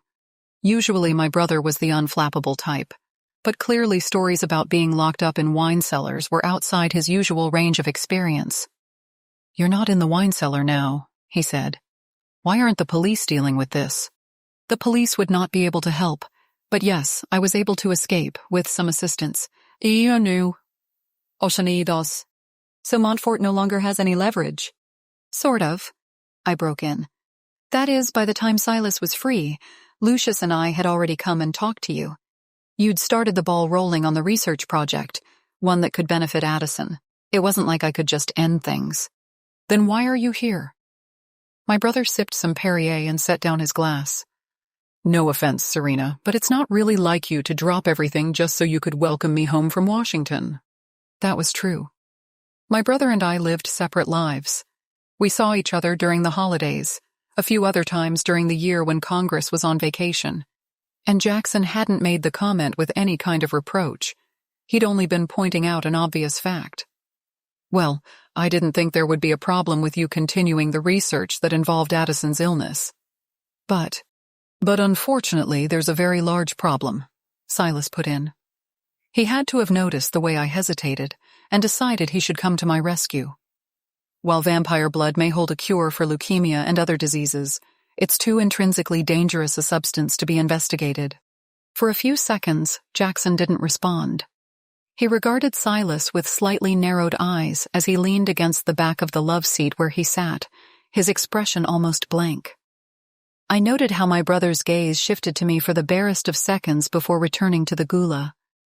"Excuse me, but who are you exactly? Why does this concern you?" "Jackson," I began, angry that he would talk to Silas that way, but my lover only touched my arm briefly, letting me know that he would handle this. "Valid questions, Senator Quinn. I can't give you all those answers because I'm not at liberty to do so. Let's just say that I'm affiliated with an organization that has spent many years tracking vampires, taking note of where they make their lairs, doing our best to ensure that the vampires don't abuse their powers or take too many victims. Because of this background, I can tell you with all assurance that vampire blood is a very dangerous compound. If any of it should go missing from your lab, if it should fall into the wrong hands, then the consequences could be disastrous." "Disastrous?" my brother repeated, sounding skeptical. "That seems a bit melodramatic. And what exactly is this organization you belong to?" "He can't tell you that," I said. "They need to keep their identities secret." "Secret identities? Do they wear tinfoil hats, too?" I opened my mouth to tell him what an asshole remark that was, but Silas forestalled me. He didn't look particularly offended. In fact, his expression was almost amused, as if he'd expected this kind of pushback. "No tinfoil hats, no chemtrails or alien invasions or anything like that, but you know that vampires are real, because you've met Lucius Montfort. I assume he did something to prove his supernatural status." "Yes," Jackson said, his face suddenly sober, as if he was recalling how he'd watched Lucius go upstairs and back in what felt like the blink of an eye. "He's very fast." "That he is," Silas agreed. "So if you can understand that Mr. Montfort is a vampire, then you can also understand that the blood which flows through his veins is entirely unnatural and not something to be trifled with." Serena did not fully understand the ramifications of offering up his blood for research. "Do you think you're the first person to be tempted by such a thing? Do you think Lucius Montfort is the first vampire to seek a cure for his own unnatural state? Such ventures have been attempted before and failed utterly. Vampirism is a contagion, Senator Quinn. It can be held in check now because we make sure that it doesn't spread too far. But can you vouch for every single person your project manager has hired? Do you know for a fact That none of them will try to sell this volatile compound on the black market? I don't know that for a fact, my brother said, clearly annoyed by the implication that the people at the research facility hadn't been properly vetted. But I'm sure Dr. Gutierrez has done her due diligence, and I trust her judgment. Anyway, what precisely are you asking me to do here? You have to stop the research, I said earnestly. As Jackson began to frown, Silas added, and destroy all the samples of vampire blood, and make sure that any tests done on those samples are also destroyed. There can't be any trace left of the research, nothing. My brother ran a hand through his hair.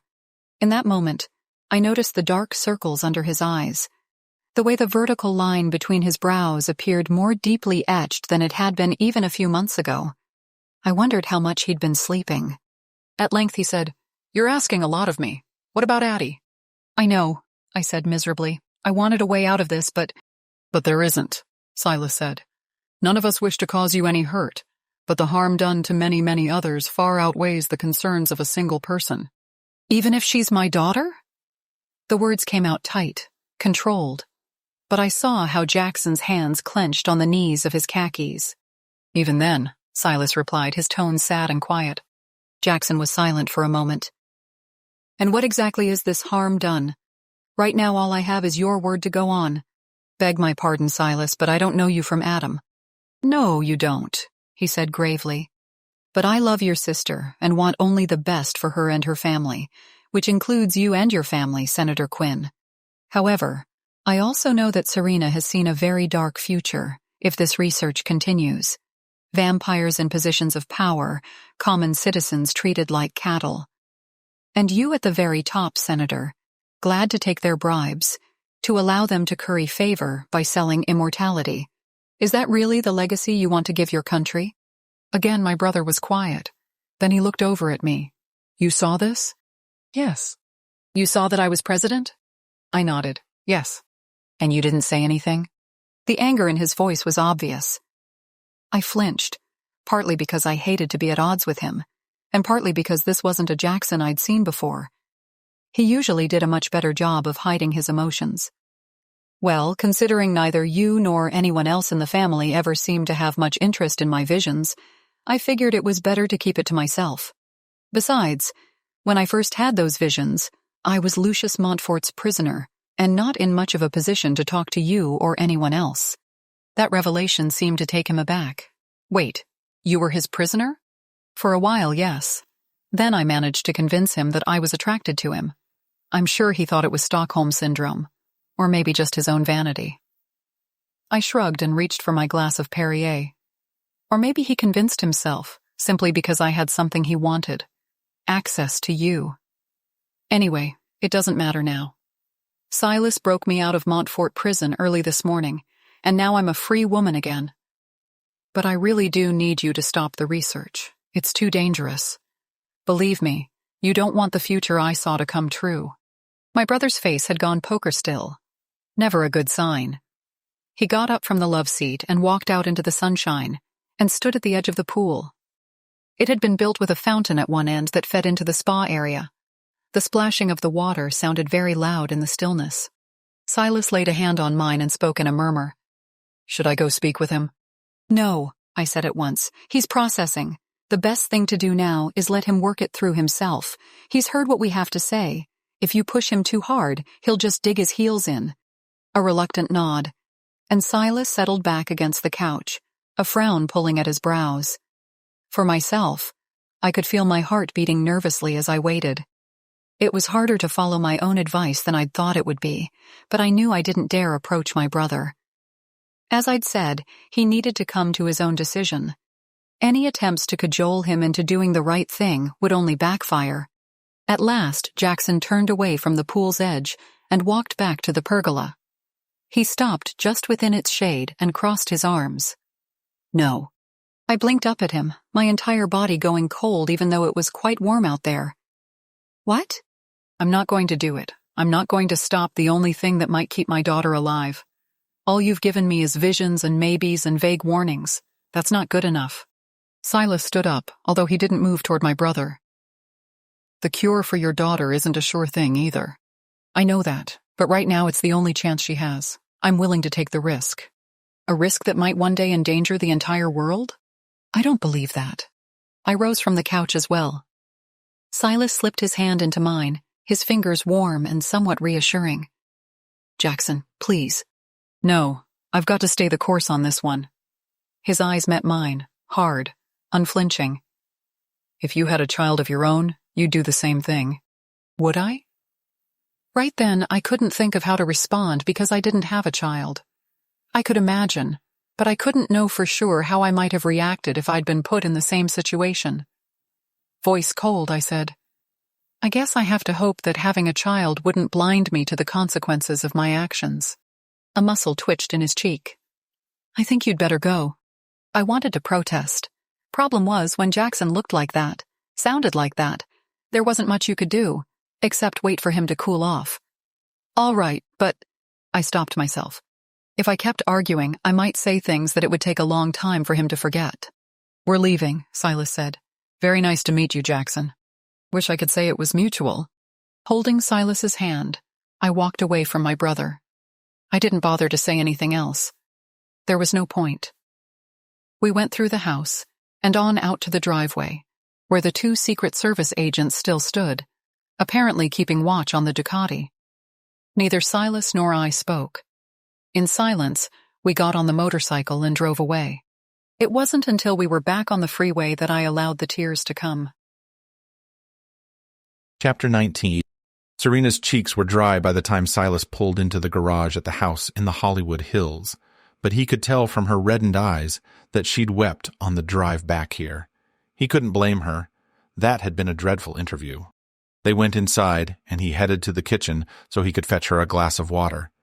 He handed it to her, and she gave him a watery smile. Do you have anything stronger? Unfortunately, no. In general, if you're staying at a safe house, there's a good reason for you to stay away from alcohol. She nodded, then sipped at the water. I suppose that makes sense. It's just, I know. He touched her shoulder briefly, hoping the contact would give her some comfort. Why don't we go sit out in the garden? It should be warm enough now, even this much closer to the ocean. Her eyes wouldn't quite meet his, but she still responded in the affirmative. That would be nice. They went outside. The grass smelled warm and damp, very alive. Luckily, the sun had been out long enough that all the moisture left behind by the rain was now gone. Silas pulled out one of the chairs at the patio table for her, and she sat down, then set her glass on the tabletop.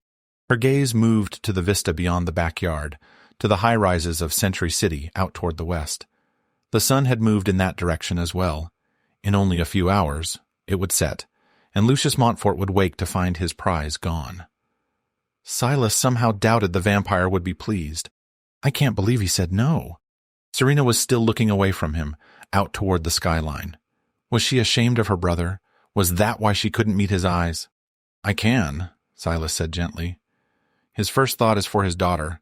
I'd hoped we could persuade him, but remember that we are not entirely without options.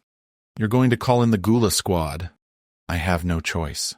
She crossed her arms, hugging herself as though she was cold, although the sunny afternoon was very warm and mild, the soft breezes like a caress against the skin. If we do this, he'll never speak to me again. Should he be relieved that she had said we?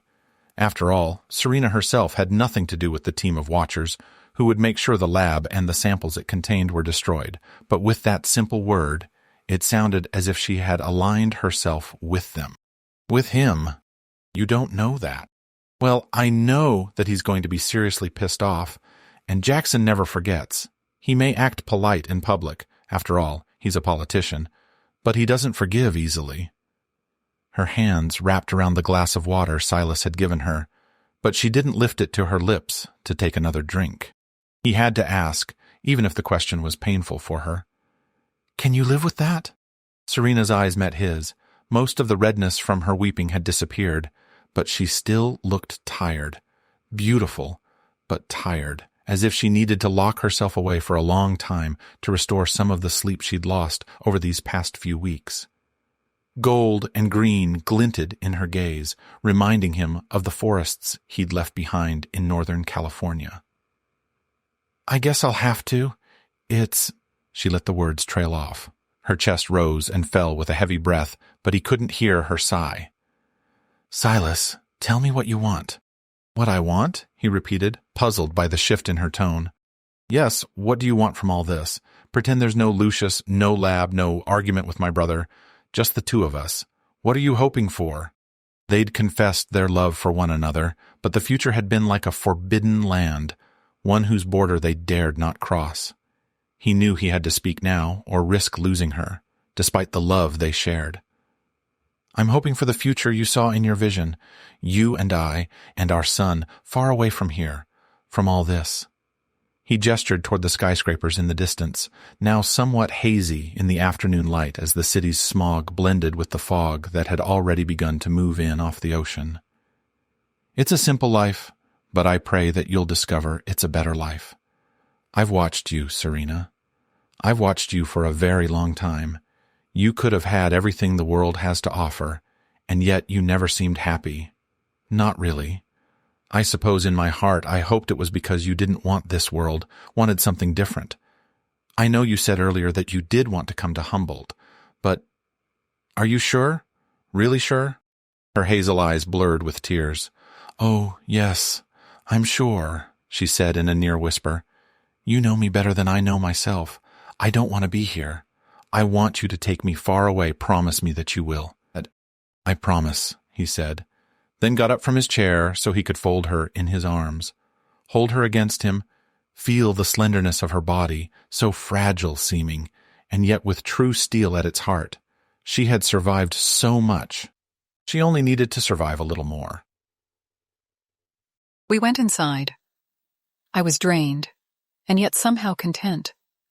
Jackson would be so very angry with me, and so would my parents, and Bethany, and so many others, if they ever found out. But I couldn't let that terrible future come to pass. We had the means to stop it. I didn't want to hurt Addison. With every fiber of my being, I prayed there might be some miracle, that the experts at UCLA might find something they'd missed. But while I understood why my brother had chosen as he did, I couldn't let those considerations sway me. The Gula had been fighting vampires for a very long time. If they said that blood was a danger to the future of mankind, then I believed them. Silas spent a long time on the phone with Felix. I purposely didn't eavesdrop on their conversation, partly because it would have been rude, and partly because I wasn't sure I wanted to know everything they had planned. It was one thing to feel noble, as if you were doing the right thing, but if I heard the details of their operation, that would make it all too real. Right now, the whole venture felt terribly abstract. As soon as I knew exactly how they planned to attack the lab, it would all come home to me, and I'd realize that I'd sentenced my niece to death. Guilt washed over me. Maybe I wasn't doing the right thing at all. Maybe Felix was just fear-mongering. No, I couldn't say I knew him well, but I could tell he was clearly the unflappable type. He wouldn't have told me that destroying the samples was urgent unless it truly was. I went back outside to breathe the fresh air, to try to calm myself. My phone was still inside, sitting on the kitchen counter where I'd left it. I didn't want to look at it, didn't want to see if I'd missed any messages from Jackson or Candace or my parents. Right now, I floated in a bubble of my own making. Easier to hide in here until it was all over, and then I could emerge and figure out what to do next. Whatever happened, though, I wouldn't face it alone. Silas would be there with me, and he would take me away from here. A coward's choice? Maybe. I only knew I was tired. Tired of the burden of my visions, tired of not being what my family expected me to be. Up in Humboldt County, in a compound outside a little town called Fortuna, I could start over. Maybe then I'd finally figure out who Serena Quinn was supposed to be. The sun dipped toward the horizon, and the warm breeze grew cooler. Silas came up behind me and dropped a sweater around my shoulders. "You looked cold." "Thank you." The sweater had been hanging in the closet along with the rest of the clothes I'd unpacked. I'd known where it was, but I didn't think Silas had paid much attention to how I disposed my meager travel wardrobe. I should have known better. Silas noticed everything. "Do you have it all worked out?" I asked. "Yes, the team will meet at the lab at 11 o'clock tonight." "I suppose they want you there." We need everyone we can muster just in case Lucius somehow gets wind of what we're planning and brings his fledglings to stop us. I pulled the sweater more tightly about me and looked up at Silas. His expression was serious but not terribly worried. Do you really think that's a possibility? Everything is a possibility, just some things more than others. But Lucius is canny. I know you weren't followed, that no one knows we're here. And yet, your spider sense is tingling? Spider sense? From Spider-Man, the comic books, the movies? His shoulders lifted in a shrug. We don't follow popular culture all that closely. Apparently not. Plowing ahead, I said, it just means that you're getting a hinky feeling about something, that you can tell something isn't quite right. Oh well, in that case, yes. Silas was quiet for a few seconds, fine profile painted in the rays of the setting sun. I feel, and Felix believes as well, that we need to be prepared for some kind of defense of the lab facility, even if that defense only comes from the security detail I'm sure your brother has assigned to the building. I didn't like the sound of that. Kicking vampire ass was one thing, but going after a bunch of innocent security guards just because they happened to be in the wrong place at the wrong time? Not good. Although I didn't say anything, Silas clearly noticed a shift in my expression. We won't hurt them, he said gently. The security guards, that is. We Gula have many non-lethal means to subdue people if it becomes necessary. Well, that's something, I guess. He tilted his head at me. Are you seeing anything? A vision would be helpful right about now. No. The word came out flat and tired, which was basically how I felt right then. They don't come on command, and I don't know. I saw so many visions while I was trapped at Lucius Montfort's mansion. Maybe I burned myself out or something. Well, don't fret over it. I only thought I'd ask. His tone was soothing, an obvious effort to comfort me. I didn't feel terribly comforted, though. I just wanted this over with so I could face the aftermath and get on with my life. Our lives, the life I wanted to share with Silas. He seemed to understand that I didn't feel like talking anymore, because he touched my arm and guided me inside, out of the increasingly chilly wind. I sat in the living room while he made another call to Felix.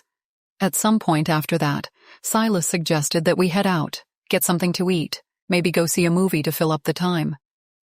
11 o'clock was a long ways off after all.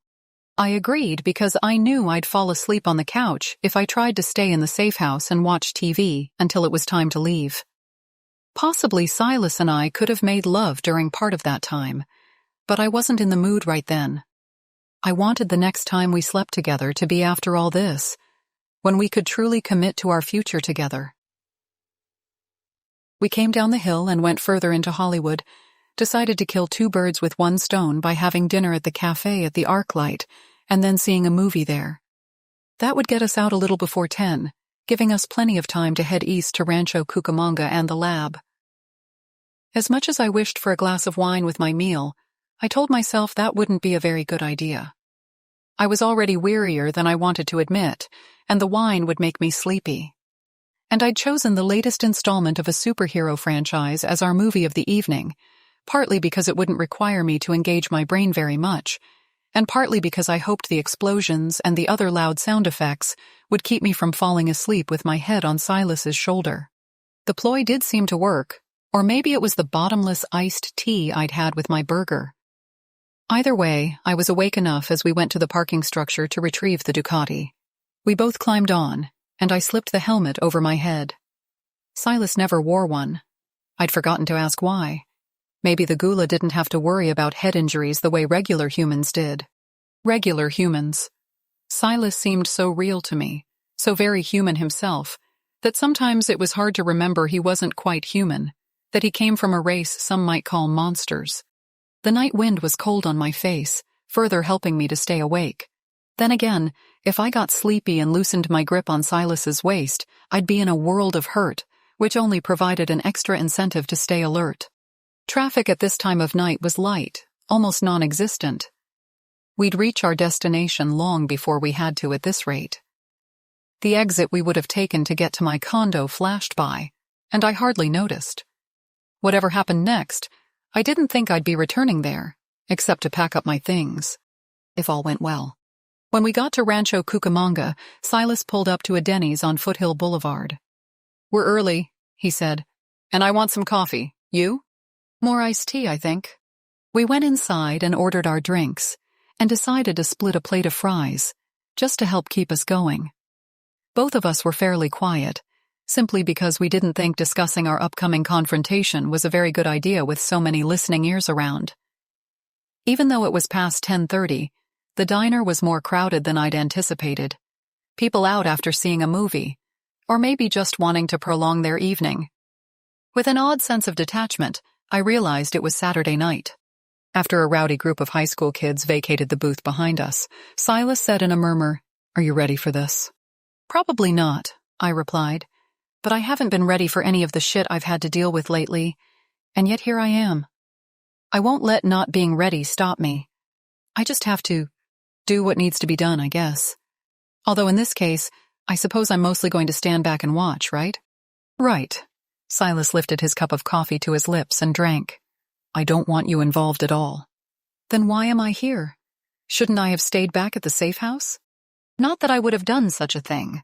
No way would I have let Silas go off and put himself in harm's way without me there to have his back if necessary." "That might have been the sensible thing to do," he said. "But I couldn't have allowed you to stay there alone. After having Lucius steal you from me, I find I don't want to let you out of my sight. We've spent too much time apart as it is." Wasn't that the truth? Less than 2 weeks, but still, those were weeks that Silas and I could have spent getting to know one another, learning more of each other's rhythms and moods.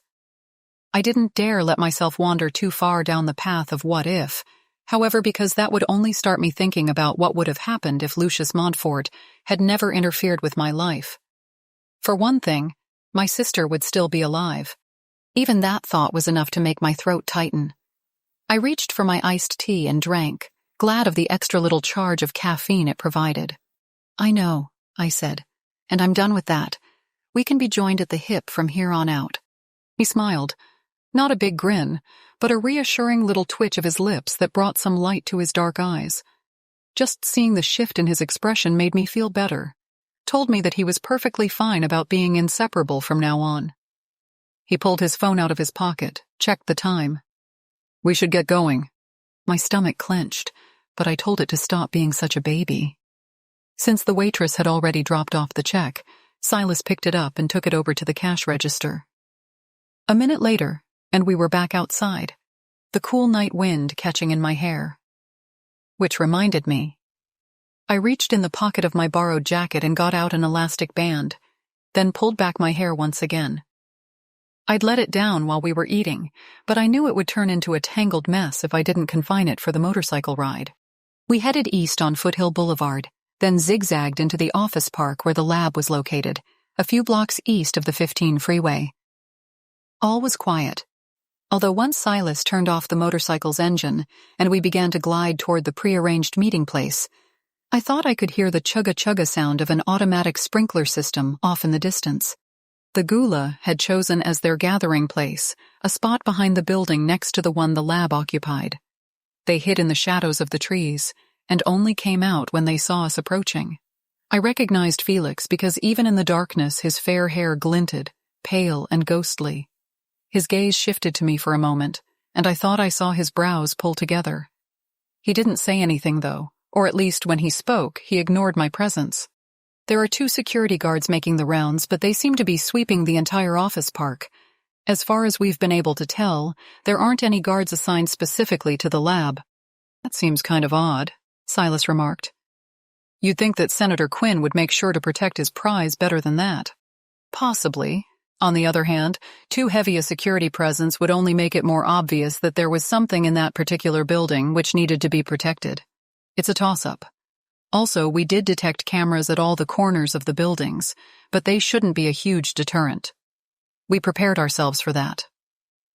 He gestured to a wad of dark cloth around his neck that I thought was a scarf, but realized must be some kind of combination of ski mask and muffler, ready to be pulled up to hide his features. Silas nodded. "So what's the plan?" "Aaron and Micah will cut the power to the building. That'll give us access to the automatic doors.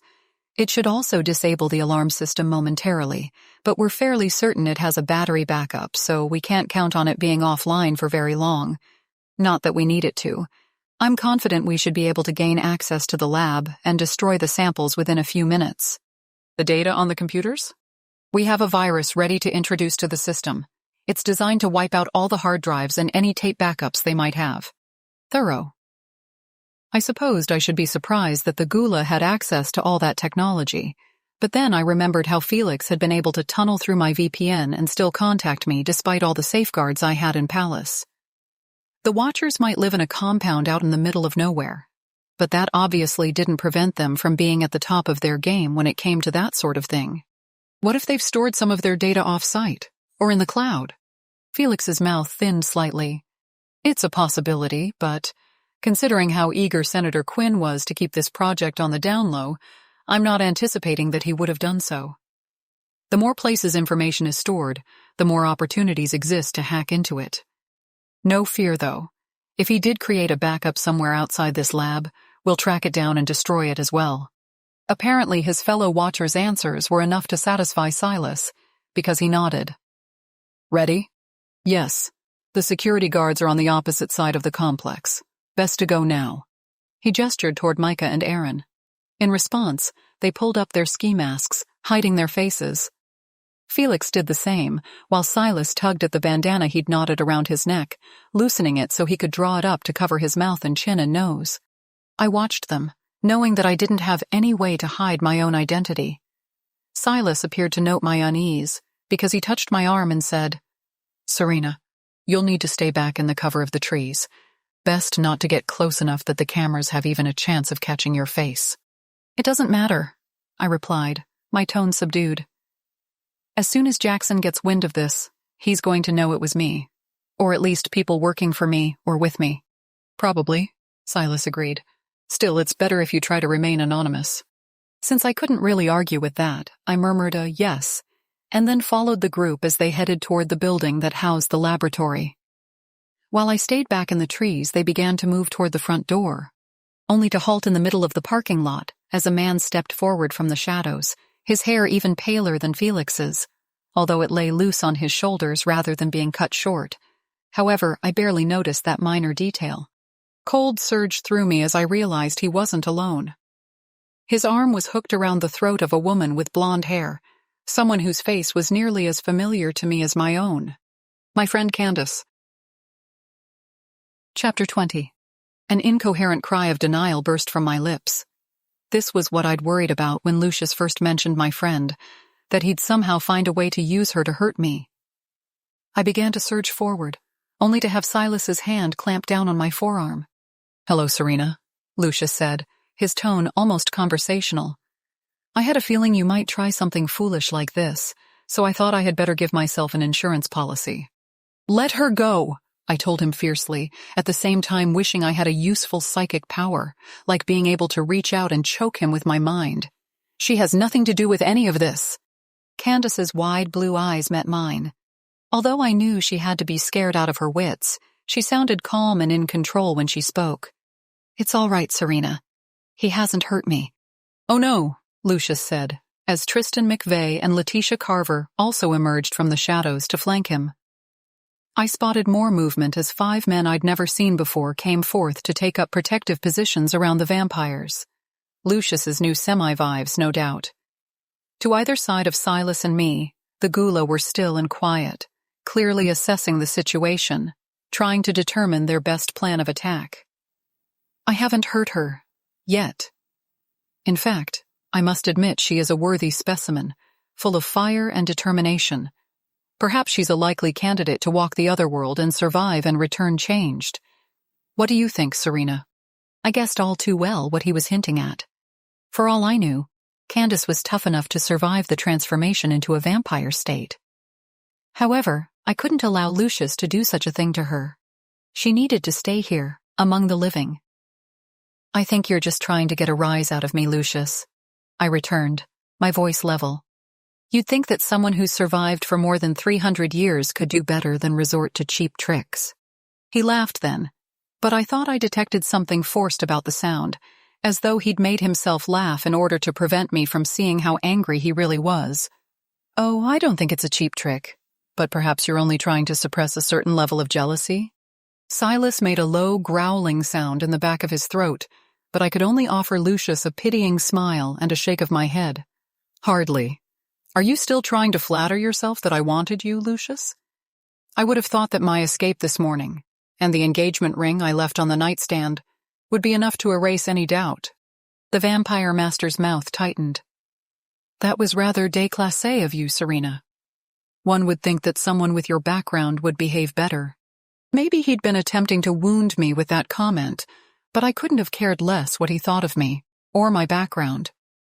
I held his gaze, even as I felt rather than saw the tension of the watchers who stood around me, ready to pounce.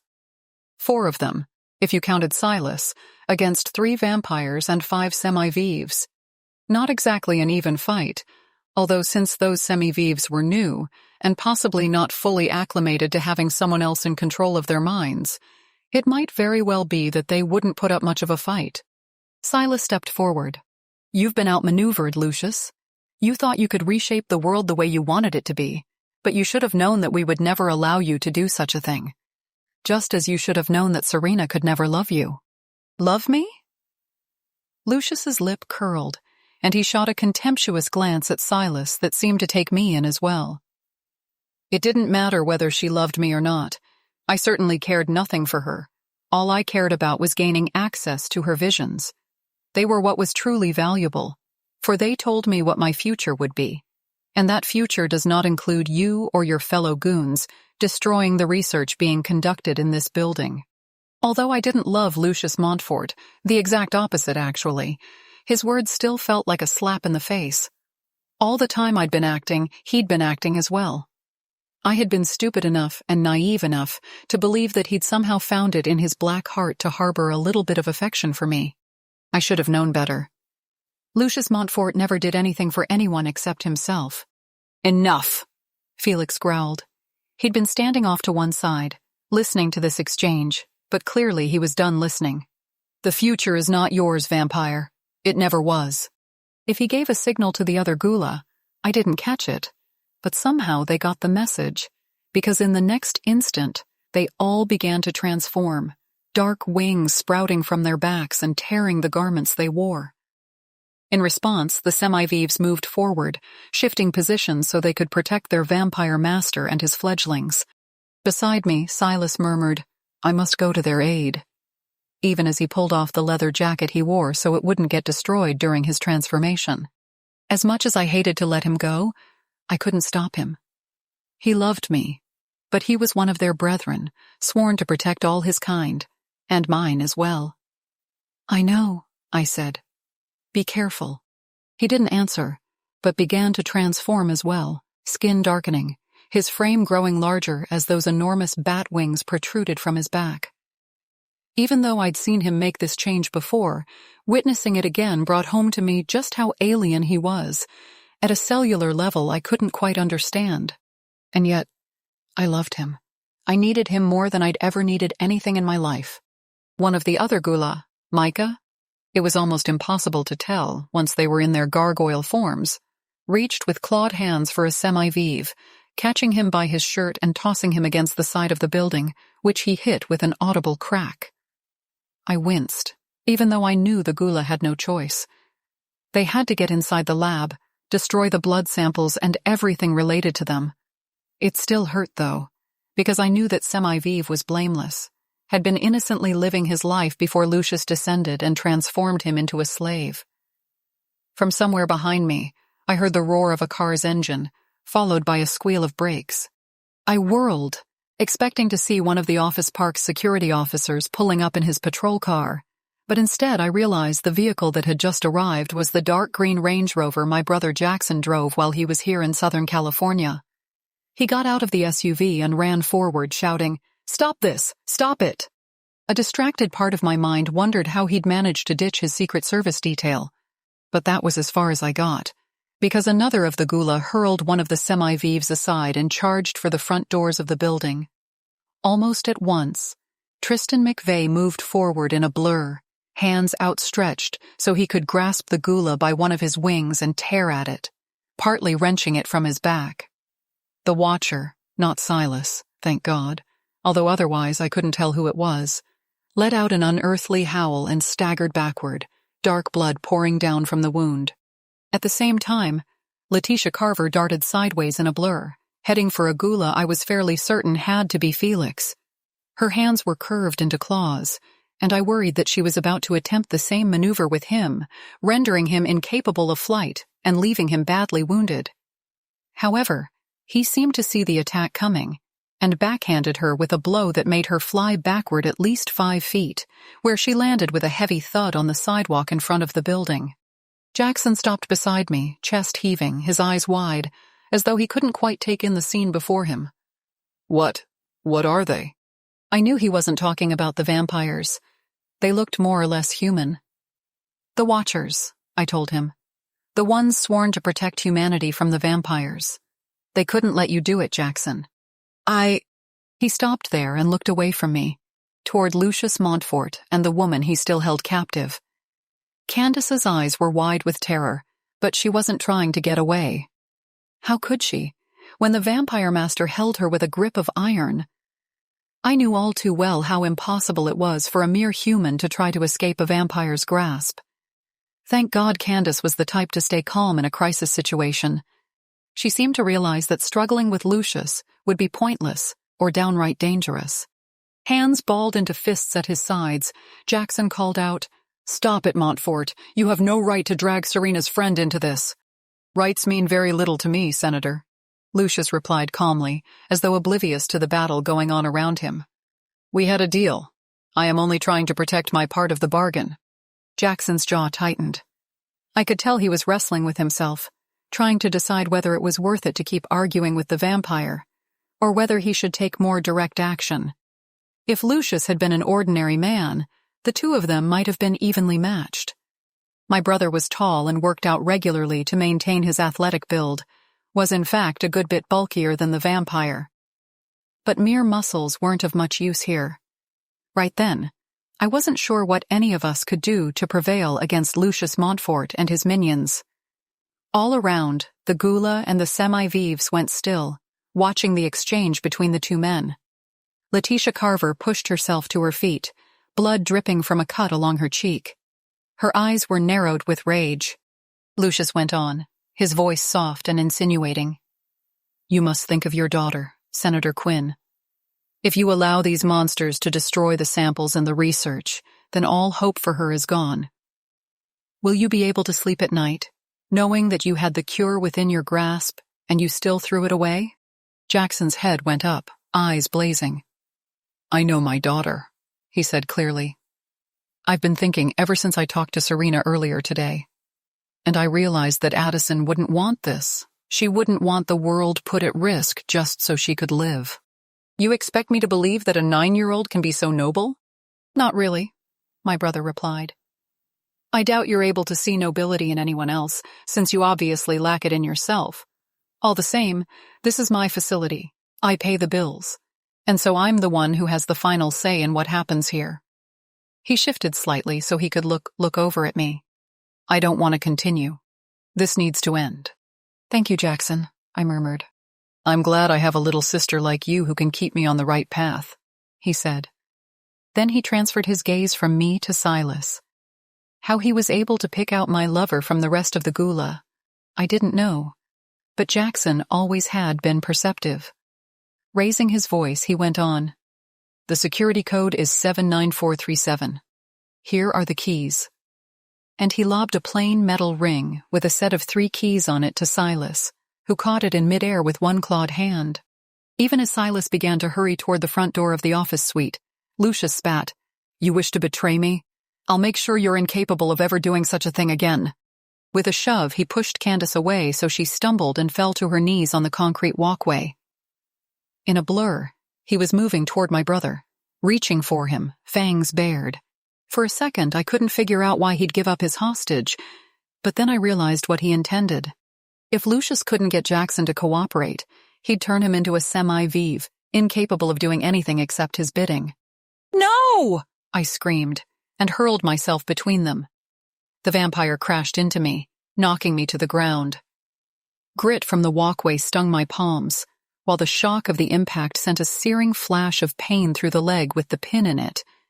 but I ignored the throbbing in my thigh, pushed myself to my feet. I had to stop him, although I had no idea how. I wasn't given the chance, because in the next moment, Silas launched himself at the vampire master. The impact when he plowed into him so fierce that I could hear it from where I stood. Lucius let out a whoosh of a breath, but clearly the blow wasn't enough to stop him, because he reached for my lover, hands ready to tear. I'd already seen how the wings seemed to be the ghoulas' one vulnerability, and it seemed that was where Montfort planned to strike. A dark blur seemed to come from nowhere, and I realized, in my shock and fear, that the blur was Michael St. John, who'd been conspicuously absent up until that moment. I began to move toward Silas and Lucius, thinking for sure that Michael must have come to assist the vampire who'd made him. But then his fingers wrapped around Lucius Montfort's neck, and he yanked him backward, pulling him away from my lover. Lucius writhed in his fledgling's grasp, but Michael held firm. "Traitor, you cannot go against your master." "Watch me," Michael grunted, eyes slitted with the strain of holding the older vampire back. From the corner of my eye, I saw Tristan and Letitia turn and begin to run toward him, clearly intent on helping their master. They weren't given the chance, however, because the ghula, even the wounded Micah, blocked their way. And Silas, seeing his chance, grasped a branch from a nearby tree, breaking it off so one end formed a sharp point. Muscles bulging in his arms, he flung the branch at Lucius Montfort. It drove through his dark shirt, directly into his chest. Blood, an oily reddish black under the illumination from the sodium vapor streetlights that lined the streets of the office park, sprayed outward, hitting Michael in the face, some of it even spattering against the leather jacket I wore. The master vampire collapsed, slipping from Michael St. John's grasp like a pile of limp laundry. For 1 second, the vampire's silver-bright eyes caught mine, angry, confused. "You should have chosen me," he gasped. And then he was gone, body dissolving into dust. Letitia and Tristan both cried out then, guttural cries that sounded more like they should have emerged from the throats of wild animals. Nothing else from them, however, because as they stood there in their shock and dismay, the other ghula descended on them with their own makeshift stakes and drove them through the vampire's hearts. Before I could blink, the 2 fledglings were gone, dwindling into the same sooty gray dust as their master. At the same time, the semi-vivs blinked, as though waking from a nightmare. The man who'd been thrown against the wall pushed himself to his feet and rubbed his shoulder, thank God.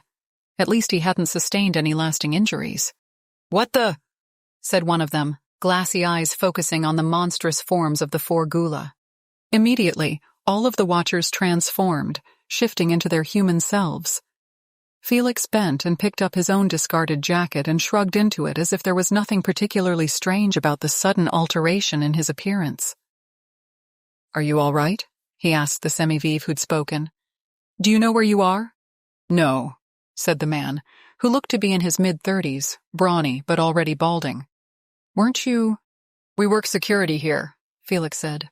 "Someone reported a group of men wandering around, looking drugged. I think someone's played a cruel trick on you." The former semi-vive blinked and glanced back at his compatriots, all of whom appeared equally disoriented. Like the first semi-vive, they appeared to be in their 30s, athletic in build. Well, I supposed Lucius wouldn't have bothered with specimens who couldn't hold their own in a fight. "Drugged?" the man said. He put a hand to his head, as if it hurt him. "Yes, I think so," Felix told him. "Let's call the police, see if we can get this straightened out." He led the semi-vive away, while Micah and Aaron did the same with the men who remained.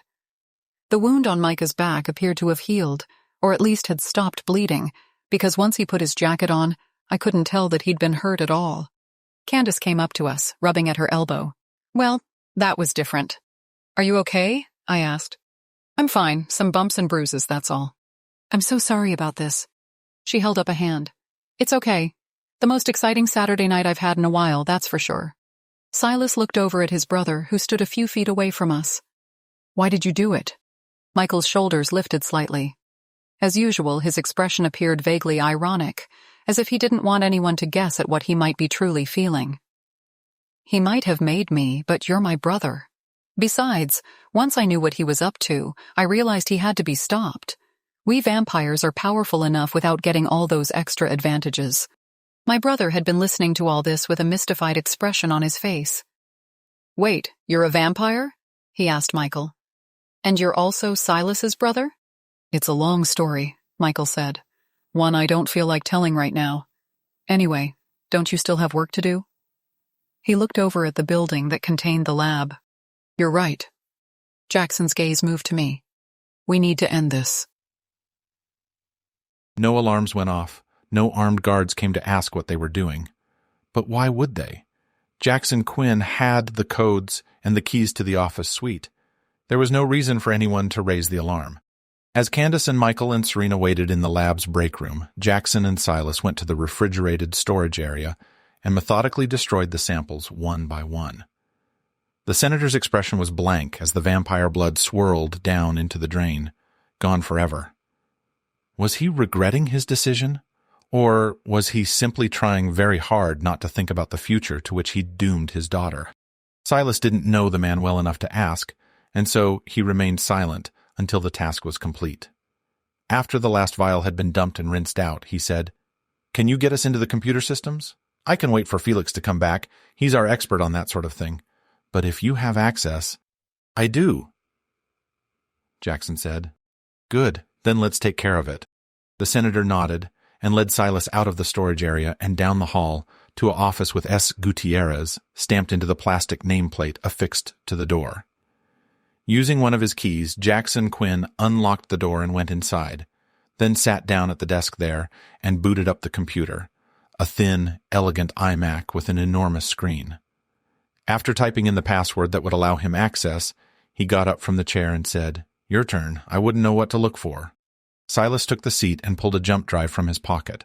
On that drive was a copy of the program Felix had created to search out every file related to the program and zap them all into nothingness. How it all worked, he didn't know for sure. That wasn't his field of expertise. But Felix had yet to let the Gula down when it came to technical matters. "Would your project manager have made backups?" he asked as he shut the computer back down. "I'm sure she did. She's very thorough. I'll request those when I talk to her first thing tomorrow morning." "What if she asks why you wanted the research shut down?" "She won't." Jackson offered Silas a thin smile. "I pay her very well to do what I ask. She'll take care of it, especially once I offer to give her a sterling recommendation for her next position." Ah, yes, Jackson Quinn did have the resources to make sure Shelby Gutierrez was very happy and unlikely to ask too many questions. For a moment, Silas wondered what that would be like, to have the money and power to know that people would do precisely as you requested, no questions asked. But then he realized he wouldn't want to be in that position, wouldn't want to have the means to make the world do as he wished. Far too much temptation to do the wrong thing. For a moment, Jackson was silent. Then he gave Silas a long, penetrating look. "Do you love her?" "More than anything." "Then I won't blame you." "For what?" "Taking her away from us." Silas and Jackson emerged from Shelby Gutierrez's office, both of them grave-faced and not speaking. I got up from the couch where the rest of us had been waiting, but Jackson held up a hand. "Do you all mind if I speak to my sister in private?" "Of course not," Candace said at once. She rose from her own chair, and after a brief hesitation, Michael got to his feet as well. "I think my work here is done," he said. His gaze shifted to Candace. "Need a ride back to Pasadena?" Now it was Candace's turn to hesitate. Usually she was not one to be diffident, but I could see why Michael's question might have given her pause. Aren't you a vampire?" He grinned. "Yeah, but I don't bite." "It'll be all right," Silas said. His dark eyes, so like his brother's, fastened on Michael. "Won't it?" "Of course." Candace looked at me. "I guess, call me when you can?" "Absolutely," I assured her. "Okay," she said and turned to Michael. "So you live in Pasadena too?" "Yes." Michael stopped there, a frown pulling at his brows. "Or at least I guess I do. I'm not really sure what happens next, except I'm sure the neighbors are going to wonder why the Mediterranean place they lived next to suddenly turned into a faux Gothic mansion. Of course. Once Lucius was gone, the illusion that had shielded the house would have disappeared with him. That would take a bit of explaining. And had the vampire master even left a will? It would be just like him, to set his fledglings adrift to fend for themselves in the unlikely event of his true death. But that's to worry about later, Michael went on. In the meantime, I have a car, and you need a ride, shall we? Even my hyper-competent friend appeared a bit flummoxed by Michael's comment. After another pause, she shrugged, then offered him a reluctant smile, and gave a half-wave to me as she followed him out of the room. Silas went after them, leaving me alone with my brother. Well, he said and paused. Well is right. I looked up at him, trying to detect some clue as to how he felt about what had just transpired. He appeared weary but calm, as though glad that he'd faced his fears for Addison and had managed to come out on the other side. I'm sorry. You're sorry? A shake of the head, and he came over to sit next to me on the sofa. You don't have to be sorry. I'm the one who should be sorry. Considering the circumstances, I think you're forgiven. He ran his hands over the knees of his khakis. I let myself be blinded by my worries for my child. And I'm running for president? Someone who wants to be the leader of the free world can't allow himself to be swayed by personal issues. Again, Jackson, I don't think too many people would blame you. I certainly can't, since I'm the one who brought the idea to you in the first place. Prodded by Lucius Montfort. But still. My mind flashed back to the terrible pile of gray dust that lay on the ground in front of the building. I still wasn't quite sure what to feel about that. Yes, the world would be a safer place with the vampire master gone, and I could only be glad that Tristan and Letitia had faced justice, but it had all happened so quickly that my mind hadn't quite processed everything yet. Aware that my brother was watching me closely, expecting me to say something else, I added, I'm certain that in the future, you'll be sure to examine all the ramifications of a decision before you make it. A silence, then. Do you think I should withdraw my candidacy? What a question, and one I couldn't possibly answer for him. That's up to you, and Bethany, and Addison, I replied. I can't tell you what would be best for all of you. I do know that you did the right thing here. In my book, that makes you a great candidate for president. His eyes met mine. And what about you, Serena? I hesitated. In my mind, I saw a green field, and a small, dark-haired boy laughing as he pulled a kite nearly bigger than he was. I don't think my place is here anymore. I'm sorry. Sorry for what? Sorry we couldn't be a better family for you. Sorry that we really didn't try to understand what you were going through. He looked so troubled, so overcome by self-recrimination, that I had to move closer and put my arms around him, give him a fierce hug. It's not your fault, I told him. It's just life, I suppose, he said. He touched my arm. Then go make your own, and don't worry about us. That night, Silas and I slept in the safe house, wrapped in one another's arms. Candace had texted me to say that she was home and she was fine. Michael clearly had been on his best behavior, not that I doubted he would be. After all, Silas knew where he lived, for the moment anyway. The next day we went to my condo so I could begin to pack up my things, although I knew the bulk of the furniture and household items would end up being donated to charity. There were some personal items I wanted to take with me, though. Things I didn't want to leave behind. Books and clothes, a few pieces of jewelry, an album of pictures from my childhood. Possibly all I'd have to remind me of the family I would leave behind. My mind was as at peace as it could be, since Felix had called Silas early that morning to let him know that he'd just had word of a new experimental program at Loma Linda University Hospital, one he was sure Jackson hadn't heard of because it was so new. I passed the information along to my brother, and he had an appointment set up for Addie for the following afternoon. No promise of a cure yet, but I allowed a little hope to bloom in my heart. After all, I'd had my own personal miracle in surviving Lucius Montfort and finding the man I loved. Maybe Addison would have her miracle too. And Silas had contacted Detective Ortiz, had told him as much as he dared of what had happened with Lucius Montfort, just so the detective's mind could be somewhat at ease now that the loose end of my disappearance had been cleared up. He also passed along the photo I'd found in the pocket of Michael's victim.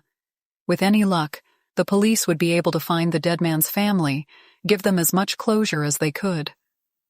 I didn't have to worry about the police connecting Michael to that death, however, because he'd sent a note to us soon afterward, saying he hoped the best for us, but that he needed to disappear for a while. While I hated the idea of the two brothers being separated yet again, I thought I understood. We'd all been through a great many changes in the recent past, and he needed time to come to terms with the shift in his circumstances. I did hope he wouldn't disappear forever, though. Vampire or not, he was family too. As Silas and I were coming back upstairs after putting some suitcases in the back of my Mercedes SUV, Brian came out of his place and paused on the landing, staring at the two of us with some of the same fuzziness I'd seen in Lucius Montfort's newly minted semi-vives the night before. "Are you going somewhere, Serena?" At least he still remembered my name. "Yes, Brian, Silas and I have decided to move in together, so I'm getting some things packed." "Oh." His gaze shifted to Silas. "Have we met?" "Not formally." Silas extended a hand and Brian took it. "I could have sworn you were someone else, but my brain hasn't been itself lately. Distracted by work, I guess." "It happens to the best of us," I said with a smile. "I'm sure it'll pass." "Probably," he agreed. "Well, back to work. Bye now." He closed the door and I looked up at Silas. "Will it pass?" "I think so," he replied. In the grand scheme of things, he wasn't enslaved for very long. Not many semi-vives can return from a vampire's mind control, but Montfort's grip on him was lighter than it was on his other slaves, probably because Brian had to function in the real world. It may take a few more days for him to return completely to himself, but in the end, he'll do all right. Lucius Montfort will just be a memory of a bad dream, like he is for me, I said, and Silas bent down and kissed me gently on the cheek. "Yes, and I'll make sure you'll never have to worry about bad dreams again." Another kiss, this one warmer and deeper. After everything we had been through, I was ready to take him at his word. I knew that would be enough. Epilogue. The breeze was cool, but the sun warm, glinting on Silas's hair as he leaned back on the plaid blanket and lifted his face to the light. Summer was only a few weeks old, but already he'd become browned from the sun's rays, since we'd tried to be outdoors as much as possible to enjoy the delicious weather. This was my home, so far away from everything I'd known and loved. The Gula were now my family, a family who saw my visions as something to be welcomed and embraced, not hidden. I'd left much behind, but I had far more to look forward to. "Mommy, look!" There was the sun warming Zachary's hair as he ran as hard as his little legs could carry him, the kite's string tugging at his hand. Streamers of red and gold flowed away from the tail of the kite, which Felix had painted with a fanciful dragon, because, as he'd pointed out, a little boy with the last name of Drake needed a dragon on his kite. "That's amazing, Zach," I called out. "Be careful it doesn't lift you right off the ground." "It's all right, Mommy. If I go up in the air, my wings will come out." Which they would. He was growing fast, our little Zach, precocious and already learning how to manage his transformations, even at barely 4 years old. 4 years. The country was looking forward to another 4 years with President Jackson Quinn at the helm, just as Silas and I looked forward to each and every day with our precious boy. Hard to believe that Addie was now in junior high, bright and beautiful and healed. That was all of us. Moving forward, enjoying our day in the sun. In that world, the unending night of the vampire was only an uneasy dream, one dispelled with the rising of the dawn. I leaned my head against Silas's shoulder and was content. The end. If you enjoyed this video, make sure to like and subscribe. New audiobooks are posted every week.